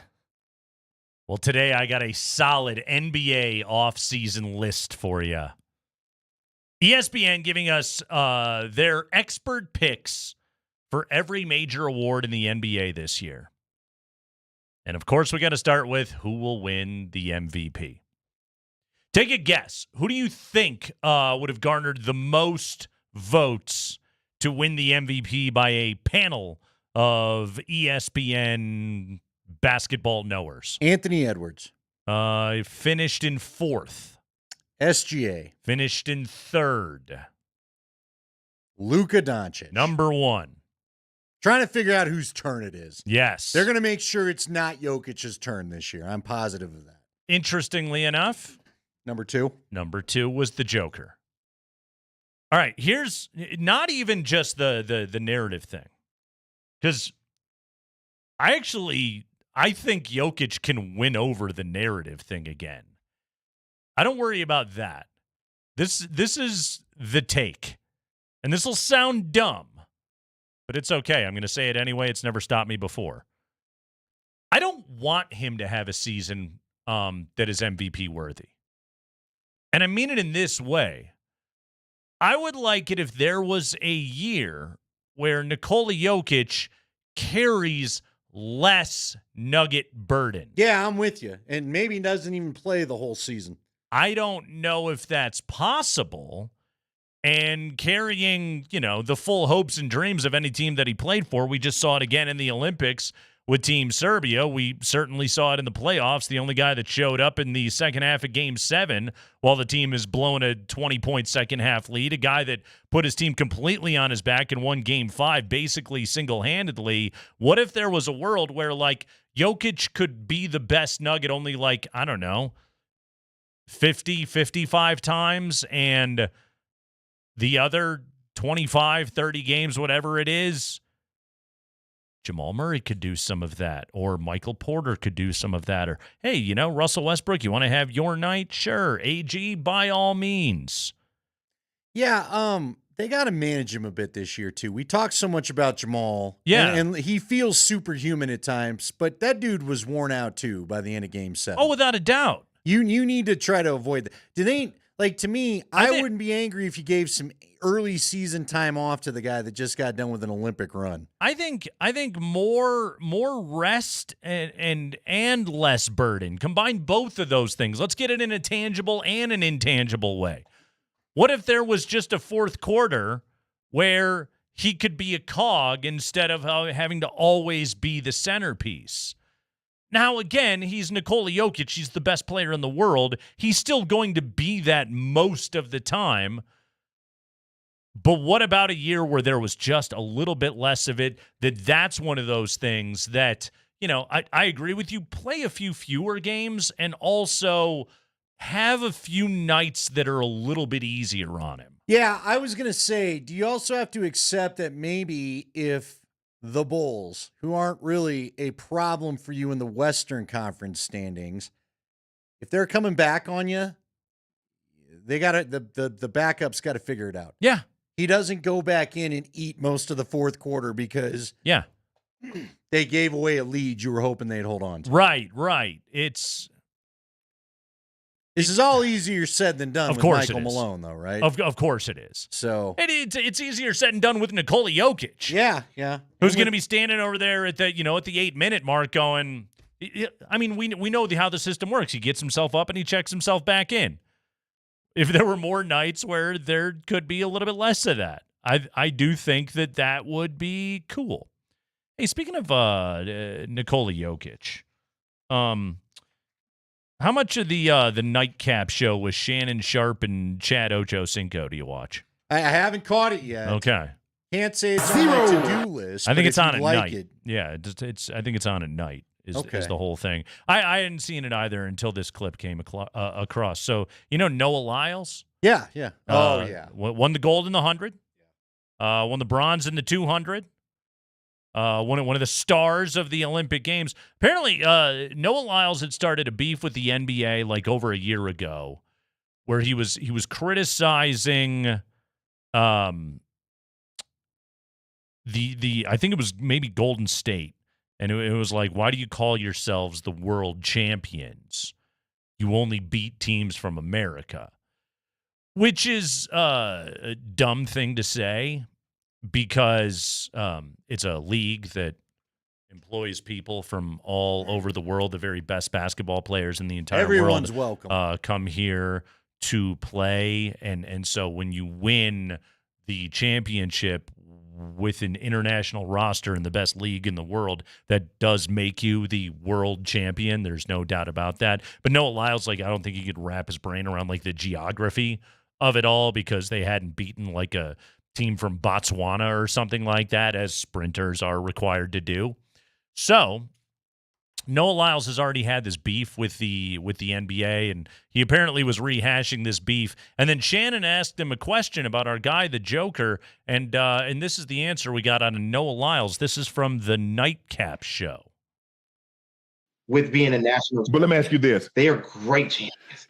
They just didn't have the title. Is Nikola Jokic one of the best players in the world? I'm gonna be honest, I don't know who that is. Okay. That was like, doesn't know who Nikola Jokic is. Felt a little like wasn't our Chiefs guy not knowing who Nathan McKinnon was? Didn't that happen at Super Bowl Media Day? Oh, that's right. Yeah. Yeah. Which that's fine. I don't expect every dude that plays in the NFL to be following what's going on in professional hockey, but Noah Lyles has very distinct and loud opinions about the NBA. Well, Nicola kind of made a few headlines in the very same Olympic event that you were hanging out in. At the very games. Right. You guys are both kind of making headlines together. Right. Yes. And there had to be some buzz about him in the Olympic athlete village. Also an Olympian. Doesn't know who he is. What's funny is, like, I read like a reaction piece to this on Awful Announcing, and it was sort of framed as like Noah Lyles disrespecting Nikola Jokic. I don't think that's what's going on right here. He's just flat telling you, I can't help you. Yeah. I think Noah Lyles might just like be kind of dumb. And that's okay. But he's brash. He knows that in between Olympic games, and sprinters usually don't have a long career anyway, so he knows that being brash and talking into a microphone will keep attention on him and keep his earning power up. But I think what we're learning here is he's a little over his skis. And that's okay. Like, hey, you're the fastest man in the world. Yeah, you don't have to care about other stuff you don't want to. But I can't think of a title much cooler than fastest man in the world. But I think we have to agree one of the lamest podcast guests that can be booked. Yeah, well, and you can be both those things. You don't need to talk about, you don't need to talk about the NBA then. That's all right. Yeah. I think when you don't know who the best basketball player in the world is, your basketball credibility has been damaged a little bit. You're still very fast, so good on you, Noah Lyles. This is the Kreckman and Lindahl Show. We'll take a break. When we come back, Chris Harris Jr. said something specific about where Bo Nix has been successful. Want to kind of juxtapose that with something that Sean Payton recently said on a podcast about what he loves about Bo Nix. We'll do that next.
Lyles, veneers to dentures. Whatever.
It's another adventurous day with the microphone. Yesterday, Andy, we told everybody, Bo Nix, so far, 6 of 7, 72 yards, 1 tutty, and a 149.1 passer rating. Those are his third down numbers that he has put up so far here in the 2 preseason games, the Colts and the Packers. We all know 6 scoring drives on 7 possessions, 24 first downs. 3 tutties, 3 field goals, 2 touchdown passes himself, both of which came from inside the 5-yard line, actually. One of them, I think, was at the 1. The other one was at the 2. But both came from inside the 5-yard line. And as we know, the Broncos last year were extremely bad in the short red zone. I believe 30th in the NFL in short red zone efficiency. One of the things that they flat out stunk at last season, at least so far in the preseason, that's going well. Interestingly enough, Sean Payton appeared on the Scoop City podcast.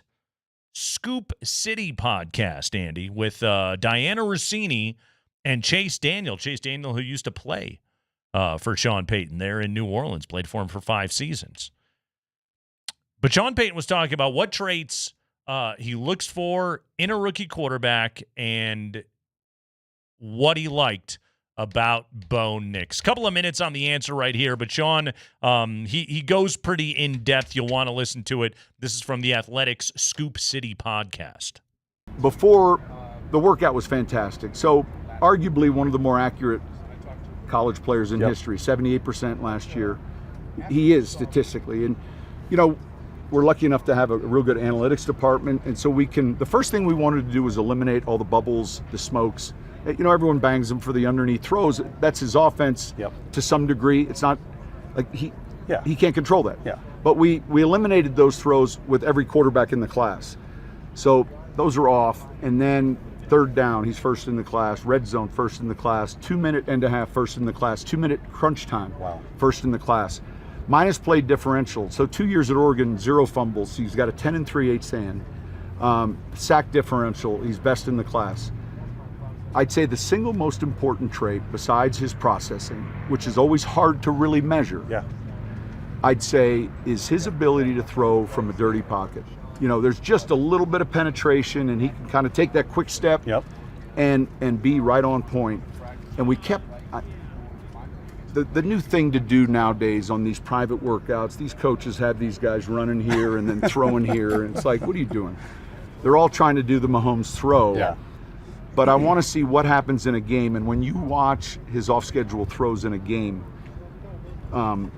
it's remarkable. It's noticeable. something happened with him I've never seen on film before. You know, it's a third down play, and the tackles are rushing up the field, and the guard's blocking the 3 technique, and he slips between the guard, between the guard and the 3 technique, and then climbs and throws it to a tight end, and I replayed it. I said, I've never seen this before. So he's very comfortable off schedule, and I would say he is fast. I asked him the other day, we were talking about this, I said, why didn't you shuttle or run a 40 or any of that? Those would have been assets for you. He said, I had a toe injury, and I didn't know that I was 100%. Now that makes sense, because it's something he does well, and yet there was no shuttle, there was no 40, and he had a toe irritated. Irritated Toe. Good band name. He can throw from a dirty pocket. I would say so far, I'll call that a work in progress so far in his NFL preseason career. Comfortable off schedule, definitely. We have seen that out of Bo very much so. I think both in camp and in the preseason. It's also funny, just, you know, Sean talking about his method of evaluating Bo Nix, and it just instantly reminded me of the "we think we're going to be good at this" comment that he made prior to the draft about evaluating rookie quarterbacks, because, you know, he's already kind of taking shots at other teams of like, what are you making them do the Mahomes throw, when Sean was looking for something else. But for the things that he was looking for, third down and short red zone, so far, at least so good. He's been really good on third down, and they've converted inside the red zone. Yeah, and Chris just told us in the interview that's what you're looking for. So, again, we'll see what happens. I've never heard that. It was an interesting comment from Chris. No one has ever told me you kind of play vanilla on first and second. It's like the third strike, right? Yeah. Guys will tell you, Daniel Schler told me, and I've heard hitters say the same thing.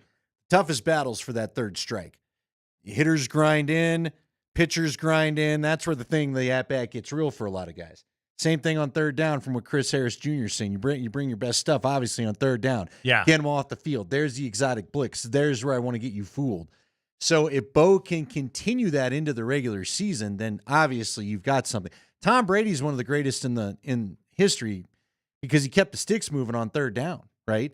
How many times, and I said this is what did surprise me about Bo Nix in the early going. I thought he would be good between the 20s. I thought he'd be good between the 20s and struggle in the red zone, Kyle Orton-like, right? Yeah. Remember, Kyle Orton could move the team from 20 to 20 anywhere he needed to. They got in the red zone, and it was field goal time. You just knew you got the third down, especially in the red zone. We're kicking a field goal. They're not going to convert this.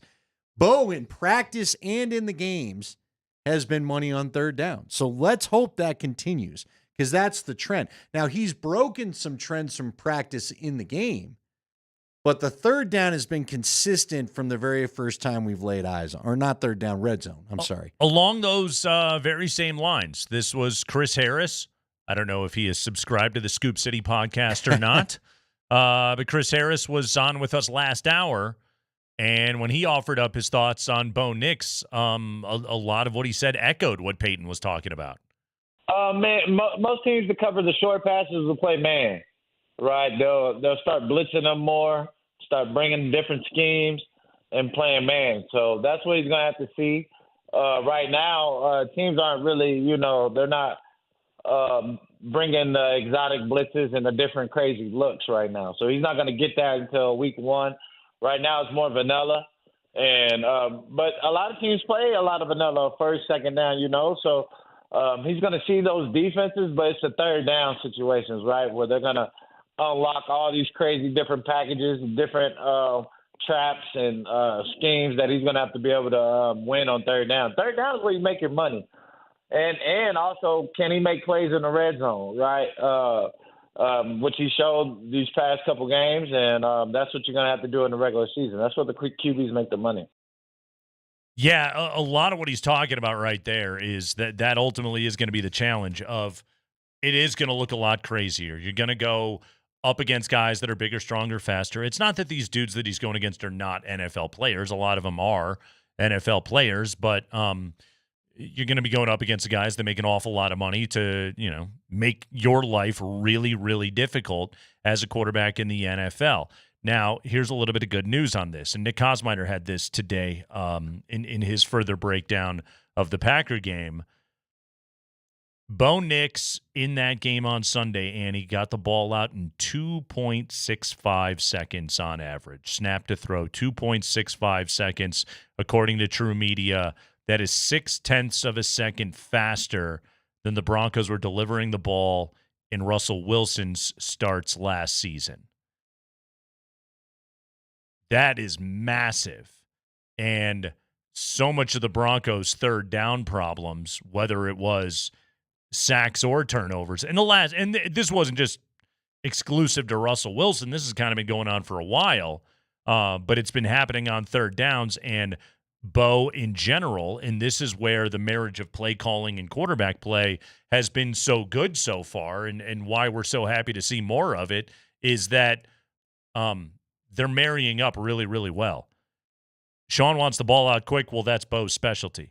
He's going to get the ball out quick. He's going to make a quick decision, and he's going to get rid of it. And when it's not there, when the read isn't there, like on that first down and 20, he'll tuck and run and go make a play. And also he is just going to get more comfortable with the reads. He's going to find more of those, the dump off in the flat or whatever it is, so that he doesn't have to put himself in harm's way. But so far, man, so good for what Sean wants Bo to do and what Nix is out there doing. It's a really, really good thing to see. Let me ask you this, and this is a serious question, and it's going to sound funny to you and the listeners when I ask it, but I thought about this watching a very specific team this weekend. Do you think Sean Payton would have loved Caleb Williams? After the discussion we just had there. Caleb's arm is special. But he's a ball holder. And I think he's a special player. Right. And frankly, I'm kind of excited to watch him and Jaden Daniels play. Yeah. But when I watch, because there was a couple times, now, again, it wasn't Russ-like, but Caleb was running around in that Chicago game, extending the plays, taking a look, then he finally would run. But he pulls the shoot a little quick, and I do think Russ, either he didn't see it or he would pull a shoot on the route that Sean wanted thrown last year. Yeah. And that's what started the headbutting between those two. Do you think Sean, because there's some times where I listen to Sean talk about how much he wanted Bo Nix, and I think in the back of my head, you mean because you knew you weren't going to get Daniels or Williams, right? Sure. But then after watching a little of the replay last night, I'm like, I do really wonder, would Sean have taken Nix over Williams? Simply because of what you just talked about right there. We won't know for sure. Right. No, okay, so it's interesting that you bring that up, because one of kind of in the analytics world, they're always looking for, okay, what are statistical markers that you can find with a college quarterback that translates to the pros? Because if you just look at yardage and touchdowns and all of that, no, not really. Now, sometimes it does translate perfectly, but other times it really wouldn't. However, one of the big ones is sack rate.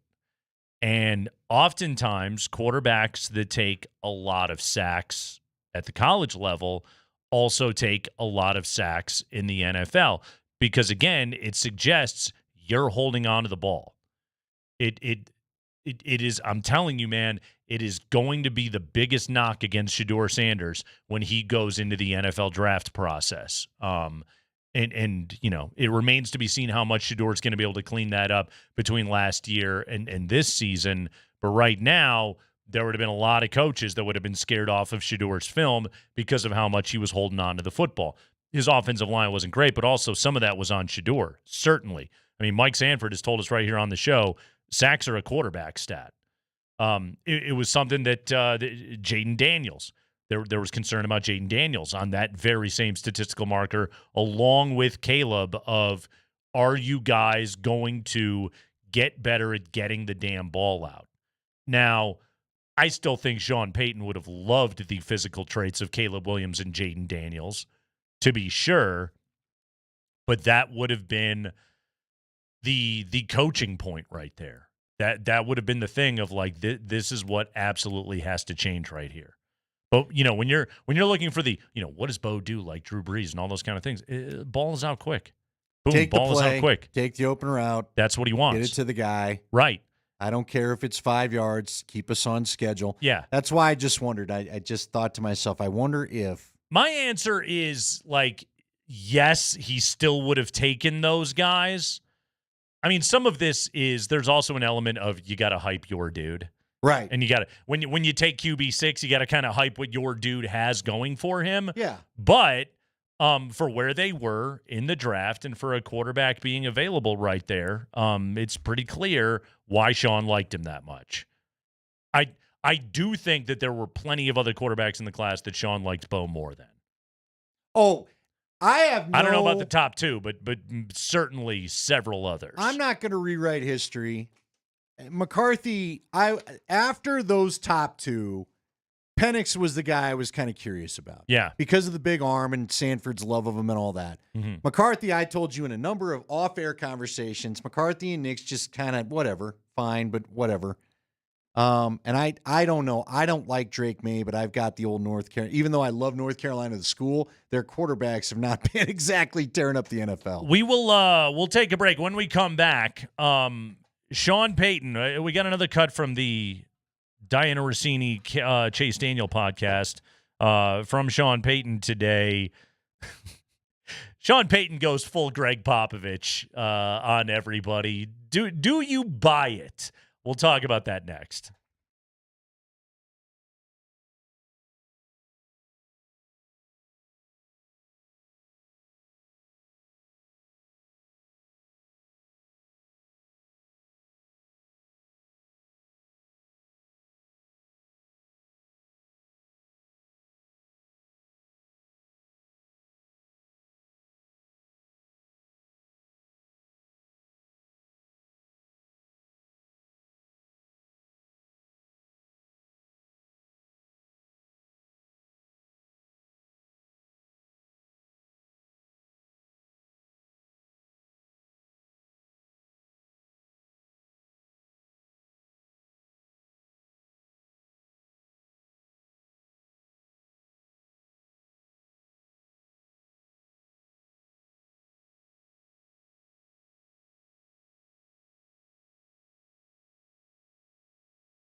We had a great conversation in hour number 1 with Chris Harris Jr. If you missed it, altitudesportsradio.com. We podcast the things. You can also listen to the Craigman and Lindahl Show and all of our terrific programming via the Altitude Sports Radio app. That's powered for you by the Wilhite Law Firm. Injury lawyers, go to wilhitewins.com. That is wilhitewins.com. We've been playing audio today on the show. Sean Payton had a far-ranging conversation with Diana Rossini and Chase Daniel on the Scoop City podcast via The Athletic. A lot going on right there. Chase Daniel, of course, played for a number of years for Sean Payton. They seem to have a good relationship. Apparently, even Chase was, Andy allowed in. He went to the team meeting. He went to the quarterbacks meeting. He was in there to observe Davis Webb and company, Stiddy and Zach and Bo, the whole crew. We're on nickname basis with everybody these days. It's nice.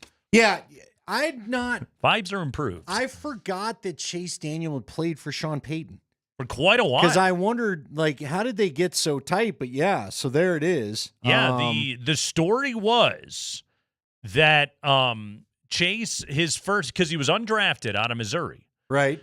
In his first NFL training camp, he was with the Washington football team.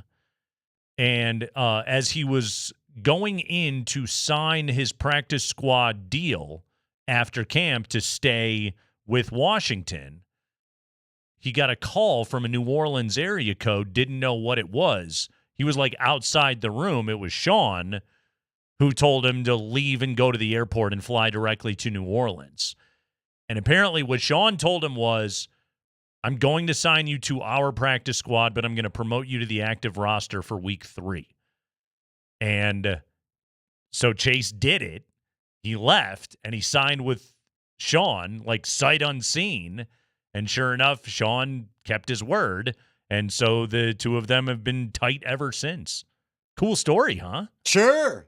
It's always good to have someone in your corner. Totally. Don't care what business it is, you need someone in your corner. There's your lesson, Sean kids. thought highly enough, and I believe his rookie year was the year that New Orleans won the Super Bowl. Was that 2009? Yeah, worked out for Chase Daniel. He got a Super Bowl ring out of the whole thing. I feel like I saw Chase Daniel at Missouri, but maybe I'm wrong. You probably did. He was there a while.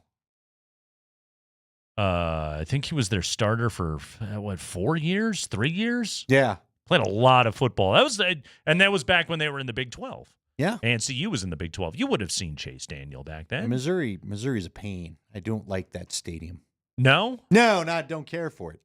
What's the issue with it? There's no media elevator, so you got to go running literally through the stands, get down to the damn field, and then of course, that's what they do at Air Force too. Here's the thing, and I say this, I want to be sensitive when I say this, but I think everybody knows it's true. Unfortunately, there's a lot of security personnel that come in for game day that are just the jacketed, not police officers, just the security folks. And every event has its own rules and its own people that are allowed wherever, and it's all different. And it's not always communicated to people the same. Uh-huh. And so, I couldn't get onto the damn field. And then, of course, another guy comes on and he's got a mic and a headset. My God, why are you hassling him? And I'm just like, okay, bro, but, you thank didn't drop you for the help. But, maybe help with people don't communicate well enough, period, no matter where you are. People don't even know who John Smoltz is, Andy. Right. Well, but again, you've got these badges, and they're all color coordinated, and apparently mine wasn't the color. The person was told the color was to be allowed on the field. It was supposed to be pink that day, and I had green or whatever it was. So you have a customer service complaint with the Missouri Tigers. Sure. So, no, that was a pain. And then I get on the field, and this was when I was doing the Slim Jennings thing, okay? And I've told you, my main form of losing the weight during slip, I peed it all out. I don't know how else to tell you. So I had to go multiple times a day. Oh, the weight loss, it just caused me. I was going to the bathroom once an hour. And you talked about clocking it at 20 seconds. I'd be going a minute, man, because everything is like a protein and a water, and it's just tons of water and all this stuff. So you're on the Mitch Urine diet? Yes. I could be called Mitch Urine. So I'd have to hit this up. I'd do my best to hold it, but I'd still have to get at least a couple in a game. And every other place, there was at least some bathroom that was easily accessible. I had to go out and go into this VIP area to get to the restroom there. And again, take a it's just VIP? a bunch of, yes, and it's just a bunch of drunk Missourians or whatever they're called. Hey, boys, your Colorado shirt, you guys suck, little Nancy boy. And I'm just like, all right, can I just go to the bathroom? You redneck. I'm not on the team. Yeah, like, can I ask, do you go to Camaro Head when you're done here too, or what are you doing? So, I don't play for the team. Yeah, I don't. I just like to use the restroom, and then of course there's some hillbilly in there that left a crime scene, and you're just like, oh my god. So Andy had you hassled by Yellow Jacket security, and I think they got whooped because had a rough porta potty experience. Who was the Jacksonville Blaine two, Gabbert? Blaine two Gabbert was decades the quarterback. later, you have not forgotten this. And wasn't Blaine Gabbert there? I think Blaine Gabbert just smoked the Buffs that day because it was sounds about right. It was under Hawk, and it was the last year in the Big 12. And then the next year under Embry, we would go to the Pac-12. Are you going to start doing live reads for the all P diet? Well, it works. But everybody was worried about it going the other way. No. I thought my wife made a comment, it's like you're pregnant, because she had that problem during pregnancy. So. You didn't look healthy. Yeah, I felt better. That's good. Yeah, at the very end of it, I remember I had a sales guy going, you got that protein burn. He goes, you need to lay off. In all seriousness, because I hadn't seen you, like we were work acquaintances back then. And so the summer that you lost all the weight, I hadn't seen you in several months. And then I saw you at training camp, and I literally went up to somebody that's like an acquaintance of both of ours. And I was just like, is there something wrong with Lindahl? He's got a disease. Those or clothes something? are wearing him. He didn't look okay. Oh, I used to get chilly. I'm cold. I was so cold. I was freezing at times. I was just I would eat. Couldn't stop. And it was like all peeing. the blood went to the stomach to celebrate food. Although you did eat plenty. I don't want to make it sound like that, but yeah, I'd get all shivery. I'm cold. I couldn't and I gotta handle the pee. light breeze. Somebody get me a sweater. Anyway, I'm sorry. You're much better off these days. Yeah. The Husky version of Lindahl is a healthier version, in my opinion. Oh, I told you. I went and played in my old man lacrosse league, got blasted by some dude. I'm like, I'm going back up to 200. The hell with this 190. I may sniff 205. I will not have this. Dude, you were a bag of The bones. hell with my health. I'm going back north of 200. And then you snorted 205. All right. Let's a couple cheeseburgers. You're right back where you need to be. Couple Qdoba lunches. Extra queso. Get back on that queso diet. I'd like to have 3 quesos, if you don't mind. Anyway, back to Sean P. Think about queso. To clog you right up, you'll never pee. Sure. It coagulates. You may not wake up from your sleep, but you won't pee either.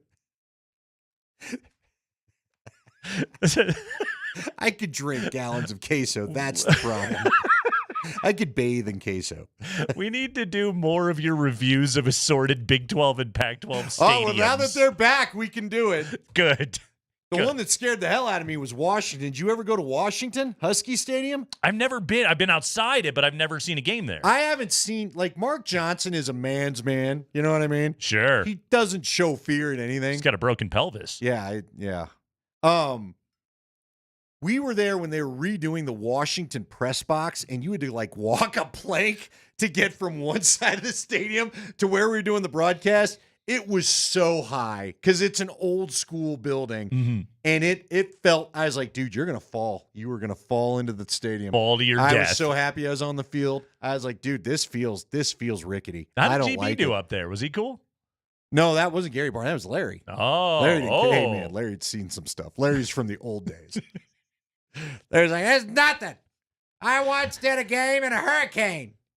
Quit being a ninny and let's get over to the press box. I want a lunch. Larry had a car before seatbelts. Larry did. Dude, Larry and Mark, I'm not kidding. This is not a joke. Shout out to Larry Zimmer. Tough old buck. Yeah. Dude, they were at Iowa State. Remember they had the tornado at Iowa State when the Buffs were there? That's right. Mark, I was on the talkback. I was on the mic that speaks to the headset going, Larry, get out of the booth. Like the sirens had gone off. Security come in twice. Is like, you got to get off the air. You've got to get in the hallway. We legit have a tornado. And Mark was kind of Texan guy about it. You know, the Texas people never believe there's a tornado. Sure. Because I got family down there. And finally, even Mark was like, oh, God, I think he saw the rotating cloud, and we could not get, we were like, Larry, you're literally going to die. Get in the damn hallway. There's a broadcast. And he's like trying to pull the mic with him into the, like, Larry, we'll cover 15 minutes for God's sake. Get in the hallway. Somebody extend my cord. They were just gone. It was the scariest thing ever. Like, they just were gone. We lost communication. I was like, oh, God, are they dead? Where is it? Because it wasn't on TV. Because Iowa State sucked. I was like, dude, I don't know if they're still there. I don't know if the tornado hit the building or not. They were like in some cement hallway. But Larry Zimmer would have gone up like Dorothy in the had just been gone with his headset.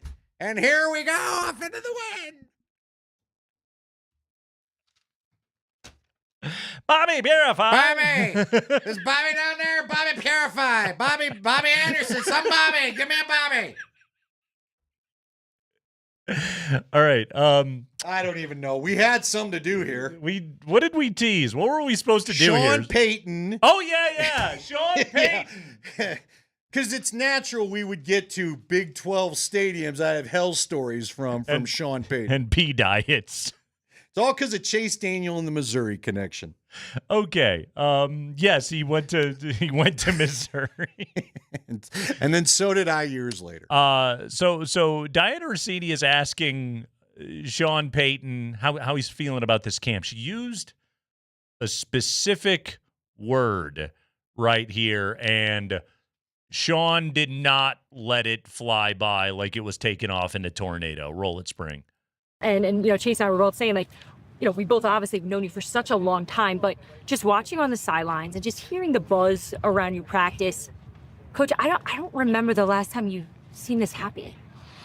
Well, I'm never happy. True. I would say it's much different this year. It's a young team, but I mean, the competition and the way practice is going is entirely different than a year ago. And it's not any one player from a year ago. It's just a series of transactions that are moving you in a direction you want to get to. And then this draft class, we're going to remember, like, this class has a chance to be really good. You seem happy. I'm never happy. All right. Well, I'm never happy. You were happy in the spring, dude. I like the part where she's like, true. True. Yeah, he was like OTAs. Yeah, man. It was like he was emceeing a Friars Club roast up there. He was having a great time. He couldn't have possibly been happier. Yeah. Now he's just like, practices matter. I'm miserable. I'm going to make all your lives hell. He does. You know what, though? He does seem... This is a chiller version of Sean Payton this year, right? Even though he went off on D-Mac in the postgame a little bit. I think he knows the program. Yeah. I think he's comfortable. He should be. I think he also has a quarterback that doesn't make him certifiably insane. Let me ask you this, okay? I'm trying to figure out how I want to put this. I don't know if they're a better team, all right? I don't. And maybe they are. Maybe Bo just simply running the offense the way it's supposed to be run will show us that this skill player group is better than they actually were able to show under the last 4 years of quarterbacks. Yeah. But he at least has to enjoy the process more, right? All three guys in that quarterback room, which he said he's loved multiple times, they're going to do what he asks. His offense is being run. He's not getting pushback from anybody, right? It's supposed to be run. I do think in general he's enjoying his day-to-day more, even if he's not happy. Where have we heard that before, by the way? Some coaches just do not allow the H word into their life. Where have we heard that before, Spring? Welcome back to San Antonio, where the game is tied after 3 pop. You got good ball movement throughout the third quarter. How happy were you with the shot selection, even though they came back? Happy? Reasonably. Happy? Happy's not a word that we think about in the game. You got to think of something different. All Happy. I don't know how to judge happy. Fair In the enough. middle of the contest, nobody's happy.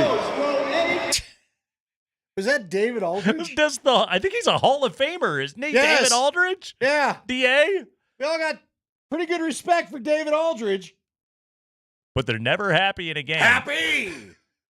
Holy cow, if you don't want to answer the question, please just say I don't want to answer the question. Happy, Pappy? Well, I'm never happy.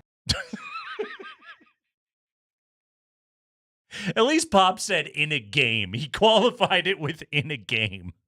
Pop can still, after the game, go get his, bottle of Bordeaux or whatever and get a couple of cocktails in him and be perfectly happy. Yeah! Happy?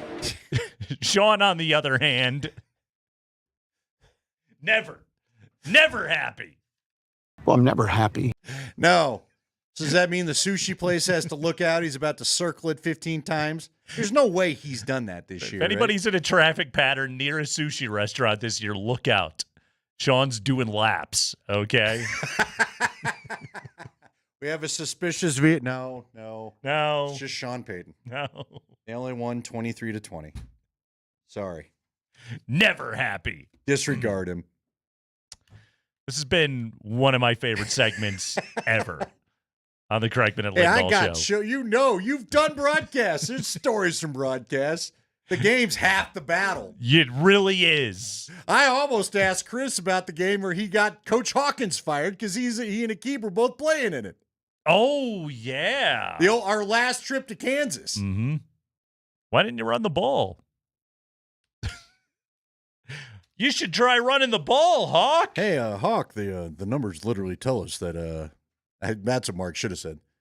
Numbers literally said had you run the ball every down that they would not have had enough time to complete that comeback. What do you think of that? Mathematically impossible. It's the Big 12, Mark! We throw the football, brother! All I know is for all the spastic moments, he just was standing. I turned around to a man, dead still, with a headphone in one hand and the little pack that he holds. Uh-huh. Called an IFB that lets him hear the station and just a mic. And he says no words to me. You know how many speechless moments I had? I could write a book, My Silent Time with Hawk. Because they're literally, we went 6 games where at the half, I would say, Coach, are you ready to do your interview? And I wouldn't even get a grunt. He would just keep walking. Just continue to walk. So where 3 times I just told our guy, Shannon, can I come down to you? What are we doing? I go, I don't know, throw it down. We'll see what happens. Shot me a look twice. By the 3rd time, he's used to it. I was like, can you please just acknowledge you will speak into... And 2 of the times, he actually gave me some of the best interviews of his life. I'll be interviewing a wall. That dude was the oddest cat going, man. I've met some odd people in my career. That dude is up there. Oh, there's some stories I wish I could tell you about that dude. We rounded out with Dan Hawkins talk on the Kreckman and Lindahl show.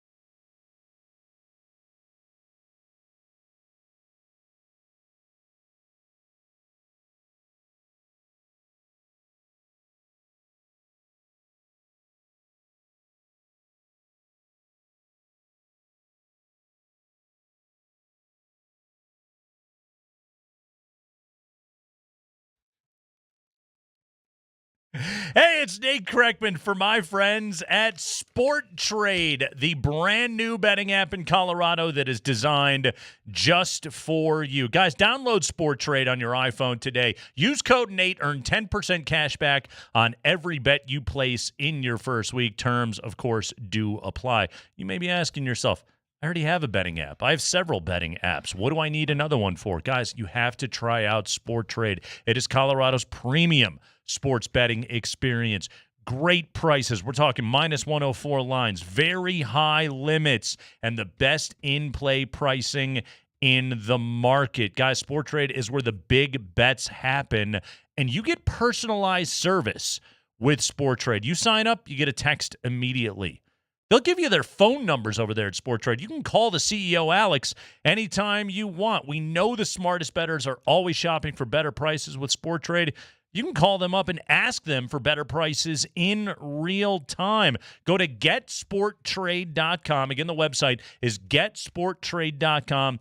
Excellent customer service, great prices, high limits, and the best in-play wagering experience that you will get anywhere in the market. Again, go to getsporttrade.com. Sport Trade is regulated by the Colorado Division of Gaming. Gambling problem? Call or text 1-800-GAMBLER. Sport Trade wants you to know the best bettors are responsible bettors.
We are live in the Backus and Shanker studios, serious lawyers for the seriously injured. That's Andy Lindahl. I am Nate Kreckman. Andy, I think we played the clip last week when Mike Gundy was saying he was excited to get back to football. Yes. Gundy was all just hey, off season's done. We're done with the business stuff. The kids can now just focus on football. Yeah, but today, Andy, Oklahoma State announced that the Cowboys players will have QR codes on their helmets linking to a donation page for the school's NIL fund. This is the first of its kind in college football. The QR codes on the back of each helmet will be 1.5 square inches. The school said that while the codes won't be visible from the stands on game day, fans watching during television broadcasts will be able to capture them on their phones. Oklahoma State believes this will help raise the team's NIL value throughout the year. Somebody that immediately posted a meme, you know, that the American Sniper thing where he's laying down looking through the scope. He's like, I'm trying to get $20 to one of the players. Trying to get that QR code during the game. I have a hard enough time pulling up a menu. You want me to be able to aim this thing at the TV during a game? Whoa. Hold on. You do that to the TV? So is that the new player move? Helmet off, show it to the camera. There's my QR code. Do you find where the camera is and then just like point that side of your head in that direction? Yeah. Gundy said, quote, "This is a revolutionary step to help keep Oklahoma State football ahead of the game. Gives a chance for everyday fans across the world to have a real impact when it comes to supporting the NIL efforts for Cowboy football. I'm thrilled about this opportunity for our players." Again, same dude that was complaining about the hassle of NIL a week ago is now just like, yeah, but did you know you can pay these guys directly on your phone in the middle of a game? Dude, it was crazy because to your point, for those that missed the clip, he's like, yeah, have your agent call us at the end of the year. Right. We're done negotiating. Like, it was the most kind of like cold and yet the splash of water to how things have really changed. Hey, we'll rework your deal at the end of the year. I mean, how do you think this goes over? Do you think this becomes a thing with schools? Yeah. Let me ask you They this. will not be the last school to do this. Okay, I've got a question for you then. And I want to know from the texters. 303-504-0925, all right?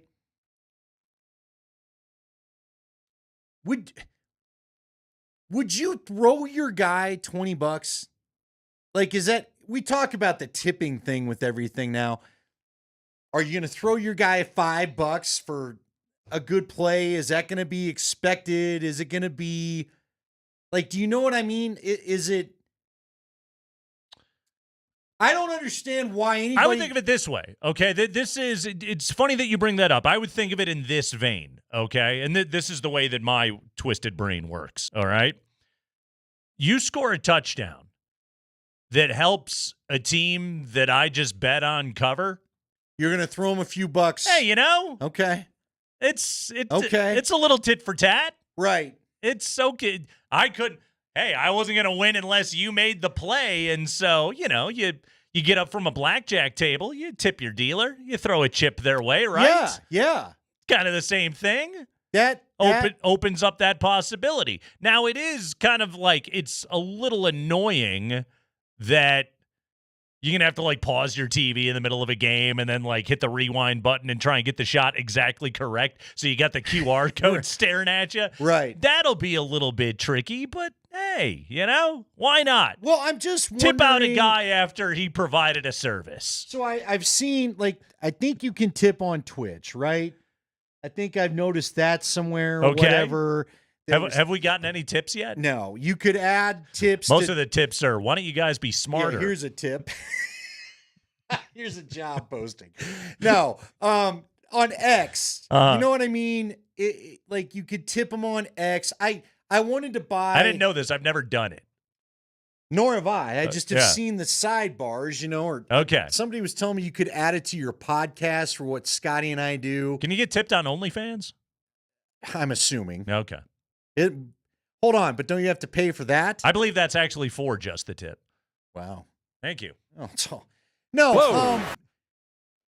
is anybody going to do this? Like, if you're, and I want to hear from any of our younger part of the audience. We have some folks like me where it's like, no way. I had to pay for the damn DirecTV package just to watch this game. All right? You're getting enough of my money. You got enough of my money, kid. No, but I wonder, like, is that what the culture's turning to? Like, if you're 20 or whatever, 25, have you grown up? Because if you're 23, how about I put it there? All you've done when you've gone to your lunch at high school, or you've gone to your lunch, you're tipping everywhere. I tried to buy a damn Blink-182 shirt the other day, and I realized it wasn't through them, and they wanted me to tip the person that made the shirt. I was like, just charge me then for the shirt, please. Like, is the younger set, the younger generation, whatever the new one is. It's funny, I had not connected this to tipping culture, but I see where you're going. Well, yeah, because, I mean, again, I don't want you to leave my school. See, you and I are not, I want to ask the fans out there for this reason. You and I are not, like, I'm still a Bronco fan, clearly, but I've had to detach from the whole thing. Sure.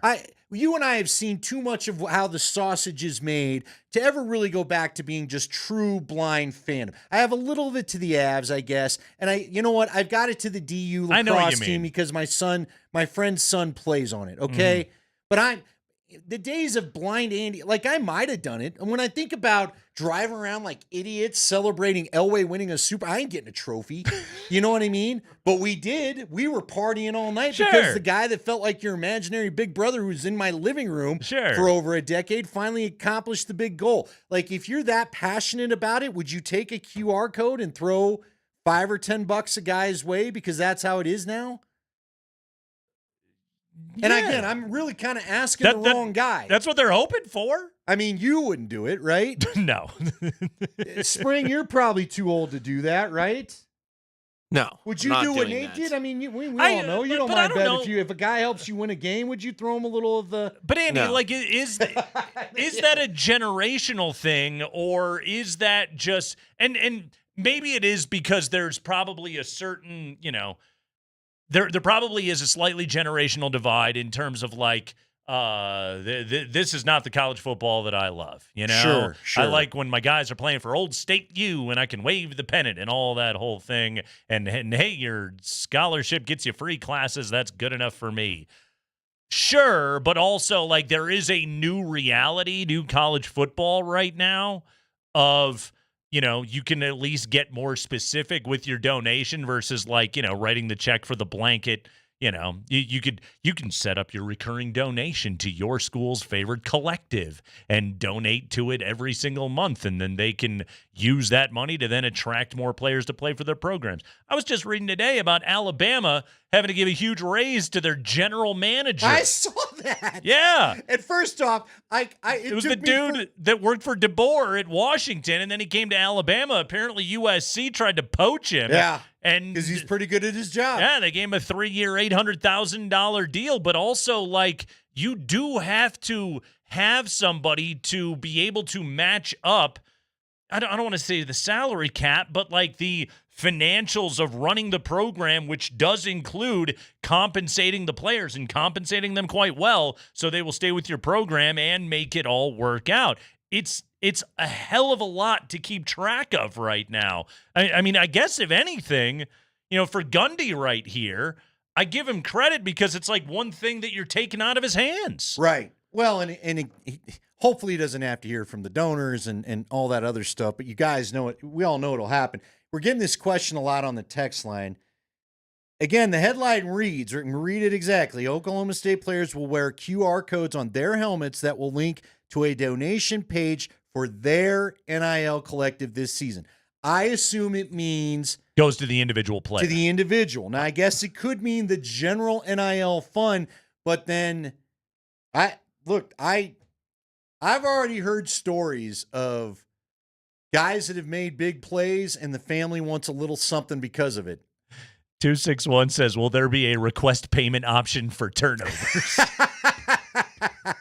I do like that. I'm sorry. The two-way PayPal? I'd like to scan you and you owe me. Why don't you just Venmo me $15 for that pick, all right? Yeah, you just cost me the game. Screw you guys. This is the Kreckman and Lindahl show. I will not be donating to any NIL collectives via QR code, but it's a good idea. Sure. Find the revenue stream wherever you can find it. If you can get, help me out with the math. You can get $5 out of 1,000. Call it 10,000 fans. 10,000 fans show up out of 10,000 out of 50,000 in that stadium. You've throw done you quite $5. well for What's yourself. that? 50 grand. Yep. You've done quite well for yourself. It's the Kreckman and Lindahl show. We have got the 5 biggest stories of the day from around the NFL. We'll do that next.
Blackman and Lindahl. It is hour number 3, best 5 o'clock hour in the biz. Let's do it, Mark Springer. We got football news. We call it the High Five. It's the 5 biggest stories of the day from around the NFL. Go! Hey, Sean Payton was on that Scoop City podcast. Have you heard about that podcast? Scoop City? Yeah. So lots of good stuff from Sean Payton talking to Diana Rossini and Chase Daniel, a former quarterback of Sean Payton's. And they asked Sean, because, we talked ad nauseum leading up to the draft, and not many teams seem to be in on Bo Nix or in love with Bo Nix, and then the Broncos were very much so in love with Bo Nix. Was that actually the case? Were the Broncos the only team that really loved Bo Nix as much as they did? Here's Sean. Well, I know this. There were a few other teams that saw it the same way.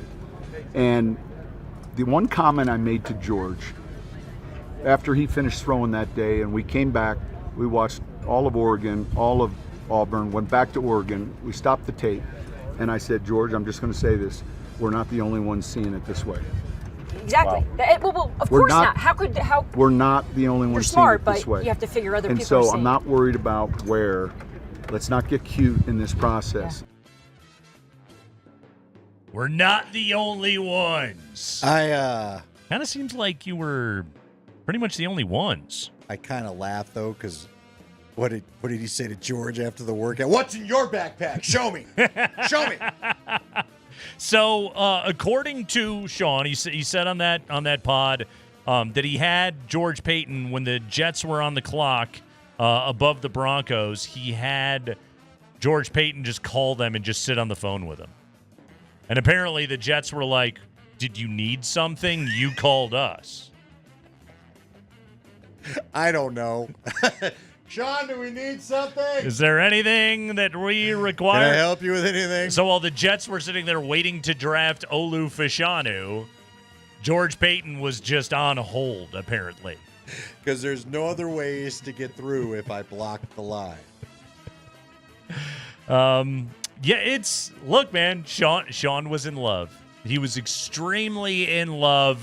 Coming up at 5:20, we will delve further into this very love. Not Jordan love, but the love that Sean Payton is feeling currently for Bo Nix, who we're assuming it's tomorrow, right? Tomorrow he gets named? Yeah, I would think so. I would think it's so tomorrow. We can just begin. That way no one's making a deal when Bo Nix gets all... I'm telling you, he's the new Josh Allen. It's only going to be Bo Nix. Start when he gets all of the thing. Yeah, when he gets all of the reps. Yes. Because we can still, as the media, I believe we can watch practice at least through this week. And I think then the viewing time gets a little reduced. My point being, the media will still know who gets all the reps starting tomorrow. Also, you got to specify, because if you don't say Bo Nix, people will think you could be talking about erstwhile Rockies infielder Jason Nix. Well, there you go. And that could be confusing for everybody. Yeah, I don't have many other Nicks. I mean, I've got nicks and cuts of a blade, but... You've got that, certainly. What? Without the nicks and cuts of a blade, what was that? Fleetwood Mac front woman Stevie Nicks. Sure, but that's a different spelling. That is spelled differently. Who was your guy, Jason Nix? Sure. Who yes. was the Jason Nix. He played with the Rockies. That was spelled the same way. He was on the team in though, 08. right? It was. He was an NIX. He was a Jason with a Y, which you don't hear often either, or see very often, Jason I suppose. Luber's a Jason with the Y. With a Y? Yeah. Cool. Sure cool, Carl. Wow, I did the thing, and then the drop of me doing the thing played. You were a little less bitter on your live one. Go you ahead. had had enough of your interaction with Carl. I was very annoyed that night. The Nuggets losing an NBA Finals game. Go ahead, Spring. High five. Hey, so today the Pittsburgh Steelers released a new updated depth chart, and Russell Wilson is still QB1 on that depth chart, despite going 8 of 10 for 47 yards and taking 3 sacks in the start for the preseason game on Saturday night against the Bills. Arthur Smith, his new offensive coordinator, talked to the media. He said that the Steelers are playing well in practice, but when the lights are bright, they're not playing well right now. He was critical of his team, but he did give credit to Russell Wilson for playing through his calf injury. Like Russ, for example, I give Russ a lot of credit for going out there. I think a lot of guys in this situation may have tapped out. He hadn't had enough reps. He wanted to go out there. Internally, we limited him. Just some of the schemes we were trying to do. It didn't go clearly the way we wanted it to. So there's some things that I didn't call for him that I did call for Justin. I think you could see that whether you're sitting in the stands or looking at the tape. This is something that I would advise on Arthur Smith, okay, my guy, is if that dude is not 100% healthy, don't play him. Yeah. In all seriousness, 2 years ago in the Hackett season, Russ was banged up that year. And he took 55 sacks that season. If he can't get himself out of trouble, and God, man, they were just NFL Network was playing the clip just a few minutes ago again of just a pocket collapsing and Russ turtling and not being able to do anything about it. If he can't get himself out of harm's way, you're in big time trouble. They had an interesting take on the ESPN. Did I tell you this yesterday? The ESPN morning shows, and I want to say it was Dan Orlovsky. Mm-hmm. Trying to remember who else was on the panel, but they said he looks like it was Jeff Darlington too. He looks like a guy that doesn't want to get hit anymore. Like he's finally, I don't want to say he turtled up, Nate, but again, I watched all of his work that night. Just really had nothing better going on. Seriously. And he would hit his final step of the drop, and at least here, he would at least try the spin move, or like he would go back and make it worse.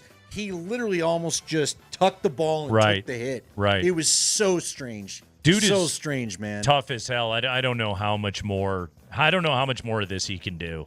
And he's looking at the rush so much. Right. Part of the problem was staring down. Even in his better time, he couldn't really see the middle of the field, but now he's just so focused on the rush. I don't know what they're going to do because, frankly, he could talk. I laugh because Arthur Smith, first off, I've never heard him talk. Secondly, I laugh because you can tell me you didn't call those plays. I mean, both of them aren't running your play. Right. Half the time, Justin Fields is just running around he's just a younger version of Russ in some ways. Yeah, might as well play the younger version of him. At least he might pick up a first down or two. Go ahead, Spring. High five. Brian Flores talking to the media today. That's the Vikings defensive coordinator, former head coach of Tua Tagovailoa with the Dolphins. And the other day, Tua talked to Dan Le Batard and said that Brian Flores was extremely and overly negative with him when he coached. Tua, Brian opened his presser today talking about the Vikings defense, and then he transitioned into what everybody really wanted to hear him talk about. That said, I think there's some other questions that are some other things that you guys want to talk about, so I'll address those too. Specific to the comments that were made by Tua. I just want to say, look, I'm happy, genuinely happy, genuinely happy for the success that Tua's had, and I really wish him nothing but the best. And I think player relationships are very important to me. I think that's kind of the foundation of coaching. I mean, I got into coaching because I was impacted as a young guy by my high school coaches, my college coaches, going all the way to Pop Warner. I got into coaching because I want to make that same kind of impact, positive impact, pour into young people, help them become, as KO says all the time, the best versions of themselves. It's interesting to listen to that right there from Brian Flores. There's a lot in there, Andy. I think there's one overarching take that I took out of listening to this. We know some guys just aren't cut out to be head coaches. Sure. Brian Flores is an excellent defensive coordinator. And I think he is in exactly the role that he should be in right now there in Minnesota. I don't think he was well suited to that job as a head coach. I think it was really difficult dealing with ownership and dealing with that organization at that time in his life. And I think some of the fallout, the crap just rolled downhill, and he took that as an opportunity to be a complete bag to Tua Tagovailoa. And as a result, I think when it's getting reflected back to him in a mirror right now, I would imagine he's not real proud of it. Yeah, I think you're probably right there. I would also just say in his defense, I mean, and you've probably been there too, I've been part of some shows where, it ain't going well. and we need to turn it around, and I don't have a lot of answers, so you just start grinding on everybody. Yep. You know, or you get stuck in a situation where maybe I've been there, where I didn't sign up for this. I didn't sign up to work for that guy or this, or whatever. And now all of a sudden you're just kind of taking it out on everybody. Yeah. So I try to give him some grace with that. I agree. I think that right now he's hearing some things that are being said about him, kind of reflected back to him from a truly rough time, a stressed out time in his life.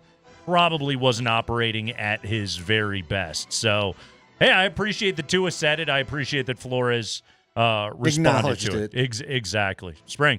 High five. Aaron Rodgers talking to the media today. He said that this Jets training camp that he has taken part in is the toughest on his body. It's been the toughest training camp he's played in the last 7 or 8 years of his career. When I was listening to Aaron Rodgers talk today, I found this interesting because when Aaron's talking about just football, he actually does have some interesting things to say, and this was about joint practices. He questioned whether or not joint practices, whether or not they really get anything out of them because the teams don't want to show their A stuff to the other team. Here's Aaron Rodgers.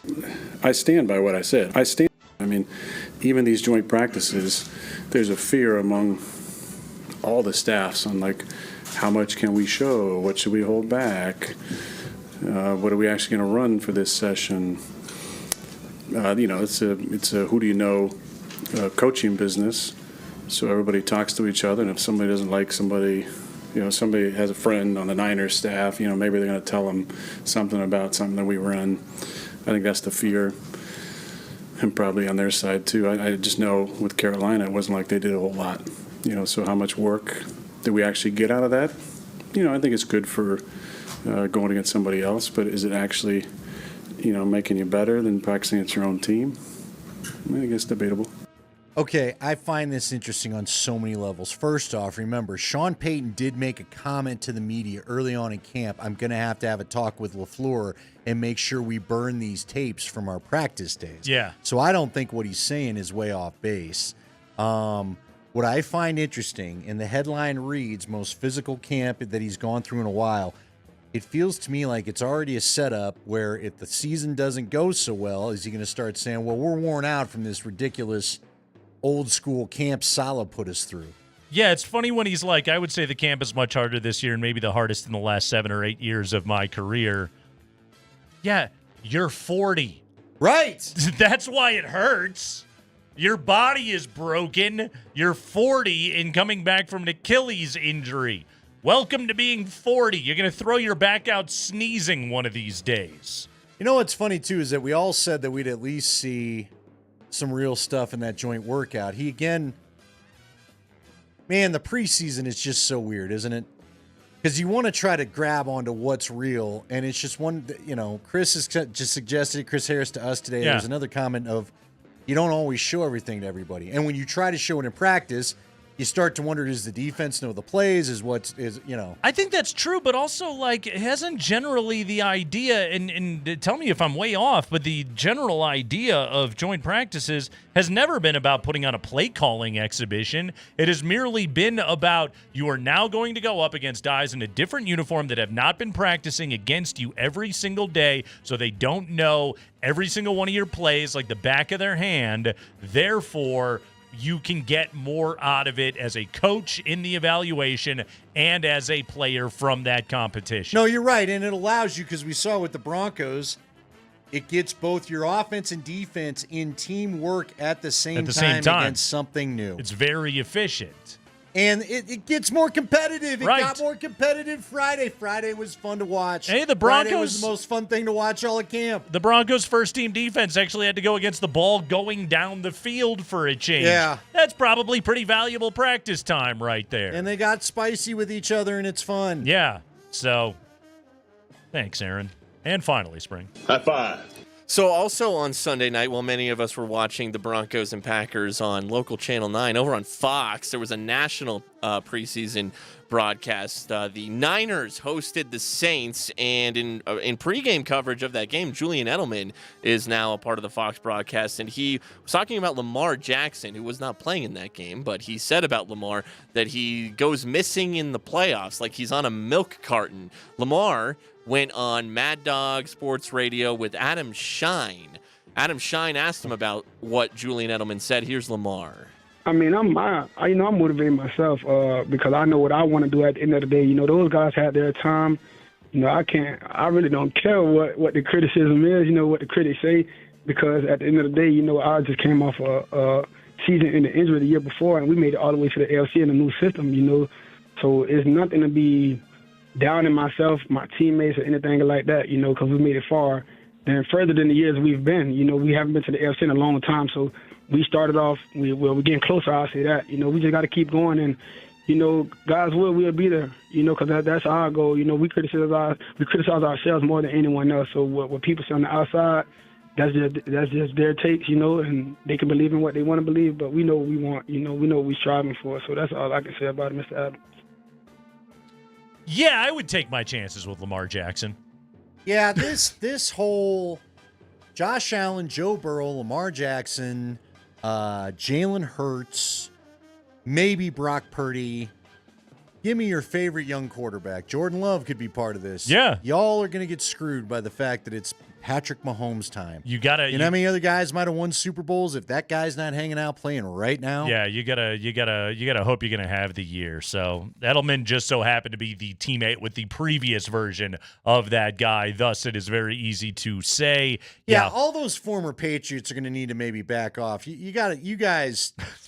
You had a special thing there. Like I said, I'll take my chances with a 2-time MVP. Yeah. Also, like, ran into Spags, man. The dude he figures things out in the playoffs. Kansas City got carried by an excellent defense in that game, and then Mahomes got it done in the Super Bowl. And they wait you out. They do. They're not afraid to play boring football for panic. a minute and wait for you to get impatient because they're the Chiefs and you're worried you haven't scored enough, so you do something out of character and they got you. Craigman and Lindahl, we'll take a quick break. When we come back, you want to hear what a quarterback guru has to say about the offense that Sean Payton is designing for Bo Nix right now. Very reminiscent of something that Jeff Legwold said yesterday on the Craigman and Lindahl show. That's next.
Thank you, Eddie Grant. It is the Craigman and Lindahl Show.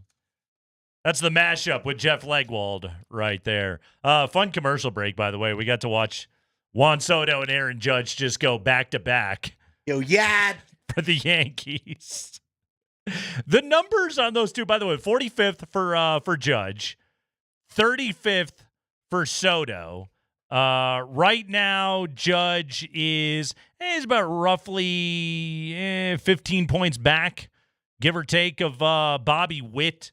Currently, for the batting title, he does lead the American League in home runs. He does lead the American League in RBIs by a substantial portion over Jose Ramirez right now. So if Judge can just bump up that batting average a little bit, we could be looking at a potential Triple Crown season out of Aaron Judge. Well, there you go. Then he's the MVP, right? Are him and Soto going to finish 1-2 in the MVP voting? In the AL? You tell me. My they could. God. I mean, Bobby Witt Ohtani's out of there. Like to have a word. Yeah, he's going to win the NL MVP this year, but those two might go 1-2. Not bad. Good stuff right there. Fun baseball. Rocks, by the way, a 1-0 lead over the Nationals in our nation's capital right now in the bottom half of the third inning. El Gambarino, 2 2/3 of scoreless work so far. Good for you. I'm thrown off because I look back and it was 1-1, and now they've removed the run again, so I don't know what's going on. I guess it's 1-0. We'll leave it at 1-0. Did we accidentally hit rewind on the remote or anything No, like that? I think Was it one of those moves? I think we had a scoreboard glitch. It happens.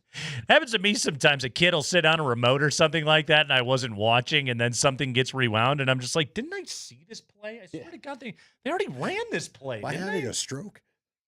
What's happening right now? No, I'm just dumb. 1-0 at the end of the third. Jeff Legwold yesterday was talking about, and I asked him specifically about what Sean Payton was doing play calling wise to help out Bo Nix as much as he possibly can. 8 of 9, 80 yards with a tutty. So far in the preseason, the numbers have been great for Nix. He's 23 of 30, 205, 2 touchdowns. He hasn't been sacked. He hasn't had any turnovers yet. Lucas Kroll was the only one that had a turnover on a drive. Without a doubt, Sean Payton is putting Bo Nix in a position to be able to succeed. I want to expand that answer from Jeff Legwold just so everyone can have heard that here on the show. But here is what Leggy had to say about the way that Payton is trying to set up Bo Nix for success.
And then we'll take it higher.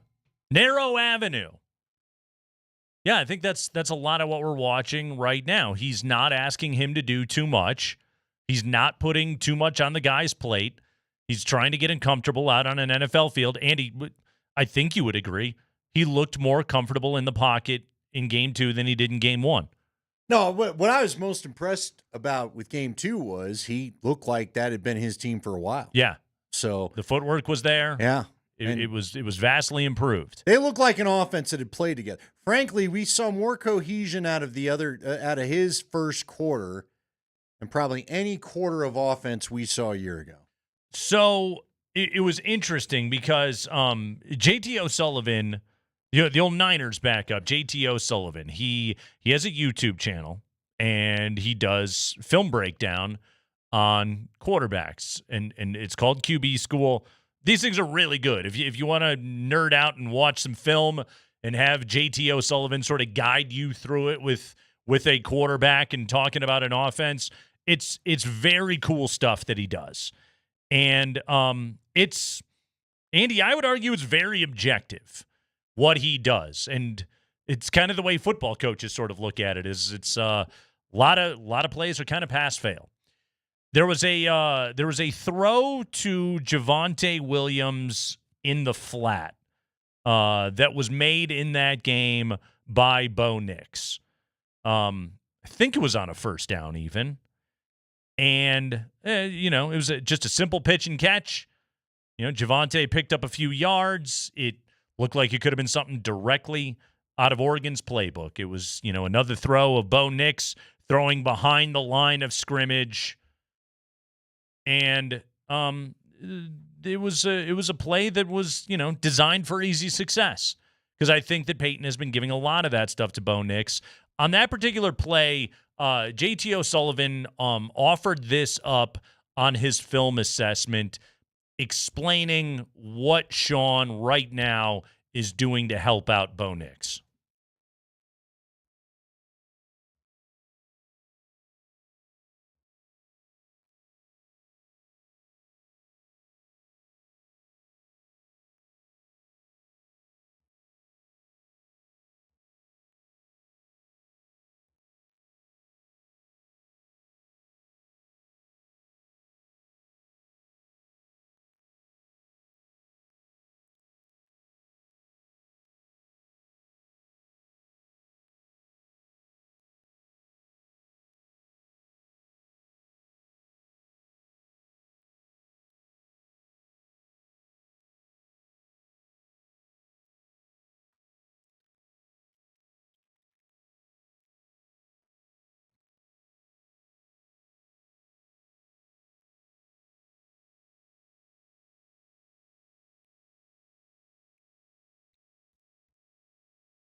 It's interesting stuff when you hear that right there. Like, yes, 8 for 9, but also let's acknowledge, outside of the 23-yarder to Cortland Sutton, Bo Nix is playing to his strengths. And I think Sean is calling plays to play to his strengths. Easier throws, pitch and catch, get comfortable, keep the offense moving right now. And when we talked to Chris Harris about it earlier in the show, he's like, that's good. You're going to get a lot of man. You're going to face a lot of blitzes. And you're going to have to show that you can hurt a defense when they start playing you that way. And that is the next big test now for Nix. But at the same time here, Andy, like, I don't view all of this as a massive negative, because right now what Sean Payton has been able to do is build up Bo Nix into what he basically was at Oregon at the pro level, which will totally take that level of quarterback play. Yeah, here's the deal. Sean is trying to get his guy to feel good, okay? And that's fine. Preseason can be whatever you want to make of it. You talked about it. Sure. last week, Bo looked a little unsettled in the pocket at times, but he still had a pretty good outing. Yeah. Now he shows up. He had a pretty good week, did all right, and, did good. All the guys were good against Green Bay's defense. So he comes out with a little more confidence, gets out on the field, looks like it's his team, looks like it's, you know what I mean? So the good feelings are all around. And again, that is fine.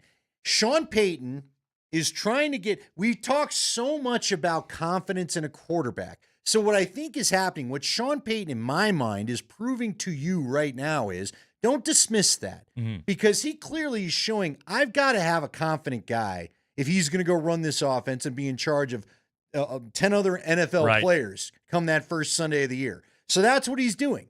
But also, for everybody that gets slightly upset, including someone here that works noon to 3, about suggesting that some of this is more concocted than it's going to be in a couple of weeks, Relax, it's a fair Tyler. point. It's a fair point. Chris Harris said it. We're going terribly bland. And so, again, we'll find out. Here's what I think is what I'm curious about. If the run game can be as good as it looks, then I think this offense can do some of what they've done this preseason, which keeps it in controlled areas. Yeah. If the run game isn't any good, it's going to give them problems. And that's not unique to Bo Nix. That's every damn quarterback. You're absolutely right about that. They're going to have a successful run game. And, it's funny. You actually took that in a different way than I would have, but you're absolutely right.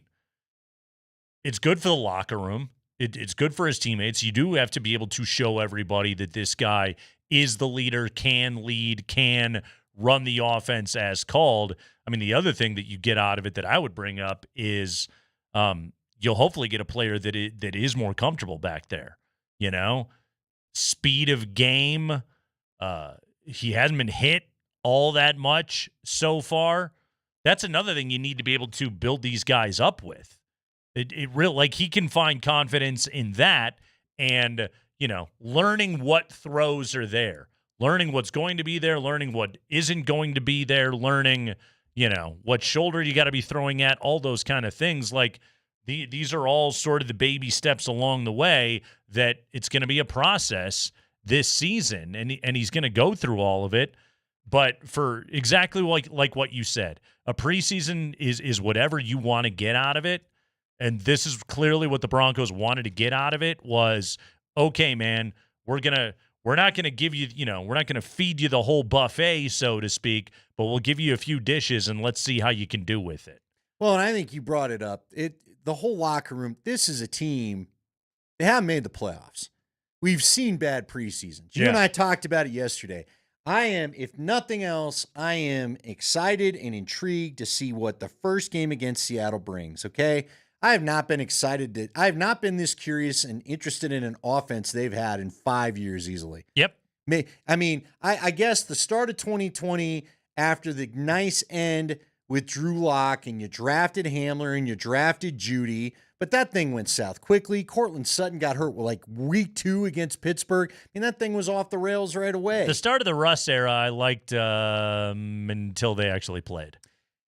Yeah. And then I hated it. Yeah, you and I were watching some practices going, This ain't you know what going I good. kept thinking? He's a gamer. He's a gamer. He's going to be a gamer.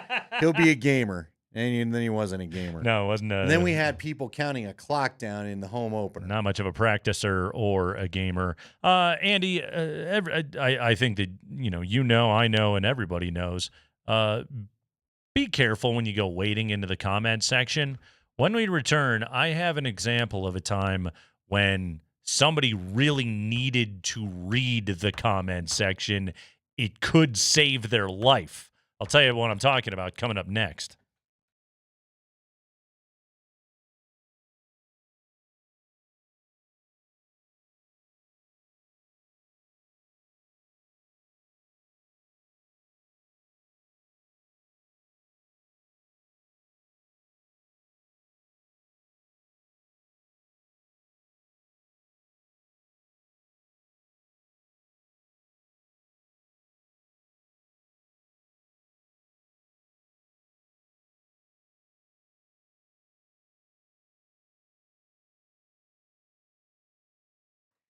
Hey guys, Andy Lindahl for the Rocky Mountain Men's Clinic. Let's talk low T for a second. First and foremost, if you're curious if you have low T, you can take a quick quiz. If you just want to bypass me, go to RockyMountainMen'sClinic.com. There's a quick 10-question quiz right there. It takes 2 minutes, and it's just yes or no answers. But let me give you some of the symptoms that maybe will pique your interest into taking the quiz or finding out more. You know, you can start losing your T, your testosterone levels can start going down gradually in your 20s and 30s.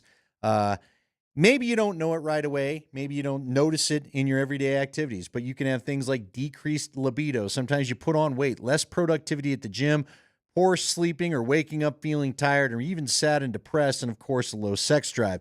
You're dealing with any of this, it could be low T. For me, it was mainly about the low energy after getting up and just after a couple, 2-3 hours, wanting to take a nap. Didn't want to deal with that much more if I could avoid it. Go to the Rocky Mountain Men's Clinic. Have a discussion with them. They'll draw your blood on your first visit and have your test results within 30 minutes. You will talk to a Colorado licensed medical provider who will review those results, and you can make the decision together as to how to proceed. The cost of the appointment is $99, and you'll get a T and PSA test. But if you sign up for testosterone treatment the day of that appointment, the visit is free. Couldn't be easier. To find them is real easy. You can go to RockyMountainMen'sClinic.com, but there's really no need to wait. Get that appointment today. They have 5 locations to serve you around Colorado. Call them 720-440-7900 or again, the RockyMountainMen'sClinic.com.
Wrapping things up here on a lovely Tuesday afternoon. The Blitz with Mark Bertinoli and Mark Springer is coming up next right here on Altitude Sports Radio 92.5. Andy, I have my copy. Are you ready for today's Rockhead of the Day? Yes. Yes. Yeah! Rockhead of the Day presented by Rock Plumbing, Heating, and Air Conditioning. They're your local home comfort specialist. Visit rockheating.com. Rock, bringing comfort home and simplifying your life. Andy, do you remember beloved 90s hottie Alicia Silverstone? Very well. Yes. Star of Clueless, assorted Aerosmith videos. Oh, that's what I remember. There you go. Crying when I met you, dying to forget you. Yes. Crying crazy, amazing crazy. Yeah, she was in all those videos. Real quick, Uh-huh. they get a little weird with Steven put his daughter in that one, and I'm just like, look, your daughter's beautiful. Steven Tyler being weird? No way. Come on, man. I mean, no way. Should you give your daughter this vehicle to show us how hot she is? I don't think so. Just me. Saw this story from NBC News. Alicia Silverstone, she's on TikTok. I didn't know. Well, yeah, okay. Sure, why not? Well, everybody is, right? Fans showed concern for Alicia Silverstone after she posted a video on TikTok where she appeared to pick a poisonous fruit off a plant and eat it. The Clueless actor happened to... That's funny. Also, the Clueless actor. The Clueless actor. That was kind of funny. That's funny. I don't need to get Serbian for that. The Clueless actor happened upon the fruit, which looks similar to an orange cherry tomato in England, according to the video posted on Monday. The fruit also appears to have seeds in it similar to those of a pepper. Apparently, she thought she was eating like a cherry tomato.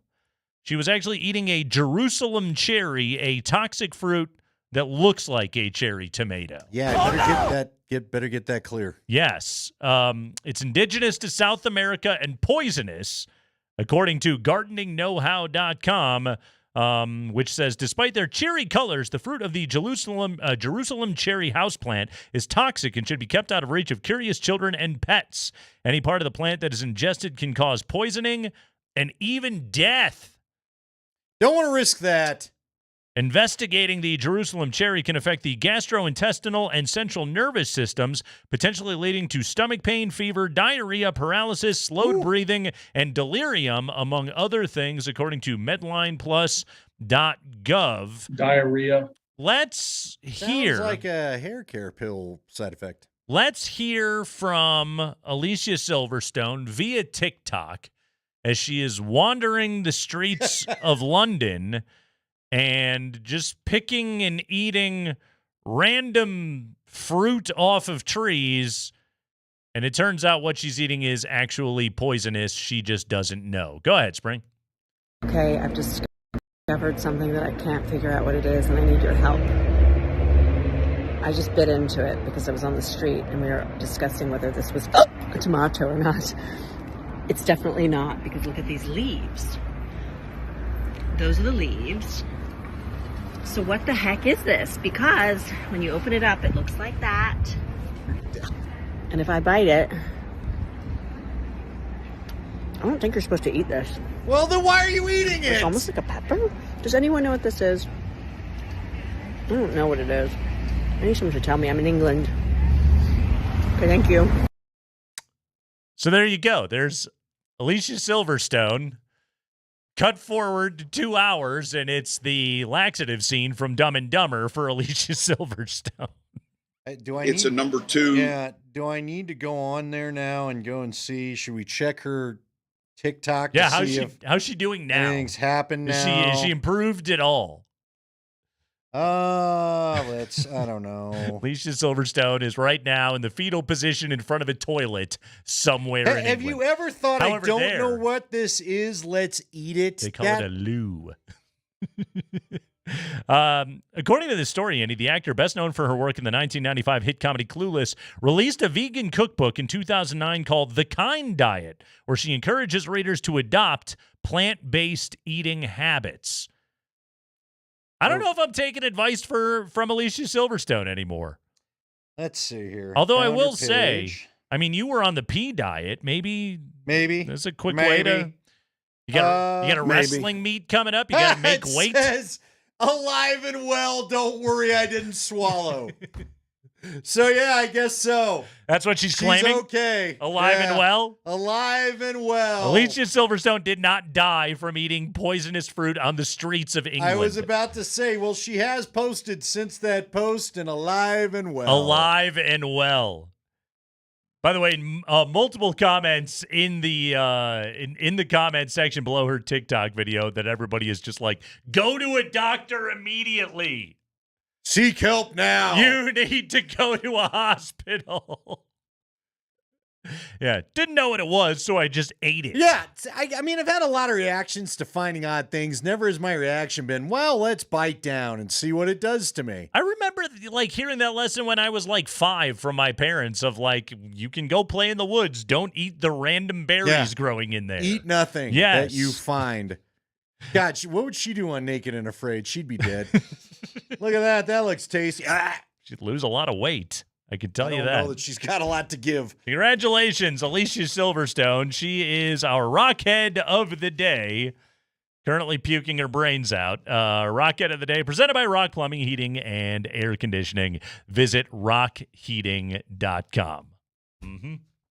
Thank you, Alicia Silverstone. Thank you for Alicia Silverstone. Don't eat Jerusalem We're happy cherries. that you feel okay. Yes. Stay away from the Jerusalem cherry. No. Come on. No. Yeah. Little note for you. What do Although you got? maybe spring doesn't want it. Uh-huh. Javonte Williams, according to Field Yates, is going running back 30 in drafts on ESPN right now. I have him as running back 23. Ooh, get the value on Javonte, everybody. He believes, says Field Yates, that Javonte will be the lead guy in Denver again. Yeah, I would say so. Where are you taking Javonte? Middle round guy? Yeah. Yeah, I'm not taking him RB1 certainly, but I might RB2 Javonte Williams. I'd be okay with that. You could do a hell of a lot worse. Granted, I think I had him last year and it didn't work out for me. No. No. See, again, does he become the guy that gets the TDs stolen? It's very committee. Does Audric Estime go in there to bang heads with the big boys? Running back life is tricky, man. That'll do it for us this afternoon. Thanks again to Chris Harris Jr. He was with us on the show, and he was very good. He was excellent. We always appreciate love Chris. A conversation with Chris Harris. Yeah, we're back tomorrow at 3 o'clock. We look forward to talking to you then. We think we're going to be talking about Bo Nix, the named starter. What over under? What's your Vegas odds? I'm saying it's going down before 8 a.m. tomorrow. And does it get leaked before Sean tells us? Yes. Okay. I'm going to say Shefty's going to have it. All right. See, I'm going Pelissero. You going Pelissero? I think Shefty's going to have it. Or do we both go K Adams? Could be K. K's in the mix. Rap Sheet. Bit of a dark horse. Rappaport. One of those NFL Network I feel dudes. like he's got beef with Rappaport. He's got rap beef. Well, rap never breaks much of the Sean Payton news. And battle it out like Eminem in 8 Mile. That'll do it for us. Have a good night, everybody.